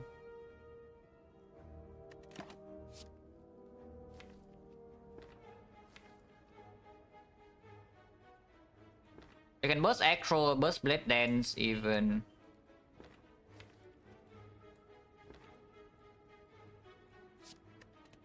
That's slightly better, I think. Okay. So next turn we have Acro with Sundial Energy and the burst. Bam, full block. Going to discard this now. Always Sundial, but Sundial next turn is way better. So I discard the Senses Bane, yeah. Because I don't float these and also it blocks 1 wound.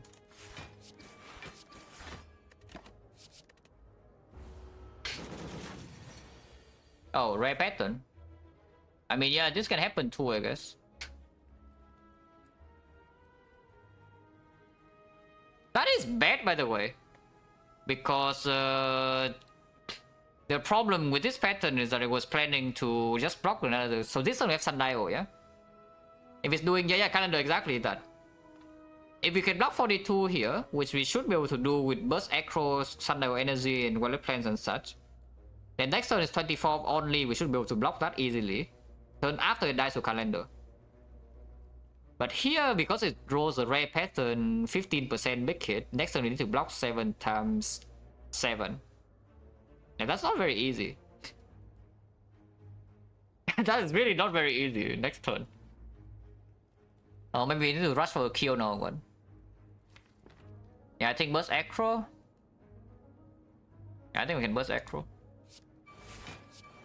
We have double sneaky, so surely that will do something. Bam.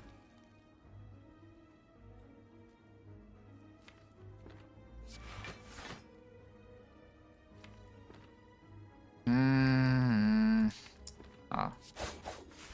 Yeah, that's not very good. If I play attack right now, we full block. No, we attack, defend. So 13.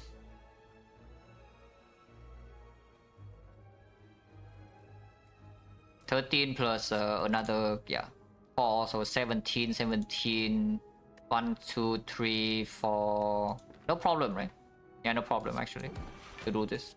So we don't actually need to block next turn. And we just hold 2 strikes. Now 7 times 7, no problem. Thunder will mess up, but yeah, whatever. And you can see the deadly poison damage does not matter, yeah. So you could just take like 9 damage for no reason to your face. Also a wound. Another dagger throw plus for double sneaky strike or nothing. Right now we have 3 activators. And wallet plans. I do not care about this glass knife. I would definitely pick dagger throw over glass knife plus in this spot. Or we say that we pick distraction up with burst. And that's one of my favorite things to do. Like burst plus distraction, and we can select between 2 skills to burst after. Slightly quicker than the usual with ancient writing, because yeah, your burst defense is already better than other skills.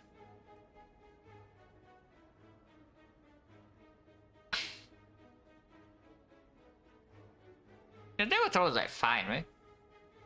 If we see 5 energy, it's just cycle deck, so no problem. And it activates these for free. Can I wait doppel to make the burst stronger? Can I wait the burst itself? Can rest? Can I wait after image?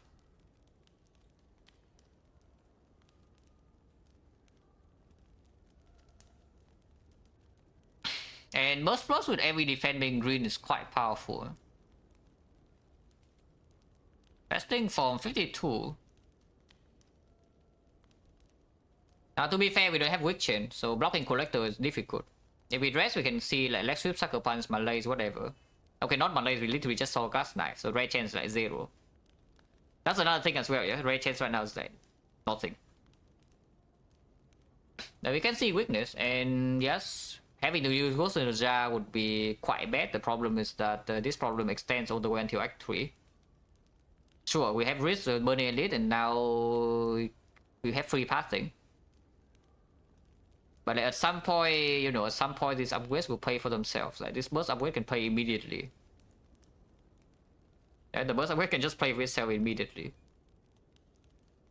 You can upgrade the neutralize too, but I think upgrade burst. If I upgrade. Yeah, let's upgrade burst.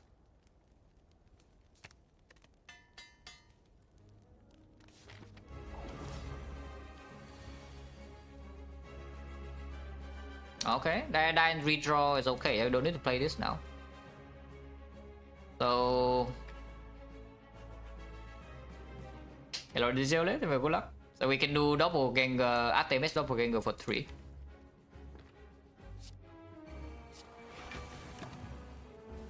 Because the important thing in this fight is to clean minions. I mean, this must go here.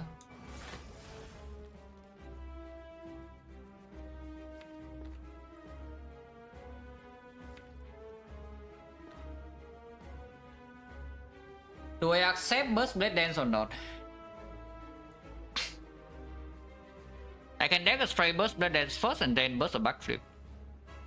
If I burst backflip first, there's a chance of drawing into deadly poison. You can burst that on the collector, which I don't think is necessary with double sneaky strike terror down. So I think I will burst blade dance. I want to kill one minion and leave the other one very low to react to what she's doing next turn.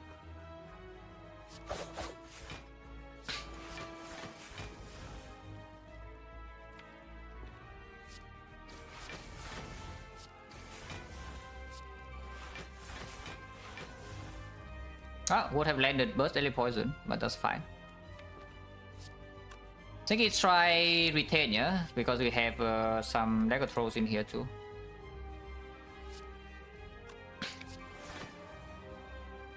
It's still deadly poison the collector, I think. But we can kill one now. And hit here. Piercing Wheel is much better after the debuffs. So we don't hold this here, we hold defense.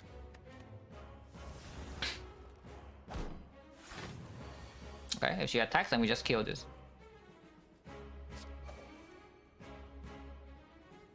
And here comes the sticky strikes.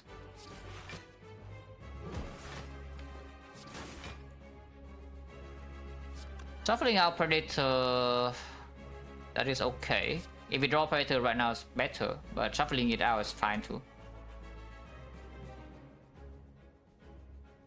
Attack damage deal 13, yes, no, maybe. With Deadly Poison, Terror, Calendar.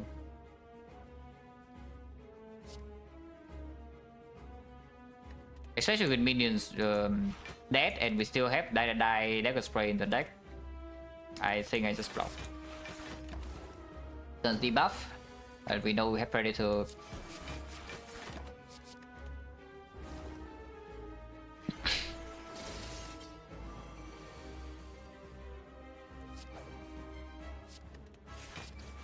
So ideal pattern is actually resummons next turn.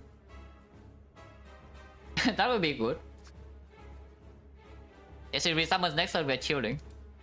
Because the minions go and they die immediately. And you can see the double sticky strike, yeah, doing super well. I do not burst any poison here.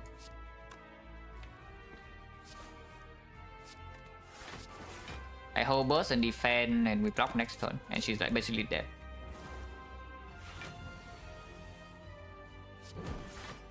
Well, good rest. Oh wait, we didn't rest. Because I see right here we're losing like 0 HP, guys. So I think that's good. That we lose 0 after upgrading. Okay, maybe not 0, but even if we lose some HP, it's not super... It's not a lot, yeah?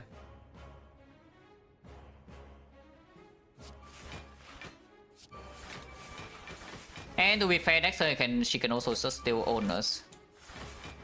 This turn we full block, and next turn we cannot full block, but we never die.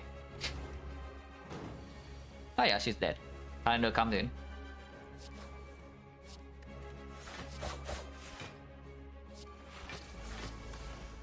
I mean, I would be the first one to rest in these kind of spots, but I mean, I know, like, we are probably strong enough. And the upgrade also snowball, and with Sozu you cannot play like this.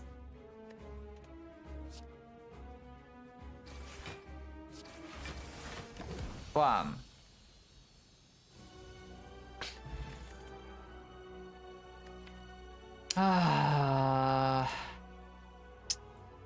Well, bricking... No, I guess we did pick up the base and we did not pick brick Act 1, but bricking rare card here is pretty sad. Yeah, I would love something like Tools of Trade or Malaise or Adrenaline or second after image. Nightmare would be okay too, but it's not that strong yet. Second boss is not so bad. It's not super likely to have an upgrade, but it's probably still strong. When I like to copy the burst in my deck, maybe now, because defense are playing. A defense plus is just good. So even if the burst misses, it's still fine. And we have after base, so it does have a little bit stronger payoff. And yeah, maybe this deck does get a catalyst, and then it does burst daily poison, burst catalyst against the heart and the time meter possible.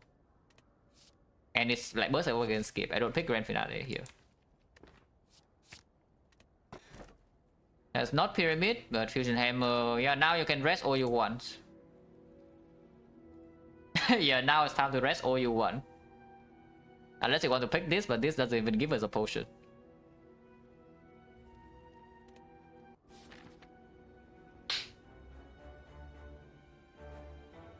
We have free path tech now because we took the aggressive path tech too. Unfortunately, no early shop unless we take the path with yeah, no shop at all. This path is at no zero shop. We can, however, take the multiple fires, so it's pretty safe. Other path is here into triple question mark, which is also ugly. How much gold do I have? Currently 340, so how much gold do I gain? 60, 90, 120, 150, 180, 195. If we dodge the fight to get the rest, and the 180 is around 520. 520 go into Act 4. A bit too much considering that we can never buy pots. But spending going to early shop is, first of all, path is bad, and secondly, we miss out on 1 elite. I don't know whether it's even good or not. We do have enough gold for rare relics at the moment, no? So if I see something like I don't even know.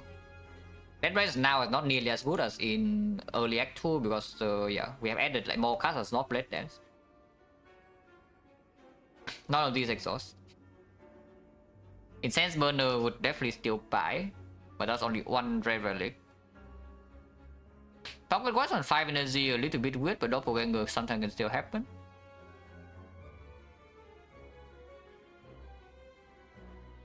I guess the thing I should ask that, are we strong enough for this Act 3 without the early shop? Because this is forced to release back to back here. And we don't have weak chain against giant head, but maybe that's fine. Because we deal enough damage against that.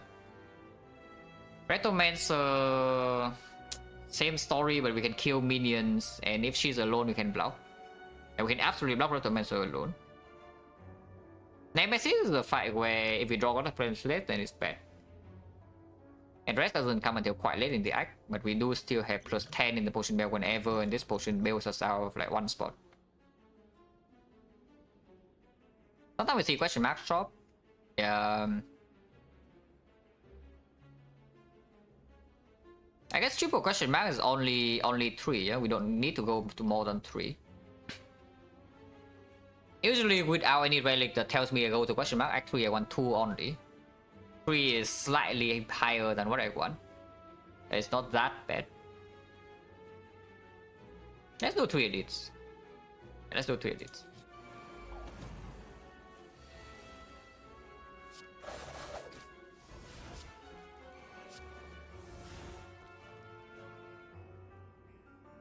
Into 28, 24 into 14, so it's slightly cleaner here. That takes damage though, unless I can kill 2.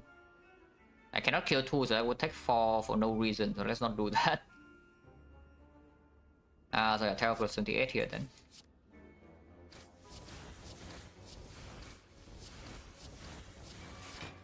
Oh wait. Yeah, of course, burst plus. Okay, never mind.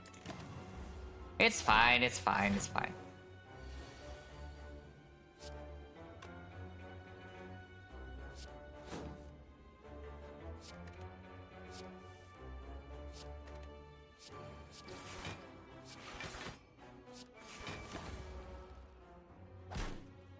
Energy plays 4 too. Even Act 3, so the color is still not out of the woods yet. Yeah.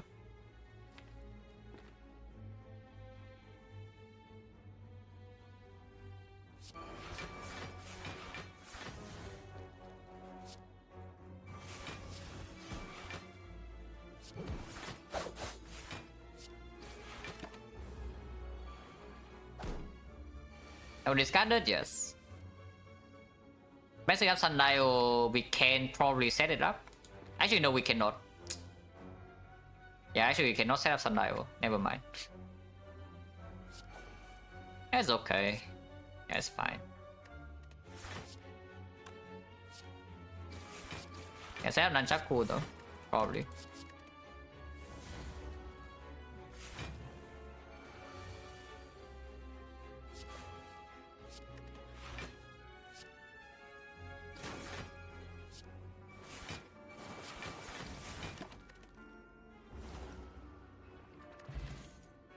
Pair plus attack.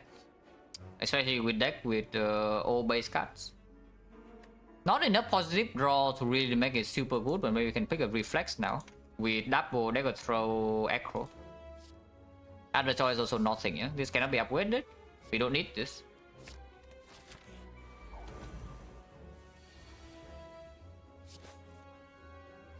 I hope it's dead.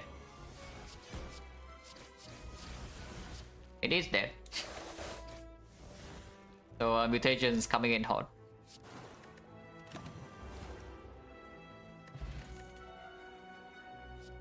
Yep, now we take Sucker Punch plus.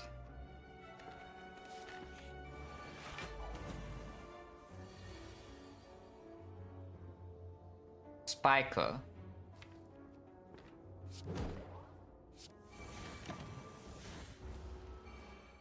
I mean, we have Deadly Poison.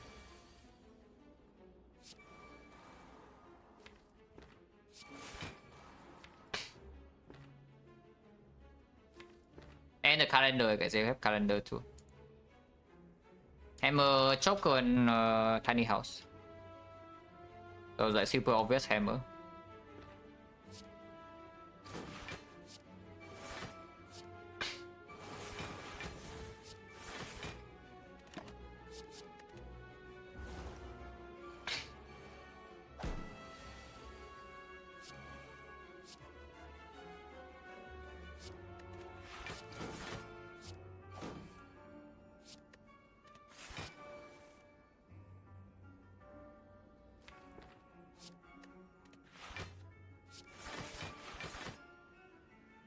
We have forced rest. I mean not forced, but we can have a rest by choice if we want to. Taking damage is not super terrible. I prefer if it doesn't happen too often, but we can take damage here. I guess I'm gonna play Red Dance for Nunchaku, but it's fine too. That's fine too. No need to panic potion because only total +5 and Act 4 is relevant. This potion might still be important in Retromancer. I think Terror here is fine. And yeah, we are taking like what, 5 damage.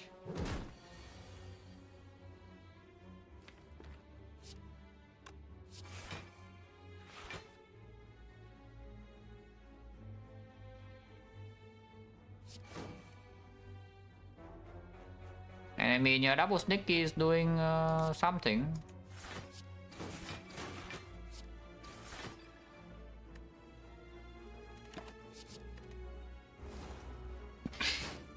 Effect sucks.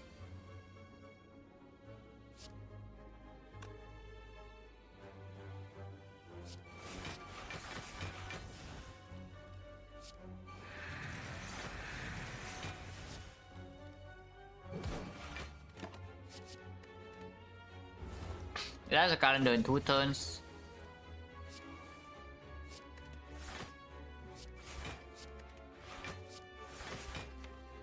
And we can advance the sundial.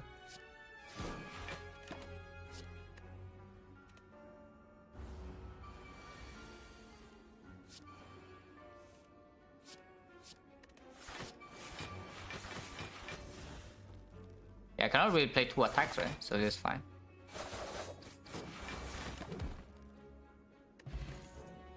Missing wheel. Joke is nice and all, but your second wheel is good.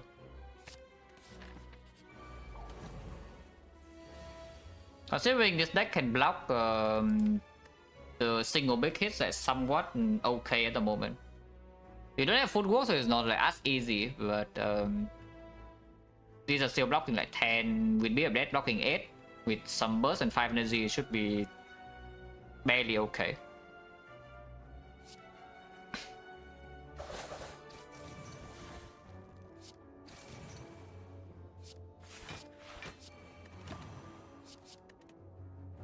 Which is why it's also important to have that zero energy damage like this sticky strike. Having zero energy damage in your deck is just kind of good. And they deal 16 here. Because at some point you need to spend a lot of energy on blocking and then the heart must die also.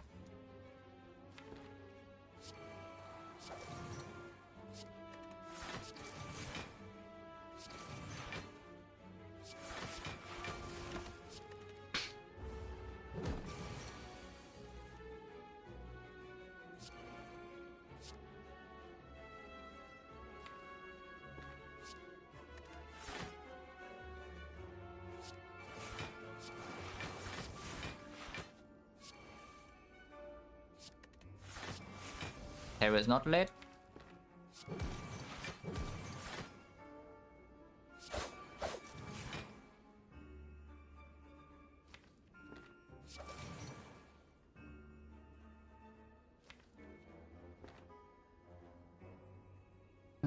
Yeah, sure.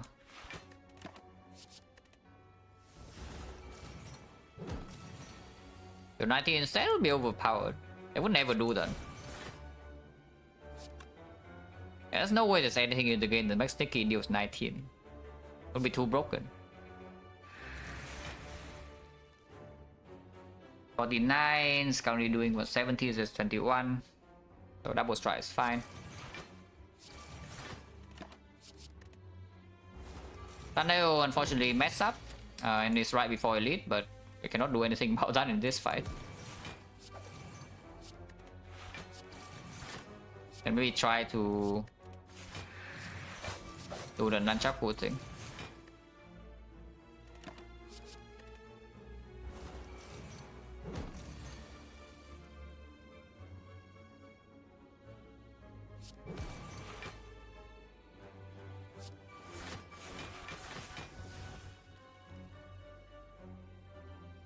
And D4.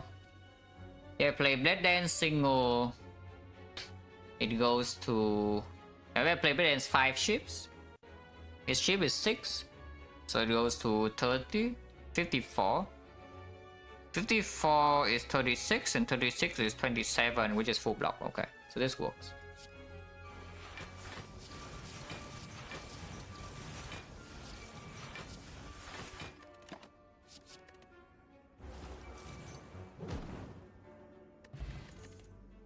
Acro, yes, 5 energy. Blur is fine too with double burst, but Acro is stronger. Especially with like this as well. And the prepared.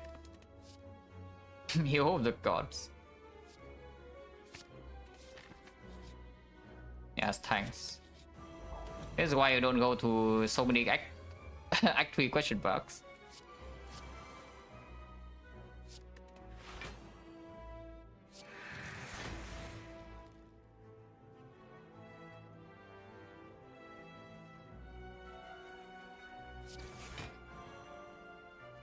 Taking some damage is fine, but I guess you can also Piercing Wheel Predator instead and leave that die in.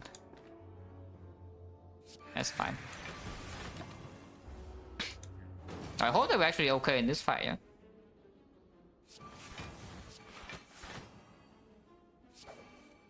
Okay, but that plans early is good.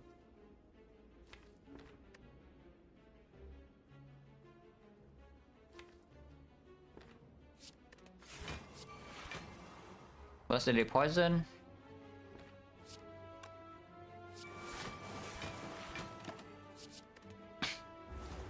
We do have good Sucker Punch Plus now, so we can block this a bit. Oh, especially with this. Yeah, with this is looking really nice. I think 16 was my best so far. I got multiples above 10, but yeah, getting above 16 seems to be a problem. That's fine. Eventually I get it. If I play more runs, I just get longer streak at some point. 16 PB off stream? No. I never play rotating off stream. Like on stream is the first time I actually rotate in this order. Off stream I play random order. It's like one day I feel like playing only silence, I play only silent. The other day I feel like playing a bunch of defect, and then if I defect I feel a little bit annoyed I play Ironclad. I play whatever I feel like off stream.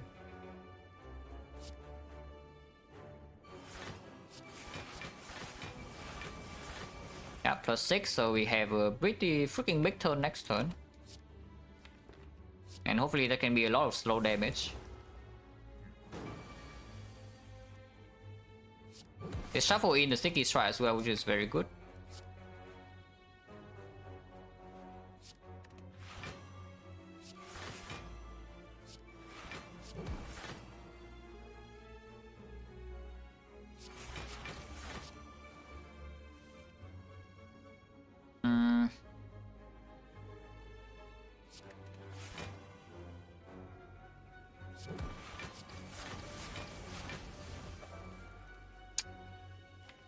Next turn is scary then with this, but maybe take the risk because it's a bit too much damage to give up.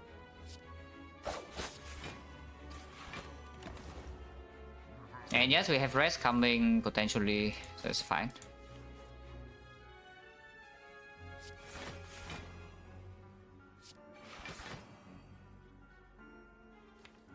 Yeah, block one next turn and then turn after calendar kills. So we take like maybe 13 here.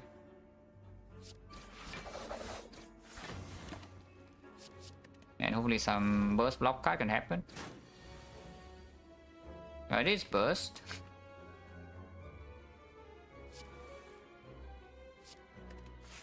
I don't know whether that was dumb or not, but maybe it's fine. We can also probably kill it here.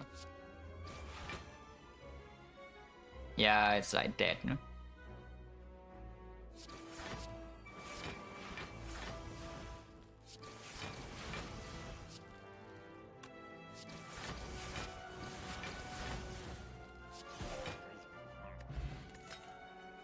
Our last not very good.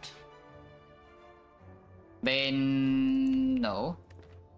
And no daily poison, no prepare, no. Okay, at least this is here. Map of the Bloom, even with Fisher Hammer, terrible. Everything here already green. In upgrades, this is like okay. In upgrades, double echo, which is okay. Upgrades the burst, is okay, but the increase in output is not a lot, and it also loses me. I don't even know how much HP here. So I take the Rare Relic.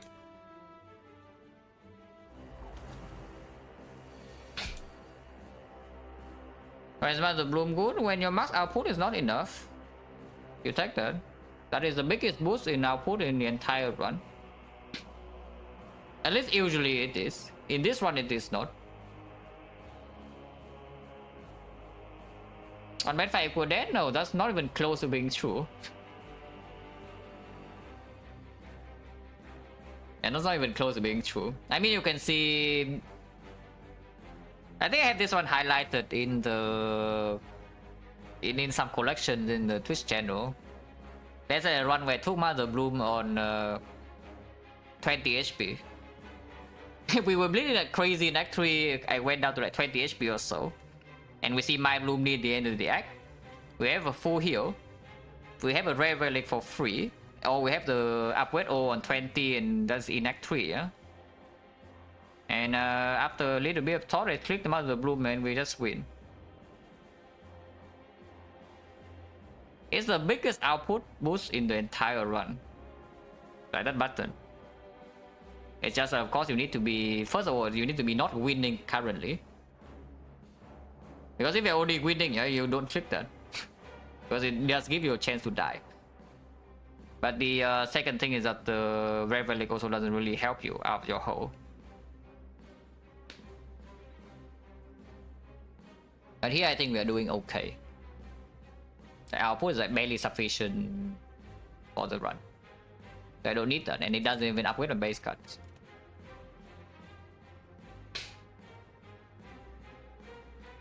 Welcome back, Rebel. Okay, weapon top deck, good.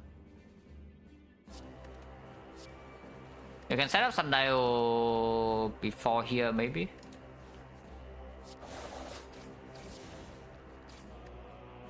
$86. Yeah, sure.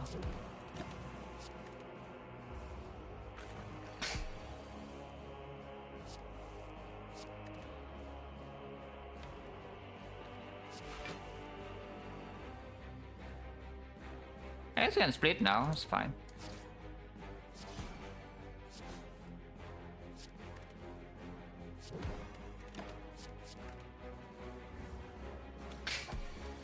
Now I can map the room, I can check later. I think in the first 200 runs on stream, I click it like what? 10 times? Maybe 11? All of them won. I know I have lost a Map of the Bloom run on silence somewhat recently. I mean, somewhat recently is like a couple of months ago when they were still doing samples, but every other time it won. I think during 27 streak there was also a run with the Map of the Bloom, maybe even 2. I don't remember like super clearly.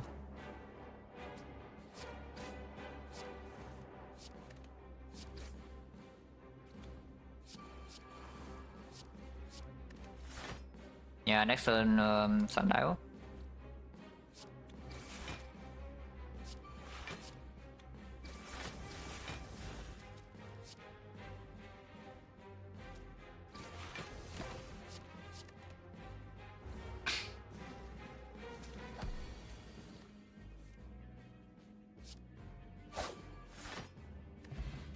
Captain's Wheel is not bad. It's another thing that, you know, we yeah, Captain's Wheel is just another thing that maybe allows us to have barely enough output for this run. Especially good if it allows me to preserve what's in the jar for cycle the hard fight. It's deflect, 0 energy, block 5. Can become block 6. Good in every single fight that's not time meter or the hard. But even in the hard, it's still good enough. We now have double echo, double backflip. Okay, single backflip, not double. Oh, backflip extinct. I would like to see backflips. And it's fine, it's okay. If we see a football, we also pick that too. Oh yeah, another thing about this path thing is that if we get too much gold by this point, you can also just go here. Right, I did not even think about that.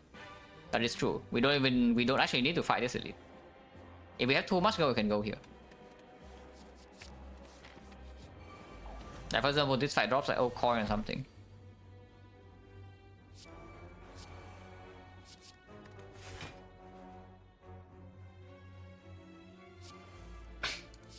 Hey, I think it's try. Boom.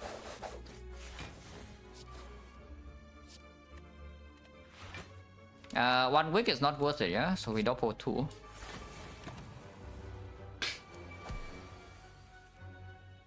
Ow. It's fine, we can rest. And maybe I draw into block. Maybe. After I miss block, so we don't actually take that much here even. But I would like to draw into more block. That's certainly not block. And she's doing the big hit and not multi, so Pissing Wheel also misses.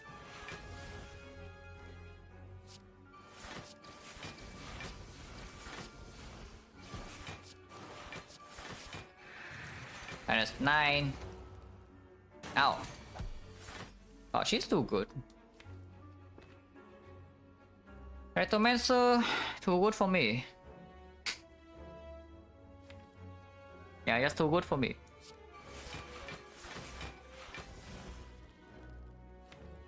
I mean, at least next time I have Sundial and with this, so like the fight is basically done. Have I taken 9 with our ability to remove 2 normality and the run? Yes. In fact, I did it pretty recently too, because some people were saying it's funny. So I picked it to show them how funny it would be.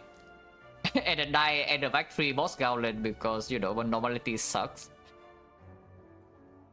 In a defect run. But doing it when I think it's correct, I don't think I have done. I mean, actually, no, the ability to remove 2. I definitely have played boss gauntlet with 1 normality.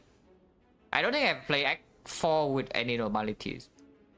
But I definitely played the entire Act 3 with 1.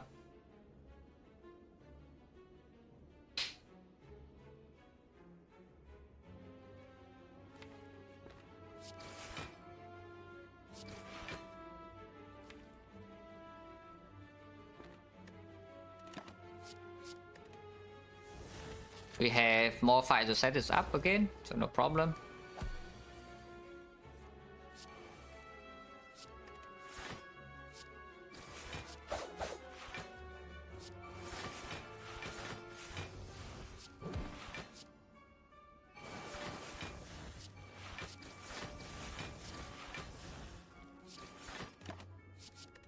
She never multi-deck so they don't need to hold well.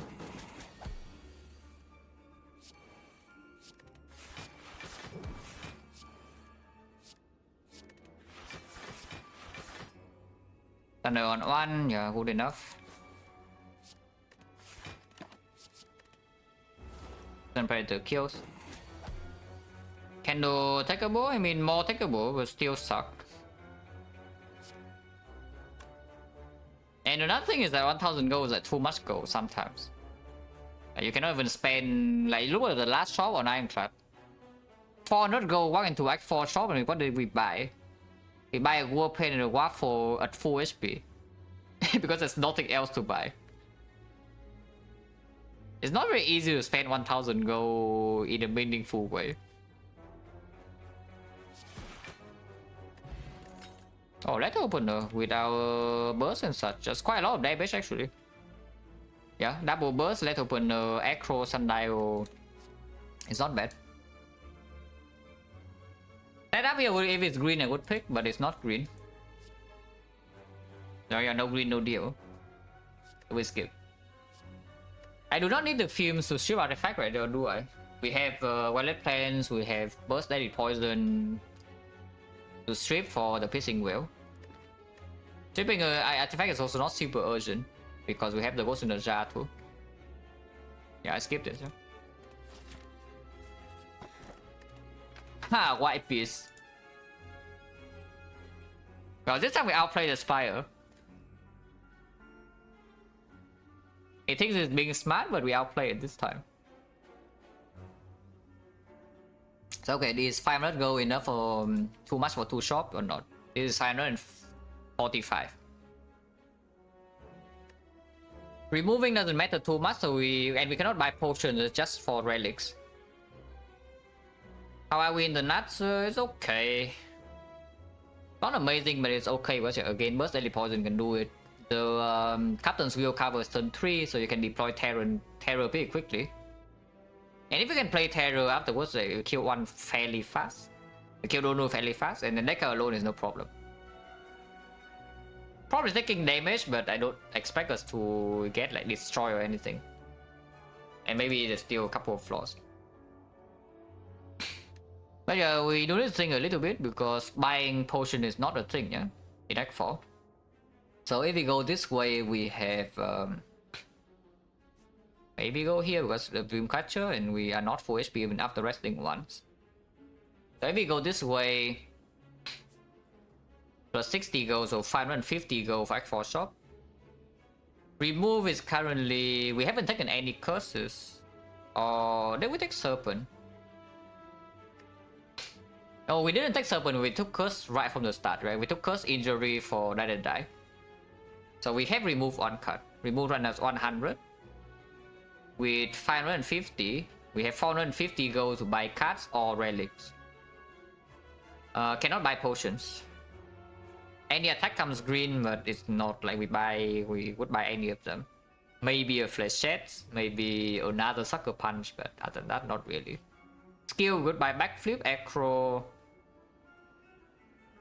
So yeah, remove 100, 400, and 50.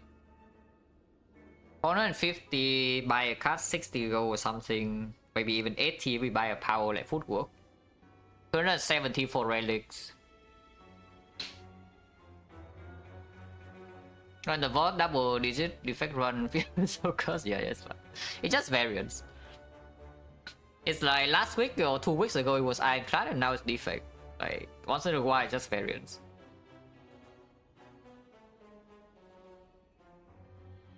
At least the constant in the streak is that Watcher is winning every run. If I next and we win, it's fine. Like just lower these. These only block 9 natural, so it's basically like you have defend normal, but you have 4 decks. And do you actually lose the run if you don't have like more than 4 decks. Because that's pretty ridiculous though, if that's true. This is sufficient. It would be not super easy, but sufficient. As long as we don't lose too much resources to spear and shield, we should be fine. This elite is not always free, yeah? Giant Head mostly is free. But Nemesis might not be. We do, however, have Captain's Will. But 550 for one shop without buying potion is a bit weird. And you're going to the shop right now, so give us 2 power slot to see it, maybe a footwork, maybe another wallet plans, and I would definitely take another wallet plans. Let's go shop now. We will, if I don't go to double 5, we will enter the boss gauntlet without 4 HP though, but I guess that's okay. Because at the moment we rest for 22, so we have 64, and yeah, 64 only, with only 1 rest. 64 to spend in 1, 2, 3, 4, 5 fights. 69 if we use this. I would actually prefer to not use this unless I die, because Act 4 we have full heal. But this potion I can use in Act 3 if I need to. Yeah, let's shop. Let's shop. Oh, well, there's that. You can buy that too. I guess you can also buy that. Is that even good though? I'm like seriously, is that even good? We have on wallet plans. Yeah, we have on wallet plans. This red form is not green. But we do have after image and then Ghost in the Jar and HP. And I tell you, if this happens, we actually are too poor, yeah? So maybe should have taken the elite instead.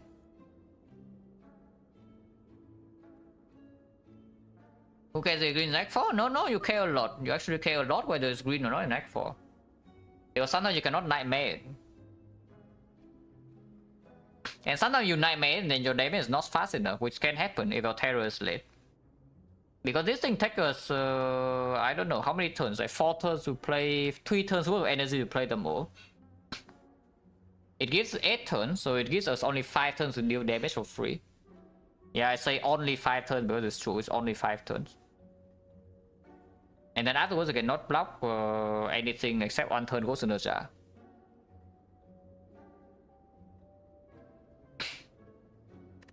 I don't want to buy this red form. I don't even think it's like super good.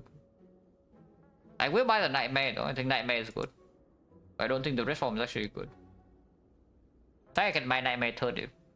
No, not Turnip, but the toolbox. Yeah, you say Turnip in the chat and suddenly I say Turnip. But I want to buy this.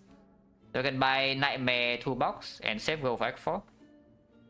This is 250, 255. So we have 235, 280 gold still. Into Act 4 shop, which means I can buy Relic plus remove. Or I can buy Uncommon Relic. Uncommon Relic is not likely to be bought because the best one is kind of here already for Act 4. Me and the bone no longer care there. Maybe Pantograph a little bit. If there's nothing better, I can buy 25 HP. Big Name Attackers in deck, we have After Image is the biggest one. Afterwards, they even deflect minor, sometimes burst plus, sometimes Piercing Will sometimes, and Piercing Will Nightmare is very, very real, yeah. And we have 2 Piercing Wills. Basically, if you Nightmare Piercing Will in this deck, we can block 4 cycles, no problem. And you can block 4 cycles, the heart is dead. But yeah, After Image would be the one I want to do the most on, of course. Also, another thing about this this thing is that you cannot even play Nightmare and then play Red Form on the same turn. Have a Nightmare defense plus in boss fight. In the Awakened one, absolutely yes. Also, it's on sale. On sale, we have to take. You know what they say, guys? Aggressive marketing. Also, Catalyst potential. Who knows? Maybe Catalyst can happen. Nightmare Catalyst. With 1 deadly poison in the deck. Nothing else, yeah? Monka. Oh wait, we have Hand of Greed potential too sometimes. Yeah, we also have hand grip potential too. It's true.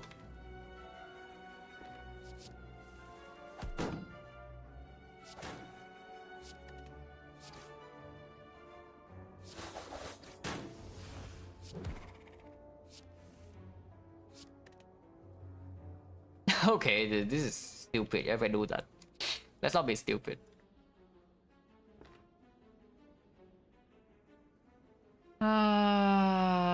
Next turn is dangerous.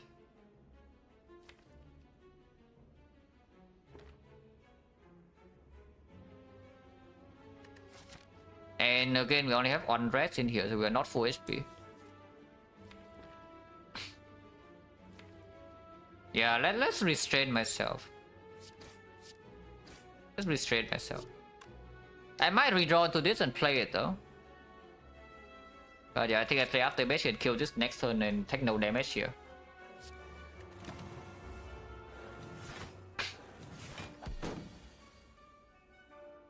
Okay. I guess we're taking damage and not insignificant damage. Yeah? It's quite a lot. Because Jawworm apparently is like too strong. Apparently Jawworm just too strong. That is bad. Because again we only have one rest. And we really need to be able to not use this in boss gauntlet. I mean, yeah, I was also thinking that maybe we take no damage, but apparently not.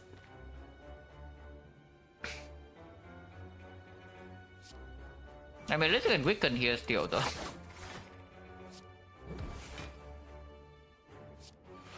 Taking 12. Yeah, I can use this for 3, but not really, right?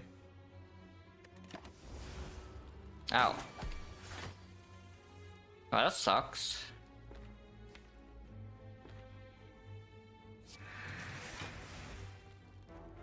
Is there any risk leaving this alone right now? Probably not. I mean, I hope it's not. Yeah, it's not.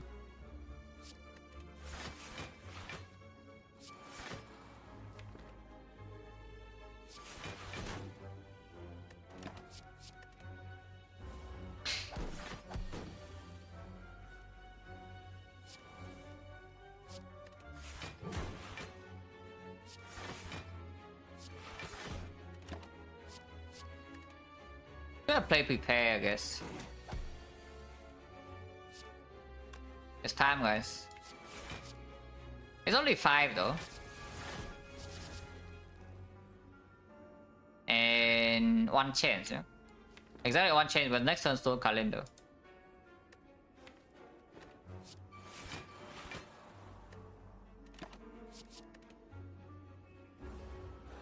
It does not die to hourglass. Damn.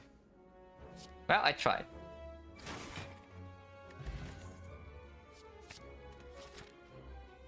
Rest now, rest later. Rest now is card reward early. What does rest later give me?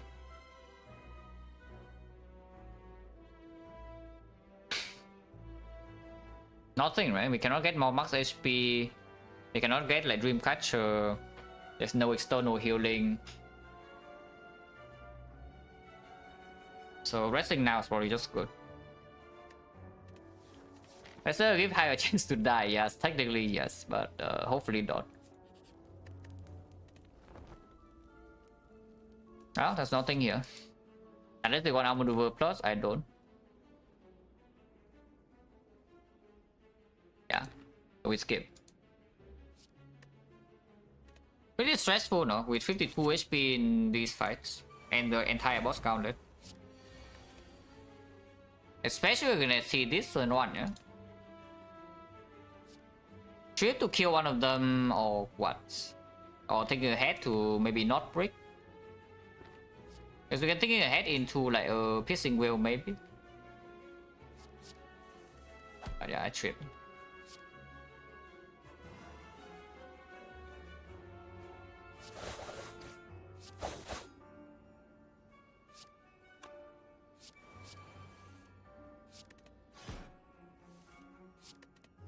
Yeah, it's fine.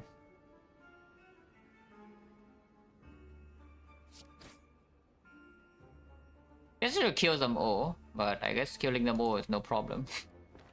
It does not set this up though, but I don't care.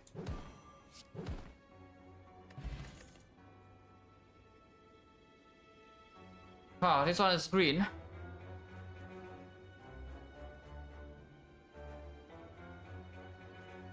Oh, this is all good. These are all positive. Like PK Terror with Relic Plants. Not just film passive damage, artifact strip for piercing will. Or second Relic Plants where we don't bottom deck the copy in our deck but it's not upgraded.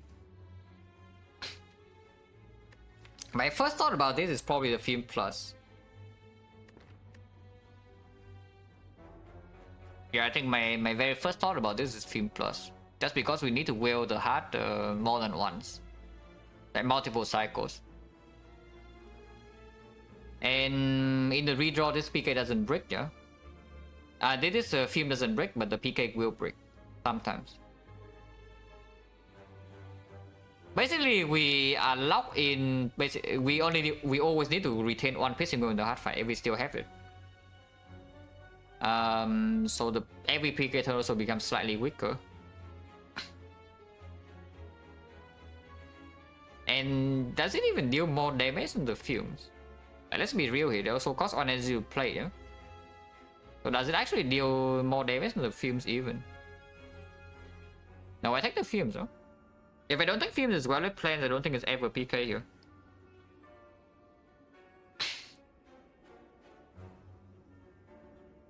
Is second plans better or not?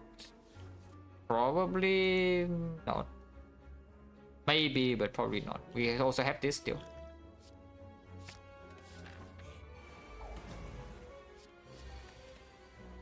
Okay, retry.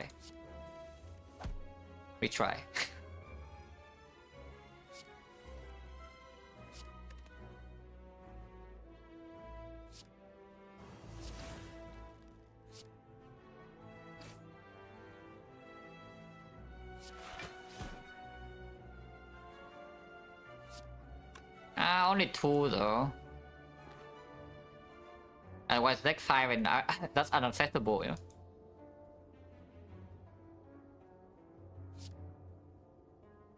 Yeah, 2 is fine, 2 is fine. I want to keep Sundial for the this fight too.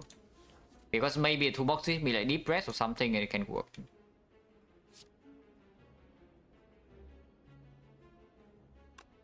Playing this is okay too. Because they also want Nunchaku. 7, yeah? So 2 Hand of Greed, 1 for each. That's not Hand of Greed. Also, this dies in 2 turns, so this better do something soon. Is it? No, Calendars coming and Hourglass kill this soon.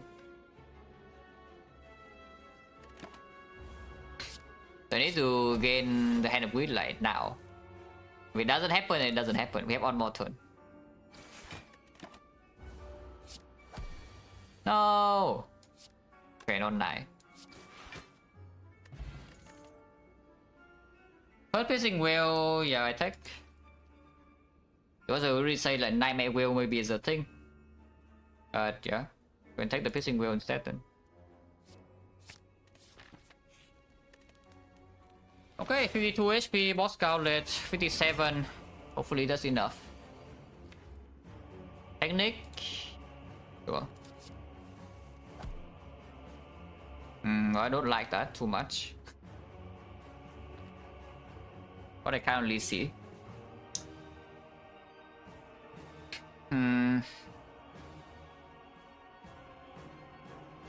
Sounds dangerous. We don't have adrenaline or anything. Doppo? No, Doppo is conceding too much damage this turn. I mean, you can do it, but I would prefer not to. Technical count game boy, yes. If you take a Doppo here, basically you accept. So you block defense and you accept 15, so you go to 37, and then maybe you win the fight. You probably do win the fight if you Doppo for 4 right now. But maybe I want to try for Deck Control first. We spend Nunchaku, but it's okay. Dig 1 card deeper.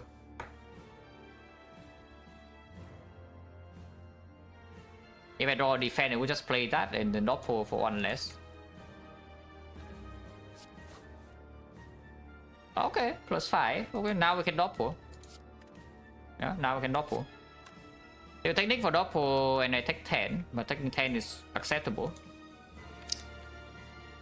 Still spooky, but decent chance we actually can line up Nightmare with After Image or whatever here now. Because next turn is going to be big. Turn 3 you have Pattern's Wheel, so you can play the After Images or whatever.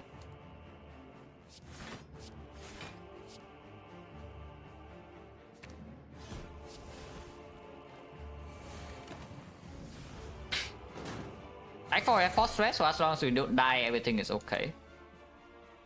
That is overkill, yeah? So maybe we don't do that. Is it overkill? We have 5 energy. Guys, is it actually overkill to do that? Because first of all, we need to block this turn. If I burst Nightmare After Image, next time we don't take damage because we have the thing and they have 6 After Image in play. Or 5 plus 1 left plans, whatever, it doesn't matter. So this turn, burst Nightmare After Image, and we play After Image. Energy wise, I have 4 left.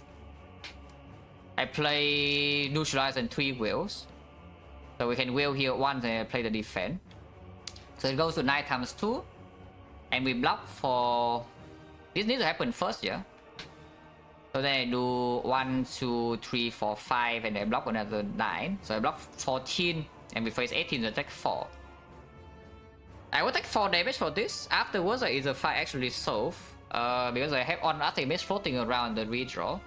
Maybe next time I cannot even play all 5, because maybe the fumes need to be played, maybe the Weather Planes need to be played, but Weather Planes play when retain. On the other hand, if I just single Nightmare instead of burst Nightmare, we full block this turn easily.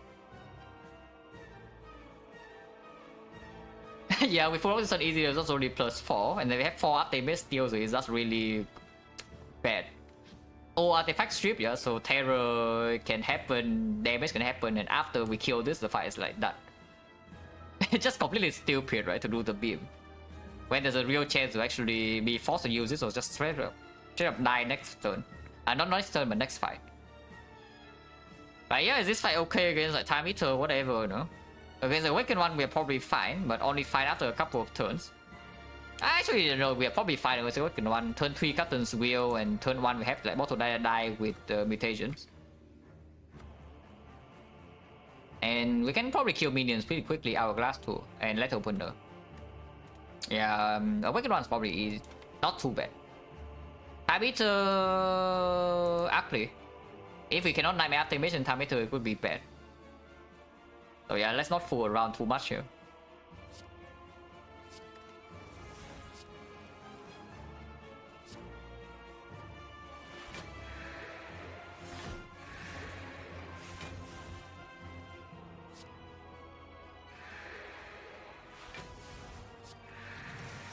Wheel deck.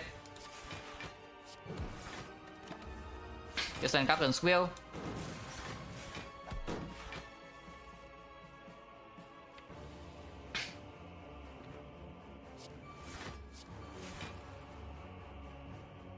I kind of want to play Predator, but we also have this in play and 4 After Image stack, so it's probably not so bad, even without the Predator. I can backflip first in case we draw into plans or something, but if I draw into aggro or backflip, then it's not very good.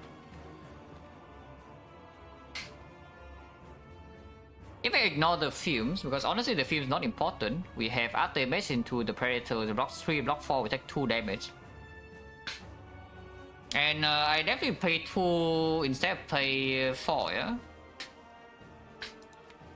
Sunday also coming in 2 turns, so I play this 2 and then we end the fight. Like, yeah, the fight is over if I just play After Image Predator here. 40 HP, 45 for second fight.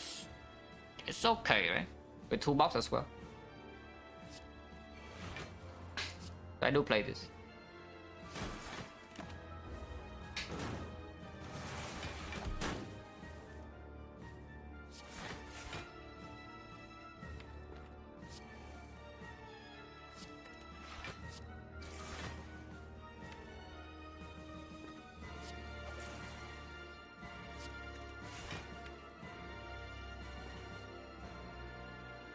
I mean, I guess we can use Sunday this turn too, it's fine.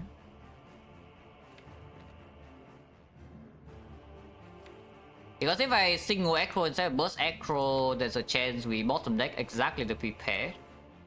And then I cannot even play Gollet Plans, which would be really bad.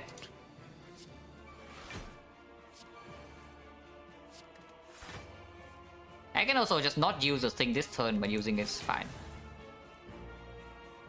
Burst Terror. Guys are very, very scared now.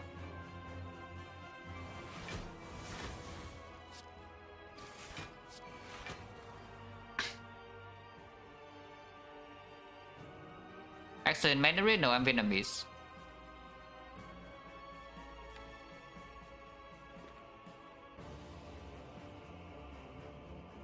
This blocks for 16. Let's do this.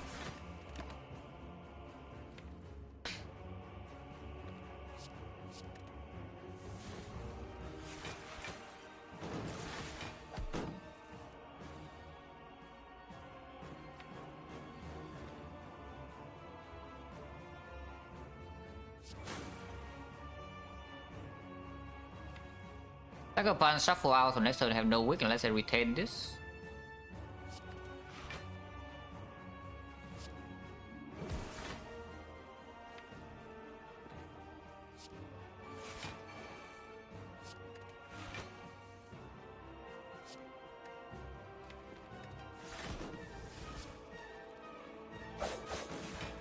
Shuffling in one ship, but I guess I don't care.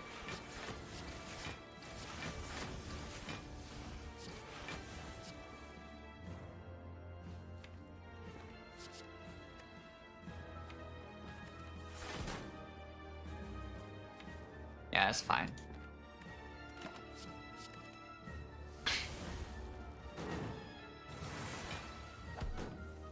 And yeah, the fight is basically over, you know?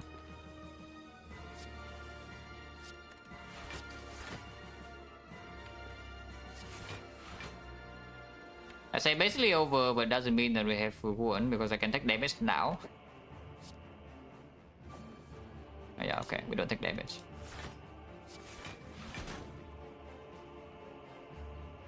We take damage next turn. So how do I deal with that?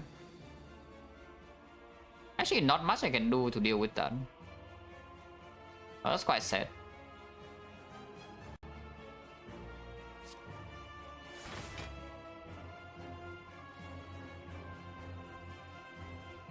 Kinda always kill this next turn, so it doesn't matter what I exhaust here.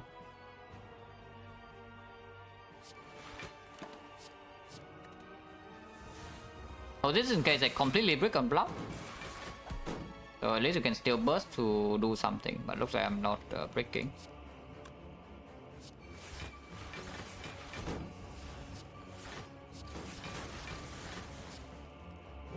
Yeah, now the fight of course is over. At least what you use in Vietnam kind of is like compulsory in yeah, compulsory in like primary and high school.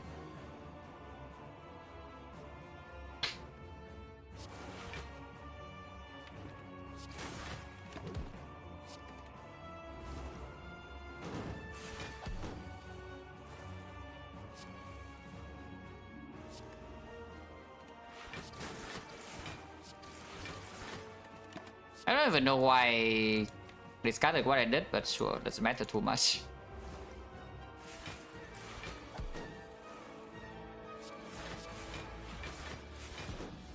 Also, I guess the film is nice to set up relics.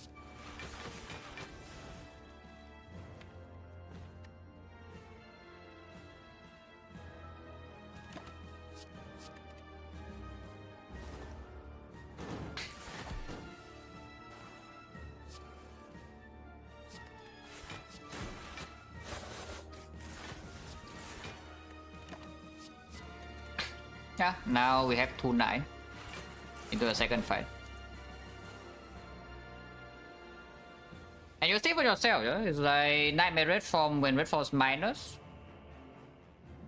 Is the damage sufficient? Let's do it and then win or not. Because I see after Nightmare After Image we are basically invincible.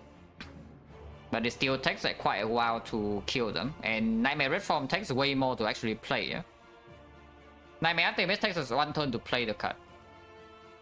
Of course, afterwards we need to play some block here and there, but still overall mostly we deal damage. And it's not even that fast.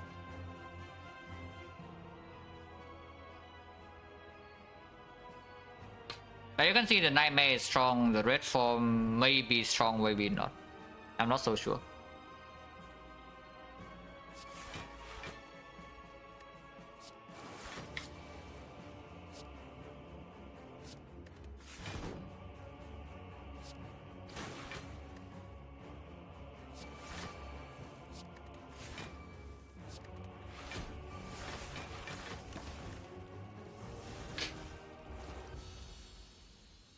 An Act 4? No, we already have the painting in Act 4, no? Okay, I guess you can tell it's like Spear and Shield, but again, Wallet Plane's only 1 copy. We don't have Pyramid. Yeah, probably the easier fight. I mean, I hope it's the easier fight. It's also a fight that maybe you can try to roll Transmutation, but 280 is enough to remove End Relic, yeah? You can buy Mummified Hand, maybe full price. If it transmute, we only get at 25 gold. So is this 25 gold relevant ever? It's not a regular threshold. Uncommon threshold, not really. So it's like card plus uncommon relic or something. And it's risky inside the fight. If we take the Flash of Steel, it's just positive. This transmute is actually slightly risky to play. Oh yeah, probably not, yeah? Probably not. Oh. Well, I mean, this fight is not very good to do that. I mean, it's like okay, but it's not nearly as good. In fact, I think I would like to Nightmare Defend instead. You can either Nightmare Defend, Nightmare Neutralize also is doing it's roughly the same thing. Yeah, Nightmare Flash of Steel is possible too, yes. We can also just not Nightmare anything too. Because this right now, Nightmare is taking away my energy from Mutation's turn that maybe can kill these. I will play Arte Bitch. I will play Wallet Planes, that's for sure. I do not think I need to play Fumes with only 2 power, has 6 strength. And then we can do Piercing Wave Reset and then the fight is done. So yeah, probably that's the plan. But yeah, I don't think I Nightmare anything. If I Nightmare anything, maybe it's Acro, but probably not.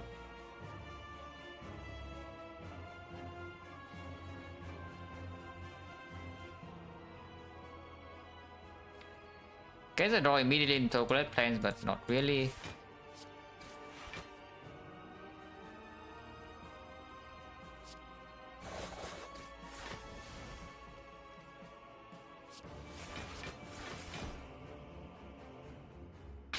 $15 is 7.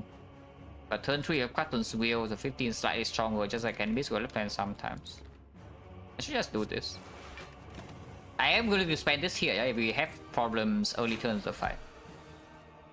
Next one, Cartoon's Wheel though, so it's not so bad.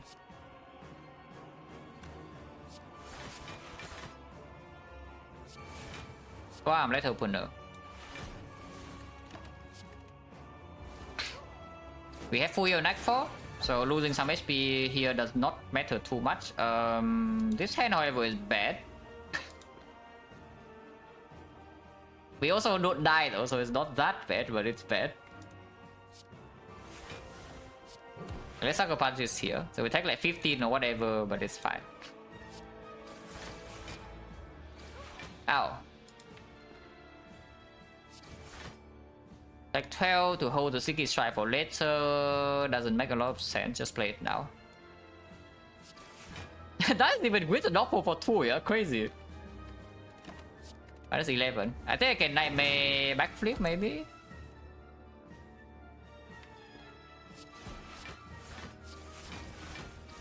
Because this is still pretty annoying, you know? We have 3 wheels, I can use the wheel to front load block here at least. And we exhausted Ascender's Bane and some other cards too. We can still will this hit. But the fight should be under control soon. Yeah, what do I actually nightmare? Like, is it backflip or is it repair or is it whatever? Is it deflect? It can also be deflect. Rather Steel honestly is not actually a terrible thing to do either.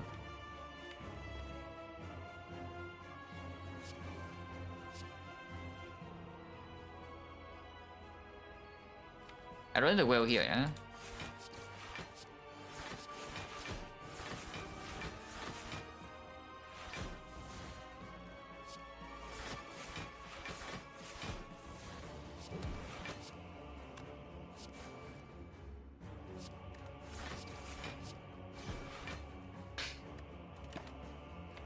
We have another whale, so I think I hold 2 blocks. Nightmare wheel? No, Nightmare wheel is bad. We only need one. We need one piercing wheel to strength reset, and that is it. Yeah, we can choose right now. Nightmare deflect, Nightmare flash of steel.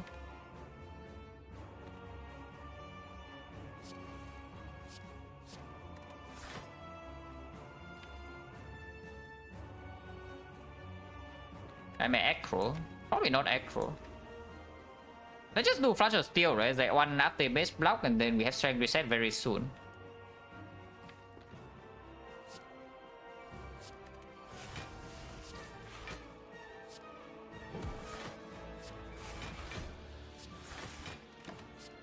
I need to hold this now.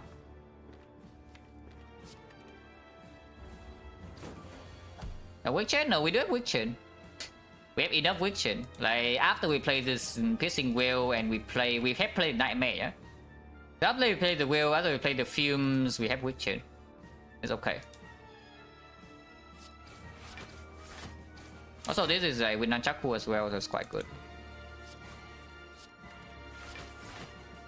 Strength reset now. Next turn, no problem.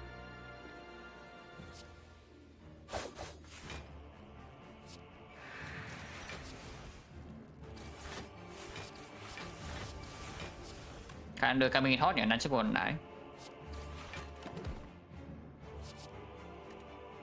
Yeah, this fight is over.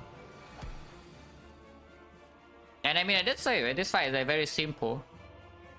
We might take damage at the start, but it's very simple to solve, unlike Tamitor. Tamitor is more complicated to play because the plan is not nearly as straightforward. And we have full heal Nightfall, so it doesn't matter too much.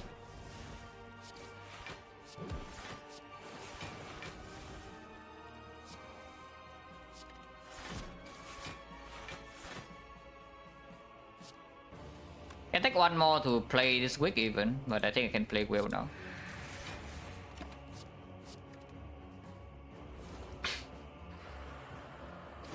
Yeah, it's not as simple as that. First of all, you need to draw wallet plans early. Secondly, you need to have a turn that you can actually play your Nightmare for 3 energy. With making sure that turn after you don't die, yeah?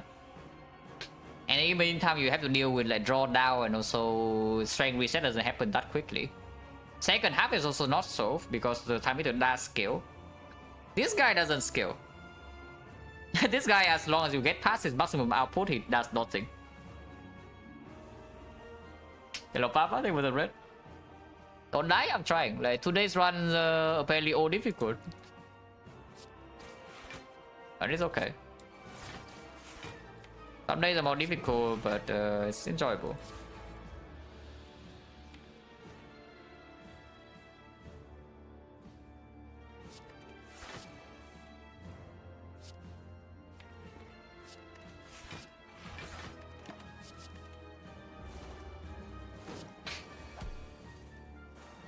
That guy, Philostone apparitions, and we get old my leader.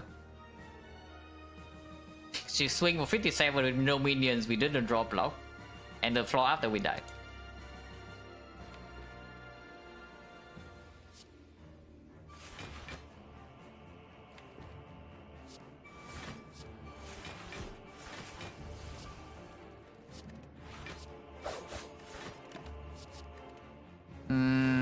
Maybe slightly difficult to set this on 2, but maybe I can try.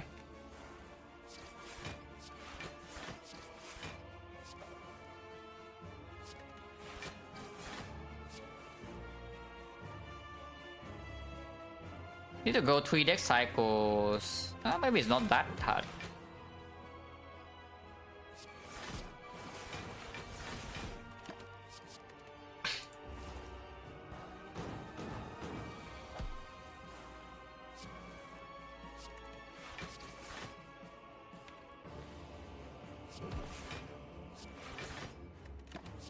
Maybe birds draw more though, because poison is actually ticking quite fast here. I don't think we can realistically kill it in this cycle. Yeah, it doesn't happen.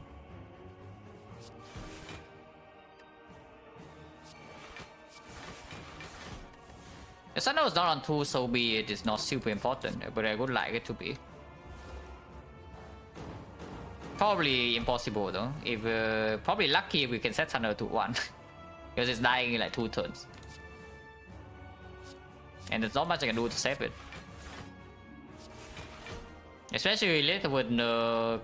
Yeah, later with the Hourglass, Faster Steel and Weaken is also attacked. So yeah, I guess it's not super important, but I want to do this on 9.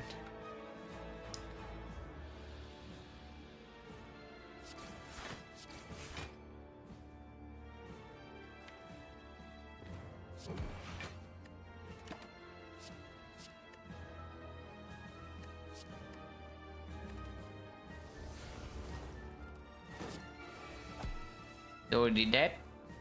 There's no way to shuffle here, so it's like 0 dying, but that's fine.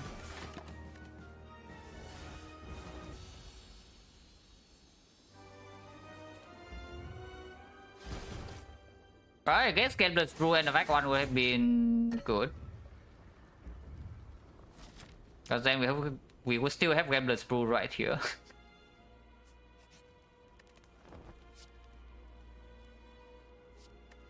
Another deadly poison. Now that I have the fumes, I don't think so, yeah? And the others are garbage. So we skip.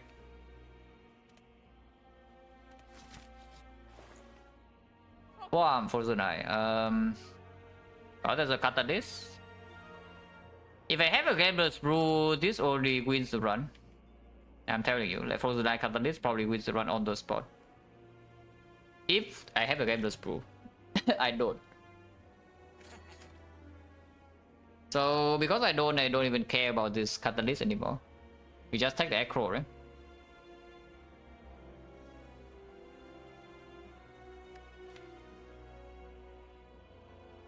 Yeah, another Acro, no problem.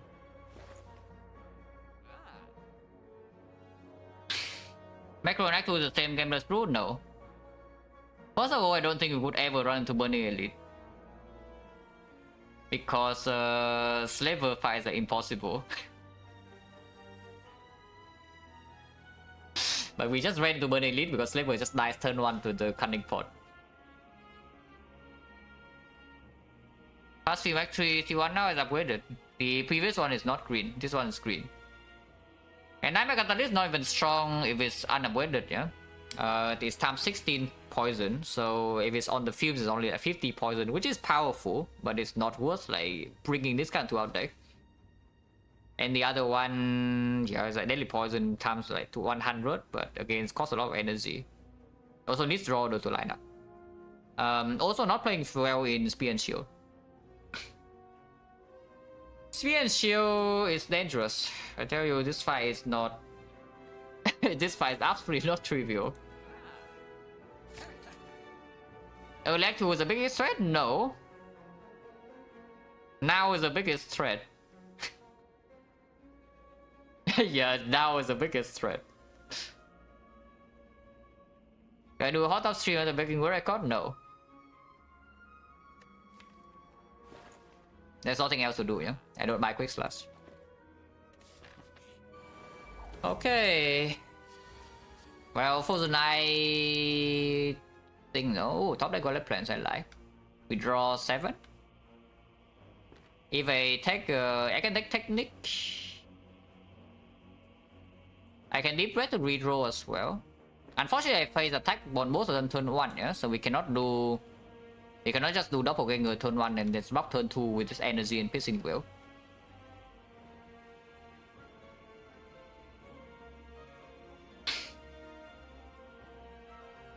Oh man, I'm not... Okay, I probably should take a break before doing this. Like, come on, this is too much. Yeah, it's freaking 9 hours or 15 minutes into the stream. Need to refresh. Okay, be right back.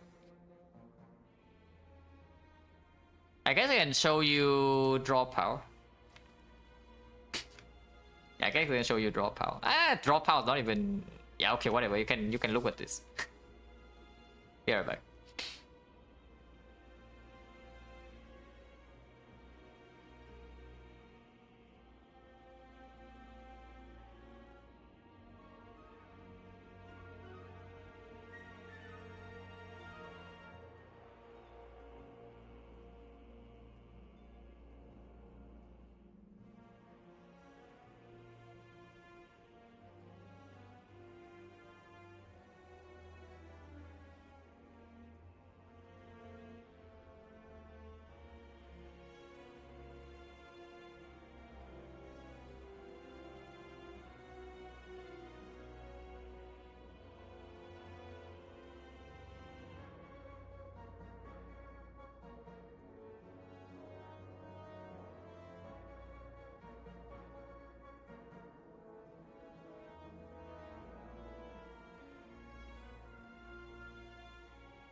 Okay.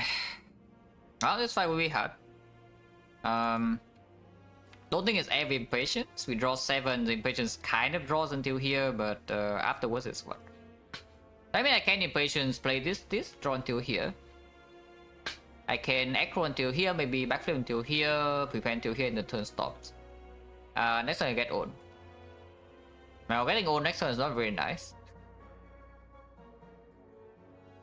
So other choice maybe still getting doppelganger. Next turn we are facing 44, yeah? Artifact is not stripped, so piercing wheel does not land.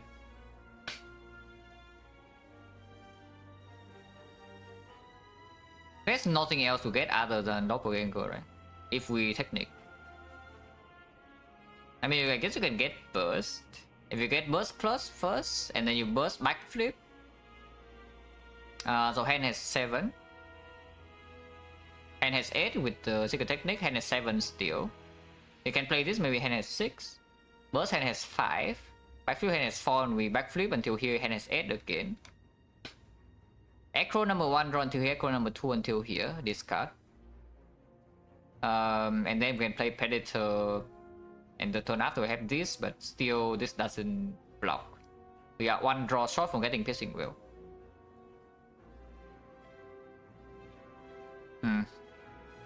Oh, that's not very nice.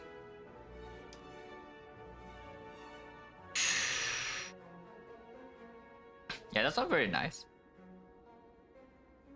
So I guess you can do backflip first.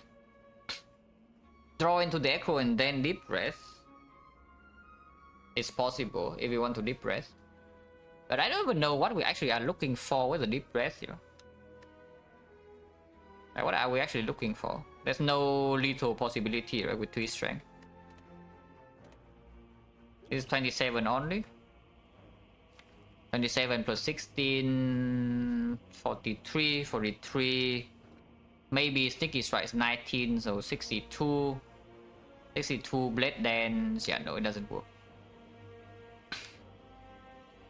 Okay, so let's try the line that tries to draw wheel next turn. Is it possible? But again, yeah. Technique for burst plus. I mean, you can also technique for Doppel, but Doppel is not even that big. Technique for burst plus. We play this. And just assuming we can draw a no hand space problem, which is not even true, but let's just assume that first. I pull burst plus and I burst backflip until here. Burst acro run to 3 until 3 is until here. Play the prepared until here and then predator. Actually, I played predator until here. If a predator in the turn 2 I draw 1, 2, 3, 4, 5, we can have up damage into neutralize deadly poison on this, into piercing wheel, into sucker punch. So it gains, it's only dealing 4 times 4, weaken to 3 times 4. We block for 1, 2, 3, 4, 5, 11. So we take 9 damage next turn. Turn 3 we have 1, 2, 3, 4, 5. We have Captain's Wheel, which we can turn around. Draw until here. Maybe hold Sneaky Strike still, and we can terror this. We have Violet Pants, we also hold Blocks. Actually, turn 2 we take 0, kind of. Okay, so can we block turn 1 with this then? Because apparently it's like decent. It's block 6. We need to burst backflip acro.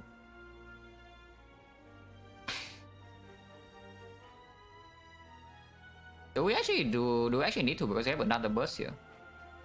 Let's say I just burst like deflect backflip for example first, then what would happen?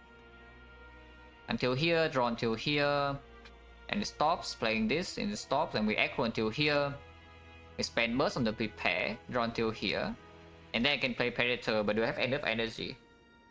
5 energy only, yeah? So 1 energy on this, 2 energy on this, 3 energy on this, 4 energy on this, so no. We cannot play everything here. Unless I Hunting Pot right now. Hunting Pot right now is -5. And so it's sure we can deal with it a little bit by playing this and maybe even burst this, but yeah, not enough energy.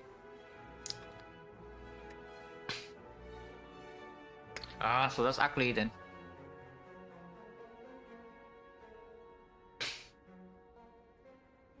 Yeah, there's no line to kill them right now. If I deep breath, then how wrong can it go?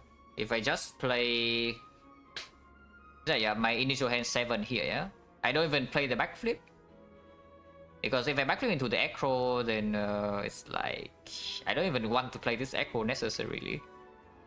It does give me an option to have acro in my hand next turn, no?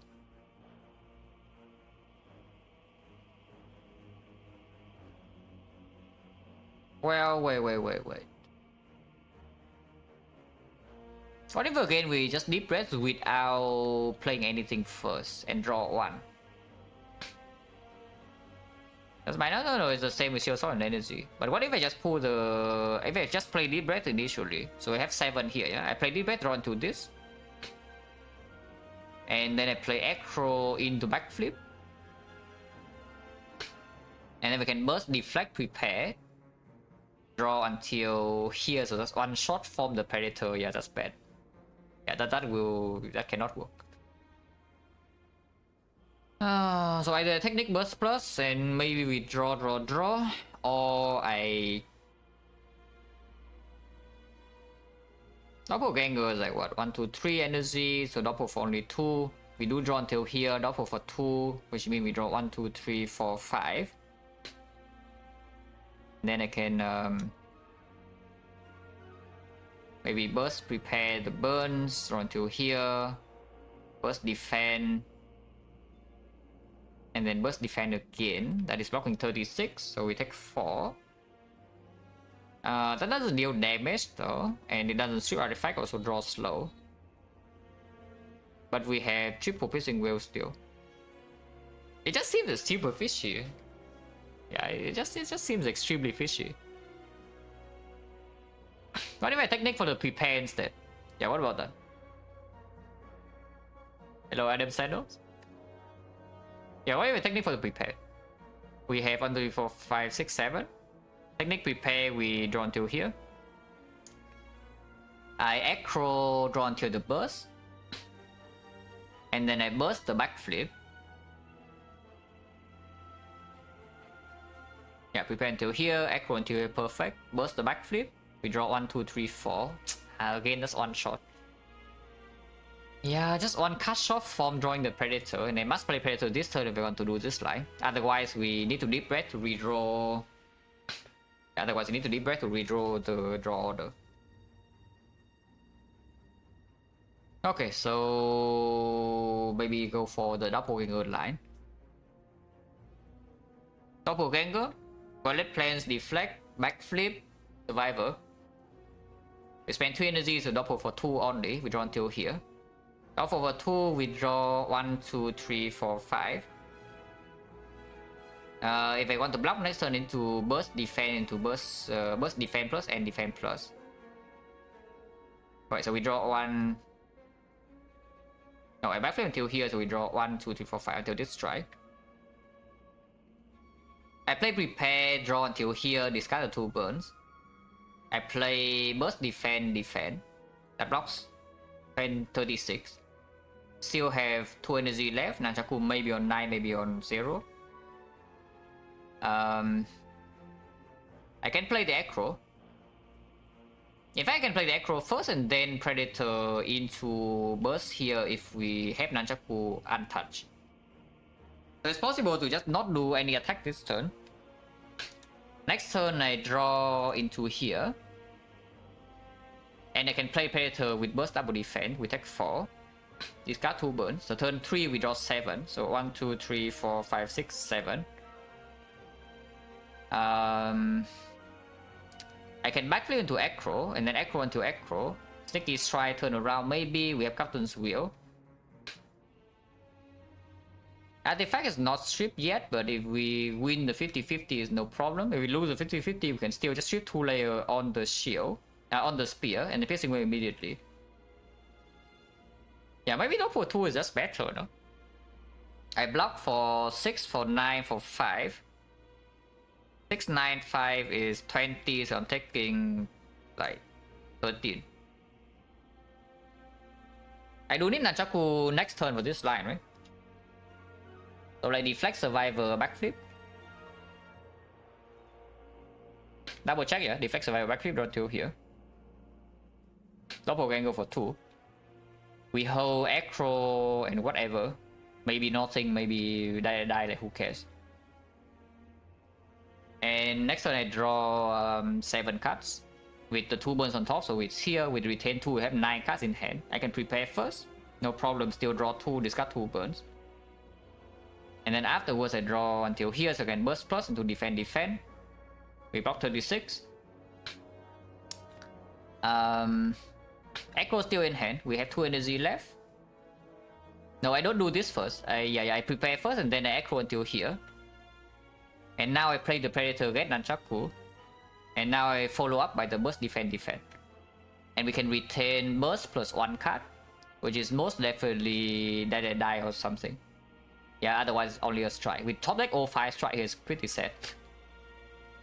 So we hold die burst minus, and the turn 3 we have like this hand. Draw 7 here. And with the burst we can strip artifact and piercing will. Okay, I think I go for that actually. I think I like that. Holding, getting doppelganger from the technique. This is bad pattern, yeah? Because if the other order is okay. Is there any line with just holding secret technique next turn? I don't think so, that's too slow. Just holding a technique is a bit too slow. And being slow is bad. Being slow is like really bad in this fight because we still need to deal damage. I want to be fast and also don't want to waste 5 HP here. Because there is also a line that we use this right now. We get L1 energy for Nunchaku and then doppelganger. But probably not. Yeah, just waste 5 HP. Let's see the technique. Early plans. Backflip. Black. I mean, I don't need to actually play the survivor. I can also just doppel for 3 and keep the survivor in hand. So we take 9 more, but I get 1 draw, 1 energy next turn. That only blocks 4 though. And it doesn't change our turn 3, so I think it's a bad idea. I think it's just a bad idea. And we hold die Acro. And I must have the Nunchaku for next turn, yeah? So we do that.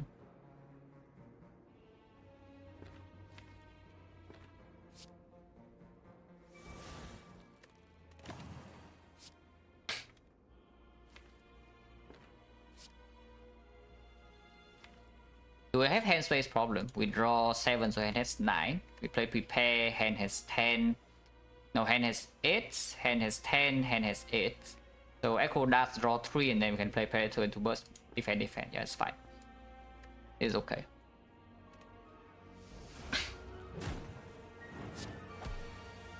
Start the turn prepared. Got these 2, play the Echo. Oh wait, we have 7 energy, oh never mind. Right, of course, Doppel gives energy, I'm dumb. Yeah, ignore me guys, I'm stupid. Right, of course, Doppel gives energy. I was calculating as if Doppel gives me like nothing, but of course it gives me plus 2. Oh, then we can actually do other things then. Yeah, with this plus 2 actually can do other things. Because maybe I can even burst the Acro. And yeah, burst Acro is pretty sick, no? No, burst Acro is actually pretty sick, let's do that.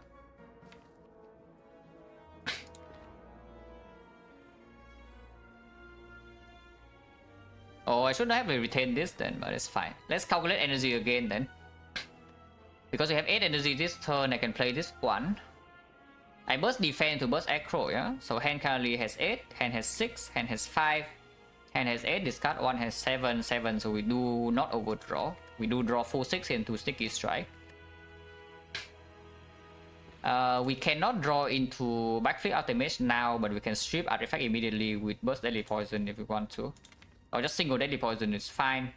In order to do maybe neutralize into Piercing Will into Sucker Punch turn around. Use Cunning, yeah, so Act 4, the Act 4 people are here guys. 10 hours in. Oh, I've been waiting the entire run for this, but here we go.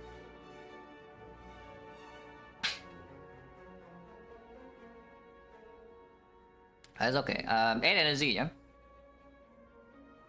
So 1 energy, 2 energy, 3 energy, 5 energy, 6 energy, 2 more energy. We need to play... Actually, I need to play double defense, so I cannot strip artifact. I can burst Acro, but I cannot strip artifact.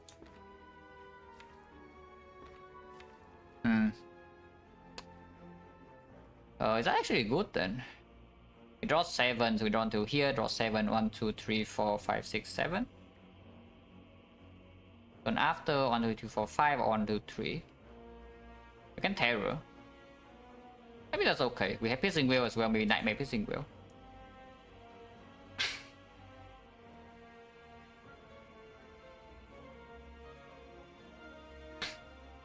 Yeah, it's actually quite hard. Because if I burst the Echo, then I still don't have full block. I need to play 4 defense here.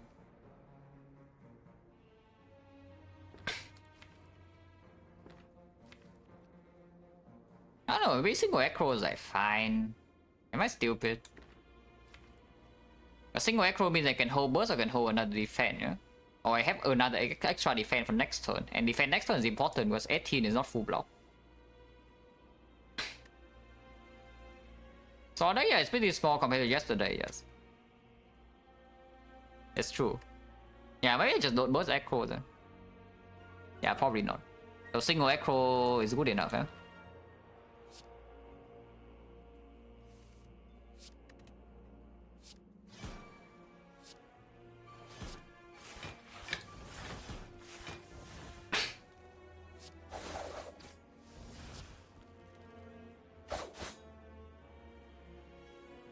Chắc còn 2, so it doesn't happen until 2 turns from now, maybe.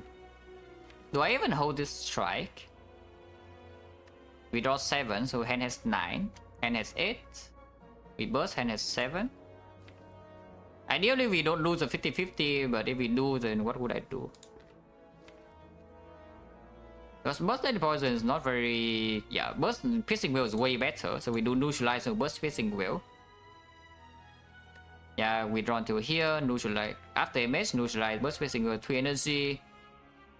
Backflip 4 energy, sucker punch 5 energy, and we turn around also weaken. And then we hold maybe Echo Sneaky Strike. Which is okay. Yeah, it's okay. But holding this strike is actually not relevant at all. We draw 7, we draw 2. Yeah, holding strike is just kind of dangerous. But maybe there's no real danger next turn, yeah? So maybe it's the turn after. Because if we win the 50-50, the strike can be used to deal free damage. It's just when we lose the 50-50, you need to block, then I cannot play strike. Would a relic that allow me to see enemy intent in the future, good or bad? It would be decent. Pretty difficult to justify buying early game, but for, let's say you enter late Act 3, Act 4 and you see that relic, it's pretty good.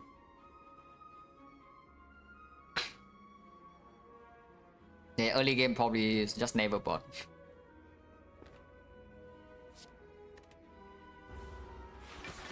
Nathan's Wheel.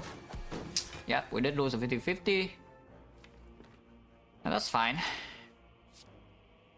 I do play after image, right? Yeah, I do. After image, neutralize here, burst piercing wheel, backflip, and then sucker punch turn around. It's perfect 5 energy.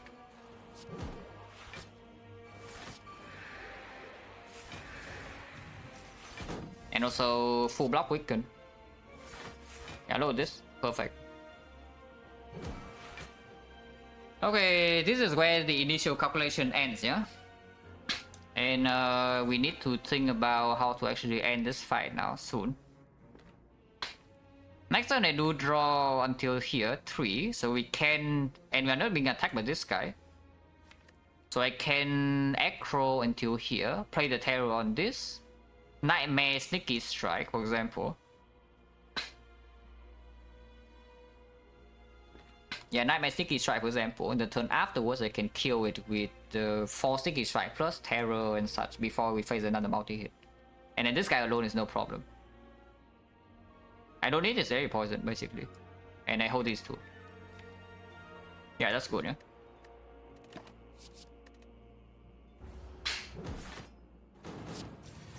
Okay, we at least win this 50-50.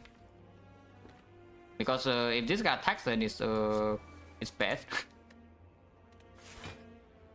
If this guy doesn't attack and this guy dies next turn, at least I think so. With 22 times 5 plus whatever else.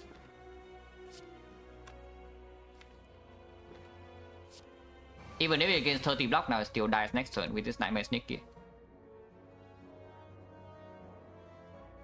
And then afterwards the fight should be done.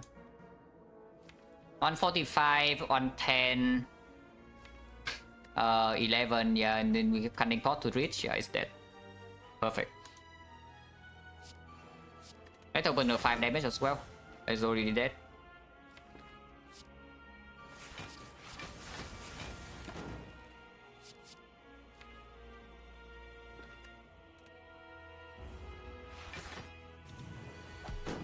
Wow, I'm sneaky.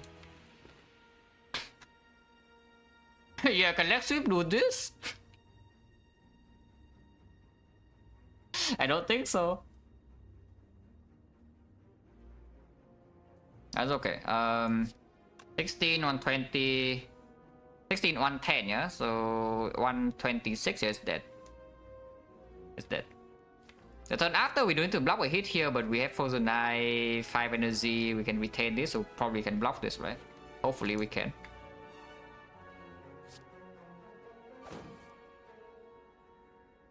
Fumes, yeah, I don't care. Fumes bad. Bomb, bomb, bomb. Actually, shuffling in too many sneaky strikes is not even good. Because I do need to block like 40 next turn. So maybe play Echo now. Okay, that's fine. Looks slightly scary, but it's okay.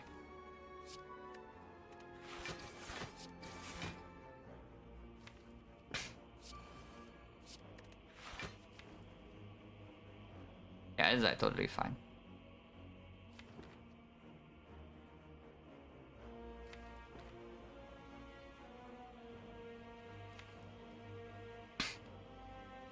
Is it actually fine? Keep drawing. Because if I stop right now, yeah, and let's say I hold backflip, prepare, I draw 5 here. I can draw 2, I can draw 2, I can draw 3, and then play defend, defend, defend. Yeah, that blocks 40, no problem. Yeah, that's blocks 40.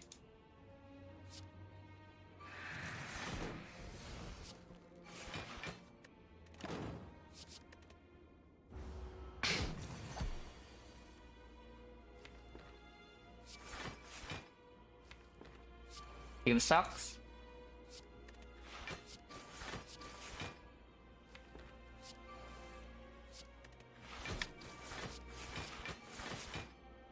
You see how important it is to have a 0 cost thing, yeah? Wait a second. Oh, do I have to take 1 here or what? Because next turn with attacks, then what happens if it attacks next turn? You can have attack next turn, and I have no block in here. If I take 1 here, then we never take damage next turn if it attacks. Otherwise, I take quite a lot. Calendar is coming in, but it gets 99 block, yeah, so it doesn't die.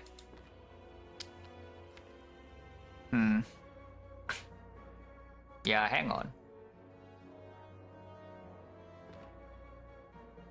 Oh, I don't want to take 1 damage, guys.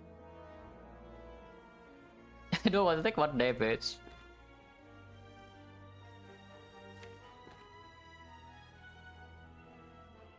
Yeah, it's block 39 now. So not full block is by 16, so maybe. Yeah, actually, maybe it is. Wait, 16 is go to 4 and 4. Yeah, after it makes full block, yeah. It works. So I can block Survivor here instead of just playing the dagger throw. Also, it doesn't even attack. That's fine. If it does not attack, then we relax. Burst Deadly Poison is killing it too fast. We want to save Thunder to 2. So I just hold, I do nothing here and hold Burst Deadly Poison, yeah? And we have weakness, we have block in here, so next turn no problem.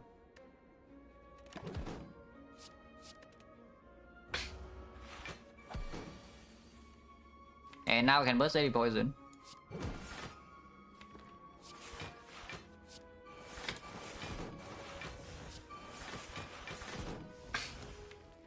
Yeah, next turn is dead. We have 2-9. So we lost 17 HP here, no potion use. Good outcome. Because this fight is not... This fight is definitely not easy.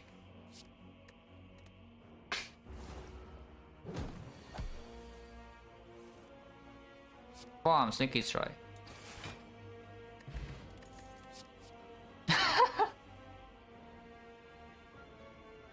Oh, that is so funny. Is this good or not? I'm actually asking, is this good or not? Because it doesn't actually look very good to me.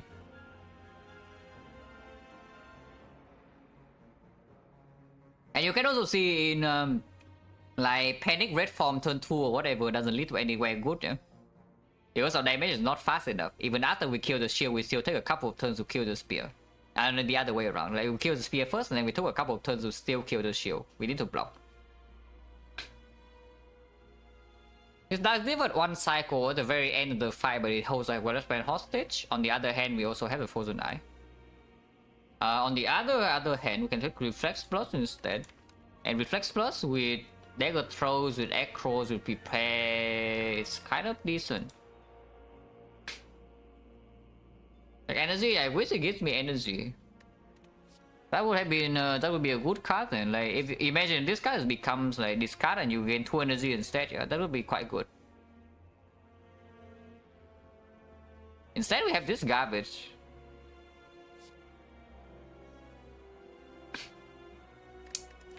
We are never picking deflect, right? Yeah, we are never picking deflect, so I can click War Pain first. Okay, fine. We're always useless. Not always useless, but usually useless. The deflect upgrade is actually good. That can be a nightmare target, depending on what happens in the fight.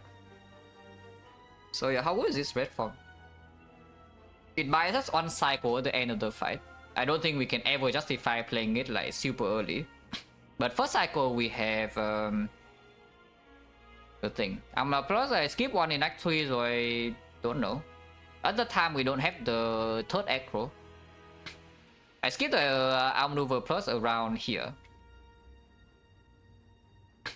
What's the longest time I spent making a choice on this screen? Floor 55. I don't know, there definitely have been long runs. Yeah, it cannot be that bad at the red form. Like bricks one turn early, but first cycle have this and Captain's Wheel, so you don't die to that. Triple Piercing Wheel for the multi-hit as well. And enough HP to, even if we brick the multi-hit completely, it's okay, yeah? As long as we Ghost in the Jar the first big hit. And then we have everything intact. When Strip Artifact Piercing Wheel every other cycle. Maybe Nightmare Optimist sometimes.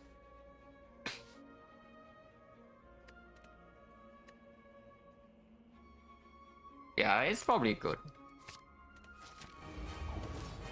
Inside this side is probably good. By the way, this is 3 strength, it doesn't buff on. Do not forget. It's late. Yeah, everything is late and I don't like that. Oh, that's bad. 7 until here. Okay, I guess we can dagger throw into here. We burst the backflip until here already. So we already have weakness first cycle. Turn 2 we completely brick. So hopefully it is actually the big hit first. So I can go to the jar this crap. If it's doing multi-hit first, then we take 30 to our face, yeah? And that's not very nice. And then once we also waste the Captain's Wheel block. So if we win the 50-50, we gain an insane amount of HP. There's no way to reroll draw order. So either we take blind to get weakness second cycle guaranteed with 5 weak. Or we take the Panacea to gain 3 strength now. Actually no, I can Panacea red form right now. How dumb is that? Yeah, how dumb is that? I can actually Panacea red form now. So you gain intangible turn 2. It means that we no longer have intangible for the final cycle, whatever, yeah? After the fight goes long enough. But turn 2 I don't get on, and turn 3 I have Captain's Wheel. So I better burst Panacea. I mean, it's okay, but I want to burst backflip because otherwise our wallet plan is also like super late.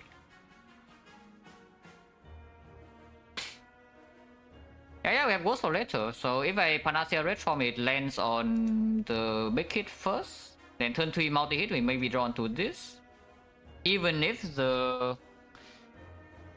I guess this big hit is on turn 3 and it's not weakened, then it's bad. Because if we draw until here and play this now, then I guess we do have energy with this. But then I miss the fumes. So I say, well, it's okay, but I mean, again, yeah, our draw is already very good. Like, we can burst backflip until here. Wait a second. If I don't burst backflip, I don't even draw into red form. So yeah, burst Panacea has no vulnerable, so we don't play red form, yeah? But then it means that maybe I don't play this. If I play this until here. So our turn next turn is like this, and our turn 3 is like this. I kind of don't like that, you know. I don't know about you, but turn 3 we draw until here, not when Gauntlet plays is quite bad. At least I think so. Like turn 1 we have until here. We draw until like somewhere here. If you not draw the red form, no, they're saying like burst Panacea. If you burst Panacea, this burst is not green, so you cannot burst backflip. That's a problem. But I'm thinking I just burst backflip, play Panacea red form, and turn to your Cotton's Wheel to block. Instead of just accepting... Because the problem, yeah? Here's the thing. Here's a big thing. Even if you're not vulnerable, if turn 2 we roll big hit and we do not have intangible red form here, we are taking 33 damage to our face. And turn 3 we don't even full block. Actually, we do full block turn 3. If it's weakened and we have the Captain's Wheel and it's only hitting 15. But if the big hit happens, so we take 33 damage, yeah, immediately. In exchange to have the red form in the redraw. And 3 strength. So 3 strength is like pretty big, but we also delay 2 cards, so Gauntlet Plans maybe 1 turn late. And yeah, Gauntlet Plans 1 turn late I don't love. I think I go with Panacea red form probably, but we see. Let's double check. Nunchaku set up. So draw until here. We had to start the turn with the dagger throw. Otherwise, we don't even draw until this. So dagger throw first, but Nunchaku, so we get energy back. Energy goes back to 5. We burst backflip, draw until exactly here. Cannot play the fumes. Yeah, I cannot play the fumes. So here's when the mutations actually kind of riffing a little bit, yeah? Because otherwise we have the...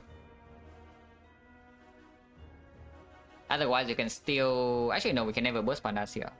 We can never burst Panacea and still play red form. Oh, missing the fumes is pretty bad. So the burst Panacea like also comes with the fumes, but the Gauntlet Plans can be late. Otherwise we draw until here, energy is just not enough. But we can play red form immediately. Turn 2, 1, 2, 3, 4, 5. Whatever we draw.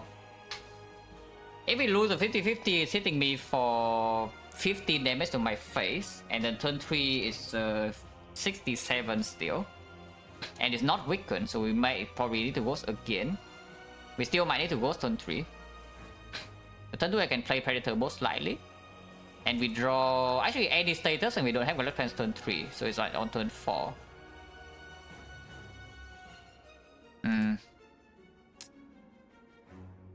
Oh, well yeah, Gameless Brew will be good here, I tell you.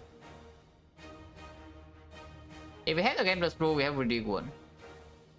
I'm fairly certain the fight is over if we have Gameless Brew. Well, the fact like, okay, please. Please stop before I ban you, I tell you right now. I'm not in the mood to deal with this.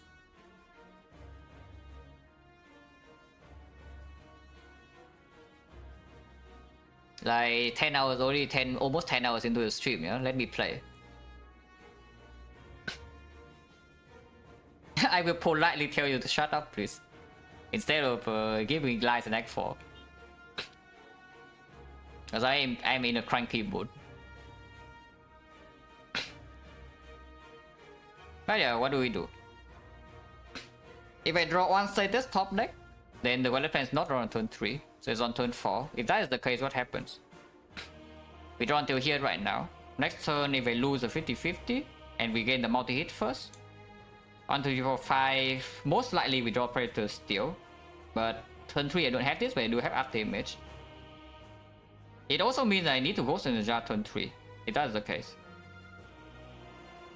If I don't Ghost in the Jar, it's not weakened. I can never weaken if I play Red Form now.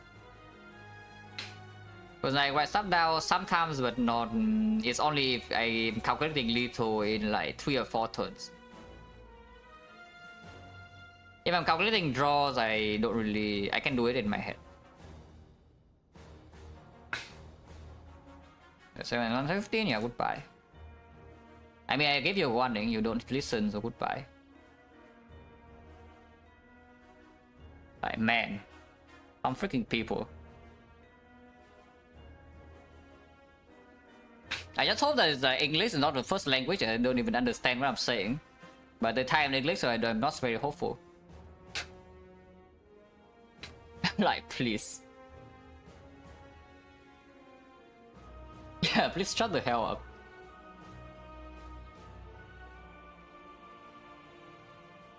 But okay. But yeah, I lost track of the line. So turn 2, we draw until maybe here. The status is I can Predator. If I draw any status top deck, 2 status top deck out of the 5. And the cutoff is here, so like what? 1, 2, 3, 4, 5, 6, 7, 8, 9, 10, 11, 12, 13, 14, 15, 16, 17, 18, 19. Expected value is that I have like around 2.5 statuses. So it's decently likely I don't have Bullet Plans turn 3 still. Oh, this draw is ugly, yeah? We bottom deck all the Echoes and the Doppelganger too. And the Nightmare Slate, Bullet Plan Slate. We top deck all attacks. So this is bad, because I see that if I do Red Form now, and we miss Bullet Plans turn 3, and we also lose a 50-50, then we probably will lose the fight. If that's the case. If I burst Panacea... Yeah, if I burst Panacea...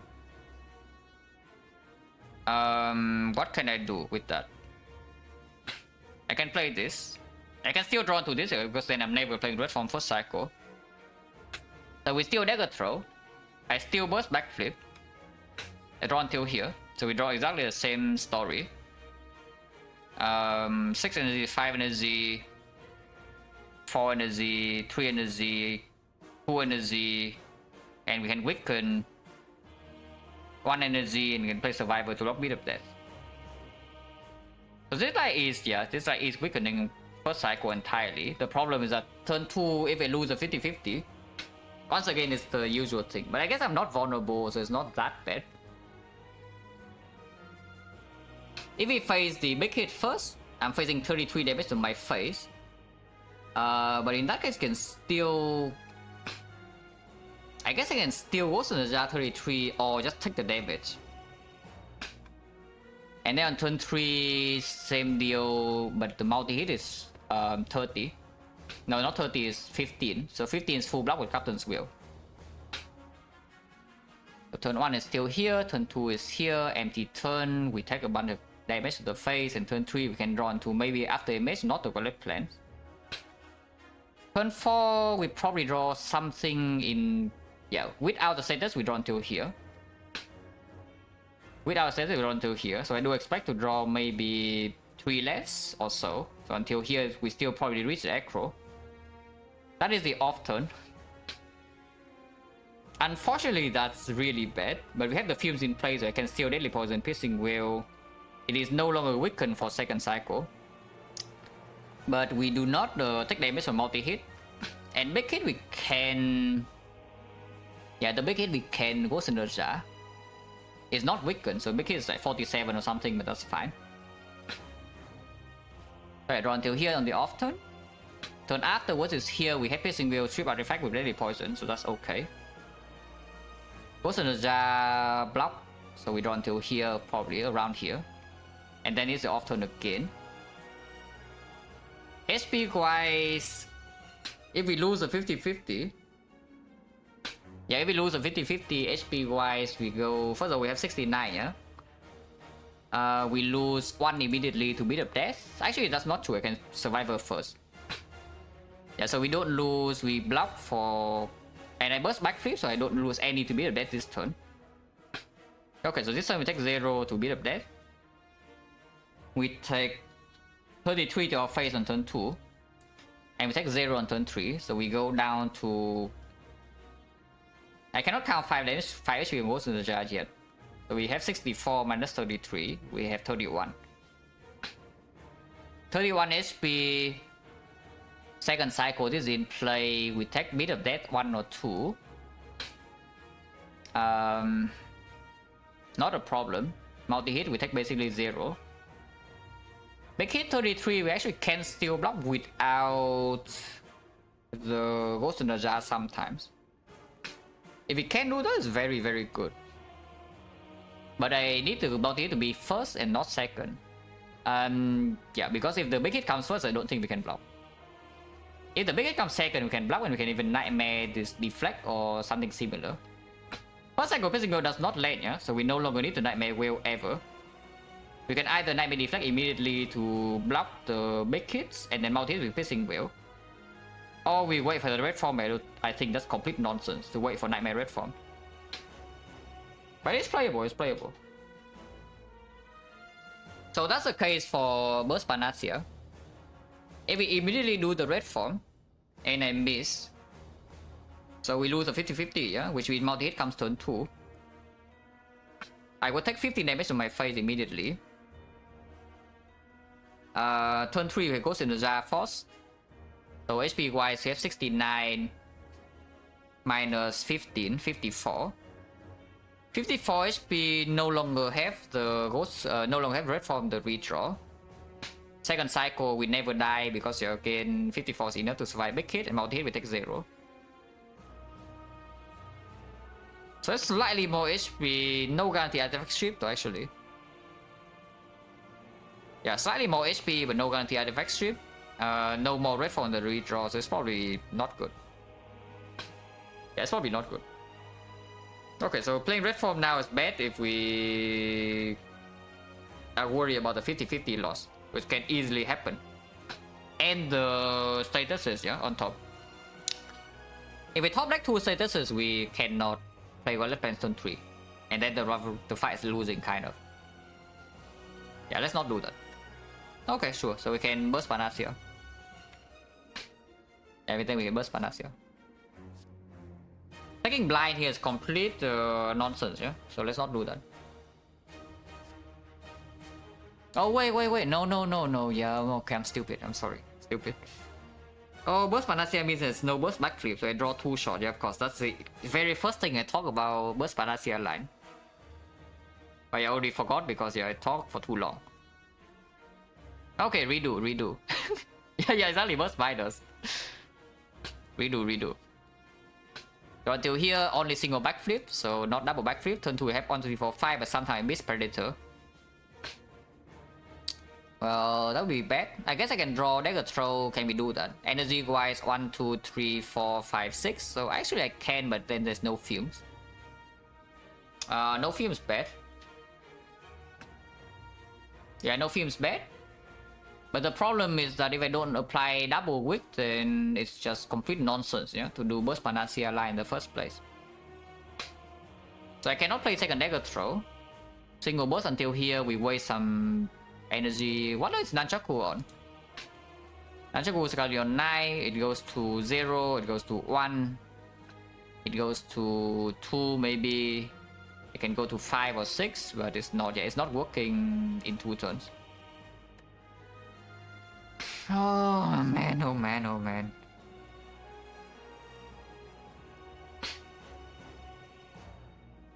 Oh, that's bad. Oh, either way, there's like some pretty annoying thing that happens, huh? I mean, the easiest solution to this fight is that we win the 50-50. If we just win the 50-50 first cycle, yeah, nothing can go wrong.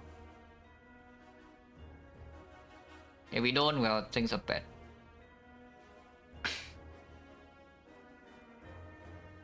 So draw until here only. If we top deck status and we don't draw Predator, it's bad. If we draw Predator, we can never reach Relic Plans turn 3, but that is fine too. We don't even care about it too much. And then we draw until here minus some statuses, and then here turn 4 we should be able to draw Relic Plans. And turn after we have the Deadly Poison Strip artifact into Piercing Wheel with multi-hit. If it's big hit, we have 3 defense this time, and 3 defense enough to not die. Okay, maybe it's fine. Because I see the other line, not being able to strip artifact and no fumes in play is also extremely ugly, yeah? Yeah, the other line is extremely ugly. Alright, what Ben do wrong? Just kidding, don't do it. Backseat? No, he, yeah, one sentence backseat. When I specifically asked that, yeah, he stops.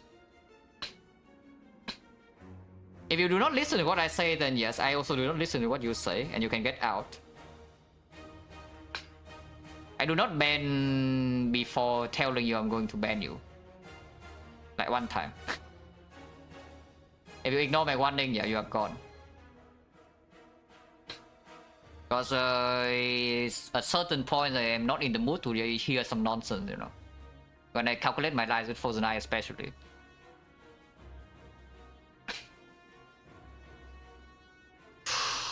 Because yeah, the issue with this fight is that we need to plan for second cycle, yeah? It's not the first one.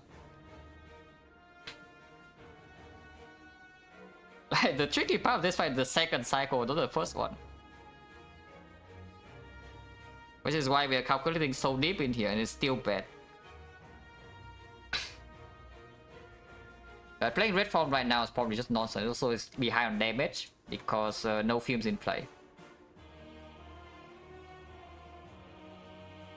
Yeah, on 5, so even if Cunning Pot is not enough to give energy this turn. And it also requires me to play this, which is never happening. Okay, we burst Panacea and then hope for the best. But yeah. Survivor Blade Dance. Play the backflip.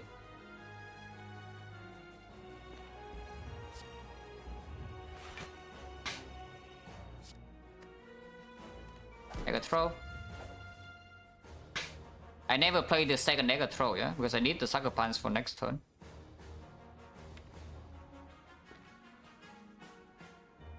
I never played this either, though.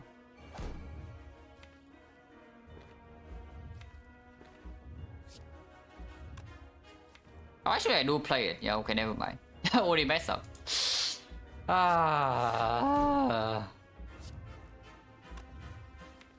Yeah, I actually do play it. I mean, I guess you can pretend that save on SP. Yeah, save on SP, guys. So calculated. Don't play this, yeah? So we're not vulnerable. We draw 5 here. And hopefully it's the... I don't even know, it's equally bad. If we do this, then no matter what hit comes first, it's still the same. Because we don't really go first cycle.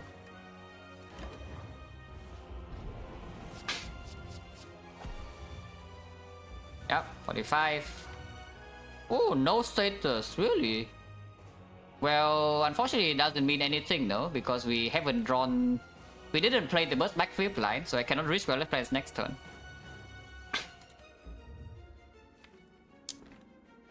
So Predator Sucker Punch.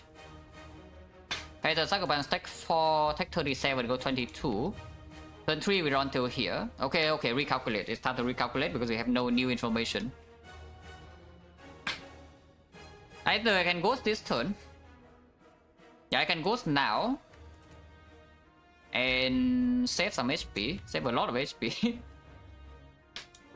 Or I take this 37 to my face, go to 22. We draw until here next turn. That damage go to 16 block. This go to 15. Play defense, play burst defense even. And then play the potion immediately so that we gain HP, because otherwise it's difficult to play. To gain 5 HP, next turn we have Cartoon's Wheel to bypass Speed of Death. So run till here. Now unfortunately it means that the turn after we run to the 5, which yeah, ugly turn, but it's the off turn so maybe it's not the worst. We'll play Relic Plans. We play slime. Take 2 more. Okay, so if I don't potion, yeah, we take 37, 22. 22 next turn take 0. This turn I take 4. So I go to 18. 18 plus 5 is 23. And I have on 3, 4, 5 here. It's not weakened. 23, if it's doing wicked, first I'm forced to potion the jar, otherwise I die. If it's multi-hit, first I full block.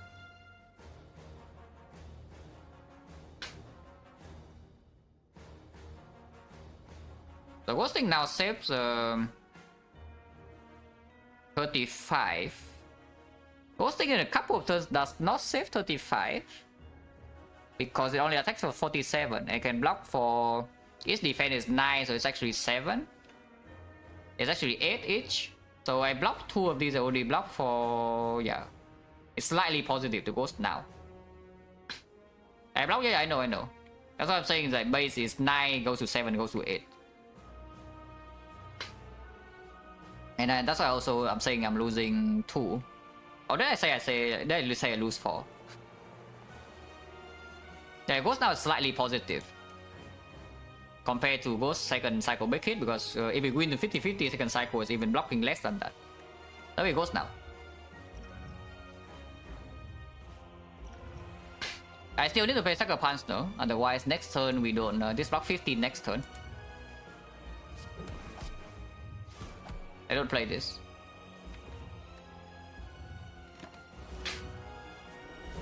It's only on time 15, Captain's Guild full block this.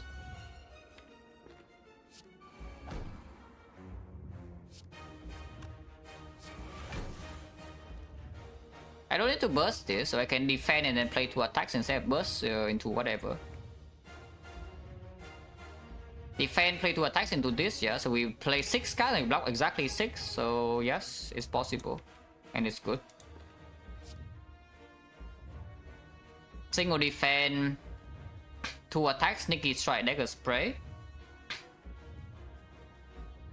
And it's more damage than just getting left opener into single strike here, yeah? So it's like 1 card, 2 cards, 3 cards, 6 cards, we win 6 blocks, so we exactly neutral. And we full block this turn, so everything's good. Don't understand what we're playing for damage. Here we have 3 perma strength, it's terror. We block 4 cycles, so we have film plus. Don't worry about damage. If we can block, we will win. Yeah, if we can block, we will just win. It's the same damage, is it really? This is 21 and this is 13, yeah, fake news. Wow, that's completely fake news. Defense, sneaky strike, dagger spray, 3 ships, yeah?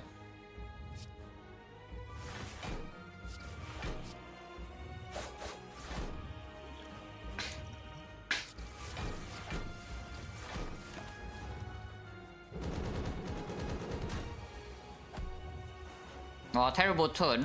Who could see this one coming?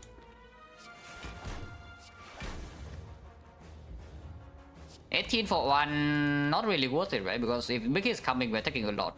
We're taking about like 30 damage next cycle if we lose a 50-50. And I don't need this damage.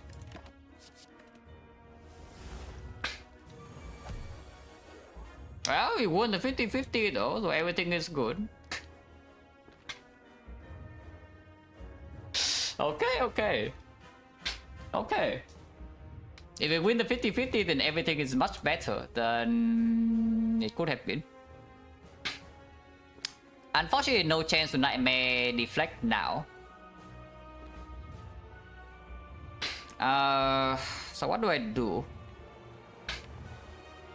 No weakness next turn, yeah? But we can Doppelganger in the off turn to block. And we can hold Nightmare for deflect. Nightmare deflect is not even good. We still have red form. You can Nightmare deflect and redraw because deflect next turn is blocking a lot.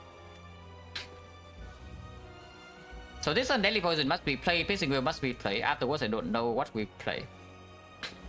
I can Acro and then not play the Nightmare and even not hold it. Acro, discard the burn. Play Deadly Poison, Piercing Will, take 3 damage. And we hold double defense plus. The turn afterwards I have 1, 2, 3, 4, 5, so I can play block. And then maybe even Acro. The turn afterwards is the off turn, I can doppelganger. And then everything is good. Yeah, this is exactly why we play the field in the first place, so that I can save the second wheel. Also why I did not accept the line with red form turn 2, because if I play the line with red form turn 2, yeah, we do not lose the Ghost Energy, we still have Ghost Energy, and we lose okay, to be fair, we might have to Ghost this turn. But we would have more HP, same amount of HP, and Ghost Energy is intact. But there's a big risk in the second cycle exactly from this turn. Which is why I play the line, the burst Panacea line, even though it's like a little bit uglier first cycle. But this is fine. I just take 3 damage and next turn we are chilling.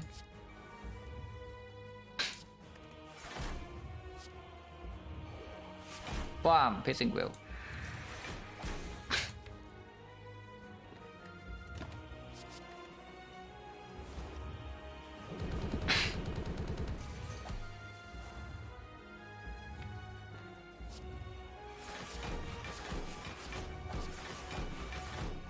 Blocking.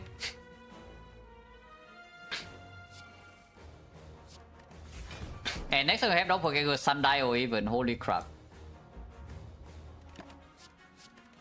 Oh, this is like super chilling, guys, no problem. We even have piercing wheel guarantee in hand already. Yeah, this is like super easy. I don't need to hold piercing wheel though, but we have yeah, basically draw full hand here. Weaken is coming, burst plus with defense is coming. Do I next cycle is build red 3 though, so I don't need this much energy, so I only need draw. Which means I can play attacks first and then doppelganger. And energy is also coming with Nunchaku anyway. So let's do that instead. Where's the nightmare by the way? Yeah, exactly where it's needed. Okay, so nightmare probably does not play. That is fine. We play the strike, hold, deflect, piercing wheel, and doppelganger for 4. So we draw 8 cards until here. If it's a multi-hit first, we can wheel. If it's a big hit first, I can burst plus into defend, deflect, followed by acro into here, play the sucker punch. Followed by acro into here, and we can burst backflip. That full block easily, and when piercing wheel the next hit. And then you can hold red form piercing wheel for the next cycle. Yeah, no problem. Bam, doppelganger. I can actually get through these as well, but these are actually good damage cards, yeah, so I can keep them. Unless you tell me it's stupid. And I should just get through this nonsense and get here instead. And then we draw deeper into sticky strikes. Maybe it's stupid because this is difficult to play with big hitting first. Here that is 3 already, so 1 up damage is not cutting it. Yeah, maybe just stupid. And let open no damage as well. And we hold piercing wheel, deflect. Bam, calendar. 6 times 15, yeah, you mean 0. I don't know whether it's actually good or not, by the way. Maybe it's bad. Because it means that next turn we need to actually block without this 9 energy the big hit. But it's probably fine. We have 52 HP, so it shouldn't have any issue. I kind of want to deflect next turn, so maybe we just pay 2 HP to play burst, defend, deadly poison into piercing wheel. Yeah, I kind of want this deflect for next turn. Let's just pay 2 HP. 2 HP is fine, 2 is none.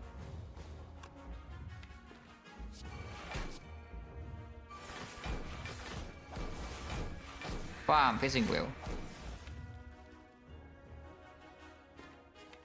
Drawing here is slightly annoying. Oh, actually I did not think this through fully, but yeah, it should be fine. Because drawing through this right now means that I need to hold Pissing Whale here, and I still kind of want to hold Red Form. But maybe I don't need to hold Red Form. Ah, it's fine. You probably don't need to overthink. Yeah, probably just don't need to overthink. Just attack and then it dies. Yeah, how hard can it be? Just attack and it dies. We block like 2 more cycles here, so who cares? Yeah, 36 only.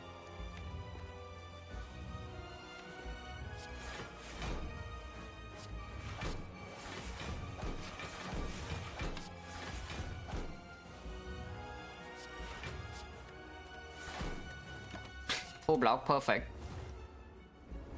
Fire, I'm like super fine. It's not even close to not being fine. We also kill it next cycle, I think. With this 3 strength. Okay, sure, I pay 1. Yeah, it's dead. 51. We can play red form now. We also don't need to play red form, but playing red form now is like totally acceptable. Or I can just play defense. But I play red form now.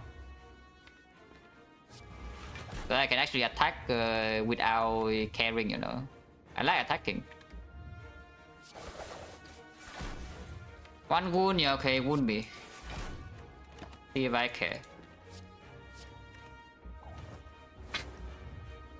1 wound.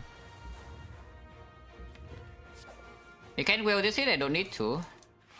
But I will. Because the plan to will, therefore I will.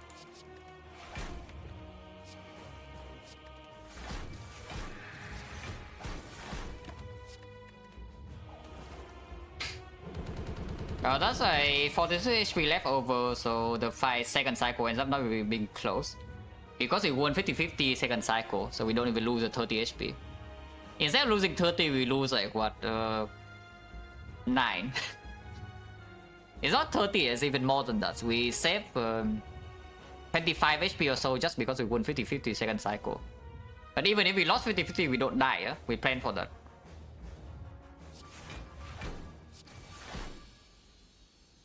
Oh man.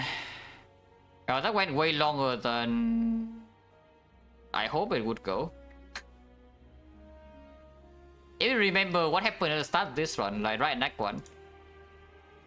I was saying, yeah, okay, I hope that there's a chill run coming. And surely silent will never be difficult, right? It's almost 4 hours.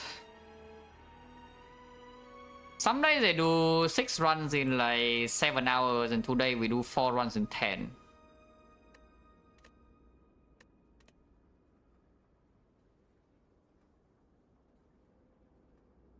And all 4 runs are difficult today, yeah? There's no easy run. Which is pretty crazy. Normally you get probably like 3 free runs per day out 4 characters. But today no freebie for me. Defect will be quick, yeah, defect will be quick. I can die fast.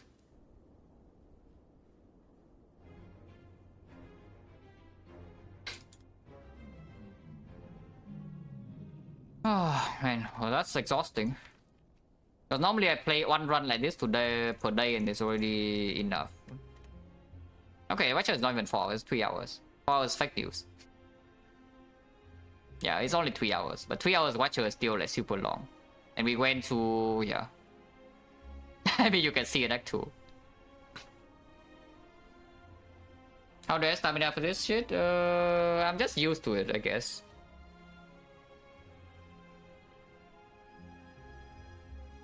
I'm just used to it because I do this for so long already. And these runs are not even long, yeah, I'm telling you. Like this one, you feel like they're exhausting, and they are. But compared to my old runs, they are not even close. I mean, I can show you. Like run time.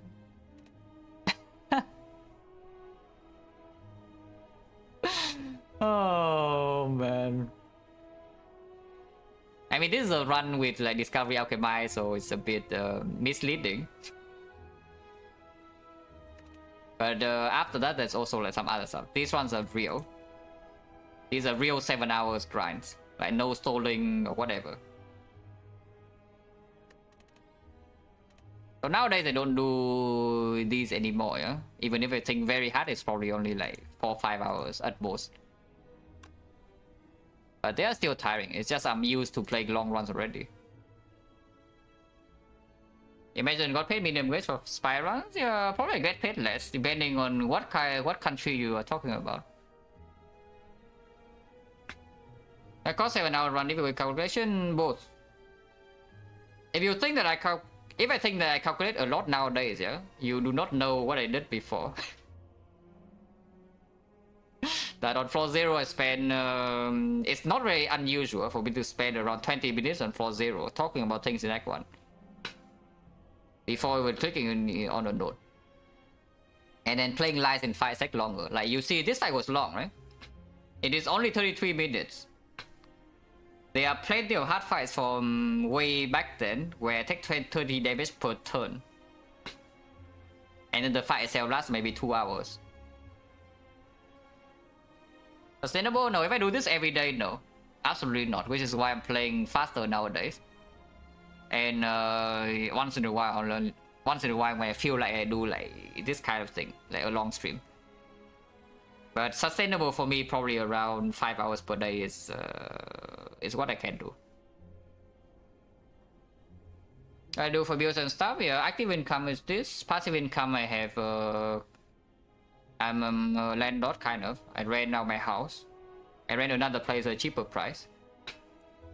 Level of difference, and also there's some stuff I did like from years before that I still have money saved up back then.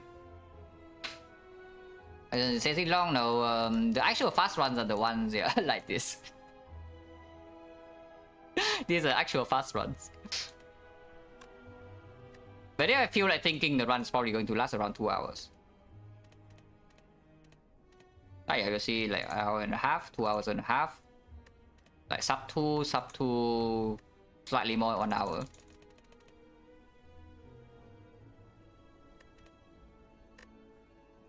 Okay, like, yeah, that's all.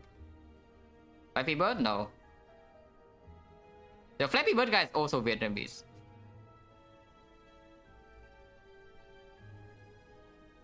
Yeah, the Flappy Bird guy is also Vietnamese, but he's not me. Am I a caffeine consumer? No. I used to drink a lot of coffee in high school, but nowadays, no. Nowadays, only plain water. Once in a while, when I feel like treating myself, I drink a bit of okay, plain water and fruit juice. But once in a while, if I feel like treating myself, I drink a bit of like, yeah, soda or something. What genre of game that I make? JRPG. I will tell you I'm proud that I made it, yeah, but I'm not happy with the result. Even though it sounds okay.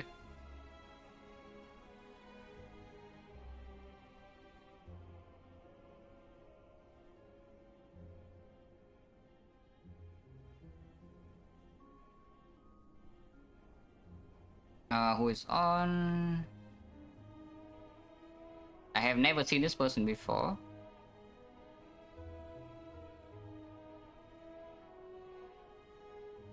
They are playing A20.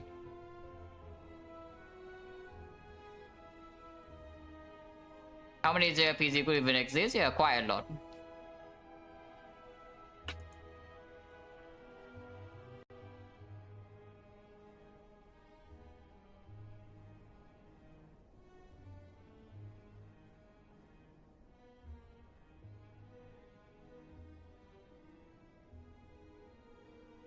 I go on stream, yeah, I play Silent Dice for a couple of full streams.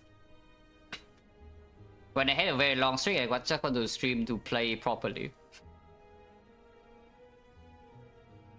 But I mean, if you know me, if you kind of understand my personality, you know I don't really stream something that I'm not feeling like I'm not better. So I don't know, the game needs to first of all be interesting enough for me to play long term, yeah? And secondly, I need to already be somewhat good at it. Like for example, Minecraft battles right now, if I want to stream, I will stream it. Because I think I'm good enough. But unfortunately, the interest has disappeared kind of. So it just doesn't happen.